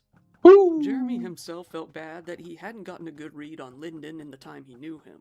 While he had seen cracks, he didn't see how deep these problems really ran. He said, "I saw problems with him on and off, mentally, but I just didn't know what I'd gotten myself into." He wanted me to apprentice him basically for free and to pay no dues to me or the industry, and I wasn't going to help him become a tattooer, and that enraged him pretty bad. One day, Lyndon took a friend into the shop and demanded that the artist at All Hearts give him a tattoo for free.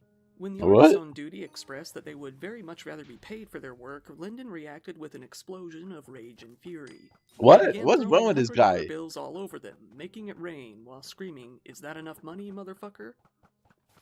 So I had a very successful business. I was an entrepreneur from about the age of 33, but I was an owner operator. So that meant I did most of the work, but I did have employees. I had business partners, people that helped me, but I did the majority of the work. No, you Jeremy and didn't. his girlfriend had tried to be They friends literally with did Lyndon, everything. but They it was did all always the stuff for difficult. you. They had been over to his house a couple of times, noting that it was a very weird place. They described it, saying, the outside of it was army green and black, just very uninviting. He had a lot of weird artwork, skulls that were sprayed Yeah, painted he is black, weird. That's cannibal why. skulls everywhere. It just didn't seem like a home. I saw real hand grenades and thought it was a joke. There were guns stashed in the walls and floors. Lyndon was able to get women from time to time at this point in his life, but his relationships were always riddled with problems. Jeremy's girlfriend spoke of this, saying, he didn't like women to have any say-so or any authority in anything, so I started noticing that. I thought, that's enough for me. I can't stand an alpha male prick. Lyndon had met his girlfriend at the time, Melissa, on the internet. She would always come into the shop with him, scratches on her face, seeming timid, possibly even scared of him. Early on, Melissa didn't quite see the writing on the wall. She didn't see the true man that Lyndon really was, only the character he loved to portray himself as. After only 6 months of dating, the two had bought a house together and started making some money on the side by growing and selling weed. Lyndon wasn't the best with business, so most of their expenses ended up as credit card debt on Melissa's part. She spoke of her time with him, saying, he was a master manipulator, but he couldn't hold his anger in at some points. Within the first year of us dating, he had terrible road rage attacks, and he would scream at people. He had a big truck that was... What is wrong with this guy, bro? Someone needs to take him into a mental hospital. Trying to turn left, and he passed her, and he scraped down the whole side These are the type of people that needs to go into the mental hospital, bro. At her like a raging lunatic. I hope wasn't people there, can but I know that's what he did, because that's what he told me, and that's how he is. When he started to show his true self, which definitely was angry and violent, misogynistic, just awful, an awful person, I was terrified for my life, and I couldn't wait to move out of that state to get away from him.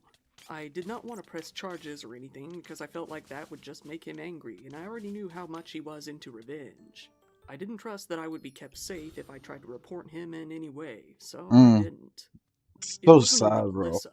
Lyndon had a history of domestic violence spanning years.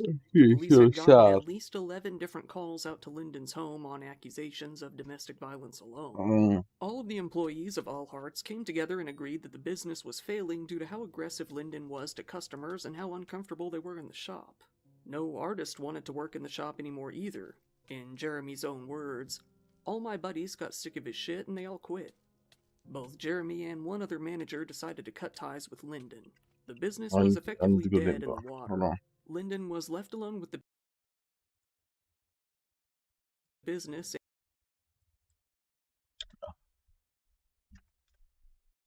Hold on.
For it.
Huh? Ha? What? No, 11% på dagen. 11% nå. Du tar bare en av de. Sånn. Hæ, bare ta en? Du tar den. Sånn. Halv dose. Du kan ikke gå 2 dager uten. Det går helt fint. Nei, det gjør det ikke. Hva mener du? Jeg tar ikke tabletter. Hæ? Jeg tar ikke tabletter. Hæ? Det gjør det. Fordi? Alt for impulsiv. Hvis du kjører bil at du mener du tar en tabletter. Oh.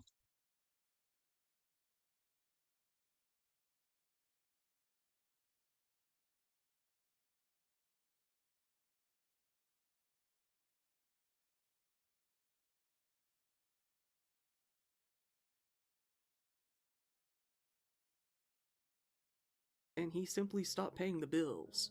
After his failure to file paperwork or pay on the building, he eventually let go of the lease. Lyndon was infuriated over his lack of success in breaking into the industry. His fury was made even worse when he had to see the building being taken over by a new tattoo shop. A woman named Alicia Cardenas took over the building, using it as part of the nearby Saul Tribe establishment, but eventually coming to make it into her own smaller shop. She's not gonna like that. Told Lyndon that he wanted out of the business and out of their friendship entirely. A clean break. They met up in person on a public sidewalk to shake hands and say goodbye. There was no argument. Jeremy had thought the meeting went pretty well, all things considered. Little did he know, Lyndon was feeling betrayed, humiliated, and angry.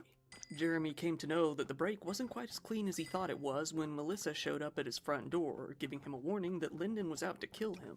What? He said that Lyndon was actually very fragile and emotional, contrary to the Sigma facade, and that his feelings were easily hurt and he tended to hold on to grudges far longer than a normal person. Melissa ended their meeting by saying that Lyndon's anger towards Jeremy was so intense that something was bound to happen.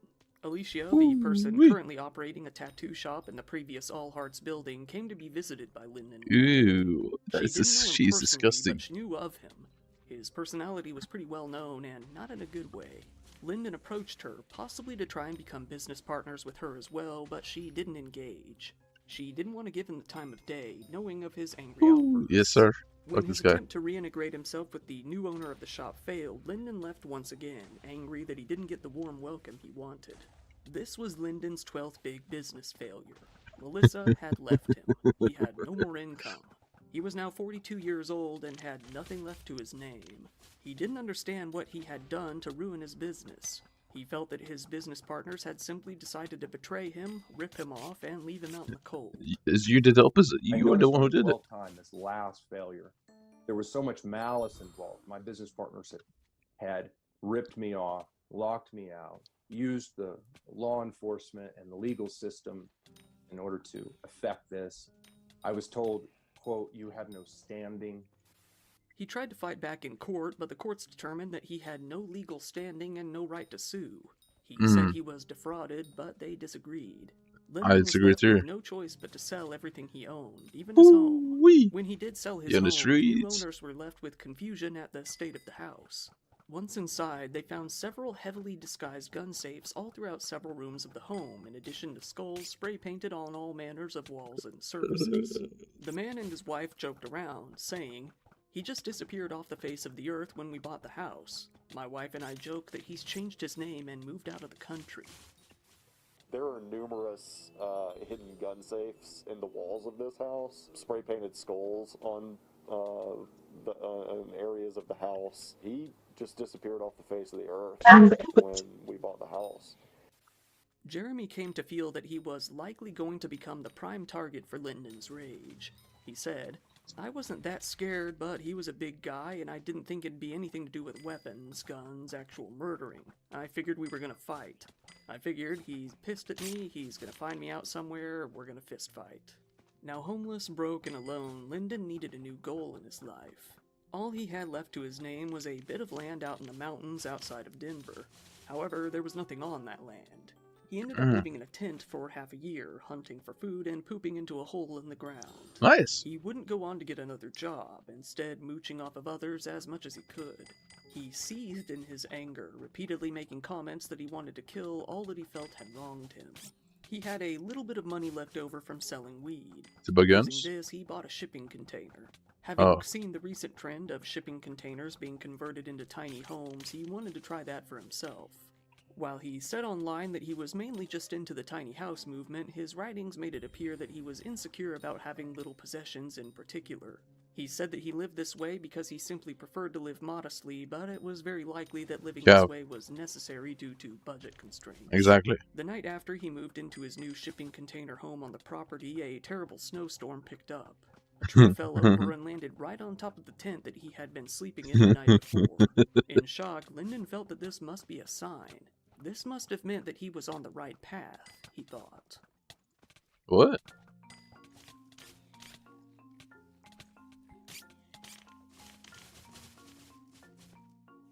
What? How?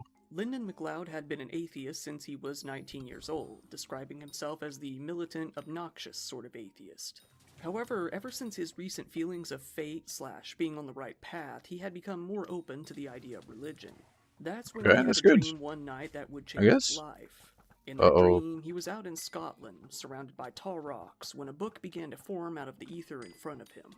From that point onward, while he didn't join any religion specifically, he believed that God existed and was personally sending him on a mission. He was now determined to write a book. Alright, he's going He sat crazy down there and now. started to write, feeling like he wasn't writing it himself, but he was transcribing something that God had given him, something akin to the Bible. Alrighty He felt like then, his life bro. had been Yeah, he's saved by cooked. this new goal. Before, he had been at the end of his rope. Now he felt invigorated. Born again, in a way. Living alone out in the woods and the mountains with no internet, no TV, and very few methods of communication, all he really had to do was work on his new book. He admitted that he wrote the entire book non-stop, taking breaks only to sleep. The book was a complete stream of consciousness. He What's up even with his admitted that beard, most bro? of it was, quote, garbage that he needed to discard, only keeping the remaining half. He Okay. didn't know how to write Let me and see the didn't book. follow any of the traditional Is it good? rules as to what makes a story flow. Regardless, the he book was good? happy with the outcome. There's a certain madness in anything grand, right? To the extent that this book has grandeur, there's madness baked right into it. Over the period of only a few months, he was able to bust out 2,400 pages, 1.2 million words in total, making it longer than the actual Bible itself. He said that he felt the book existed as a mind virus, a method to implant ideas into people. Yeah, this guy, bro. The book is a mind virus. I purposely created it to get information in people's minds. Cap.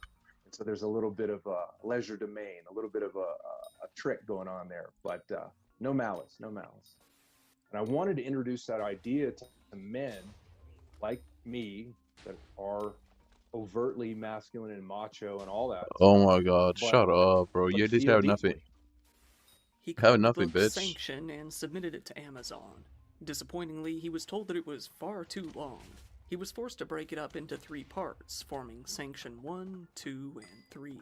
The book, to put it very simply, is about him.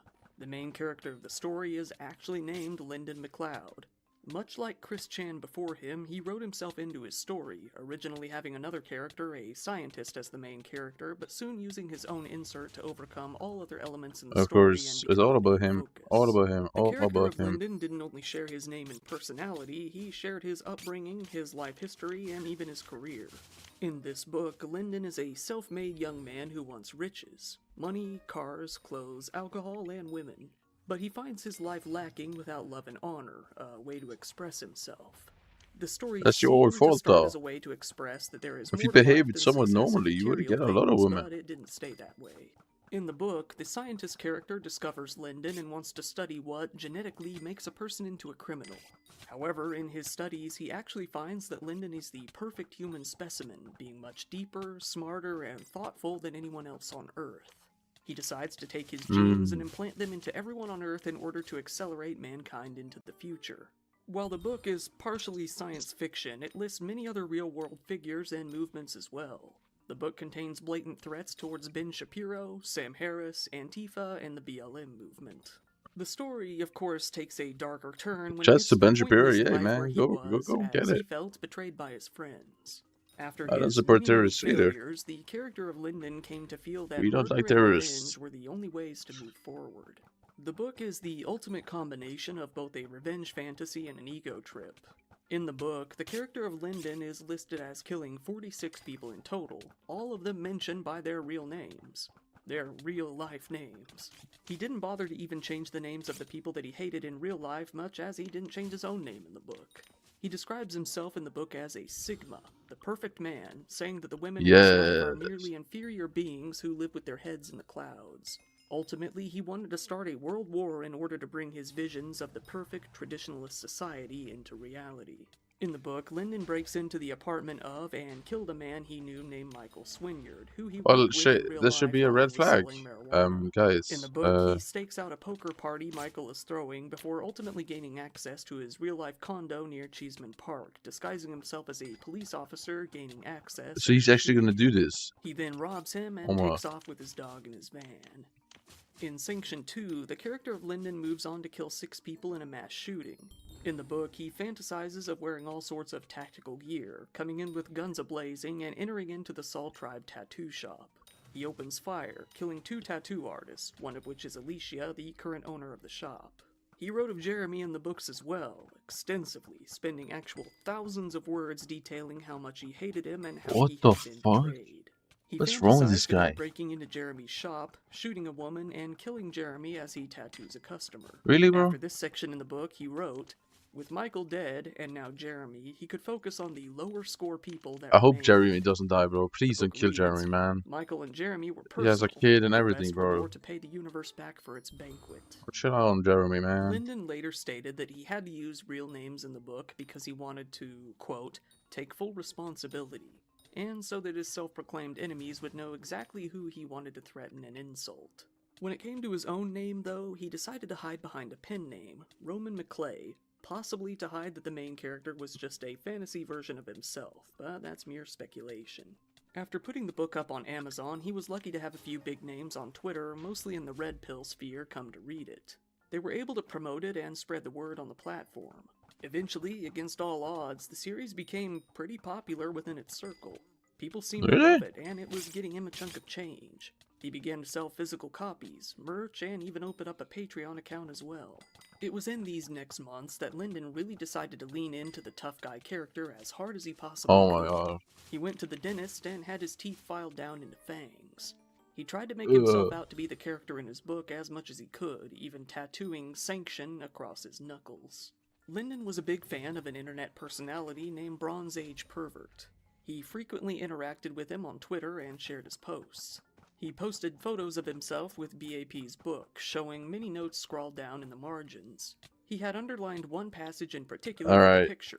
The motivation for this is the nerdishness and also somewhat the Jewish way of thinking, or the Judaizing tendency that promotes facility with words and number, but approaches mental deficiency and even retardation when it comes to anything visual. The Jewish hatred of matter, an ancient prejudice that precedes the Bible, and the hatred also for beauty that they share with other Semitic peoples, and many others besides. All of this comes together to promote this kind of aggressive nerdishness. God, that's a mouthful. What Before is celebrities happening? within that sphere, the right-leaning Red Pill crowd began to interact with Lyndon all over the internet. He was eating it up, and so were his fans. People pushed more and more for him to appear on podcasts and talk shows.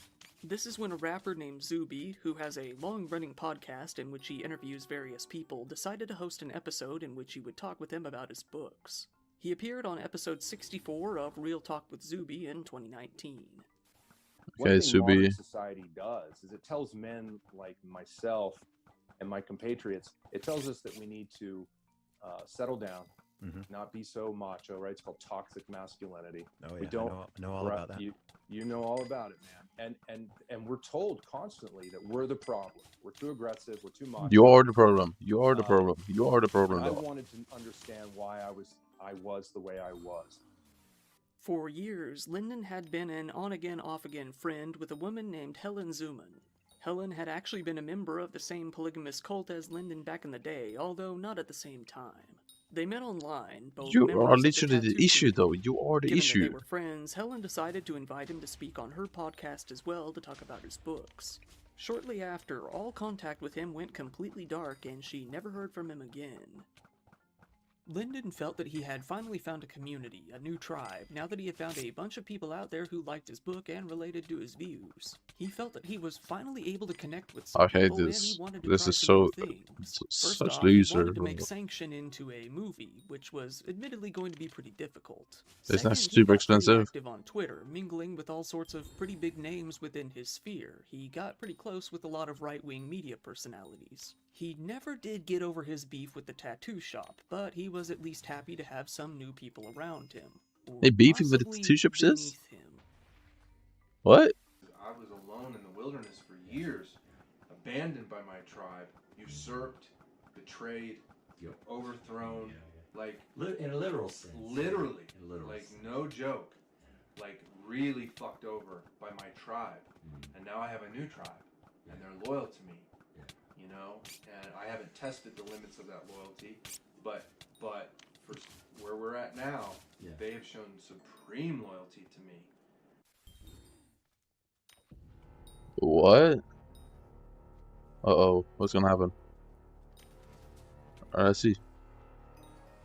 Here we go. Not all was good by any means. Given how Twitter often goes, Lyndon got into countless arguments with people who disagreed with him. Unlike most arguments, though, his were speckled with real-life threats all about. He often spoke of wanting to start some sort of uprising. In 2019, he tweeted, "Nobody is scared of anyone anymore. The state has stopped 99% of alphas from engaging in retributive violence. Oh. They/we are too scared to lose all we have. This is so, That's this is why so. betas and Oh, this is females are such a scamming loser / mentality. What is disrespecting happening? incessantly. Until real alphas risk jail, nothing will change. #sanction. He debated on whether or not women should remain chaste before marriage, saying that women having sex outside of marriage led to the downfall of society. He wrote, "I love religion. All religions place a massive sanction on female premarital sex. Religion demands virginity in women." At one point, though, on But his you have original fucked Twitter before, account, though, he so- got into an argument with a rival of his within the same political sphere after this rival expressed criticism toward the writing of a friend. So, Lyndon threatened to behead his wife and children. This is where his first Twitter account got suspended. Not only that, but the FBI paid a visit out to his home to ask him a few questions. Eventually, the book started to leak out to people outside of Lyndon's very specific circle. Negative reviews started coming in, labeling the book as ultra-violent, misogynistic, and racist.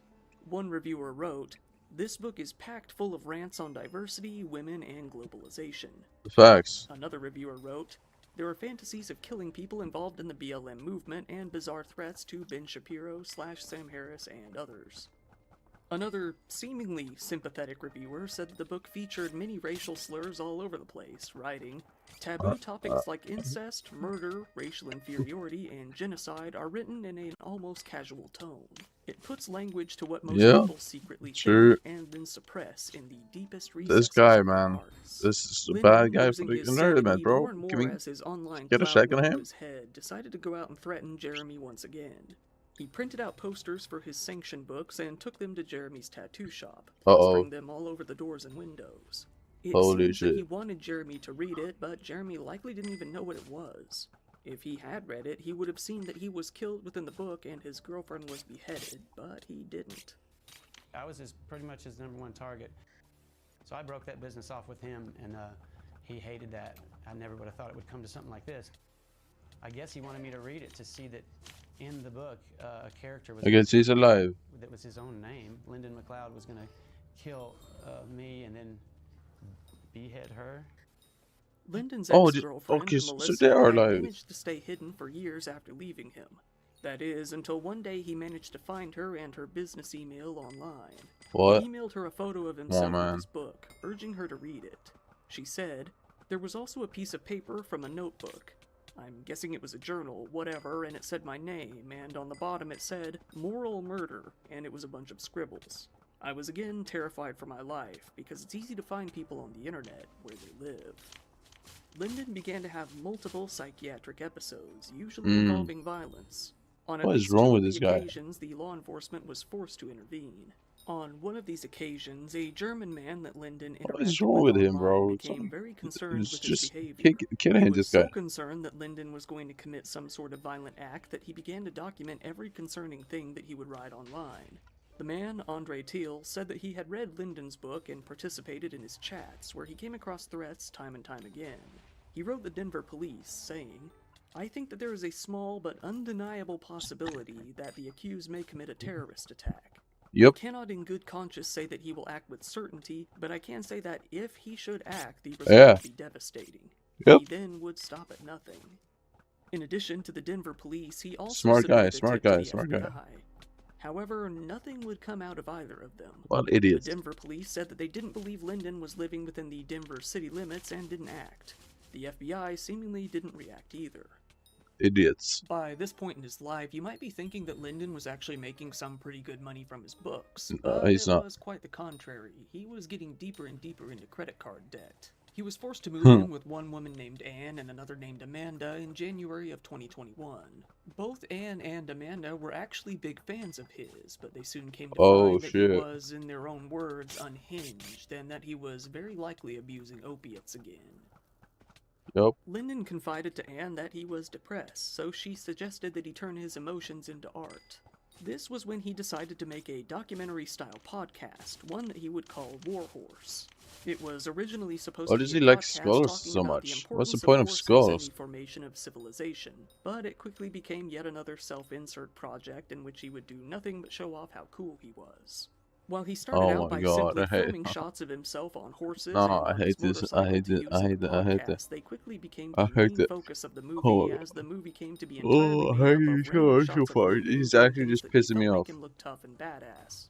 This was while the original concept of the podcast and horses in general were dropped in favor of another display of manliness. Notably though, in the movie, he is shown in tactical gear with a supply of weaponry all throughout. In the movie, Lyndon was both the only character and the narrator. It's mainly just a collection of drawings, still photos, animal skulls, totems, war references, and a periodic rambling narration where Lyndon talks about war while imposed with clips of him riding a motorcycle. More concerningly though, the video shows Lyndon stalking the Saul Tribe tattoo shop. The movie contains some handwritten doomsday messages written by Lyndon, along with many shots of him dressed for battle in an outfit that people might confuse for SWAT armor. In fact, he can be seen with the word police written across his chest in white. One day, though, while working on the movie, Lyndon was having a medical procedure done in Salt Lake City. Anne flew out to be by his side when they got into an argument and he punched her. This began their falling out, and Anne didn't want to be around him anymore. She left him with $20,000, a bike, and a van to continue filming.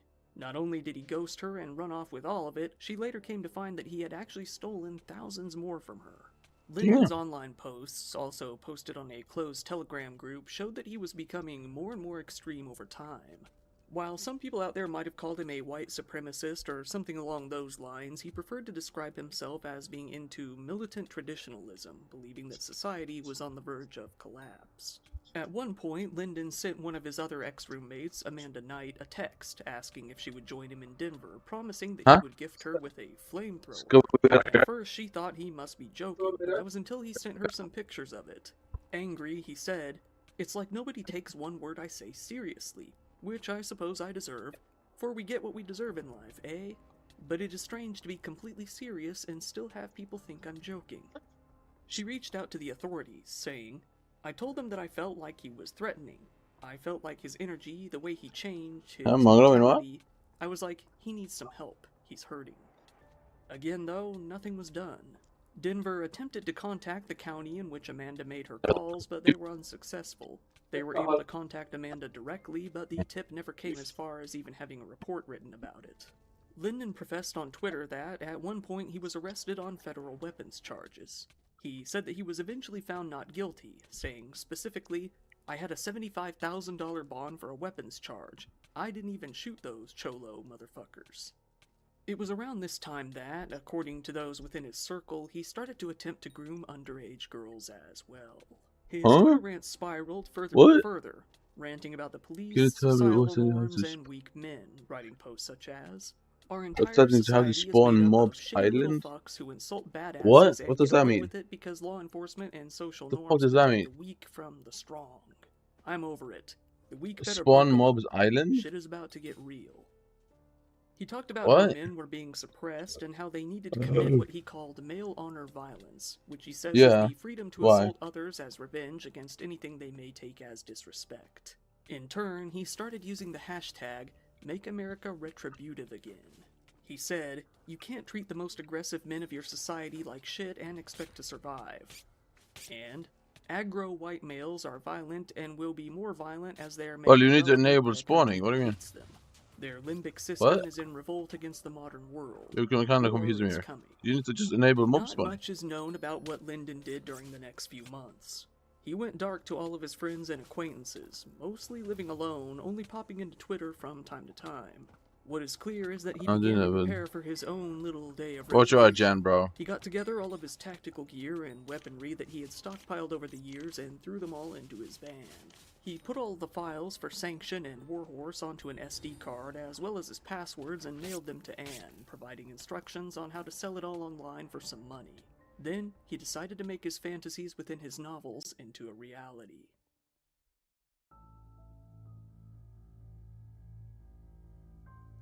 Well, you have your mobs, no mob minions. 2021. What are you expecting, bro? At 5:25 p.m., Lyndon pulled your minions is holding up the mob cap. In his van. He was wearing all black tactical gear and carrying a rifle when he entered into the shop.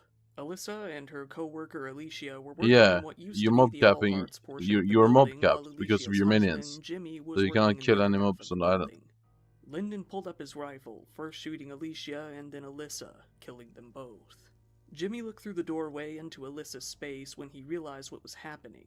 Then Lyndon So shot him as basically, well. if you want Being beast hit in the reef on your island, you collarbone, need one to of his lungs was be done with punctured. all these minions He fell first. to the ground. He, along with a few other customers, hid under a bench. Bleeding out, Jimmy watched Lyndon's feet shuffle back and forth through the building as he played dead as well as he could. No problem, bro. Once Lyndon was no What is longer this? within eyesight, Ushpa. two customers helped What is Jimmy that? to flee the building. The Denver police soon got a call that a shooting Ooh, had joint taken time place inside of a local 626. business, the Soul Tribe Oh, Tattoo and Piercing. 2026. When the police arrived, they found two women dead inside, Alicia Cardenas and Alyssa Gunn Maldonado. Jimmy was rushed to the hospital What's the point of this? shortly after. Then at around 5:30 on 6th Street in Bannock, Lyndon arrived at Jeremy's shop, which also had an attached area that he used as his apartment. He exited his van, getting out and going up to one of the doors. He knocked on the door and Jeremy's girlfriend came to check through the peephole. She immediately felt something was off when Lyndon said that he had a delivery for Jeremy, pronouncing his last name incorrectly. You Not play only a lot? that, but being that late in the evening, it was a very unusual time for deliveries, and nobody I had guess ever you do, used that sure. particular door of the shop to deliver before. I mean, aren't She you just told co-op Lyndon that carry they though? Like, weren't interested. you're having your co-op Lyndon gear, did leave for so about it's 10 not. minutes, but he was soon back with a sledgehammer. He began to knock down the door. Hearing the loud banging, Jeremy debated on shooting at the intruder with his own gun. But given that his girlfriend and infant child were in the room, he decided to instead take them to shelter in the shop. Making their way in, they had to dodge bullets as Lyndon began to fire through the portion of the door he had knocked down. 6 shots came through, with several barely missing the baby's crib. Taking cover in the tattoo shop, the family heard an explosion. A few employees ran in, saying that their van had exploded and was burning outside. What is Lyndon had happening given here? up, placed some sort of explosive on their car, and fled the scene. What is Lyndon, this? acting No out worries, his bro. book, next went to What play is up with Swingers this guy? condo building near Cheeseman Park. Just as in the story, he forced his way into his room, decked out in tactical gear, and shot the 67-year-old man to death. He then What left the the fuck? building and continued down his path. It wasn't long before gunfire erupted at the intersection of 8th Avenue and Zuni Street. This was where a police officer came across Lyndon and began to exchange fire. While nobody was injured, the police car was hit and disabled. Taking this chance, Lyndon fled the scene while the officer was unable to pursue him. He then left the city of Denver, moving on to the city of Lakewood. Hello? Right before 6 p.m., Stop Lyndon him. arrived at the Lucky 13 tattoo Someone needs to shop stop on him. 50th Hello? Street in Lakewood. He entered into the shop and, in less than 10 seconds, he spent a whole magazine of ammo to kill his next victim, 38-year-old Danny Schofield, a What the father fuck? of 3 and tattoo artist that he had previously known. Shortly after, officers received reports of the gunfire at Lucky 13. They sped out to the Belmar shopping area where Lyndon had made his way out to. Lyndon entered into the Ted's Montana Grill in the Belmar shopping Hello? district. Catch up to him, bro. He pulled out a gun and poured himself a drink, pointing that gun at families with children while screaming. Playing out his power fantasy, he yelled, "Guess who's in charge now?" while threatening everyone around him and screaming about being an alpha. Get the fuck away! Yeah? Well, I guess who's in charge? It ain't you, bitch! Fuck off! I just wanted a drink. What? Officers What? soon spotted his car there, near a Wells Fargo bank in the modern shopping district, and saw What's him wrong with leave this the guy? shop with his gun. Lyndon fired upon the cops, and they fired back. Lyndon made his way into the Hyatt House Hotel, likely looking for a place to hide out. He there spoke to the clerk, a woman named Sarah Steck. Sarah wasn't even scheduled to work that night. She was merely only covering for her sick coworker when Lyndon walked in, got into a short argument with her, and shot her. He left the hotel in less Oh than my 30 God. seconds. About 1 minute later, at an intersection, a Lakewood police officer named Ashley Ferris saw Lyndon and ordered him to drop his weapon. He didn't, brazenly pulling up his gun and shooting the officer in the abdomen. The bullet went all the way through, damaging her sciatic nerve and leaving her paralyzed in her right leg. Ashley, God, falling bro. to the ground, pulled her gun back up and fired several shots at Lyndon, hitting him in the side. Lyndon attempted to run, moving several steps away before collapsing to the ground behind the police car. For a further 40 seconds, Ashley laid on the ground before another officer arrived to drag her to safety. 3 other officers then arrived and surrounded Lyndon, who rolled onto his back and stopped moving. He died then and there as his rampage finally came to an end. Searching Yeah, die, Lyndon's bitch. van, they found an additional 400 rounds of ammunition, What? multiple more weapons, and even 2 sets of handcuffs. It's unknown how far he might have gone or what he planned to do. Wow. How many did he kill? Oh, Ashley Ferris, seriously wounded, was rushed to the hospital and went into surgery. Luckily, she was expected to make a full recovery. The police force released a statement saying, "The entire Lakewood police family will be here to support Ashley Ferris and her family as she embarks on this recovery process." Ashley was soon hailed as a hero. Jimmy was also being treated at the hospital in critical condition, but he was expected to survive. Sarah Steck, only 28 years old, was rushed to the hospital as well, but she passed away due to her injuries. no. The district attorney soon cleared a second police officer, Brianna Hagan, of any wrongdoing when she shot at Lyndon during a traffic stop previously. The DA said, Agents Hagen and Ferris and their fellow officers from multiple agencies responded swiftly and bravely to end this spree of senseless violence in our community. Agent Ferris demonstrated particular heroism in returning fire while gravely wounded herself, and our community owes her and all of our law enforcement Just partners look a debt of more and more gratitude for their done with service life. during this tragic event. What? How? The police originally had no idea of the motive behind the attack. Given that they had mainly Sure, I avoided don't know. tattoo parlors, it was evident that they were at least coordinated and connected in some way. When it came to be revealed that Lyndon McLeod was behind the attacks, 50 it's sad to hours say left, that though. nobody who knew him personally was surprised. One of his ex-girlfriends came forward with the police to show them his books, which she called shit. his revenge fantasies. The police decided that if they dug in, they might find a motive, and right Hello, they were. can I get this? The man whose wife Hello? and child were previously threatened by Lyndon You on don't have Twitter enough was points. Well, similarly GG's. unsurprised, posting a tweet I about cannot the buy incident fucking in which AdWords. he didn't GG's, share bro. disbelief, but gave a sense that he felt something like this may happen. Anne came forward to say that she felt that Lyndon's terrible financial state and debt may have been the largest part of why he became more dangerous. She felt that That's it was fair. likely what sent him over the edge in the first place. She said, "That's when I started to see some things change. I guess I'm kind of bored of truly doing believe that Spider. I think he was running out of money, and I think that's what led him to do it." This was when Anne received the SD card that Lyndon had previously mailed to her before the massacre. There, she found the 47-minute completed Warhorse movie along with his books and the rights to them. She was led to believe that this was done in order to recuperate some of the money he once stole from her. She soon decided that she would indeed go through with selling the movie, putting it up for sale on his own website. It wasn't long before a trailer for the movie leaked out onto Twitter as well. Boiling on? Jeremy, who found out that he was mentioned well over 100 times within the sanction books, found the movie massively distasteful. He said, "Nobody should make money off of that. It's terrible. I know people are fascinated by killers, but I don't think anybody should own that movie at all." Sure. Anne wrote on the website that the proceeds from the profits would go to the victims of the crime. But before she was even selling the movie, it was actually already out there, having been shared among some of Lyndon's closest fans. For a while, it was spread on YouTube as an unlisted video. These fans released a trailer for the film, asking the public High to look for volcano. whatever Okay. hidden meanings the It's movie may I contain. hate the sound of volcano. It Amanda, actually just Lyndon's pisses me off. other previous roommate from the flamethrower incident, It actually appears to just have been keeps actually making running noise for the 5 minutes scenes on straight. the website. She said that, although she understood the criticism she was getting, she said that her friends were traumatized as well, saying, "People have to heal. People have to survive. We're not rich." Jimmy obviously refused to watch the movie himself, but he was shown a screenshot of the film in which Lyndon was dressed in his tactical outfit. He said, "He was wearing that same helmet as what's in the movie. At first, I thought it was the police who shot me." Believe me, there's many times I wanted to give up. When I was in the hospital, I had crazy thoughts, you know, and like I didn't want to be here anymore.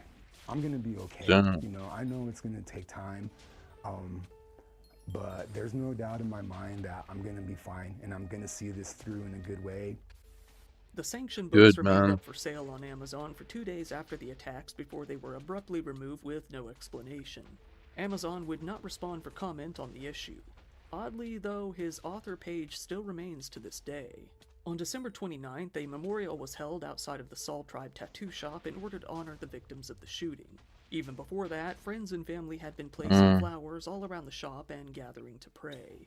During the memorial, This is a insane large though. crowd of Like, people gathered to so light so candles someone in already tipped off the remembrance. FBI Sarah that Steck's this might best actually friend, happen Devin, because launched a fundraiser he's to already raise shown money the for her plan of family this, shortly but after. they didn't even It care. quickly reached well over $12,000. Well, look what Devin happened. said that the money would go for funeral costs and unexpected bills, ending by saying that Sarah was loved and touched so many people's lives.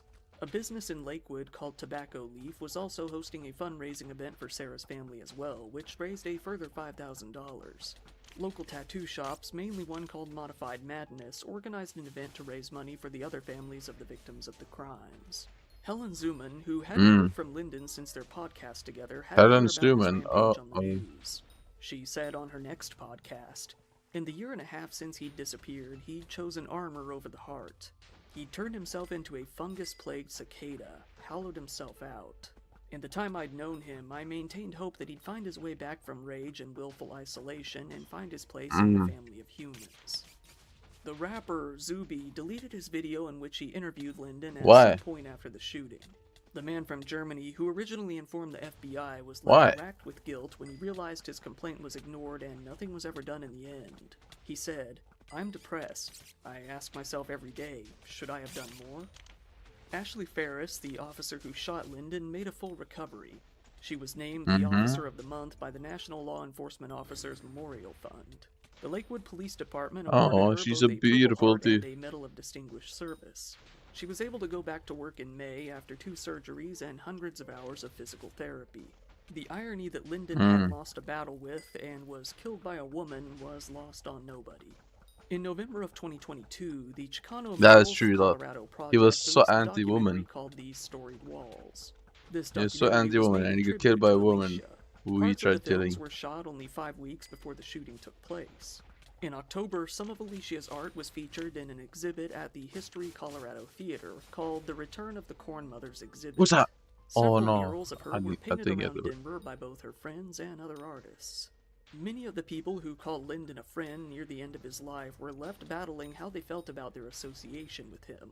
They struggled with whether or not they should have seen it coming and whether or not they did enough to change him or even stop him before it No, was they too didn't. late. They were endorsing this. After dozens of interactions with the police led to basically nothing, lawmakers called for an investigation into the police response to Lyndon.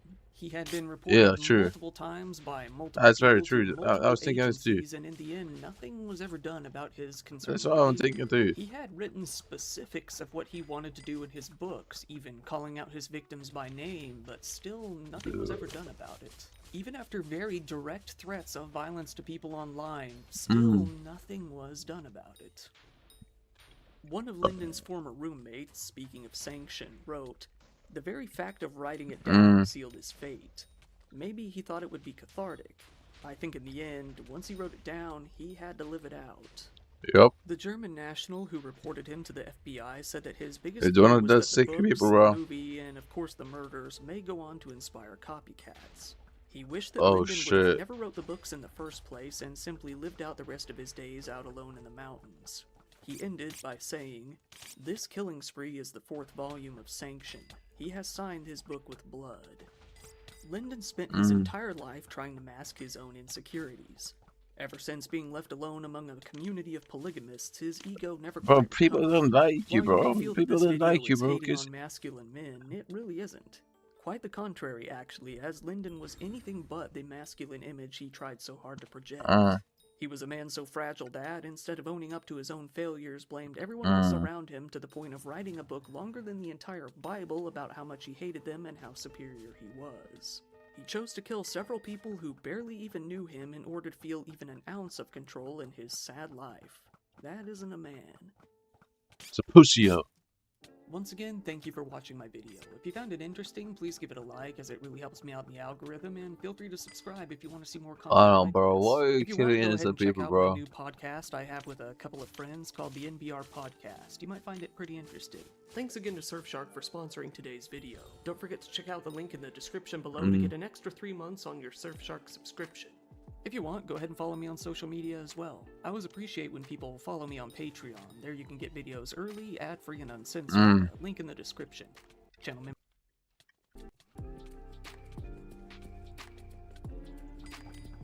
Would I get promoted today though? Will I? I don't think so. Tomorrow is the last day of being bricked, I think, right? Fugitive task force? What did I do? What could I have possibly done? I may occasionally have the violent ideations or whatever. Our missing person was also involved in those types of fantasies and violent ideations. Oh, I'm sure we had some right nasty discussions. Yeah. I'm not even going to play. I'm sure we had some right nasty discussions. How did she say she wanted to die? The students and families of this primary school had no idea that one of their teachers, who was known to be a kind-hearted and generous woman, was actually a cold-blooded murderer with an alter ego named Tulip22. And this story highlights An the alter grave ego? Are we actions serious, which bro? she hid This from is the the most world cringe for shit several ever, bro. months. Fiona An Beale alter was ego? described as What one a of the loser. best. What the Her fuck? students trusted her colleagues supported her, and her partner adored her. It's just a shame that she would take his life in the most betraying of ways.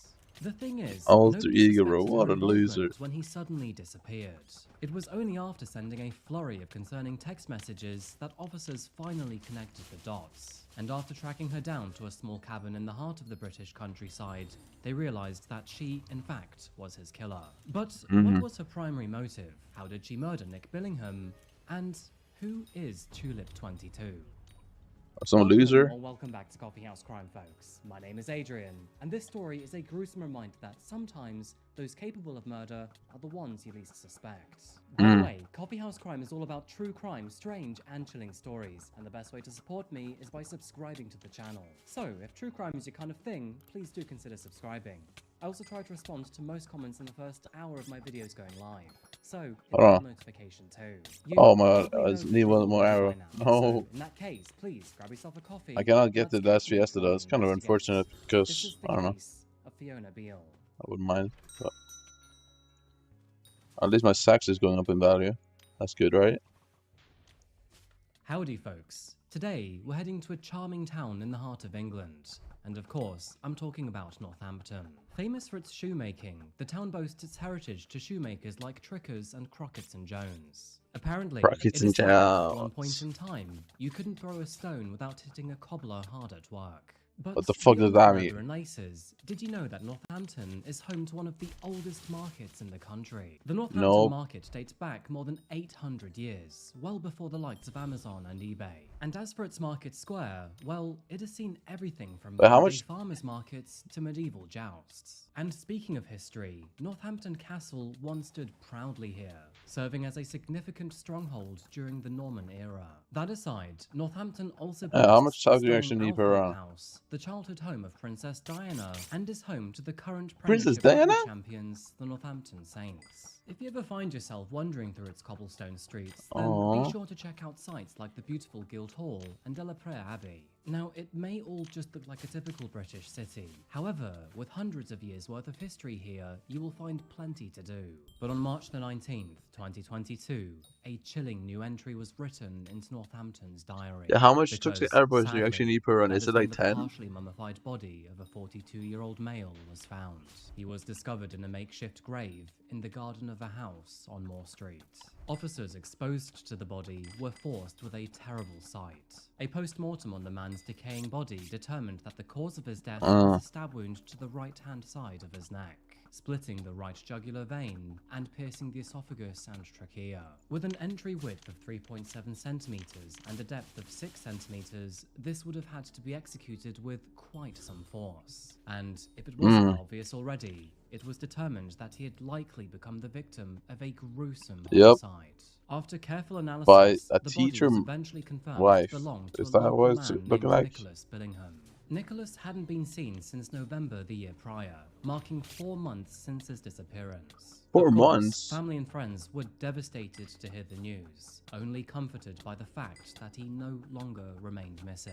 But who precisely was Nick Billingham? How did his body end up buried in the home of his own back garden? And Well, yeah, that's so obvious. What? You shouldn't just bury your own husband in your back garden. Before we answer these questions, I did. You expect nobody to suspect you? Like what? You expected nobody to suspect you? Born Really? in 1979, Nicholas was Really? the first child You're so of stupid. Yvonne Valentine and his father. Sadly, not much is known about Nick's childhood, so I can't report much on his background. However, his mother would say that he was a loving child with a very cheeky smile, one who was loved by his Cheeky. friends and family, and as he entered his adult years, was loved by his colleagues too. Nick went on to work as a builder in the Northampton area. I love the He word soon met cheeky the so future much, bro. lover of his It's a child, bit cheeky, Andrea mate. Gordon. Without Oh, marriage, it's a bit their cheeky. on and off relationship resulted in the birth of their son in the year 2019. Andrea would later describe Nick as a bit of a lad, but not a bad person. He was the sort of guy who tried to keep everybody happy. In addition to this, Nick had been in a relationship for the last 17 years with a woman named Fiona Beale, and this woman is extraordinarily important to our case today. Really? So Why? take note here. At the time of Did she Nick's do death it? and discovery, Fiona Beale was 49 years old. She was a highly respected primary school teacher who worked at Northampton. Oh, you actually did do it. Oh, you Primary stupid school bitch. providing education for students between the ages of 2 and 11 years old. Fiona was well known to students and their families. She was trusted to look after their children and was described as a kind and caring woman. Claire Mills, Well, head would you teacher look of at that? Eastfield Academy, met Fiona in the year 2014 when they began to work together at King's Heath Academy. She described Fiona as a strong and very capable teacher, one who was one of the very best in the area. Her strength as a teacher was building relationships with children who needed additional support and time, suggesting that Fiona was actually the compassionate and patient type of person. Fiona thoroughly loved her job, as Oh, seen in look this at her, video bro. of her Look at her, dancing in bro. front of her students. So, when she suddenly failed to show up to work one day on November the 1st, 2021, her absence was strongly noticed. An absence that would extend for more than 10 days afterwards. Damn. It was learned that in the months leading up to Nick's disappearance, both he and Fiona had been undergoing couples counselling for a multitude of reasons. What? Now, Fiona had her own fair share of shortcomings, but as for Nick, well, he had just admitted to having an affair with another woman, and this was sure to leave Fiona devastated. Now, for some, affairs That's are not enough good. to absolutely terminate a relationship, while others Oh try to shit, fix do I the feel bond bad for him they then? once had.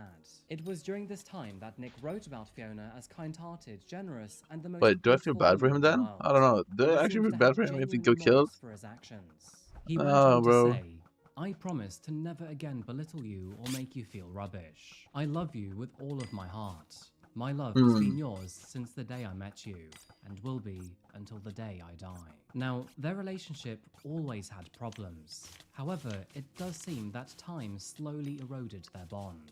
When I don't know, COVID bro. struck, If you they cheat were on your wife furloughed and she and kills you, confined to I their don't know how to home, feel. where petty arguments would often erupt into Because fights. There seemed cheating to on be your issues significant around other sex is and money and disgusting, basically everything especially in between. But despite this, your the wife two did or try your to make husband. things work. It's Tragically, absolutely if only disgusting. Nick knew what was right around the corner.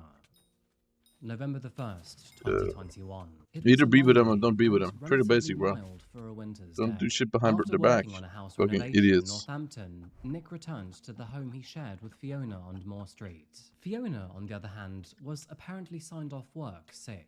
Allegedly, she had contracted COVID, meaning that she was restricted from attending school for the next 10 days. Instead, she spent most of her day at home smoking a large amount of cannabis. Uh-oh. And as for Of her course she evening, is. she had grand Wait, plans cannabis on her in mind. the After UK? I returning didn't know home, that was allowed. Nick was lured into the Really? bathroom by his girlfriend. Fiona had prepared a hot bath for him, with the promise of sex after he had cleaned himself up and relaxed a little bit.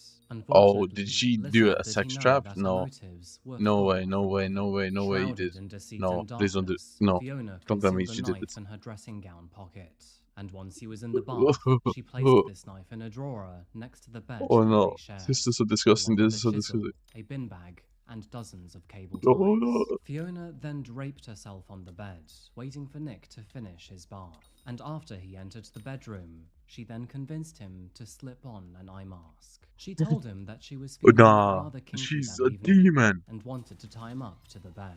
And so, being a typical guy, that is precisely what happened. Nick liked where this was going. He gladly put the mask on and allowed her to secure Oh, his wrists no. to the bed frame. However, Nah, that nah, is when nah, the promising nah. scene turned into a painful and Nah, confusing nightmare. nah, she's a Blinded disgusting by the eye demon. What the mask, Nick was then suddenly struck in the neck with a knife. Fiona had Nah. stabbed him with cold precision, severing his jugular vein She in a is single sick. deadly blow. The pain that Nick would have She is experienced sick. would have been She is absolutely sick. enormous, and in a shocked and suffocating She voice, is sick. she muttered the word, "Why?" In her deluded mind, Oh my Fiona God. responded by saying that she would never let him hurt another woman again. Just moments later, his life faded away underneath her. She is Following his sick. death, Oh Fiona my decided to wrap Nick's body in a plastic sheet, but with She the really rain set him up more by than feared, faking that they're gonna it have took a considerable sex, amount of makeup time to sex. complete. After an that, argument, he proceeded to drag his body down the stairs, Nick damaging the put on a banisters in the blindfold process. And once downstairs, she carried his body into the garden, placing him in an area and then she which was stabs not him. too visible to the neighbors. Oh Rather nah, and inconveniently, ties him the up neighbors were undergoing several renovations because at he the thought it was time, gonna get meaning kinky that and both shit. Fiona and Nick had less privacy And in then their she garden. just gets They then stabbed. proceeded to dig what can only be described as a makeshift Oh my grave. god. This rather Oh grim burial no. site was made of several materials, including plastic Oh, sheets, that is mixed concrete, disgusting. blocks, and compost. But Fiona would not stop there, because she unfortunately had to add more material in order to fill up the hole she'd created. So that is when she went to the local store. Soon enough, Fiona was spotted on CCTV at a local Did she buy more dirt? buying Are you 10 serious? 50-litre bags of compost, 10 Oh my 22.5 kilogram bags of Cotswold stone, and a grey plastic trough. Fiona did not have to worry about the time constraints here. She had meticulously planned this by forging a fake COVID test for school, meaning that she was forced This to is take so 10 devious. days off of work. After burying Nick's body, she then painted over his blood splatters, which were left all over the bedroom. She That's then not gonna work, rearranged buddy. furniture in As the soon as living they room pop to up. block off and obscure the view of his grave, and even went as far as burning Nick's belongings in an incinerator in the garden. Nick's blood had seeped into the mattress during the murder, so Fiona concealed this by carelessly hiding it in the basement. She then Are you further serious? checked that no Dumbass. other items or evidence You wouldn't were even left throw it behind away? in the gruesome aftermath. And with that said, she felt confident that no one would find out how he had died. That is when she began her efforts to conceal his fate from all who knew him. Because, as you can imagine, it didn't take long for Nick's family or friends to wonder where he had gone. As the days turned into weeks and the weeks into months, his body remained undiscovered, all despite being morbidly close to the house that he once loved and called home. It was during this time that Fiona painted an entirely different perspective to the situation. In fact, despite being a cold-blooded murderer, she would make herself out to be the victim. She Really, claimed that bitch? not only was he alive and well, Actually, but she kind of furthermore, is the he victim. actually left her for another woman. And given his recent history, this story was not too difficult to believe. It was during this time that she sent messages from his phone So, to here's friends the and thing. family, I don't pretending to be think him murder and is the causing delusion he was reasonable okay. And to add to her outcome of sick and this, deceitful nature, but I Fiona understand why herself she would would do invite that. his very own mother around for drinks, I do understand telling why her she would do that. stories, while his decomposing body And lay do I only believe few she needs meters away. less I walked in the jail time? house Probably. into the living Does she need to go room, to and jail? the first thing Absolutely. I said, oh, have you had a turn around of, your furniture all looks different. I think she needs Fiona at offered me least a like Christmas 15 drink. years. I said, oh, thank you. So we sat there, Because I you sat there can't just with go this around killing drink, people. and it always gets to Let's me be honest. because I think Nick But was in yeah, there no. very This is in definitely gang, emotionally just charged 3 killing. feet away, and I didn't know he was there. I try not to think about But it if you too much, but tell when I your do, wife that you have been having a overwhelming. secret affair behind her back, Horrible. you don't know how Fiona she's would gonna eventually respond. return to work on November the 12th. While there, she confided in Claire Mills and told her that apparently Nick had left her for another woman. She further explained that Yeah, Nick right. had become, quote, particularly unpleasant, and so she told him to leave the He's property dead, bro. and never come back. She told another colleague that she wanted to buy Nick out of the mortgage, but apparently he tried to keep the house in both of their names. Interestingly enough, her colleague would also say how keen Fiona was to get back to work, and how she appeared to be, quote, just the same as before. On December the 10th, more than 1 month after his disappearance, the teachers of Eastfield Academy went to Lumbertub's pub in Boothville to celebrate Christmas. While there, Fiona was described as being jolly and thoroughly enjoying herself throughout the entire evening. 2 months later, on February the 24th, 2022, she was described as being upbeat as she took a class on a school trip to the That's Royal terrible, Opera House by the in way. London. Nobody noticed anything different until a few days later, when, all of a sudden, That is she really stopped bad. coming into work. That is when, on March the 8th, 2022, she sent the head teacher, Claire Mills, the following text Probably message. care for Ross is really Hi, bad, bro. Claire, I can't talk right now. Things aren't right. I am so sorry to let you down. I won't be in work this week, and I will call as soon as I am able to. Her message to Claire seemed to concern her quite significantly, and so, with fear and curiosity, she urged Fiona to get in touch with her so the two could talk about My it. DPS isn't enough. However, Fiona failed to reply. Instead, she fell silent.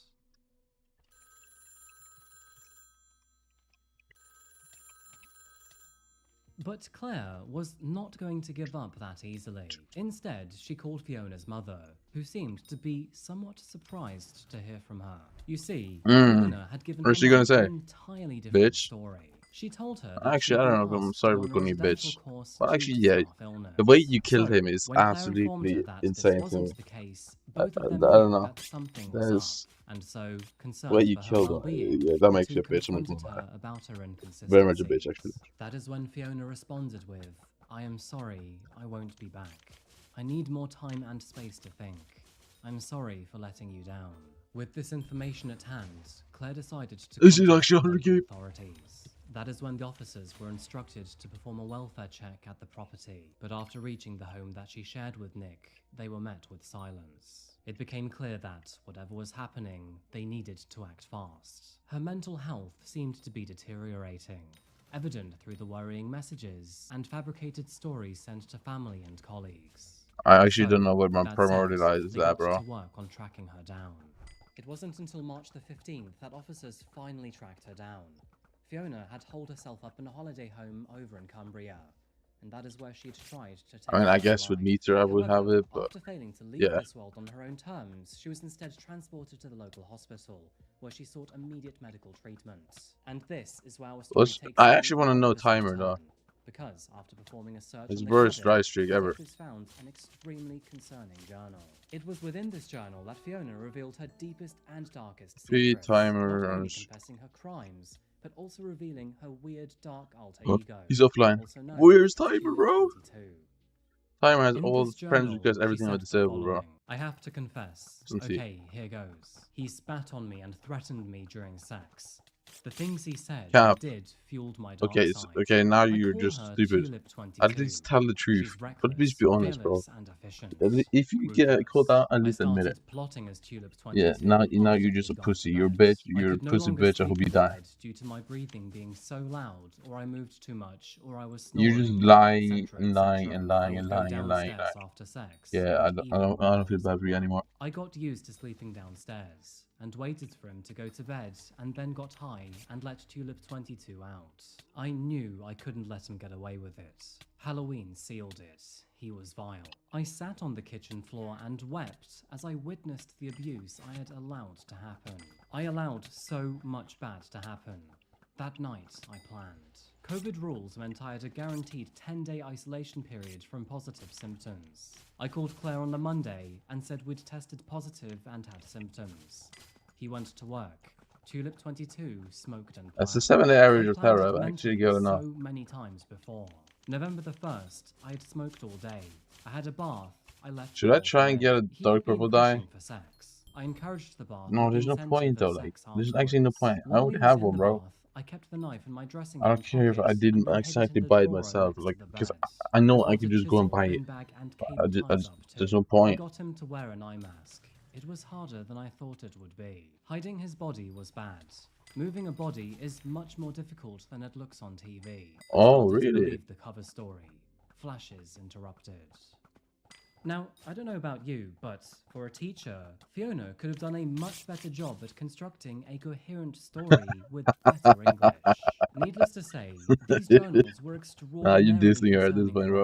officers, Fair enough, and they though, triggered bro. detectives to Yeah, conduct a bitch. more extensive investigation back at her property. The fact that Nick had not been seen for multiple months and was now the subject of her dark confessions left plenty of room for the imagination. And following this discovery, they of course requested a search warrant for the address. After arriving, they noticed the oddly placed furniture obstructing the back garden door, and after making their way into the garden, they noticed the unusually placed rocks and earth. Officers decided to check what was underneath. Armed with a forensic team, they carefully lifted the recently settled earth and rocks, and tragically, that is when they found his partially Why is- mummified body. And with Nick finally found, Isn't the fake all Vanquisher? eyes were now on Fiona. With Fiona in hospital, she was arrested as soon as she was deemed fit to be discharged, and several months later, her trial would begin on March the 13th, 2023. That is where, at Northampton Crown Court, with Judge Adrian Luck and Casey presiding, her case began. Taking the middle ground, Fiona initially pleaded guilty to the less serious offence of manslaughter by reason Oh my god, of I a actually loss got of it, guys. I control. actually got it, bro. However, she would Oh still my god, enjoy I a actually more got it. severe I actually got charge it. of murdering Nick Billingham. Oh Fiona's my trial god. was extraordinarily What long the fuck? I and actually fraught got with it. bureaucratic issues. In fact, I actually after got it. 64 Oh my days, god, her I trial actually was got it. abandoned Oh. when it emerged that the key defense witness was a court custody officer who had conducted welfare checks on her while in the cells. As a result, Judge Adrian Lucking demanded that a new trial be held on a different date and with a different jury. That new date was determined to be March the 25th, 2024, at the Old Bailey in London. Once again, Fiona denied murdering Nick, instead claiming it was manslaughter. However, after learning that the evidence mounting up against her was simply far too significant to overcome, she eventually pleaded guilty Oh to my murder god, on April that's 26th, actually awesome, bro. 2024. Upon her The sentencing, dry streak is Judge over. Mark The dry Lukaft streak is said, over. "You now accept through your The plea dry streak is that over. not only did you kill Nick Billingham, but that you intended to do so too. There is a wealth of evidence demonstrating your plans to kill him, taking elaborate steps to hide his body, and then, having done so, going to great lengths seeking to make sure that what you had done would not easily be uncovered. In my judgment, the sentence is one of life imprisonment." While receiving the sentence, Fiona hung her head in shame. Her representative explained how she had suffered traumatic Oh my god, I amnesia can't believe following it. the incident, and that she also did express remorse in her journal entries. But Fiona would not let her Finally, trial man. end without making herself out to be the victim, one who was torn Let's go. apart by a man Hey, let's who go, let's go, let's supposedly go. ruined her. Hey, let's go. While in court, she read out the following: "I am eternally sorry. I am sorry for a lot. I am sorry I didn't leave. I am sorry Actually, I let though, him like, rip my actually, self-esteem W. and self-worth apart. I am sorry I can't that believe I it. let him control me. I am sorry I took him back. I am sorry I am weak. I am sorry Bro, for I what I can't did." believe it, bro. Now, it is worth noting here that Fiona merely claims Nick's questionable behavior, with no significant evidence or weighting to her allegations. Furthermore, there I are can't no believe it, bro. witnesses Finally, to man. support her claims, and she never reported his behavior to the police before his death. It is likely that Fiona is still refusing to take full accountability for her actions, and is trying to soften the damage done to her reputation by claiming that he was partially to blame. While on the discussion of allegations, Fiona created an evil web of lies and deceit in order to preserve her own reputation in front of her own family and friends, all while simultaneously portraying Nick in a Yes. bad light to That his feels loved so good. ones. She further I burned haven't seen all of that his message in possessions, so long. essentially Thank you, eradicating bro. his entire existence from his mother's That just life. feels To good, bro. further It just feels disrespect good. his death, Fiona disposed of Nick with supplies that were purchased with his own money. What a And if that wasn't skyrocket in enough, profit, bro. she Look at even that. went on to purchase a vibrator with his own cash. It is obvious that, Vibrator with despite her timid facade, she was actually a wolf in sheep's clothing. And Oh, with that nah, said, nah, Fiona that's Beale disgusting. was That's actually sentenced disgusting. to life in prison with a He minimum better bought a term of vibrator 20 with his own years money. before she is He could eligible have just for fucked him parole. instead. He could Following have the literally just fucked sentencing, him. Nick's He was mother, on the bed Nicole ready to fuck you, Valentine, bro. read a heartfelt statement to the You public. serious? And with Fiona's case attracting nationwide attention, this was broadcast on multiple news sites.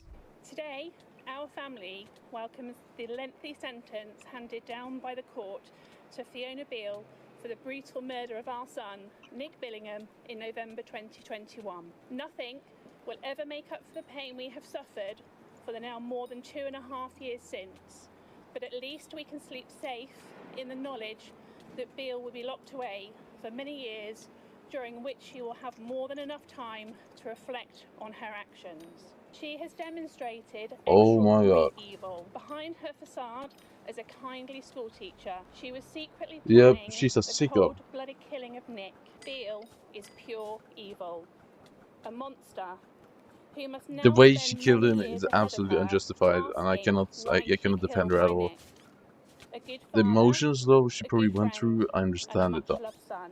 So, But I the think way it's she, rather important it here was to way too acknowledge calculated. Fiona's I emotions just to can't. better understand where her depraved actions came from. Fiona was in a relationship with Nick for more than 2 entire decades, and although the relationship was rather patchy, there is a formidable amount of love, support, comfort, and emotion Wait, between 2 these two decades, people. really? It must And have been he just cheated on her? difficult for Fiona to realize that Nick had fathered a child with another woman, and for Wait. that, some empathy must be felt. However, that is where the line Wait. should have been drawn, because Fiona should have responded to the situation with compassion for herself rather than revenge. Wait, To take matters so- into her own hands and end another person's life is She got a quite kid by honestly another unforgivable. by No another matter girl what the behind her circumstances back? are and Wait, emotions felt at the time. I might take back Furthermore, everything I for her to said. decide to murder Nick She in the might be manner that she justified. chose is quite honestly absolutely barbaric. And But the through way she did promise it of though, bro, closeness and I cannot intimacy, she justify murdered it. him in a No, way bro. that guaranteed both pain and suffering.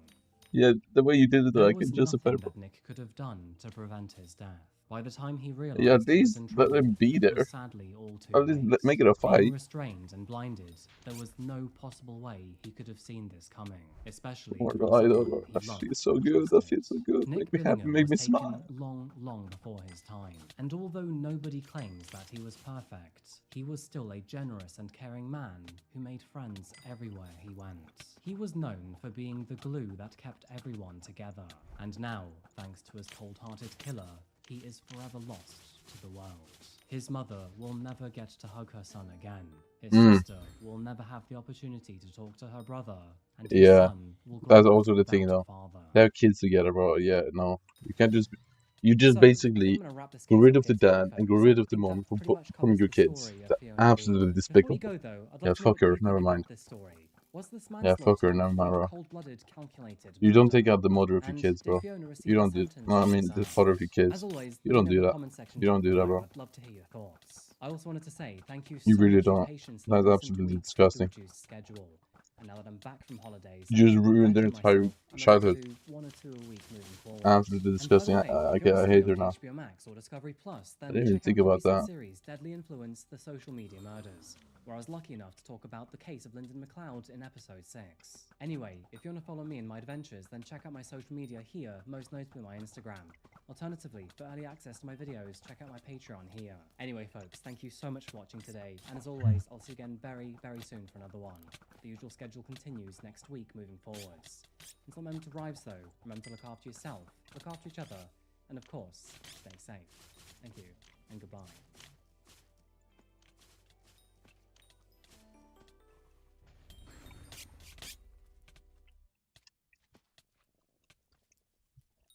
When rising DJ Valentina Trespalacios set her eyes on John Poulos, she believed she had found an older man brimming with confidence and maturity.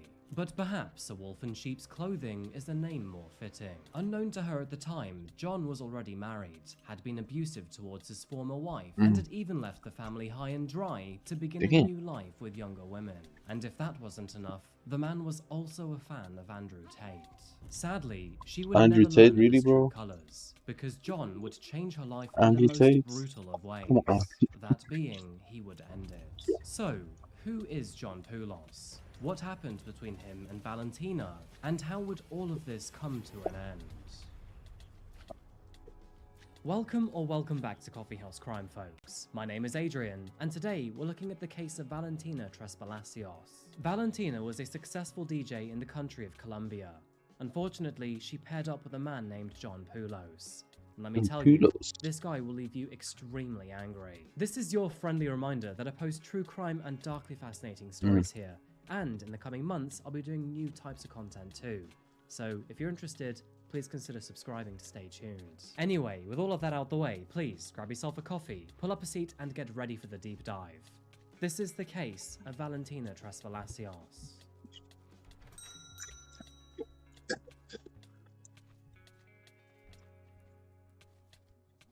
Welcome to Colombia, folks. This South American gem is renowned for its breathtaking rainforests, pristine white sandy beaches, and of course, its deep-rooted love affair with coffee. Now, Colombia takes its coffee production to a whole new level, boasting some of the most cherished blends worldwide, with the iconic Supremo, Huila, and I Excelsior hate beans coffee, by the way. leading the pack. Last time I But tasted what coffee, makes Colombian I coffee truly basically threw special up. is its So uniqueness. yeah, Influenced by I think it was factors just like way too latitude and dark anyway. longitude But of the still, cultivation site, the acidity of the that soil, had like no milk and or even anything. the But water yeah, used for that's enough for me to irrigation. I never know I want to say try it this again. on my own bag, but Maybe each when I get blend older, though. really does tell a unique tale At of some its point, you're origin. forced to kind of Here's do a it. fascinating tidbit, but did you know that coffee begins its journey as a vibrant red cherry? The beans which are nestled inside start as pale green before transforming through the intricate roasting process. And depending on whether you like a dark roast or a light roast, the length of time in which you roast the coffee beans will give you a different type of flavor profile. If you like your coffee dark and chocolatey and caramelized, then opt for a dark roast. Whereas if you prefer vibrant and fruity notes, then go for a light roast. It feels like, especially in the winter months, coffee is deeply appreciated by everyone. But of course, especially just after Christmas, we are all trying to watch our money. And so, with that in mind, here is a gift from me to you. If you're in the market for a bag of coffee, then check out my own brand, Classified Coffee, and save 50% off your first subscription. Just use the code SAVE50 at checkout. Now, it's no surprise that I absolutely adore coffee to no end, and I love to see people drinking it from all over the world. And so next time you're drinking your own cup of coffee, why not send me a picture on social media? And that doesn't mean it has to be classified coffee either, because honestly, I just love being part of your coffee and chill moment. So, please tag me. Anyway, that's enough about coffee. Straight back to the video. Beyond its signature beverage, Colombia pulsates with vibrant energy, hosting numerous festivals and fiestas annually. These celebrations are a riot of colors featuring lively costumes, exuberant dances, and rhythmic music. And of course, let's not forget the copious amounts of rum that always seem to flow freely here. So, whether you're here for the coffee, the festivals, or the nightlife, Colombia welcomes you with open arms and promises an unforgettable experience. Now, no Colombian celebration is complete without music. In Bogota, which is the country's sprawling and high-altitude capital, the party and club scenes are a dominant force that help shape the local culture. And one of those individuals who contributed to the city's nightlife was the talented 23-year-old Valentina Trespalacios. Please go for third one. Please go for third account. Please go for third account. Valentina was born on December the 16th, 2001, which, come to think of it, makes me feel rather old now. Anyway, Valentina was born Wait, where's my mana? Giovanni Trespalacios and Laura Hidalgo, and she would grow Where's up my in mana? Bogota with her parents and her older brother Daniel. During her childhood, her parents would unfortunately split up, and she and her brother would stay with their mother while their father stepped out of the family picture. Over the following years, Valentina grew up as her mother Is he formed going for new max though or no? relationships. This eventually leading to third two one. younger siblings, a brother and a sister. Valentina and her brother Daniel absolutely adored their mother, and as they got older, they realized how much she struggled to raise 4 children. As a single mother, it was solely up to her to financially cope for the entire family, and this often meant she had to work multiple jobs at a time to feed her kids. Man, Valentina and why not, Daniel bro? eventually stepped up to Please help do a raise the third one, family, man. and this made them I wanted to extremely do a third one. hardworking and ambitious young adults. In fact, they'd even planned to help their mother buy a house. Quite aware that she was becoming a very beautiful young woman, Valentina planned to work as a model or in the entertainment industry, most preferably music. Her passion for music and clubbing started quite early at the age of 15. Now, in Colombia, gaining access to clubs is hardly regulated, so she found no problem making her way inside. I think the magic seems to wear off as we get older, but in those younger years, most of us want to go clubbing, or at least I did. Back then, life just seemed to be Am I easy. wrong, bro? We could Gordon, grab it's several just so drinks, stay bored. up until 3 AM, and then go to bed and wake up absolutely fine. But now, I'd wake up with a terrible hangover ringing in my ears and probably amnesia. So it's no surprise really that now I opt for coffee instead of heavy drinking and late nights. It just makes the next morning so much easier. Anyway, it was during one of those nights out that Valentina met a man named Pablo Silva.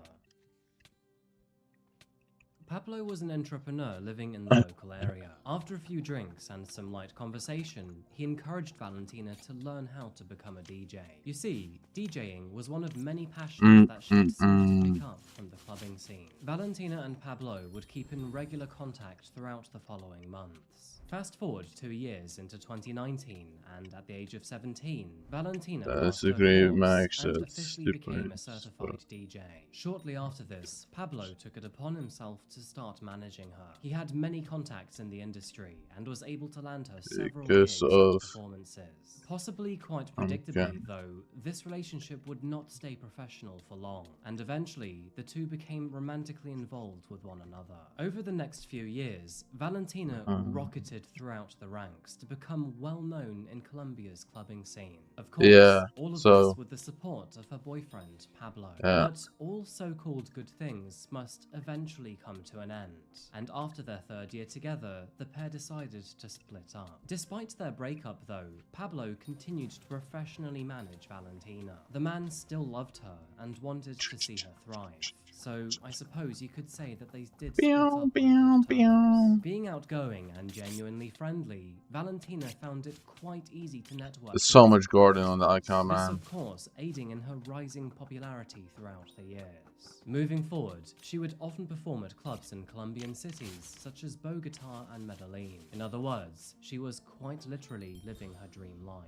By the year 2022, Valentina had grown to become a young woman with a very successful career. And throughout all Yo, of this, man, she am I the remained only both one? honest and committed to her promises, using the money that she earned to help support her mother and family. It was noted that she often treated her and the kids to cinema trips, new clothes, and good food.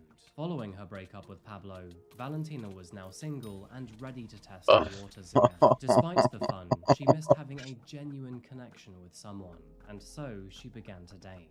As mentioned before, she was amiable and had no trouble meeting new people. And just a few months later, she found herself a new partner, that being a 34-year-old man from Texas named John Poulos.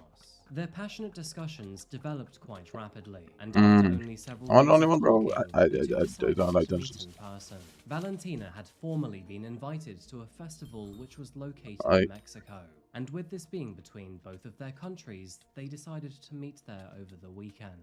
Neither of them would have to travel too far for this, one up from Colombia and the other down from Texas. Now, despite the language barrier, their meeting went incredibly well. John admired her beauty, talent, and charm, and although she was 13 years younger than he was, she was incredibly mature for her age. And although her career was in the nightlife industry, she took her job extremely seriously. She avoided drinking on the job and steered clear of the industry's drug scene. Now, the pair seemed to hit it off quite tremendously, so much so that they extended their holiday by more than 2 days in Mexico. Of course, all expenses paid by John. So, it's quite evident that John, bro. Valentina was a John a good cash. individual. But who is this John Poulos guy? And what made him fall for a young DJ in Colombia? What is this? Well, unfortunately, he was bad news. Valentina knew that he was a man in his 30s living in Texas, but what she didn't know is that he was actually a recently divorced father of 3 young children. Oh, wait, John he had didn't been even married tell to Ashley Poulos that he had until she kids? filed for divorce in January of 2022. Wait, he didn't even with tell her that everything she has being kids? finalized 3 months Wait, later what? in April. They How were are you gonna married in hide having kids from 2009, someone? and as Ashley That puts is it, so had disgusting. 3 beautiful children together. However, How their did he- how- marriage was what the- littered with sadness. In 2018, one of their sons would be diagnosed with cancer, leaving What? the family absolutely broken. The stress of looking after Nah, 3 that's actually children, really sad. one being gravely sick, seemed to change something in John. He had Did he always just been on leave? the aggressive side, but now it didn't take long for him to become abusive against Ashley. This rightfully resulted in her filing for divorce. How can you become abusive when you have 3 kids and one of them is having cancer? Because before the Are you divorce was serious? finalized, John transferred their entire marital estate to an offshore trust, leaving his family with nothing. I mean, the man even refused to pay child support for his 3 children after this. John's Twitter profile, which is still up to this day under the username ptrain67, mostly talked about stocks and American politics. But saying that, there was a more controversial side to him too. On November the 27th, 2022, he retweeted Andrew Tate's post saying, "Most of you Andrew men aren't Tate, even bro, living really? life. You're barely Oh existing, my then god. you die, This following the is- footsteps of your parents Oh and my everyone god. around you. This is I've so shown cringe. you the alternative path. You have a chance." And remember what I said about him leaving his family high and dry? Well, when someone asked for marriage advice on Twitter, John replied with, "Prenup and offshore trust." Now, we'll get back to his Twitter profile again shortly. But this guy talks so much shit about stocks. Honestly, it was a real effort not to fall asleep listening to all this gibberish. Having left his family with nothing and now back on the dating scene, John could shower his newfound long-distance lover with gifts and trips abroad. And although she appreciates Yeah, him it with is gonna presents, take she quite had some no time to idea get all the of dice their in again, loyal guys. backstory. The pair Fun would facts. continue to communicate long distance, meeting up in various countries for vacations together. And eventually, John would travel to Colombia to take things even further by meeting her family. The entire family seemed to love him, and although he couldn't speak Spanish very well, it was obvious that the meeting went swimmingly. Valentina's mother was particularly fond of John. She found him to be very charming and polite, and most importantly, she could see that he was head over heels for her daughter. It's fair to assume that, as an older man, he had a wiser head on his shoulders. From the outside, John seemed to support her career, and when expressed a desire to get minor plastic surgery, he even encouraged her and paid for her procedures. After all, he felt quite special having a young and successful woman around. Simultaneously, Valentina would often boast about her new boyfriend to her friends. She would often describe him as a kind and generous Greek. Yeah, and I do want fantasized about Celeste their and plans Jedi. to go to her dream destination, Europe. But as time passed by and their relationship progressed, Valentina's social status would continue to rocket. She was becoming increasingly popular around the city, and with this popularity, her friendship circle continued to forever expand to new people, and much to John's dismay, this included Damn, she various beautiful men though. in the process. Oh, With her relationship with John often being long distance, John developed a rather deep insecurity about their situation. Yo, and she he would beautiful though. continuously Oh my worry that she god. was fooling around with other men while he was out away. I mean, it is no surprise that she But it really- received a lot of attention from the opposite sex, and Yeah, as you can she probably beautiful. predict, And she a this DJ? did not bode well Shit. with John. He knew that she was younger and way more attractive than him, and with this being a new relationship, he was not confident that she would stick around.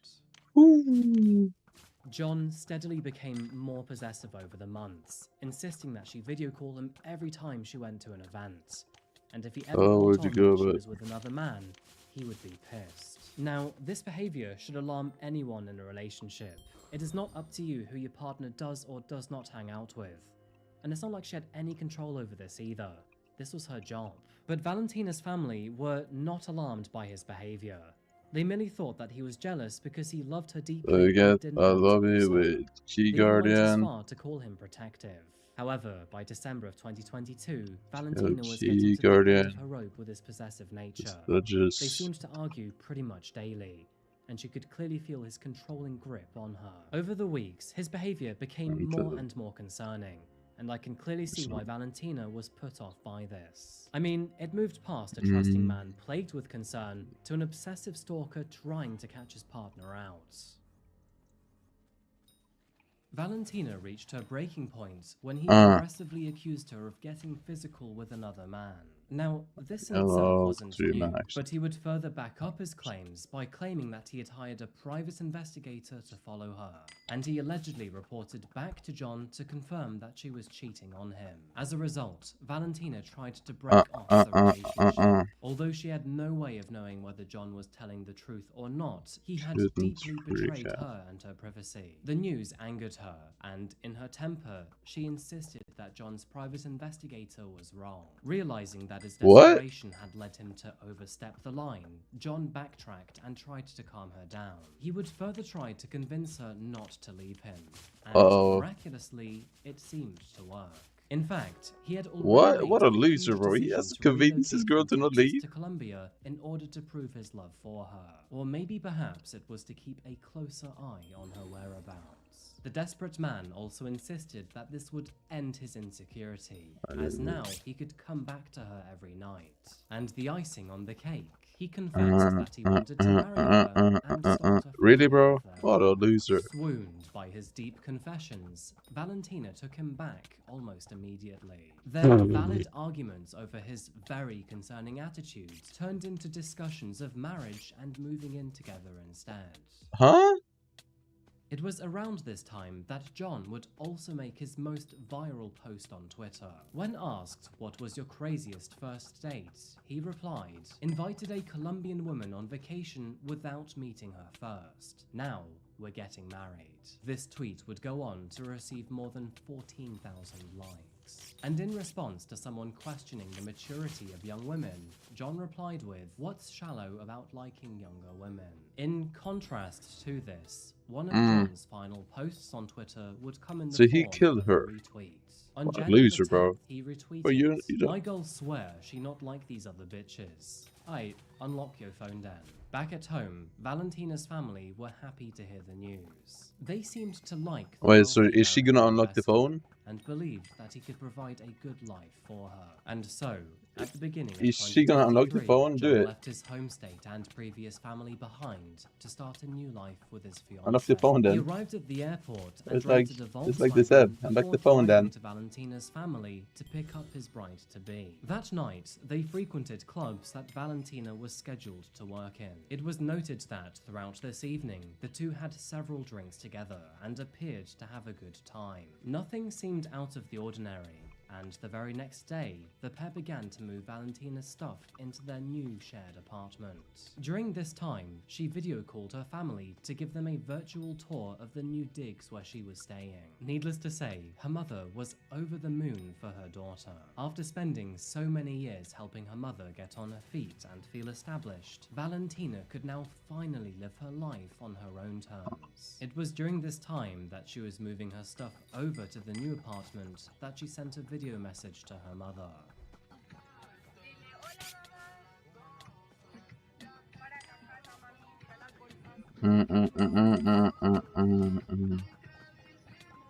What is this song, bro? Hey, mommy. But tragically, little did Laura know that this would be the last time that she would hear from Valentina. Why? What happened? Did she unlock the phone January then? the 23rd, 2023. Oh no, It don't was tell me she unlocked expected that to phone. be a typical day for the Trespalacio Hidalgo family. Although the family home no longer had Valentina, they were happy to know that she was moving on to bigger and better things.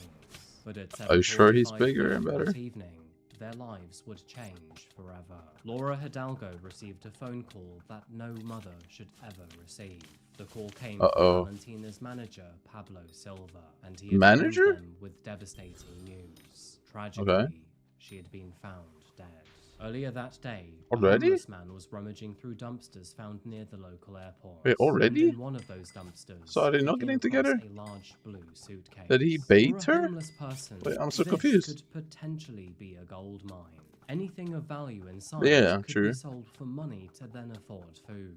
But it's a Though, body. Upon approaching the suitcase, it didn't seem to be an easy task to get out of the dumpster, as, strangely enough, it was very heavy to pull out from the rest of the rubbish. Something was wrong here.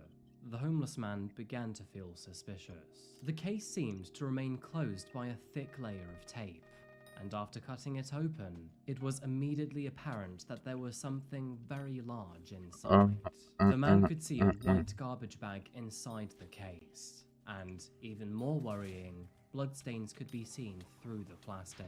Not wanting to get involved in anything serious, the homeless man alerted the authorities immediately. The crime scene was cordoned off as officers began Oh to man.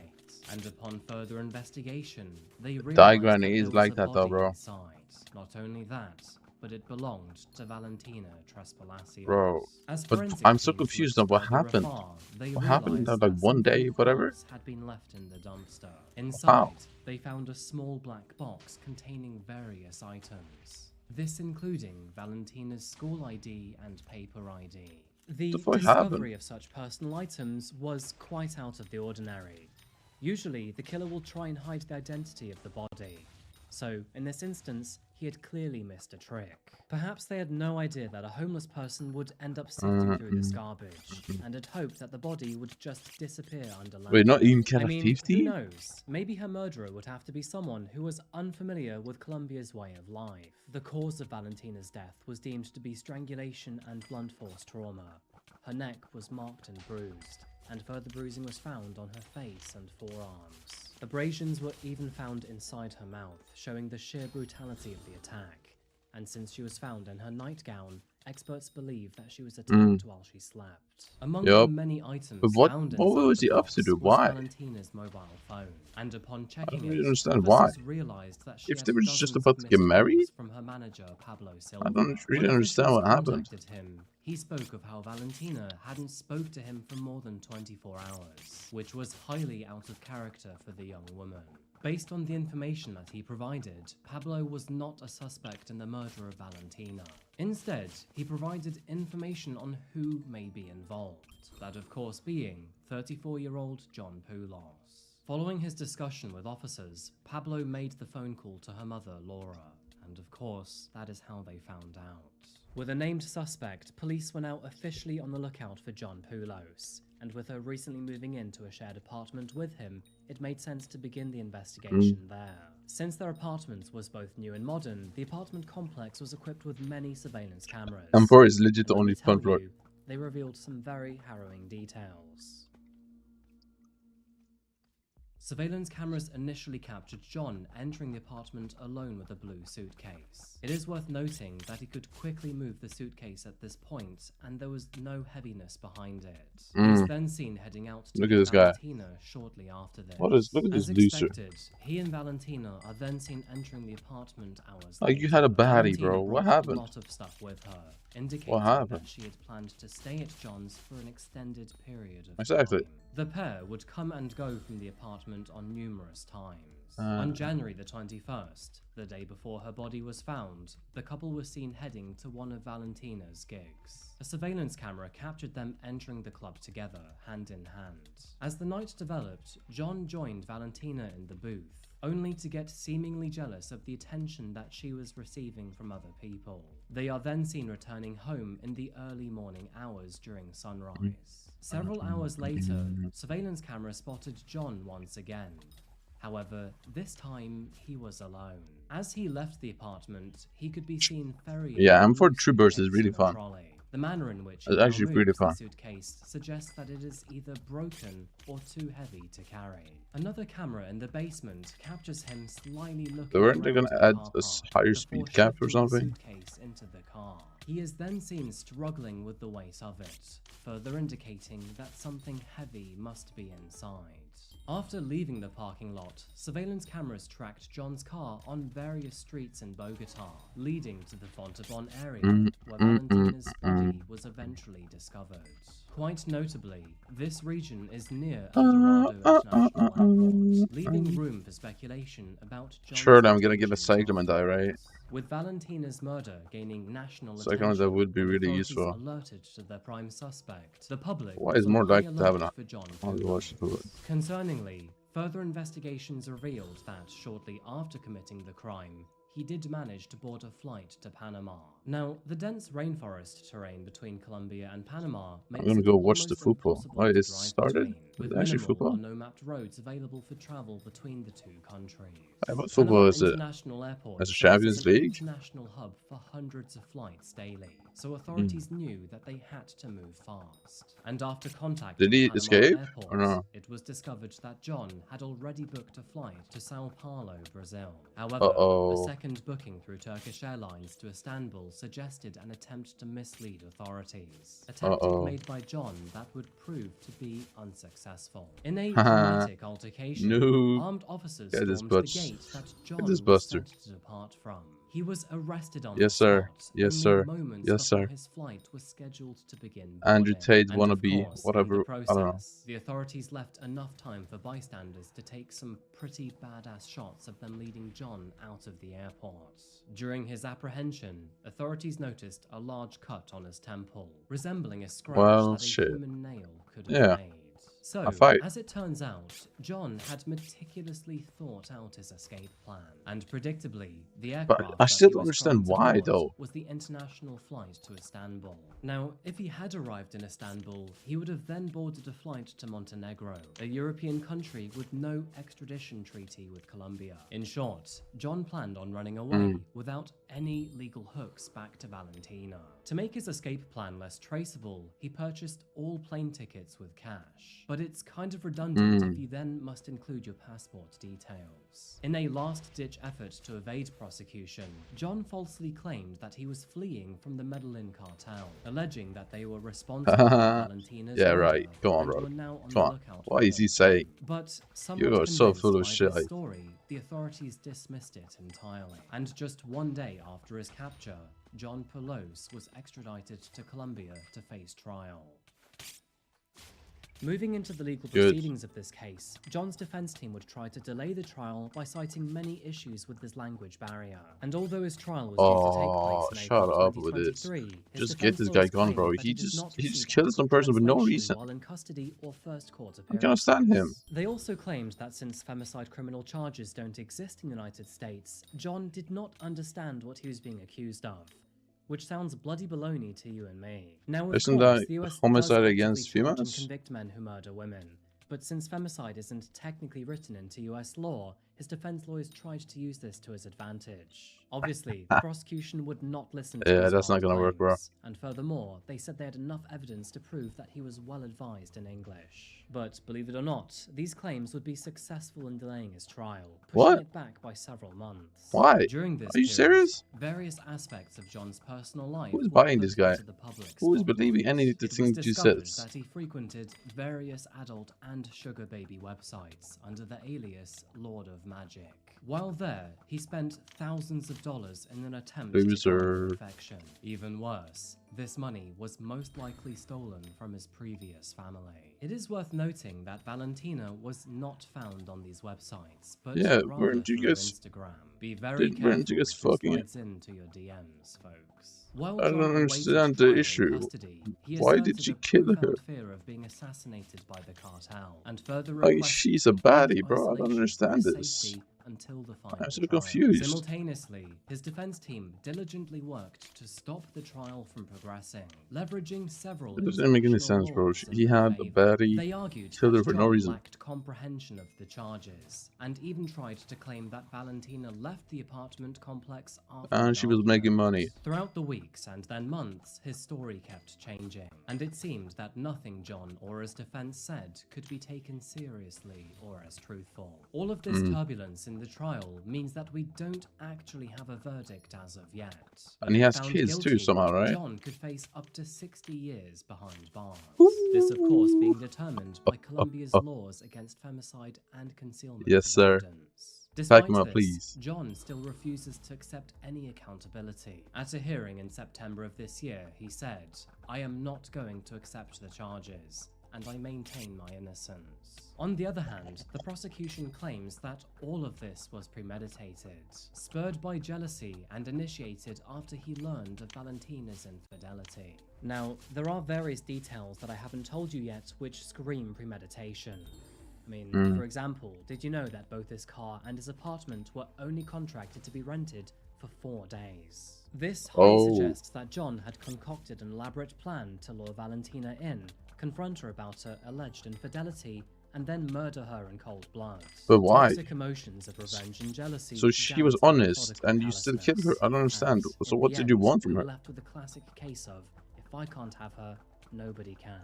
Now, John's fate is yet to be determined, but given all of the evidence against him, I think it is safe to say that he is not in a good position. Not to forget his pattern of abusing his ex-wife and quite literally leaving his family high and dry. Quite honestly, this man sounds like a monster through and through. John has already proved himself selfish with no moral compass. Couple this with jealousy and insecurity, and you can see how he has the potential to be so dangerous. We can only hope that Valentina's family and friends get the justice they so desperately deserve. But yeah, only time will tell for that one. Valentina was taken from this world far too soon. She was beautiful, popular, ambitious, and very successul. Each of these characteristics influenced the other, and so it's no wonder she became such an unstoppable storm of a woman. Successful people often attract monsters. It is a well-known fact. Yeah, it's not good. Fine, I'm confused. She unknowingly opened the door to this jealous, problematic, rotten man. Valentina's family are absolutely devastated by the loss of their loved one. In a press conference, her mother said, "My daughter had big dreams, including becoming a DJ, traveling the world, and exploring many countries. She wanted to collect stamps on her passport and create a foundation to help vulnerable animals. Her dreams were numerous and noble. She cared deeply for her grandparents and wanted to help them in their life as they had been failed by their own parents. My daughter had many dreams and did not deserve to die." This sentiment resonates among Valentina's family. She was a devoted individual who cherished her mother, brother, sisters, and I think it's like 500k per day for Pumpkin, isn't it? to help them, and had so much potential ahead of her. Her zest for life was unmistakable. but tragically, it was extinguished by a self-centered individual fixated solely on the superficial allure of money and beauty, callously discarding the profound sentimental value that Valentina held dear.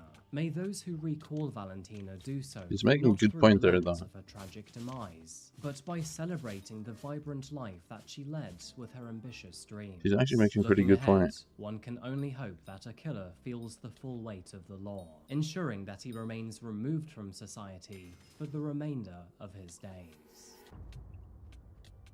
As always, folks, I'll keep you updated once the trial concludes. Speaking of which, we are overdue an update video on Coffeehouse Crime. That'll What do probably you mean come out update in video? about On what? 1 or 2 months' time.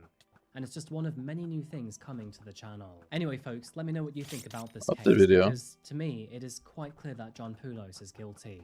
Well, he But obviously what do you is. think? As always, let me know in the comment section down below. And thank you so much for making it this far in the video, I really do appreciate it. Remember, if you'd like a bag of coffee for half the price, go to classifiedcoffeeco.com and use the code SAVE50 at checkout. I've got lots of extra things coming. What is the on NPC Patreon, actually which you called? can Where you visit upgrade here. the And if you want to be part of the deeper things? Coffeehouse Crime community, visit my Instagram here. And yeah, I think that's pretty much it for this video, folks. As always, I'll see you again I actually very don't know soon the for name. another video. And thank you so much for making it this far. Please remember to look after yourself, look after each other, and of course, stay safe. Thank you, And goodbye.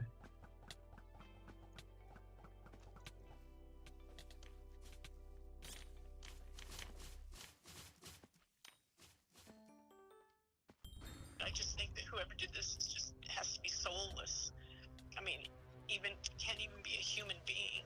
Kelsey Turner was living the dream, or so it seemed. As a former Playboy Italia model with a lavish social media presence, she appeared to have it all, including beauty, fame, and luxury. But behind the glamorous facade was a life spiraling out of control, one that was fueled by financial struggles, toxic relationships, and dangerous manipulations. It turns out that her extravagant lifestyle was actually being paid for by a Dr. Thomas Bouchard. Oh, a I've already seen this one, bro. Hello? well-respected Why is this popping up? psychologist who I've had seen been this. financially supporting Why is it her showing for up? several years. Why is it showing up? But when he decided to cut her off, well, let's just say that she was not all too happy about it. And so, when he suddenly vanished in March of 2019, his actual partner had a very strong suspicion.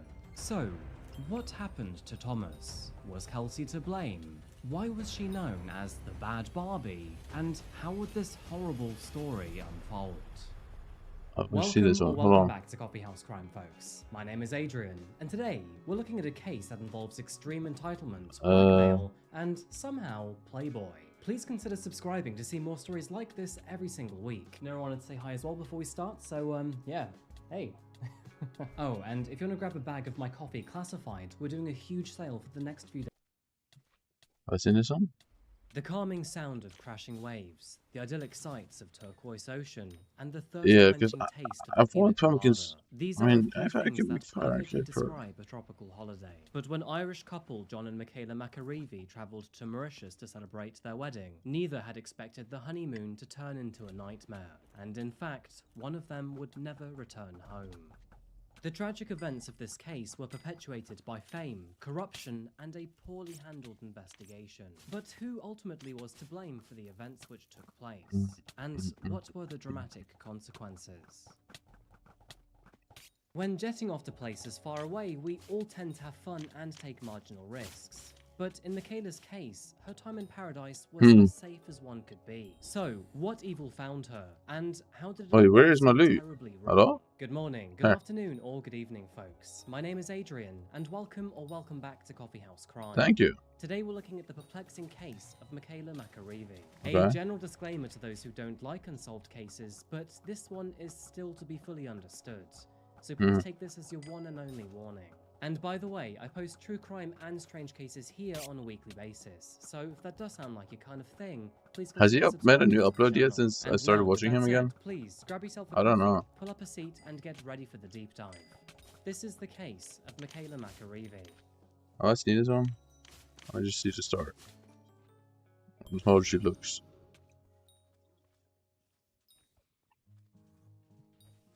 Bonjour, folks. Today, we find ourselves in a new location on the Coffeehouse Crime map. and that is the fascinating East African island of Mauritius. And let me tell you, TikTok, when it comes to blushy, paradises, you will be challenged to find a more fitting place. When you say it's very Located important, off that means Africa's it's not eastern important. You know that, coastline right? and part of You the don't know. Indian Ocean, Mauritius is home to fantastic weather throughout the entire year. Regardless You don't of the know month, that. Come on. the average temperature always remains between 26 and 21 degrees Celsius, which Did you for the see, bro? I Americans out finally there dropped is it. between 80 and 70 degrees Fahrenheit. Oh my And god. to add to all of this, you're nearly always guaranteed to have at least I can't 7 believe hours it. of sunshine every single day. The island nation is well known for its silky platinum beaches, turquoise waters, and countless reefs in the ocean, all of which are teeming with vivid marine wildlife. Taking a step away Like, how from the important is it? coastline, you will Rated find from the 1 to famous 10 Black in River importance, Gorges please. National Park. A park that is packed with rainforests, breathtaking waterfalls, more than 40 miles of hiking trails, and of course, the unique creature, the flying fox. A And flying by the way, fox? did you know that Mauritius has an underwater 8.5. waterfall? Well, okay, it may not technically be what it looks like, but from the sky, this spectacular sight seems to literally defy the laws of physics. This is caused by the beach's sands being forced off the plateau by oceanic currents, But it is creating with the the illusion title. of water falling off the sea. It's probably just In something this gay. beautiful country, most of the residents speak Mauritian Creole, Is a that? Let's deviation see. of the French language. Let's see.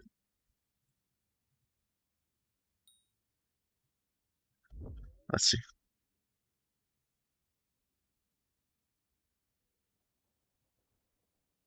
I will see you both tonight. Oh my god. It is happening right now. Someone help us. Hospital? Send an ambulance to the penthouse now. The babies are coming. Please hurry. 800k likes. Deep breaths. Look right at me. We've got you both. Yes, this is Mr. Bananito speaking. Wait, both of them? At the same time? This is a total disaster. I'm on my way. Where are they? Somebody help me! Both of my wives Isn't are this having babies AI, right bro? now. Mr. Bananito, I am so sorry. We did everything we could to save your wives, Bro, but how does neither the of them made AI it. video have We were only able to 800k save likes? your babies. I can't do this. This is a total disaster. You're better off without me. What? I'm so sorry. Daddy, why did you do this to us? Huh? It's so cold out here. It's freezing outside. I'm so cold. Don't worry. I know exactly how to keep you warm. What is that? What's This happening? place is insane. Our client tonight must be loaded. He's a billionaire. Let's just do our routine and grab that massive paycheck. 20 years of success. Welcome to the party of the century. And now, bring out the dancer. Good evening. We are the dancers you hired for the main event. Goodbye, my beautiful girls. Time to go make that money. I will What see the you both fuck is tonight. happening? Oh my god. It is happening right now. What did I just watch?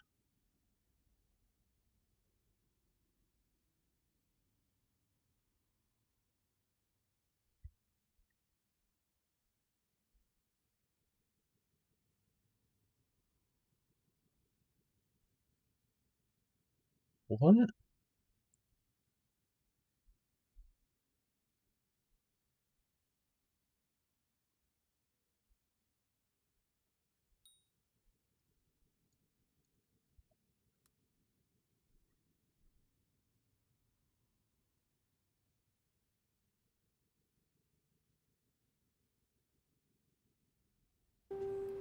Clear your calendar. I usually only invite pretty friends, but I can make an exception.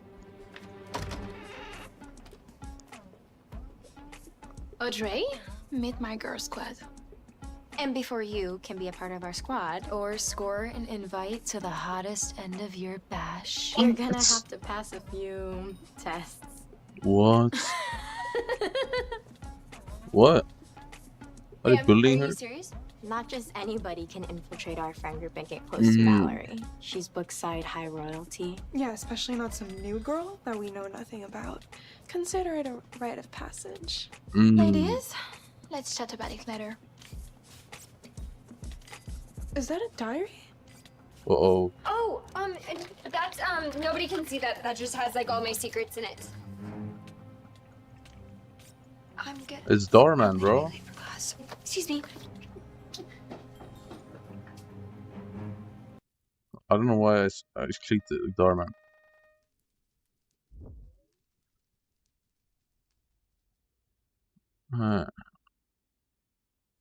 getting impatient. Right this way, ladies.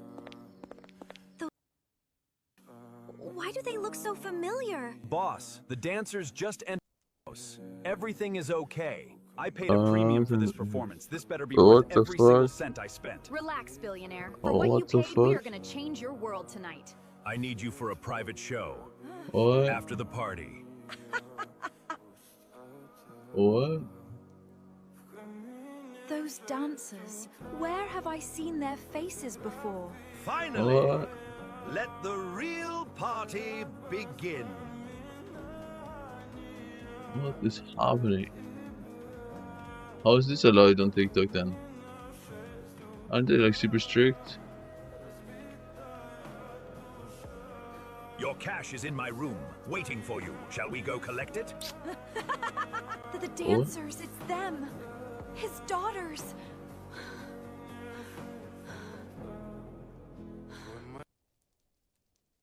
Oh, that's not bad.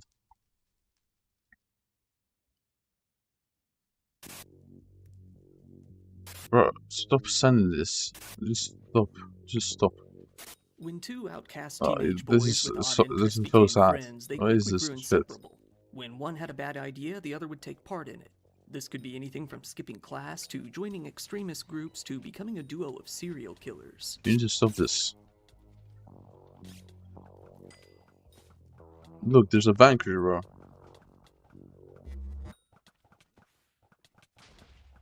It's not What often is that we it? cover killer duos on this channel, and that's Let's explain because the they don't title. happen that often. What's the There's title always then? that greater chance of one of the prospective killers ratting out the other one or simply talking them out of their plans. It's pretty rare that they come up with an absolutely insane plan and carry it out until the very end. Yeah, This just is one of say the those title. cases. Paste the title first, then maybe.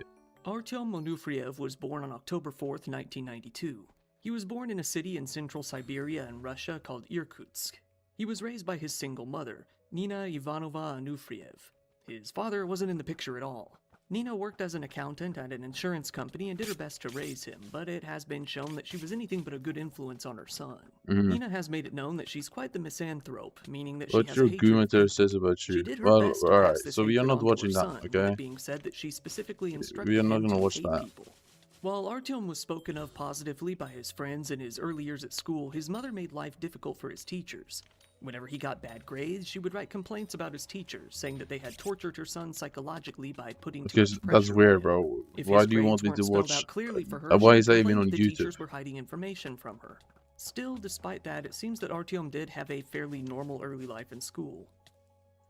Oh, it's not Nikita even on Bitkin YouTube. was born on March 24th, 1993. Much like Artyom, he was from the city of Irkutsk, and his father wasn't present in his life, being raised by his mother No, I Marina don't. instead. That's His literally father was an outdated. Ossetian, That's which old is an me, bro. Iranian ethnic group who left the family when he was a young child. Throughout his childhood, Marina tried to raise him as a Christian, getting both herself and Nikita baptized. This was pretty short-lived, however, as she lost interest in church and stopped going after about 2 years, instead focusing on work much more.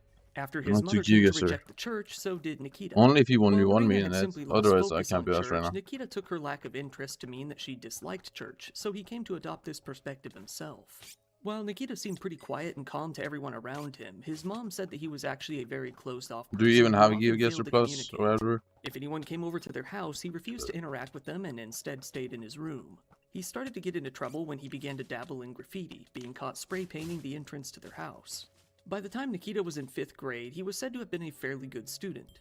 He had good behavior, good class participation, and entered into some contests in school related to the arts. However, it was said that due to this good performance, the other kids at school saw him as strange and didn't want to associate with him. But that comment is coming from Nikita's mother, and it's fair to say Probably she's not, most I'm not likely sure. biased.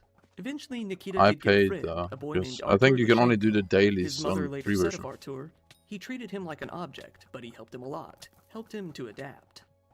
Now, both Nikita and Artyom were attending the same school, but they didn't know each other. This all changed when Artur invited the both of them to his birthday party. Both of the boys chose to attend the birthday party because they each lacked any meaningful friendships and wanted to branch out. They came to bond very quickly over the negativity in their life.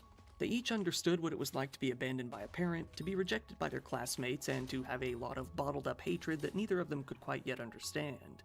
It wasn't all bad, though. The two of them also liked punk and metal music and began to talk about forming their own band. It wasn't long at all before the two of them became almost inseparable.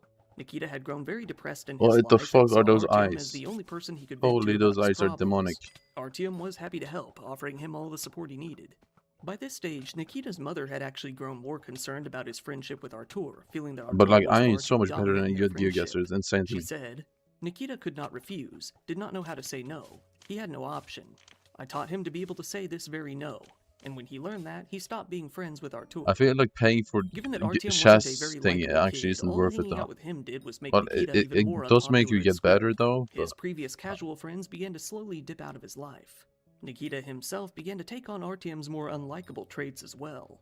However, I'll this probably didn't pay really for it bother for a him at few all. months and stop He paying referred for to the all of his chess. old friends as fake Just so I can get a children's bit better on. friendships. Artur later said that Nikita's behavior had quickly changed. He stopped greeting any of the other kids he knew at school. Eventually, he closed himself off entirely. Artur gave a different reasoning as to why he had changed, however, saying that Nikita was actually jealous of his classmates from wealthier, more stable families. This was a double-edged sword, as the more Nikita came to isolate himself, the more strange he looked and the more he came to be bullied by the other kids at school. Artyom said that yeah, Nikita does could never arguments stand actually up for work himself, on instead Vanguards? always giving up Or very does it quickly. actually increase the drop Instead of chance of fighting anything? back, Nikita Because when would I shout checked last time, "Die" it at didn't. his bullies, only making him look more odd. This earned him the nickname Jimbo among his peers, which is the name of a teenage character in The Simpsons named Jimbo Jones, one known for his cruelty. Nikita was said to have been slow when it came to psychological development ever since he was a child. After seeing some psychologist, his mother had been advised to give him more freedom and ease up on her strict restrictions.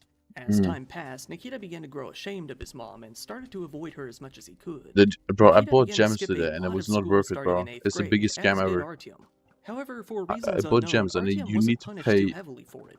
12,000 was full gold on to expelled unlock the after gems skipping now. only 9 To get the classes, gems. which seems to be a very extreme consequence.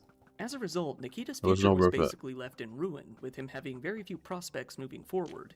At this point in his life, he didn't really have much beyond his friendship with Artyom. After that, Nikita and Artyom began to focus almost entirely on their friendship with each other. They decided to act on their plans to form a band, making one that they called Evil Dwarves. While they didn't stick with this one for too long, they did release a full album in Steam? 2008 called Black Streaks of Blood when they were around 16. Not too Doesn't long after, Steam they version cost abandoned money Evil though? Dwarves and came up with a new idea. They made a noise band, But one they doesn't called Steam version cost Dismembered money? Pugacheva, with Pugacheva being a Russian singer. They really focused on shock value and trying to be as offensive as possible with this one, even more than before. Most of the lyrics were about violence with a comical level of over-the-top cursing all throughout. The sound of the music has been described as a combination of all the different genres typically considered to be brutal. Hardcore punk, gore noise, gore grind, porno grind, noise grind, lo-fi noise, and harsh noise. They express their hatred towards basically anything you could imagine, but especially My thing has focused on run the out. less fortunate members of the population and society in general, as well as a hatred for politicians and mainstream entertainment. Recipe. Both of them also How shared many a strong gummies can I hatred actually for make? I Christianity, can make often mocking Jesus in their music. a few. The two actually kept their musical ventures a secret from most of the people who knew them. To everyone around him, Nikita never even showed a slight interest in any sort of heavier music. Oh, this As their guy's hatred face grew, is so the two edgy devious. boys Look graduated at that. from scribbling anarchy symbols and Bro, anti-Christian symbols on anything they this could is find like to red brandishing flag alert. swastikas. Given the polar opposite beliefs of anarchy and Nazism, it's pretty clear that they were mainly just trying to be provocative at the time. They saw the swastika as a symbol for hatred of all types in general at first, not seeming to link it to actual Nazis specifically. In 2009, Nikita began to try and get into schooling once I have again. so much toxic arrow He first poison right began now. taking How classes much related are to we energy. talking? He didn't take too So long look. before he was once again expelled, this time for completely bombing and failing every test there was, 24,000 failing the first semester entirely. arrow poison. He tried again, this time going to classes related to How construction. much is my thingy This worth? time he chose to leave This himself. tower up. This time around, the story was a bit more 500 complicated. Much like in his earlier days, Nikita had come to be bullied at this school. This time he decided to get back at one of them, breaking into his house and stealing a bunch of his Do I money really and need to belongings. farm Nikita's flames? own mom actually filed a police report against There's him no when way, she heard right? of what There's he no way did, I have the but she mind for ultimately flames. chose to withdraw To it get when she learned specific. that he might face jail time. After that, Nikita stopped going to those classes entirely and dropped out. Artyom, still in school, hadn't improved his reputation at all.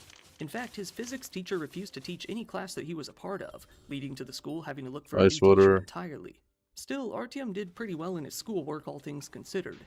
He also gradually became pretty active in different activities and competitions in the school. He started What playing the is wrong with this guitar and guy? the bass, as well as becoming a somewhat talented singer. He even started playing in a local band for a while without Nikita before it fizzled out. Behind the scenes, though, Artyom began to grow more Put a invested shirt in on, the Nazi fuck? ideals over time. Once in 2009, he decided to very vulgarly insult a local Armenian family on social media. The family ended up challenging him to a fight, and for some reason, Artyom actually showed up despite being heavily outnumbered. No way, they went for a They took him fight. to a secluded Hold area on. and beat him to a pulp. He ended up Let's with go. significant injuries to his head and nose. It has been said that afterward, he was taken to a forest where he was forced to strip naked and do what has only been described as follow orders.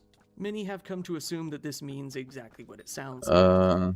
Artyom's family ended up Well, filing one a of them. criminal case, but Well, in I the would end, kill none of the Epstein, Armenians were obviously. ever Well, he's charged. already dead. This was after a so sum of 50,000 that's free. rubles, roughly $1,700 at the time, was I given would to marry Artyom's family.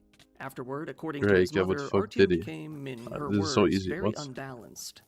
While Nikita's That's father actually was so absent, easy. he ended up marrying another woman and having a son with her. When this second wife died, their son ended himself shortly after, leaving him with nothing. While he came back to Nikita's area, he was so depressed that he couldn't bring himself to contact Nikita. However, after some time passed, he did reach out to him and began meeting with the family sporadically. Still, it didn't really last. The two had a lot of difficulty communicating altogether, and Nikita never saw his father again after the age of 16. It was only toward the end of school that Artyom began to open up and stop being an outcast. However, at the same time, his grades started to suffer.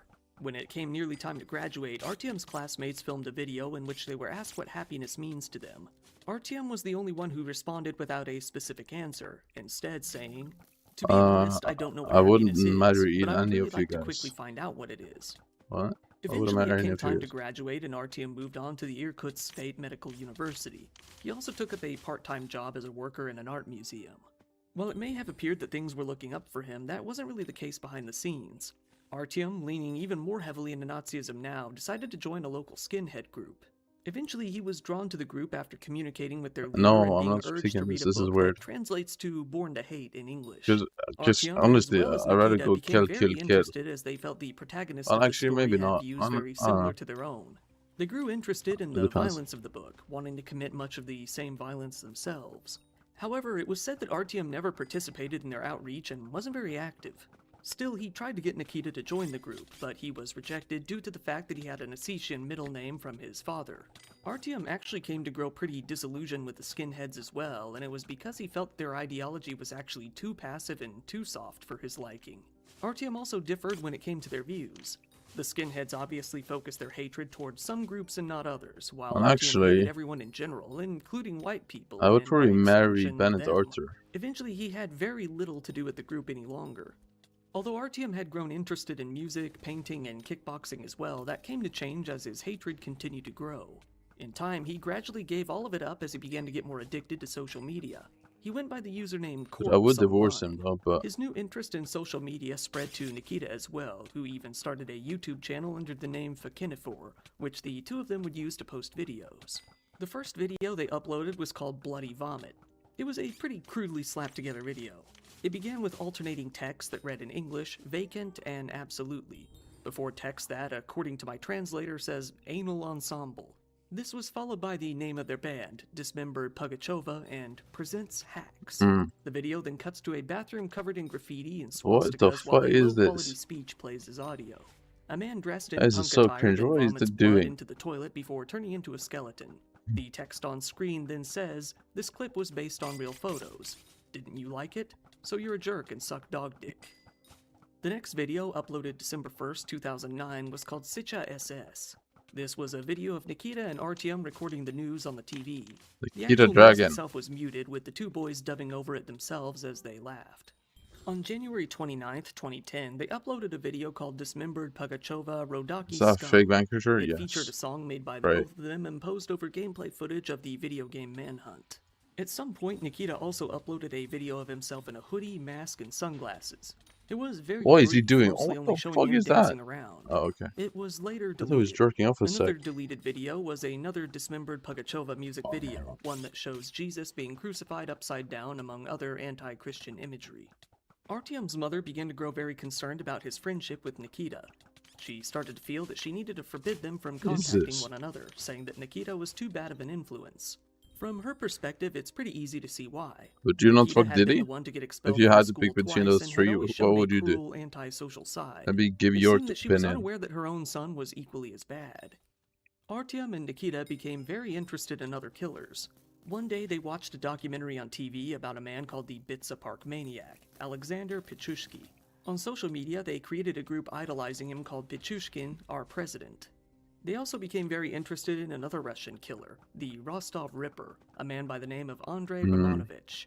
Given that he had been executed, they posted online, Andrei Romanovich, we grieve. As many killers on the younger side do, Artyom and Nikita became fairly interested in Eric Harris and Dylan Klebold, the two teenage boys behind the Columbine massacre. They also became very interested in Viktor Sayenko and Igor Sapronyuk, better known as the Propovisk Maniacs. They were two Ukrainian serial killers who created what would become an infamous shock video on the internet, 3 Guys, 1 Hammer, a video showing them brutally murdering a grandfather with a hammer concealed in a plastic bag. They also became very interested in a gang from their city, the Blood Magic Gang. They showed a lot of sympathy for the gang's leader and his various criminal activities. They even dedicated a dismembered Pugacheva song to him, calling it Blood Magic. They even outright stated that they would love to continue his work. They wrote, Should I fish? Should I fish today, or is it do not have time? Not only in the And is it musical 3 sense, but hours? also in the real sense. There was no place Oh for yeah, I posers kind of in have to our fish group. today, huh? Only those who decide the fate of cattle or are only going to start serious actions are allowed. If you are determined, you are here. It was around this time that Artyom's neighbors began to grow concerned as well. They could hear him shouting from his apartment, screaming, "I hate everyone, and I will kill you all," at the top of his lungs. They could hear what sounded like him slamming his fists on the wall or body slamming his doors. Some came to wonder if he was beating his I don't really lovers. want They to, could hear but screams I of, kind of "Get have off to, of me," right? from time to time as well. But I This don't was even have a likely giant rod, accurate, actually. as, according Wait. to Artyom himself, I his don't have a giant relationship with rod. his mother had gotten so How the bad fuck that am he I didn't gonna know if he fish? could stop himself from killing her. Nikita similarly had grown to Oh, hate his no. own mother as well. As his depression and insomnia grew in intensity, so did his self-imposed isolation from his family. With their hatred, that's their not good. admiration of other killers, and their desire to harm I society, need the giant two rod. would finally come to pass the point of no return.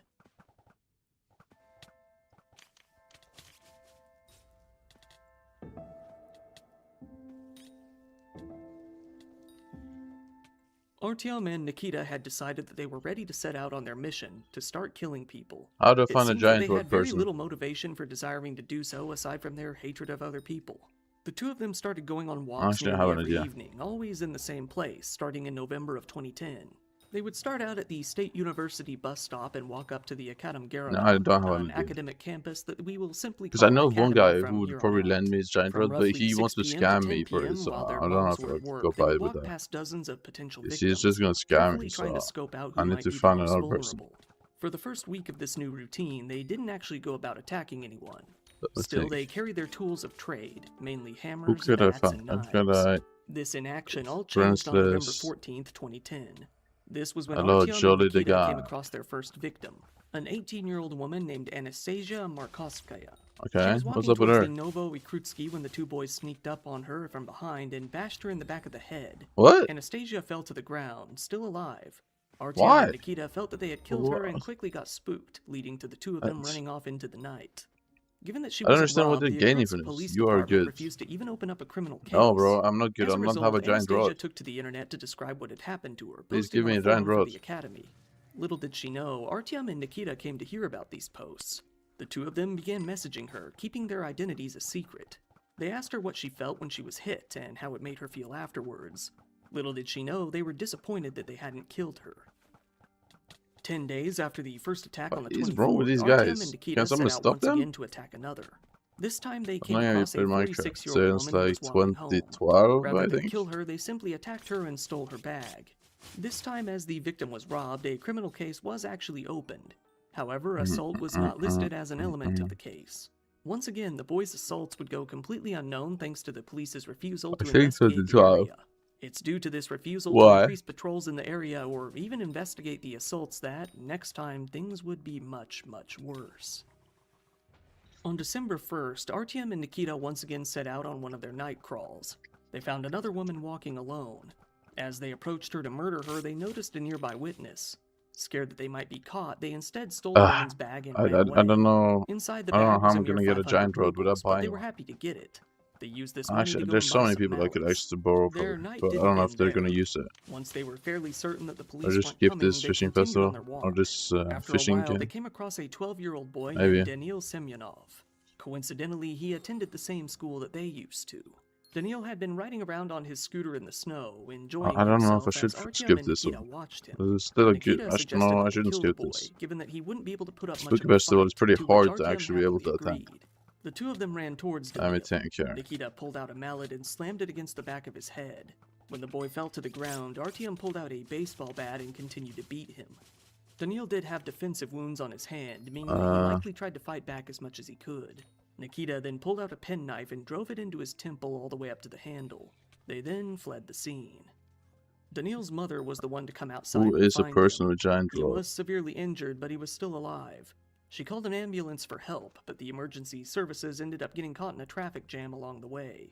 By the time they arrived, he was Giant already rod, dead. giant rod. At first, it wasn't Who even has believed that giant rod? Daniil's Who death has was a giant murder. rod? It was assumed that he had hit a tree going at a very high speed on his scooter. However, one Naimo, investigator noticed maybe. that his I don't scooter think was so. undamaged. The hill in that area was Naimo far too does, but slight to he's build up an Iron, so that's not uncontrollable gonna amount of work. speed, and there was nothing in the snow that he could have smashed his head on in such a way that could 6. explain his injury. Still, even with his concerns, no criminal case was opened in Daniil's death. Artyom and Nikita had claimed their first victim, all without the police even looking for them. Now that they had gotten a taste for murder, they weren't going to stop. A little over 2 weeks later, on December 16th, the two boys once again left for the night to go prowl for victims.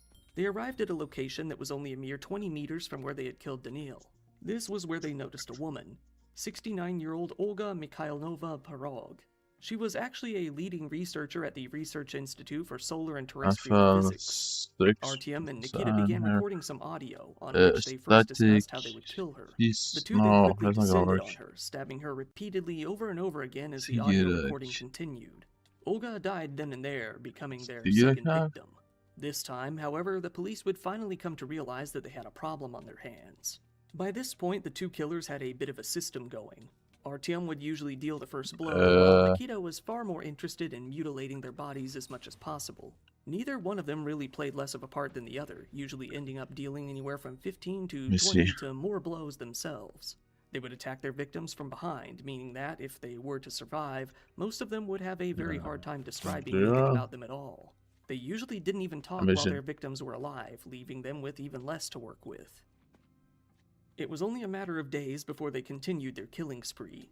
On December 29th, they once again targeted a female victim at around 6 a.m. This was Inessa Valentinovna Svetlova. By sheer luck, she was able to escape the two of them without much harm. All she lost was her handbag, which the two boys ended up tossing shortly after. By this point, Artyom and Nikita had grown more bold. They weren't all too concerned with being caught. They took a break for about an hour before looking for another victim. This time, they came across a 22-year-old pregnant woman named Yekaterina Kaprova and her 6-year-old niece, Olya Averina. Yekaterina noticed Artyom and Nikita, but didn't think much of them as she answered a phone call. It has no Soon risk? after, though, the two boys ambushed her.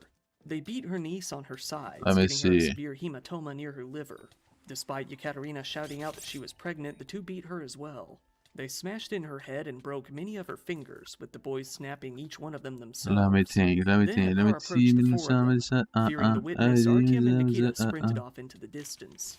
Yekaterina and Olya were rushed to the hospital, where they ended up being placed Warmer near those Inessa, fish the though, so first that's not gonna victim work. that morning, completely unaware that their two cases were related. Luckily, all of them survived, including Yekaterina's unborn baby. Things wouldn't turn out so lucky a few days later on New Year's Day 2011. Once again, choosing to venture out early in the morning, Artyom and Nikita decided to start hunting for their next victim at 5 a.m. They came across a homeless man as he was alone near some trash cans off to the side of the street. They quickly pounced on him, smashing his head in with their mallets and dealing about 40 blows to the rest of his body. The victim, who was never able to be identified, was found and rushed to the hospital, but it was far too late for him. He became another victim. On January 15th, the police came to arrest a 19-year-old homeless man, Vladimir Basilevsky, who appeared to have blood on his clothes, positive that he must be the man who murdered the previous victim. There's so many people While as he giant heavily rod on my denied friends the list. I should attack, probably as just he ask didn't everyone admit it, around. the police forced a confession out of him by What's this? beating him. He was then forced to write out his confession, where he said that the victim's name was Andrei. This was actually just his friend's name, as he obviously didn't know the victim. He was actually convicted of the murder and sentenced to 4 years in prison. Artyom and Nikita would then take a break for Doesn't about a have. month, only coming back to their killing spree on I don't the think 30th doesn't of have monster January. land out This was when they items. found a male student, He Oleg petty, I don't know. Sirionov, who was leaving a nightclub called the Stratosphere. Artyom and Nikita attacked him, but he So I'm sorry, managed how to G-Road. escape. This wasn't without injury, however. He was left with That seems bruising all alright. over his head, a concussion, and traumatic brain injuries. On February 3rd, much of the same would happen again when the two young killers attacked an let old me woman on the streets.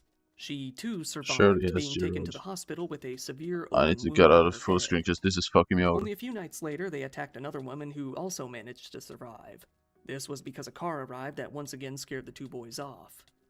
However, the next victim wouldn't be so lucky as the last few. Why This is it would be even the up night to, of bro? I don't February understand your 21st. point of this. Artyom and Nikita came across a man named Alexander Maximov as he was returning home from his sister's house. Okay, fairly your inventory inebriated. and backpacks He is asked the two maybe boys, the most "Guys, disgusting do you thing know I've where I ever can find a seen in place to Promised stay Lover. overnight? I'm stuck in your neighborhood But and what don't happened have the here, money bro? to leave."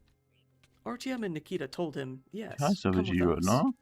The two killers then jumped him and broke his He jaw just very has severely. challenging roads laying Nikita, around, just like for why? the fun of it, shot him in the head with an airsoft pistol. Artyom then tried to remove his eyeballs, but he couldn't figure out how to do it. They left, and eventually the victim was found. His head damage was so extreme that he was forced to be buried in a closed casket. His skull was actually admitted into police evidence. The night of the 27th was very different from their usual routine. This time, Nikita decided to look for a victim himself. He came across a woman named Nina Kuzmina as she sat on a bench. He Okay, ran up to her Lunar and hit her Nurse. twice on the Program head. gonna work. When she cried out in pain, a man in a Inky. nearby home looked out of his window. I don't know. Noticing that he had been King spotted, Bunyan. Nikita fled before he could continue his attack, stealing her phone as he ran off. Should die. On March 10th, the Iron two boys Man. then decided to look for RP, another Iron victim, Man. this time spotting a homeless man near the State I University can bus stop, very see. close to Artyom's home. Artyom approached the man and Beatrice. offered to Does buy him a Beatrice drink and a have? snack if he followed him. Surely, The man, bro. Roman Beatrice, come Feigelin, on. refused. Artyom then pulled out a BB Surely gun and over shot him Giant Road. twice in the face. You have to be rich, The two bro. then dragged him into the bushes where they stabbed Use him a repeatedly dirt in road? the head, chest, and crotch. Nikita tried to cut off his hand, Okay, but so was if he has some unsuccessful in dirt road, then doing he has so, to have only this. removing his finger in Does the he have a end. clover? Artyom He has a then clover, returned so to he his has to have apartment, this. where he took a picture of the bloody scene from his window. Yes. After the victim's body was found, there was a rally held at the academy. You They gonna discussed what kind of squeeze measures could be put fish? into place to stop these violent attacks and find the killers. All that was known about their suspects was that they were likely from 16 to 18 years old. Little did anyone know, Artyom and Nikita were right there at the rally. They even offered up some ideas as to what should be done, recording the whole thing on their phones. From then on, more patrols were carried out in the area. As a result, crime in the area did drop fairly substantially. However, it didn't do anything to deter the main killers they were looking for.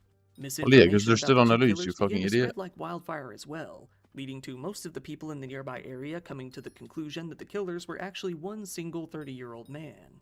Given that most people assumed this would be a stranger who wasn't even from the area, none of them were even looking for someone like Artyom or Nikita, who lived very nearby. It was thanks to this random, incorrect information that they were able to continue their attacks even longer. While the specific dates of the next two attacks aren't quite known, we do know that Artyom and Nikita once again Oh my attacked a homeless God. person, this time a That's- woman. A police officer just happened to see them in the act from his apartment window. This Oh, caused the someone two of gotta them just to stop flee these people, though. What the fuck is happening? Another night, they approached a woman who was standing around under an archway near their usual path. This time, Artyom pulled out a screwdriver to attack her. Given that the place was fairly crowded, they decided against killing her and simply stole her bag before running away. Things would once again ramp up in intensity in the month of April. On the 3rd, they came across another homeless woman, 63-year-old Aleftina Kuidina. Two boys stabbed her to death in their usual fashion. However, afterwards, they decided to back away from the scene and begin filming a Man. video. Much like Yeah, in so some of the he might short be videos fishing. they had been impressed by, they And decided to I'm once not. again approach her I want body to be and fishing mutilate too, it with a so. knife on camera.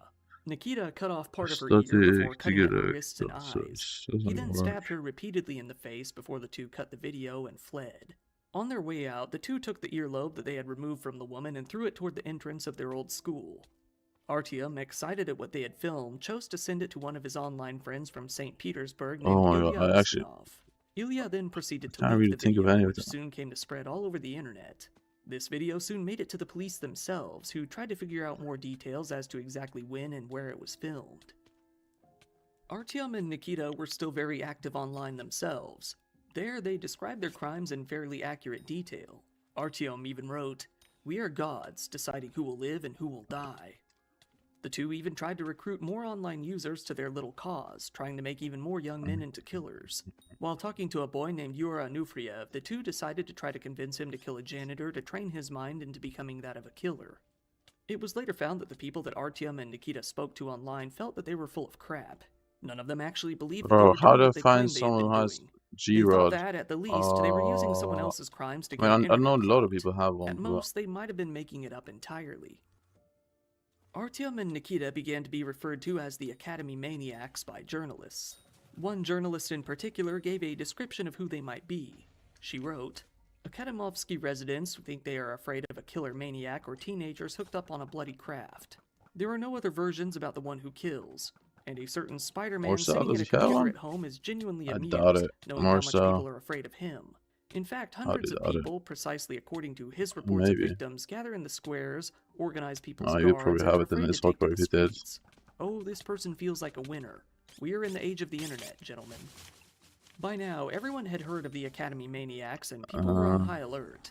It was during the scare Okay. that Nikita's mother found a knife in a package in their hallway, Understress. as well as a No, knife there's in no way Nikita's this guy has jacket. it. When she Like, asked he her would son probably what have he needed higher them net for, if he he told was her it having was for something like that. self-defense. Much to their confusion, Yeah, Nikita no. also came to tell his grandmother, quote, "I will soon be lost."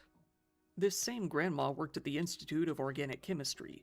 The police came by her place of work, distributing sketches of what the Academy Maniacs were said to look like. Nikita's grandma was shocked, noticing that one of them looked a lot like her grandson.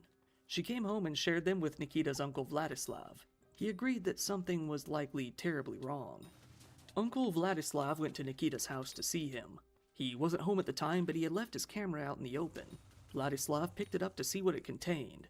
There he came upon the sight of Artyom and Nikita mutilating the homeless woman on video. Vladislav ran out of the house and took the camera to the police. And with that, the Academy Maniacs were as good as finished. Camera on. Within only an hour and a half, the police were able to find both of their See suspects fish, and detain maybe. them. Probably While not. being arrested, Nikita was actually very calm, I as his see. family had already persuaded him to give it up and surrender.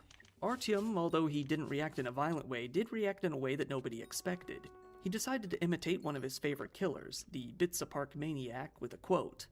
As one hero said, "Give me a glass of whiskey and a cigar, and you will learn so much probably new about has one, this to be life fair. that your hair will begin to move on your head." As the investigators interrogated Artyom and Nikita, they came to find Actually, out buy the a actual second. number of crimes that they had committed: 6 murders and 10 more violent attacks. The two boys even confessed that they had planned to go out and kill again the very night that they were arrested. The investigators came to find a 60mm mallet, 4 teeth and a black hat, likely trophies, an airsoft gun that Artyom had I hidden, need to do this multiple spooky knives, though. videos, and memory cards. They If I found don't, I'm journal-type just notebooks hard as well, throwing. That's all the full issue. of vulgarity. Artyom's mother actually found one of the notebooks while the police were I investigating. have no idea and how I'm rushed gonna to do destroy this it though. Like, herself, seeing that it I contained need clear someone proof with that a Artyom was G-rod. one of the killers. On April 7th, the courts decided to throw Can Artyom and borrow it Nikita real into quick and then I detention can for go 2 back. months for the time being, planning to extend that detention each time they approached release for as long as they needed to. They would come to do this many times over the preceding months. In police custody, Artyom came to make an apology video. On June 9th, this video was actually released to the public.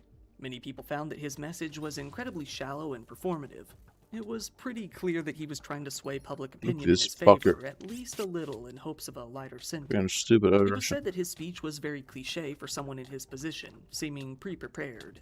He even tried to pass the blame on the Nazi groups he had already left before he started Yeah, killing. right. He said, "I want to apologize to everyone. My advice to parents, ban your children from visiting nationalist sites on social media. I began my terrifying journey by associating with nationalists. These are people who, while supposedly defending the interest of their nation, commit crimes of all kinds. They promote their behavior online, conduct hand-to-hand knife fighting training, hold marches, target practice, and after sufficient preparation, commit beatings, murders, and riots in the streets. Young And you people do the typically exact don't same. tell their families about their visits to such groups. I did the same. And subsequently, my association with nationalists led me to commit serious crimes for which I am ready to repent. After going to prison, I realized the full danger posed by various extremist movements, and I blame myself for not immediately realizing that I needed to seek It's too advice late, from my bro. parents so that Already more killed people. experienced adults could explain to me what nationalism is. I caused enormous emotional pain to my relatives and the relatives of those who suffered from my actions, for which I want to ask everyone's forgiveness. My advice to parents is to prohibit their children from visiting nationalist websites, as well as similar groups on popular social media. Things were made worse when Nikita's grandmother tried to defend her grandson as well. Really, In bro? a letter to the media, she blamed the internet and the Come media on, for bro. causing her grandson to do all of this. Still, for the time being, the Academy maniacs would remain in detention, and they would rot there for about a year. When it came to Vladimir Basilevsky, the 19-year-old homeless man who had been convicted on one of the maniac's murders, an investigator eventually found his story to be a little strange. He found that the blood on his clothes didn't even match the victim's, which apparently nobody had even checked. Not only that, but the fake name he gave for the victim led back to his friend, who was very much alive. The investigator told the prosecutor that they needed to review the case, but he was refused. Word about this eventually got to a human rights organization, Public Verdict, who decided to take on the case. In May of 2012, after 1.5 years in prison, Vladimir was finally released and all of his charges were dropped. What? Nothing ever happened to the officer who beat him and forced him into confessing. One other officer, however, was accused of falsifying evidence and was fired from his job. Good. He was later sentenced to 3 years in prison with 2 years of probation afterwards. However, his sentence was cancelled after he filed an appeal. Instead, the state was What is ordered up to with give out this 300,000 government, bro? rubles to Vladimir. What are they doing? In August of 2012, Artyom and Nikita's cases were transferred to the regional court. The trial slowly proceeded for months. Over time, 16 victims and 50 witnesses were questioned in great detail. Over 49 thick volumes of data were collected.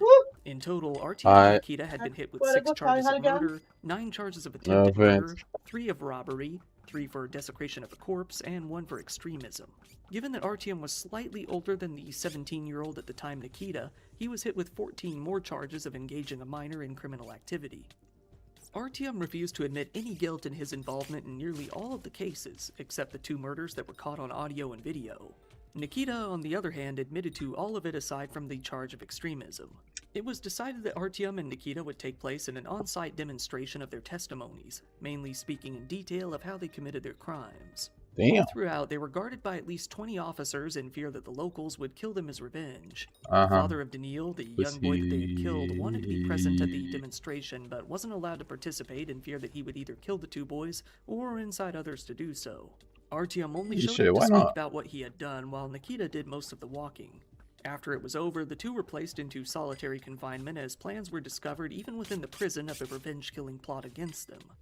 Some witnesses came to refuse to testify. Many didn't want to remind themselves of their traumatic attacks. The trial had to take multiple breaks as people kept fainting at all the details. Damn. Artyom was said to, at first, act very Like that? simple and scrutinize the statements of the witnesses. However, after enough time had passed, he started to cry as he realized he wasn't getting out of this. When it came time to give his testimony, he placed all of the blame on Nikita, saying that he was present for the murders but didn't actually participate. Nikita, in contrast, seemed pretty blank and aloof throughout the trial. One time he claimed to have a headache and said he was unable to continue, leading to another delay. When things resumed, he usually gave short, matter-of-fact statements with many long pauses in between. You don't give a fuck, bro. Just kill him. Artyom wasn't taking things the same way. He only grew more emotional and enraged as things went on. One day in court, he pulled out a razor and began injuring himself with it, mainly on the side of his neck. He refused to explain why he did so, but the reason is fairly evident regardless. His lawyer said that it was simply the result of strong emotions, mainly because his mom appeared in court that day. Artyom then, about a month later, decided to file a complaint against the police and investigators for causing him psychological harm and treating him violently as they arrested him. He said that his time in detention wasn't any better either. He now said that he only don't care about confessed lawsuits any in of that the murders at all country, bro. because of To be pressure from honest, the they don't. police. He then complained that he hadn't Nope, received they materials do and not. documents relative to his case either. It was eventually determined that there were no irregularities with his arrest or life in detention aside from an abrasion on his head of unknown origin. Exactly. They don't give a Things fuck only there. got worse for the maniacs when Yekaterina Kaprova, the pregnant woman they had attacked, sued them each for 1 million rubles. Then another victim started a lawsuit as well. Soon after, so did the son of their final victim. It was ultimately decided that the 2 boys would have to pay about 2.75 million rubles, roughly $88,000 at the time. This would come out of the money they earned in prison, meaning they would likely never pay off even a slight portion of it. Much like Artyom's previous apology, Nikita would come to write a letter from detention that soon went public. However, Nikita's letter was much more honest about his past and Russian. Is it feelings. bad? He also admitted guilt and didn't try to blame anyone else for what he did. I hope It so. read, "I had been in jail for 6 months now. I survived here a lot and I was thinking a lot. I was thinking about my life, childhood, mother, and my childhood friends. I realized that back then, when I was a kid, I was really happy. When I was in 6th grade, I met Artyom. This was the beginning of the end. All my old friends moved somewhere else. I didn't make any new ones, and my classmates didn't like me. I was bullied. I wanted nothing. I didn't want to study or go to training. I didn't want to live, to be honest. I couldn't tell my mother about it because I thought that it was something shameful, and I was afraid that she will go to the school and it will make things only worse. I was angry at everyone. I've lost faith in myself, people, and justice. I shared my feelings only with Artyom. He supported me in everything and had similar troubles at school and at home. When I think about it now, I realize how stupid I was. I should have lived another way. I needed not to pay attention to bullies, and I should have proven myself doing something good. Exactly. I should have returned to the school and continued to pursue sports. Now I understand I proved nothing by killing innocent people. I'm guilty and really? I'm ready to accept the punishment. Sometimes I don't believe that I was capable of doing something like that. If I could go back in time, I would never commit any of these crimes. This was the only major statement ever released from Nikita. It's unknown if he has even written any other letters. Artyom, on the other hand, had been very vocal ever since being put into detention. He would talk to reporters, send letters, and even correspond with his fans and admirers, all while trying to maintain that he was innocent.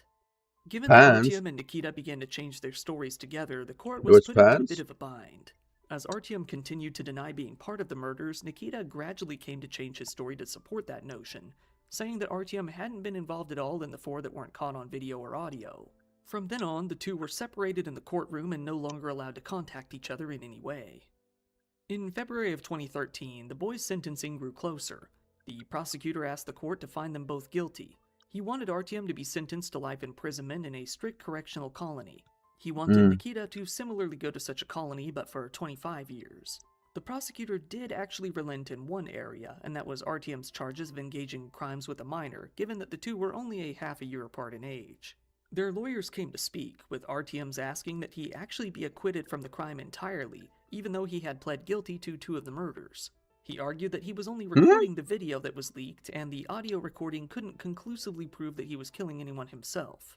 Nikita's lawyer chimed in as well, wanting to reduce his client's sentence to 20 years. On March 12th, both boys were supposed to give their final statements, but it didn't happen. They said that they weren't ready, leading to another delay. Eventually, it took place about a week later. Artyom came to read from a prepared statement. He continued to lie to the public and blame the media, writing, "Thanks to the media, on me now is a stain which I can't wash off. My grandfather was a veteran of the Great Patriotic War, and they call me a fascist, the one from whom he defended us. The materials of the case didn't prove my fault. I pled guilty only in the murder of Olga Pirog, as well as in the abuse of the corpse, but only in the fact that I shot the video. In all other crimes, I did not participate. It may sound silly, but I myself do not understand why I did it. I do not know what came over me. Sincerely, condolences.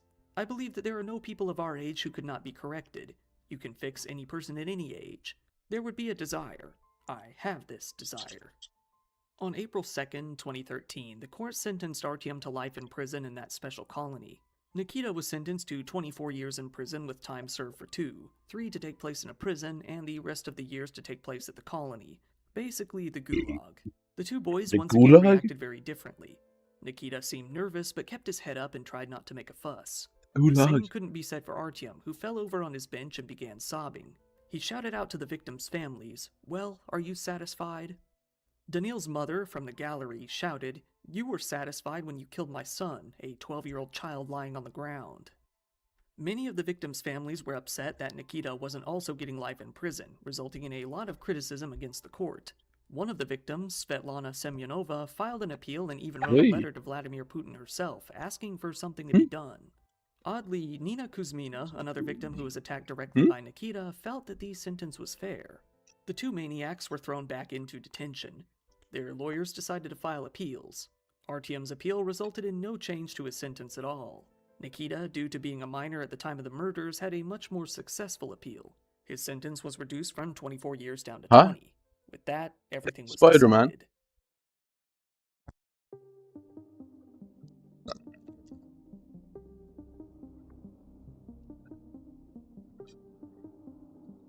Nikita was eventually sent to a correctional facility in the same region in which the attacks were carried out. Later, he was transferred to the Sakha Republic not too long after. Artyom was transferred to the Ogneny Ostrov in the Vologda Oblast, becoming the youngest inmate there. He was interviewed by journalists about a year after he received his sentence. He still claimed that he wasn't guilty, again blaming the media for slandering him.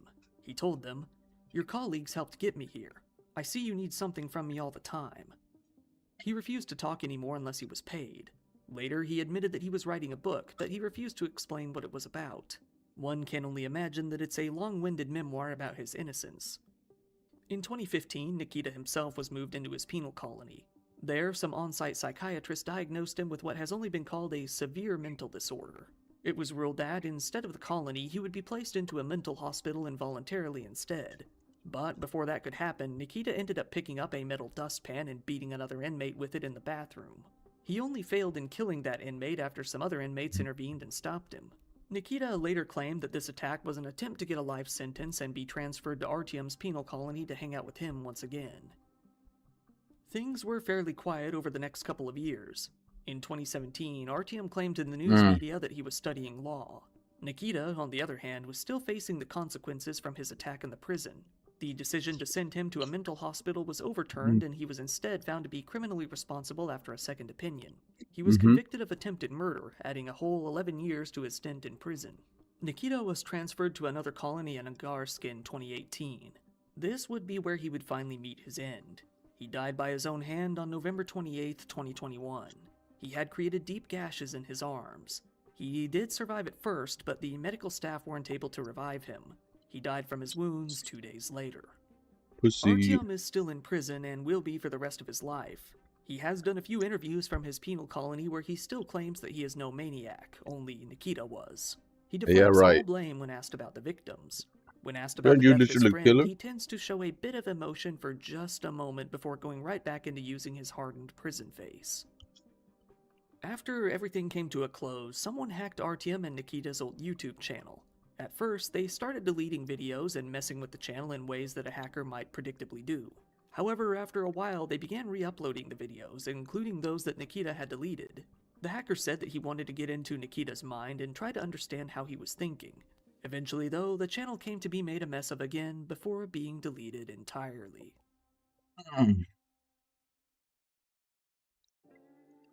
Once again, thank you for watching my video. If you found it interesting, please give it a like, as it really helps me out in the algorithm, and feel free to subscribe if you want to see more content. So he served all his time in prison just to kill himself. Open a merch store. Why? There you can get yourself some merchandise. If you want to check it out, there is a Discord. Link to that in the description below. If you want, go ahead and follow me on social media. If anything ever happens to the channel, or if you just need to get a hold of me, that's the easiest way to do it. I also really appreciate when people subscribe to my Patreon. There you can get videos early, ad-free, and uncensored. Channel memberships are up too, and you can get most of the same benefits there as well. Once again, this has been your host, Kyle.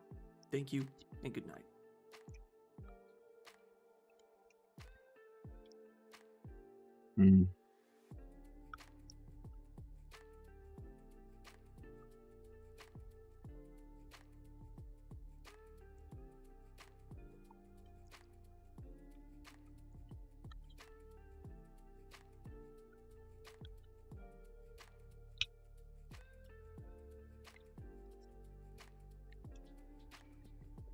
When is Stack been returning, bro? I really want him to return one day.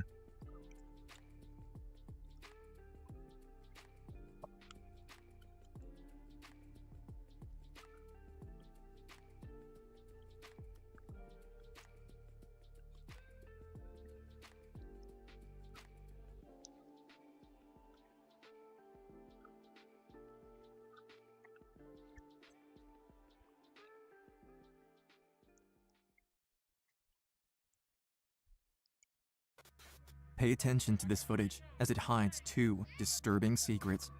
It was taken at a Little League baseball game in 1995. Okay. The people sitting here in the stands are Colleen Nick and her 6-year-old daughter, Morgan. They appear to be watching the game as it runs late into the night. Soon after, the footage shows little Morgan is no longer with her mother. But look closely. Behind the fence, we see her running to go play with friends. This footage was filmed just minutes before Morgan disappeared. Earlier that day, another parent films the same game. In the back, the video captures a red pickup truck with a white camper. After investigation, police discovered the truck did not belong to any parent there that day. And what's worse, the same red pickup truck with a white camper was seen in the parking lot the last time Morgan was seen. 2 months later, a man named Billy Jack Links is arrested. after trying to abduct an 11-year-old girl just 8 miles from where Morgan disappeared, and Lynx was seen driving a red pickup truck with a white camper. 3 days later, Billy Jack Lynx is cleared of all charges in Morgan's case. For nearly 30 years, the circumstances in which Morgan Nick was abducted would remain a mystery until one mother who never stopped searching for her daughter finds that the truth has been hiding in plain sight. What? Alma, Arkansas, June 9th, 1995. Okay, that's very interesting. Colleen Nick and her 6-year-old daughter Morgan are at home getting ready to go watch the Little League baseball game. The two younger siblings are staying over at their grandmother's house that evening, so Colleen can have a night out, just her and Morgan. That same day, just a few miles away from the baseball field, a man tries to kidnap a little girl outside the Alma laundromat, but the mother is able to grab her away. The man drives off, and the incident goes unreported. It's nighttime. Colleen and Morgan are at the baseball field, and the game is running late. The kids sitting in the stands are becoming restless. Some are already running around, playing behind the bleachers. At one point, 2 kids run up to Morgan and ask her if she can come play. Morgan sat with me. You know, she was 6 years old. She was a little bit on the shy side, a little bit quiet, and she didn't want to go play with them, and she just wanted to sit with me. And I remember she kept untying my shoes, and I had to pretend like, oh my gosh, how did that happen? And she would just laugh and laugh. You know, it's just the most hilarious thing to her. It's 10:30 p.m. The game is almost over. The 2 kids return to Morgan and ask her if she wants to go catch fireflies. For the first time, Morgan turns to ask her mother if she can go, but Colleen says no. I didn't think it was a good idea, that I thought it was too late and too dark. I was thinking about the times that I have been told that I was too overprotective as a parent, that I need to find a space to let my kids have a little bit of freedom. Other parents try to reassure Colleen, telling her it's safe, that kids have been playing there all night, and with the double fence, you can clearly see all the way around. That's when I had that feeling like something was wrong. I thought to myself, I'm being ridiculous, I'm overprotective. She really wanted to go catch those fireflies, and I think the thing I remember most is how happy she was when I told her she could go. Morgan throws her arms around her mom's neck and gives her a hug. She kisses her on the cheek and climbs down out of the stands, following the 2 kids to the parking lot. Colleen can clearly see her daughter from where she's sitting. She tries to put her worries aside and turns her attention back to the game. It's 10:40 p.m. The game is over, and she sees the 2 kids returning from the parking lot, but Morgan is not with them. Colleen is terrified. She runs over and starts looking between the cars, inside and under, but Morgan is nowhere to be found. Some parents who attended the ball game take part in the search, but Colleen doesn't waste any time. She asks someone with a cell phone to call the police. Sergeant Harris is the first to arrive at the scene. At that time, I was only like a mile away, and as soon as I pull up, I see a group of people. The mother is frantic. She tells Sergeant Harris she believes her daughter has been kidnapped. With her are 10-year-old Ty and 8-year-old Jessica, the 2 kids Morgan left to play with. And I recall one of the kids telling me, can't recall which one it was, but telling me that there's a man had come up. A man leaning against his truck while we were playing. I mean, it was a little strange, but we were around adults all the time. Like, you're so innocent then, you don't think anything, and you're just running around laughing. The man had been standing there next to his truck, watching them with the door open. After playing there for a few minutes, Ty and Jessica saw that the game was over, and they told Morgan they were going back to see their parents. Morgan followed, but as they leave the sand pile, the 3 of them stopped to empty their shoes. Morgan was sitting by the back of the truck. Ty and Jessica were near the front. When her friends left, they were convinced she was close behind. That was the last time anyone saw her. And if I just would have stopped, or like we would have stayed together better, then it wouldn't have ever happened. The 2 kids described the suspect as a white male with a scruffy beard, wearing shorts but no shirt. Jessica also gives a description of the vehicle he was driving. a red pickup truck with a white Oh, so camper what on if, it. man? As more officers start to arrive, they secure the parking lot crime scene with yellow tape. Some officers go knocking door to door, looking for witnesses, while others organize the search. Knowing Morgan is inside a moving vehicle makes it imperative to find her quickly. Chief of Police Russell White contacts other agencies to ask for help. The state police and the FBI join the efforts. We really think, we've kind of narrowed it down, we think it's a good possibility it's a red truck. We still don't know make. A red pickup with a white camper, white male, dark hair, short, dark beard. And of course, last time he was seen, no shirt. June 10th, the two Did I ever kids, find a Jessica car? and Ty, are brought into the police department to help create a composite sketch of the man they saw. This sketch is then shared with every news outlet, and soon, everyone in Arkansas is talking about the kidnapping. It's been almost 24 hours since Morgan Right. disappeared from the Little League field in Alma. Morgan was only I think I've heard of supposed this to be away person from before, her right? home Colleen Isn't for a this few minutes. She said she wanted Ethan's to hunt for wife? fireflies with her friends. Or is this someone else? Involved. So we convinced Colleen to be involved, basically dragging and kicking and screaming into the press room to, you've got to do this. She did well at it, and she got better at it, and she learned that it was a tool, and she learned how to use it. My daughter never ran off. She's very shy, and she's very quiet. She wouldn't go off by herself in the dark. She did not run off. Look at everybody you go by. Look at every truck you see. And think that if it was your child, how much you would want them to come home. Steady on her head. I really think that. Why are you As watching the hours people, pass, women the on Twitch? chances of finding Morgan alive decrease. Colleen can't stop thinking about the events leading up to the kidnapping, about how she let her daughter go play against her intuition, about how people told her she was too Who's a normal overprotective, woman on Twitch? and Is about there her any read last ones? dinner with Morgan before they left the house that night. What I specifically remember is really making grilled cheese sandwiches for dinner that night because my kids love grilled cheese. Ooh, the Morgan bag. and I got ready to go to the game, and then I specifically remember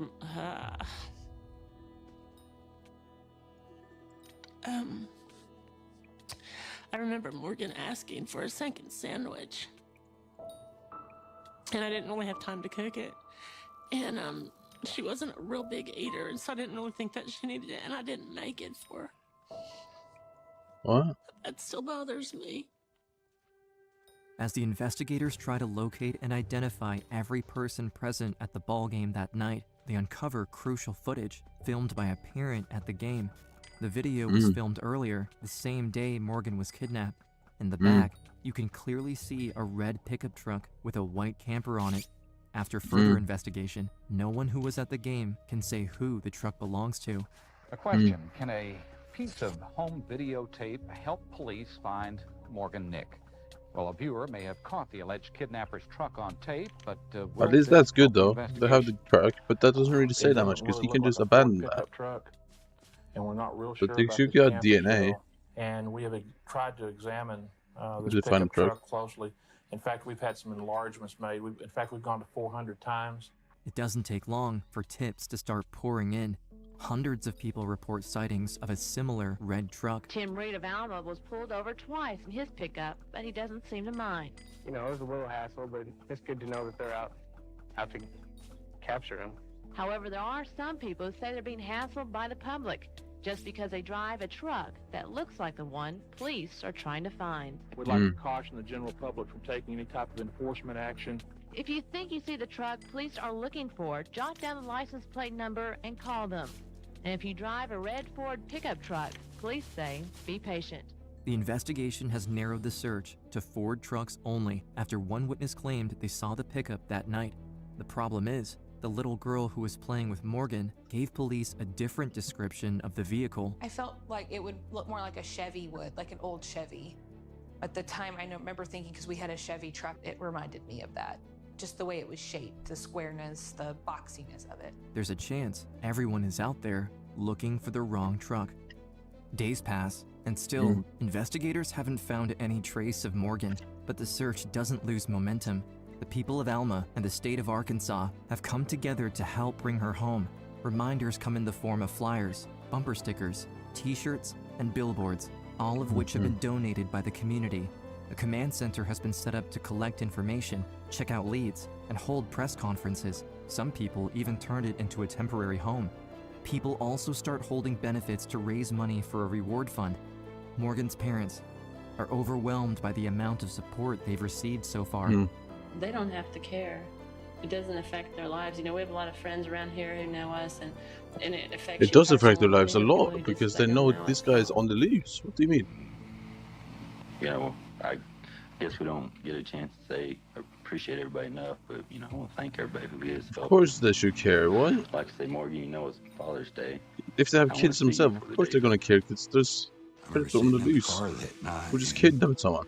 What? Storms had moved. That doesn't even make any sense, but okay. Rain and lightning. I mean, it was a bad thunderstorm. Just emotional. I'm not gonna I just get sat out there in the car by myself.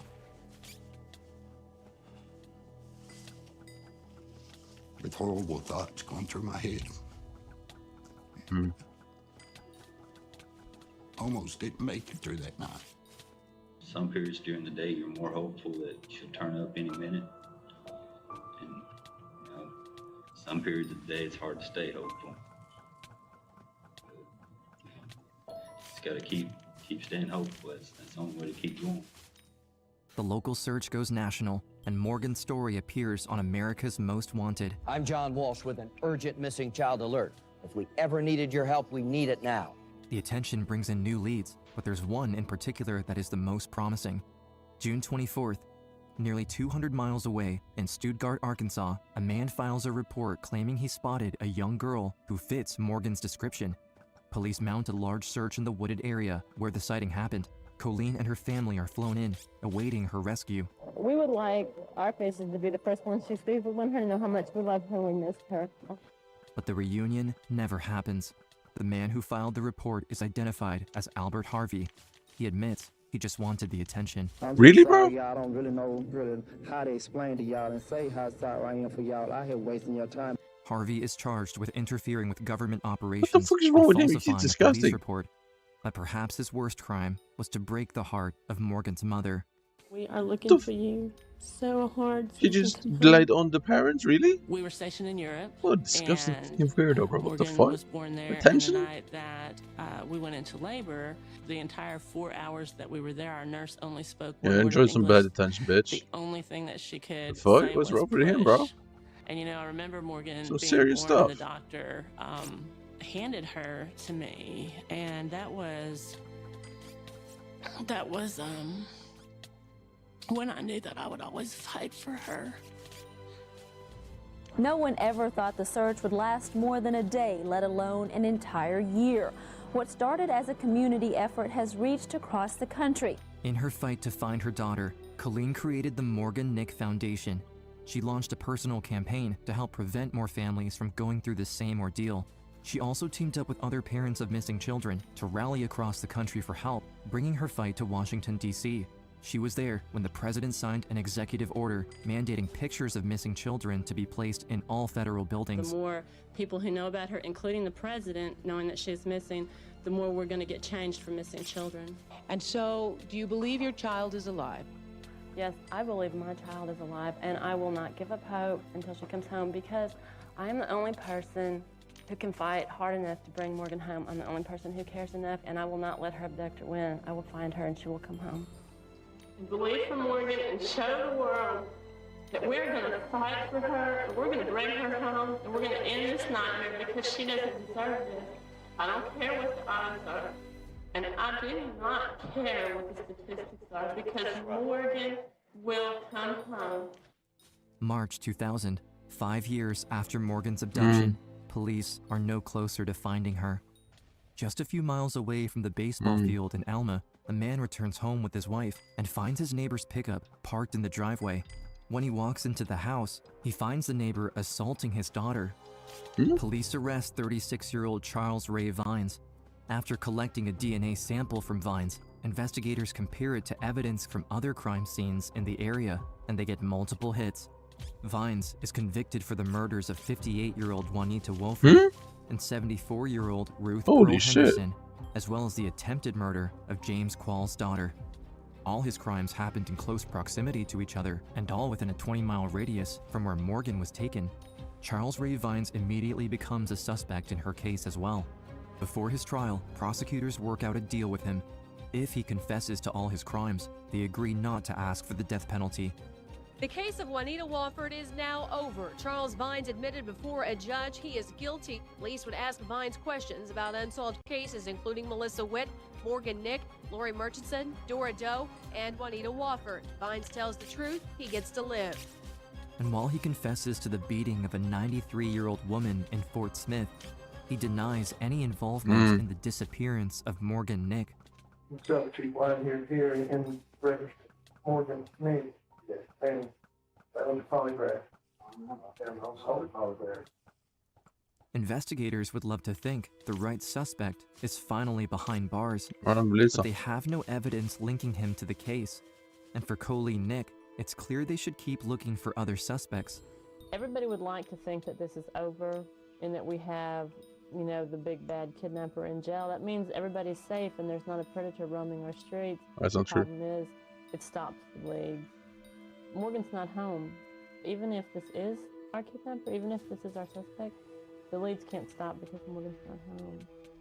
As the years pass, it becomes harder to keep law enforcement engaged. Colleen is doing everything she can to make sure her daughter's case doesn't go cold. But one thing she succeeds in is ensuring the people of Arkansas keep Morgan in their hearts. Because of her, the leads have never stopped coming in. This is where we store the leads in Morgan's case. An entire room inside the Alma Police Department is dedicated to the 1995 kidnapping of then 6-year-old Morgan Nick. Thousands and thousands of tips from people across the country. As for Colleen, she has never given up hope that her daughter will come home. She has kept her room ready for the day she sees Morgan again. We know that kids survive, and we have to keep fighting for them and give them the opportunity to come home. Until someone can show me that Morgan didn't survive, I'm absolutely going to fight for her. And I do believe that I will look her in the eye someday, and I will be able to say to my daughter, I always knew that I would find you. The year is 2019. 24 years after her abduction, Morgan would be 30 years old. Russell White, the chief of police who was there at the very start of the investigation and who rallied to have every law enforcement agency involved, is now retired. But he's made sure his replacement, Chief of Police Jeff Pointer, won't give up on Morgan. I just came in with open eyes and open ears and took suggestions from other investigators. That same year, Detective Brett Hartley is assigned as Alma's lead investigator, and he's determined to look into everything that was done on Morgan's case since June the 9th, 1995. What if someone did do something? It's our duty to protect, and we have not found her and we have not brought her home.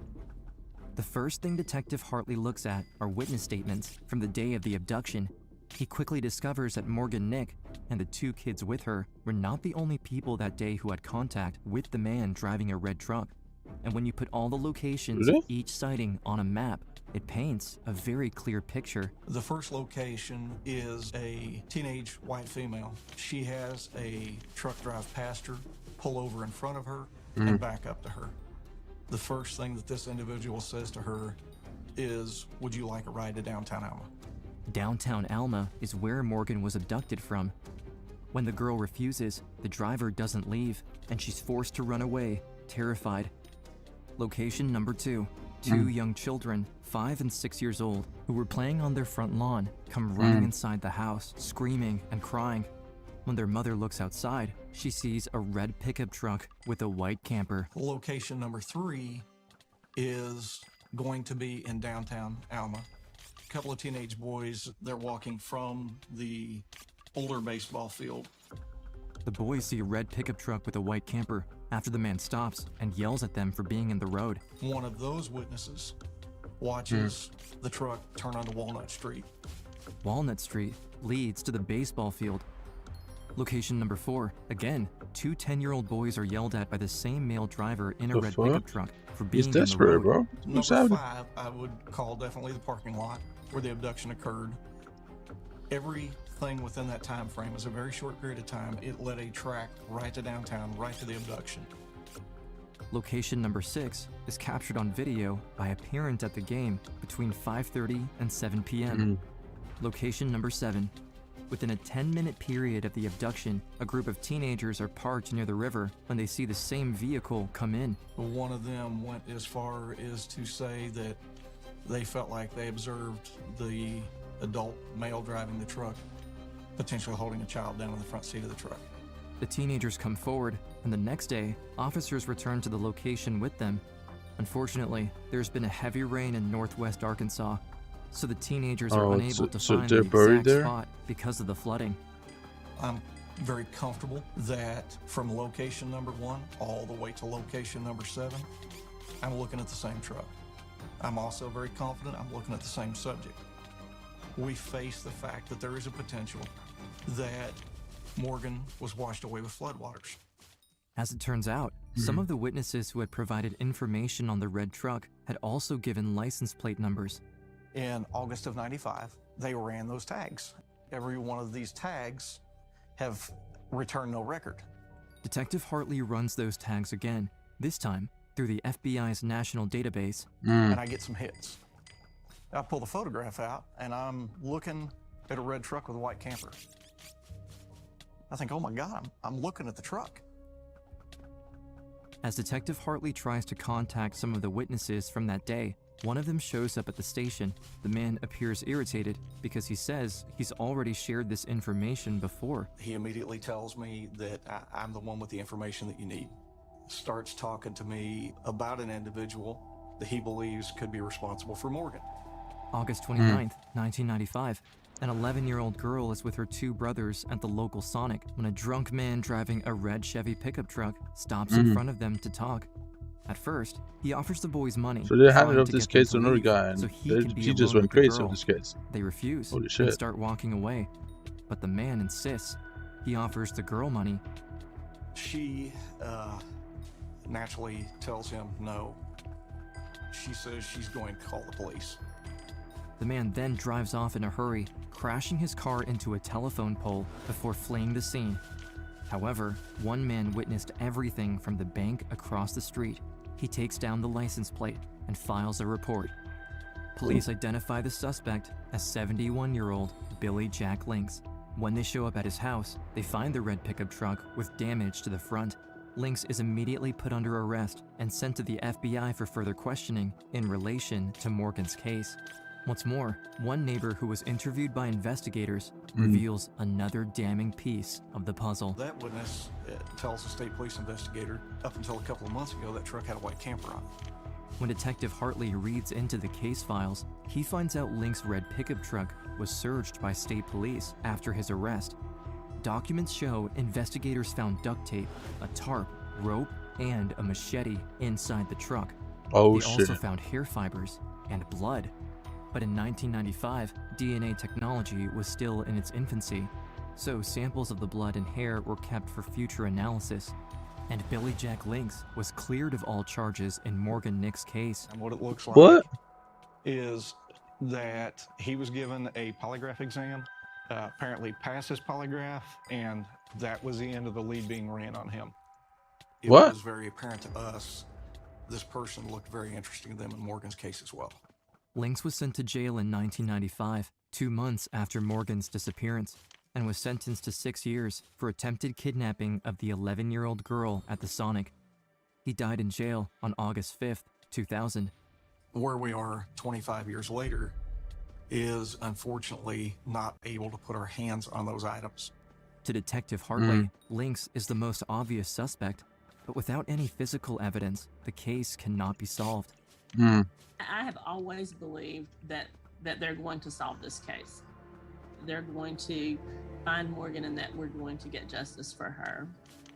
You know, the probability says that 2% of missing children like Morgan who are abducted by a stranger who are missing more than 2 years, the probability that they will come home is only 2%. The possibility is that 2% do survive. That means that until someone can prove that Morgan didn't survive, the possibility remains that she survived. Colleen Nick has never stopped looking for her daughter, and every day since, she's Because been isn't committed they to gonna just do protecting a search children around in that her area? community. In 2019, she helped launch a new program called the Child Abduction Response Team, or CART for short. We now have 12 trained CART teams spread around the state, each one attached to a state police headquarters. In January 2020, 6-year-old Julian Boyd went missing after his parents were found murdered in their home. Our local certified child abduction response team, also known as CART, helped in the search. Just 2 hours later, the boy was found. When this child went missing in Sherwood this morning, they could gather their CART team. They could immediately call out all the resources they need. What Colleen has built will go on to save countless children who, like Morgan, need the public's help to be found. She knows that if all this had existed in 1995, her daughter might still be here with her. You know, there are days when the grief of this, just, it takes me to my knees, I'm just telling you, but at the end of that moment or at the end of that day, I know that I have to keep fighting for Morgan. If I'm not fighting for Morgan, honestly, eventually nobody else will.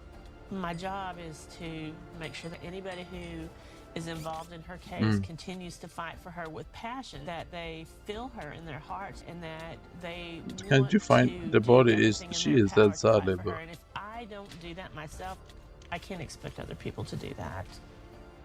It's the year 2020 when Detective Hartley and his team finally locate Billy Jack Link's truck. After spending years impounded in a tow yard, it was auctioned to a private owner. oh my god.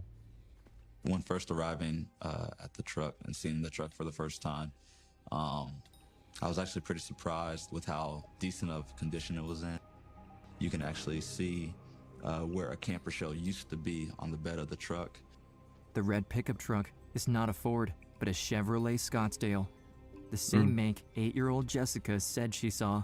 Exactly. It felt like it would look more like a Chevy would, like an old Chevy. At the time, I remember thinking, because we had a Chevy truck, it reminded me of that. It's also a clear match to the truck from the baseball field video footage. FBI ERT, while processing, actually removed what is believed to be the original floor cover of this truck. And under that floor cover, they located a blonde hair.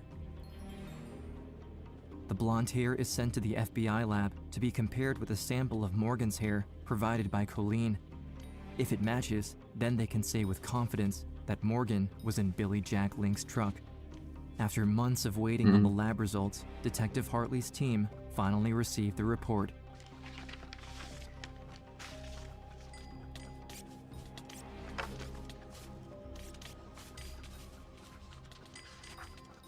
After a review, we were able to look at the documents and see that the hair that was involved in the trace evidence it came back inconclusive. There just wasn't enough information to pull anything from it. This doesn't mean the hair is not Morgan's, but because it was too damaged, they can't prove that it is. And for the next 3 years, the truth remains hidden. Until 2023, when Colleen is researching new DNA technologies, she stumbles upon Othram Labs, a company who has been pushing scientific boundaries. I called our detective and said, "Have you ever heard of Othram Labs?" And he said, "No." So I sent him the article and I said, "Read this." Othram Labs promotes their use of newly developed methods that have helped solve decades-old cases. And he said, "Yes, let's try it." Detective Hartley agrees to send the blonde hair found in the truck to Othram Labs. It's a Hail Mary, but it's the best chance they've got to solve Morgan's case. On October 1st, 2024, nearly a year after the evidence was sent to the lab, the Alma Police Department holds a press conference. Colleen is there with her family. On September 27, 2024, Othram Laboratory sent a report to Detective Taylor that the hair contained in the evidence was that of Colleen Nick, one of her siblings, or one of her children. The bottom line in this is that the physical evidence collected from the truck strongly indicates that Morgan had been in this truck. Did Links have help in abducting Morgan or concealing his crime all these years? And where is Morgan now?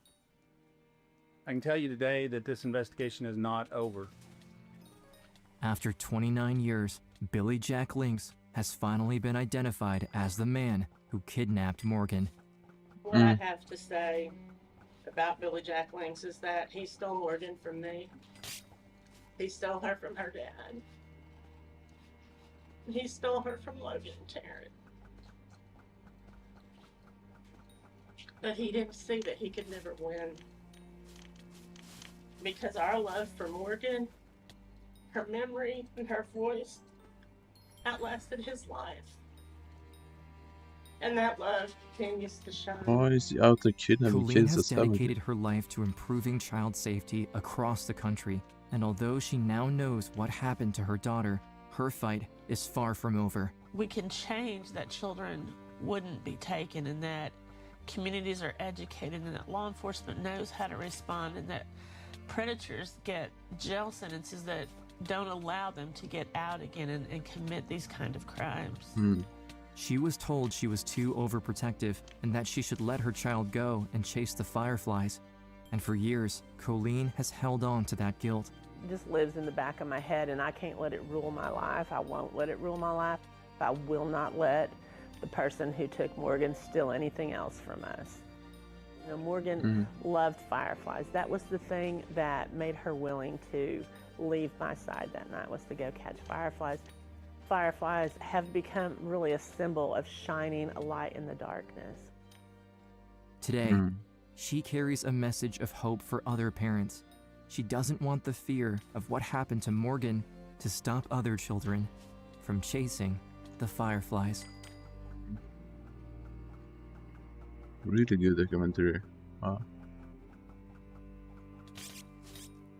Wow. I was so locked in, holy shit. Yeah. Do you think it was Uncle Clarence? At first, yeah. At first, yeah. But do you think so today? No. This is 10-year-old Brooke Sutton. 4 years before this footage was recorded, Brooke was sleeping at her grandmother's house when she witnessed something she should have never seen. Do you recognize that picture? Who's in that picture? A guy. On June 7th, 1998, Brooke's young life takes a turn for the worse when an ordinary night at her grandmother's house turns into a living nightmare. What? Oh. Can you tell us what happened that night? I woke up in the middle of the night because I heard someone screaming. Barely awake, the little girl rushes to help her grandmother, only to end up face to face with a killer. I was like, I was scared because he was a guy and I was so little. Okay. He hit me with something or kicked me or something. Heavily injured and traumatized, Brooke is then manipulated into accusing her own uncle of the attack. I know this isn't coming from her. This child is like one of my own children. Do you think today that Uncle Clarence was the same man you saw in the kitchen that night with your grandma? No. But it's a little late to reveal the truth. Brooke's uncle has already spent 3 years in prison at this point, and even if his wife, Melinda, can prove he's innocent, the police refuse to listen to her. Yes, I am his wife. And yes, I know that some women do stand up for their man and lie for them. But you're missing the biggest point here. That was my mother. And I want the person who did this to pay. While Clarence sits behind bars, the real killer is still out there. To set things right, Brooke and Melinda will have to retrace what happened that night, build up their own investigation, they will find the person, I and hope. uncover the truth themselves. What do you That'd be want great. to happen next? Find the person. I want my Uncle Clarence to get out of jail. And I want the man who killed my grandma to be punished. June 7th, 1998. Brooke and her grandmother Judith are on their way home from a cousin's birthday party.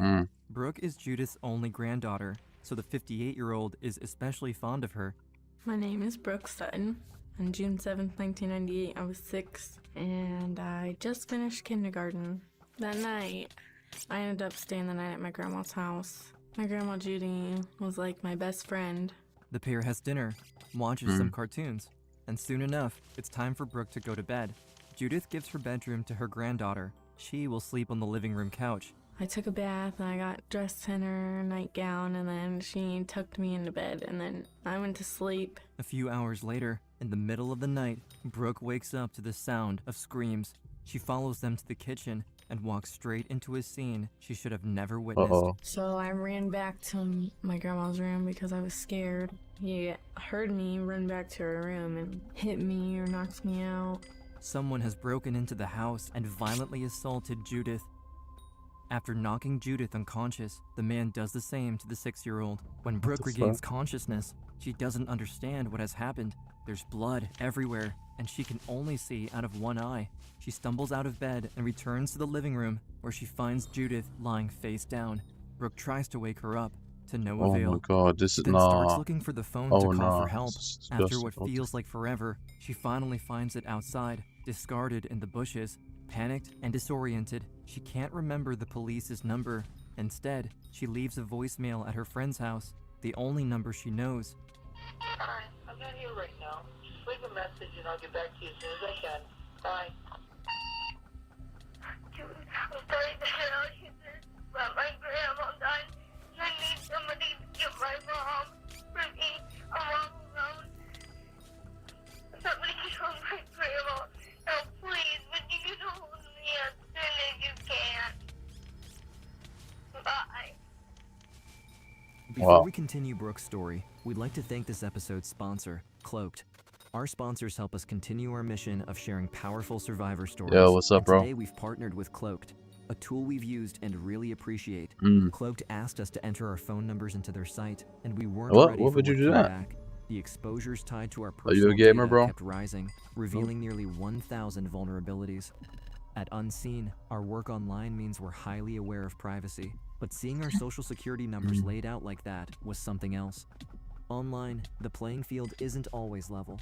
Data brokers make billions selling our information, and most services Wait, only how do remove they your make data so much after money it's from selling exposed. info? I The don't real understand. problem is that How is every my new info sign-up worth creates anything? I another don't understand. vulnerability. Cloaked solves this. They remove your Should join my exposed server data for 1 mil. and let you quickly No. generate unlimited burner emails, I have no usernames, reason to and join a numbers server, for man. new I'm sorry. signups. Instead of your real info being sold, brokers get worthless data. Now you're playing them. Cloaked has turned the tables on the whole industry. Go to our link cloaked.com/unseen and enter your phone number for a I don't know free why security people keep scan. asking me to join And the see server. how exposed you are right I now. feel like this is It's some so crazy simple. In scam. a few This isn't seconds, like a you'll new have a full scam. free scan that will probably blow Like, your mind. everyone keeps So go asking me to join the server. cloaked.com/unseen to get 30% It's so off any it's super plan. sus. And now, back to Brooke's story.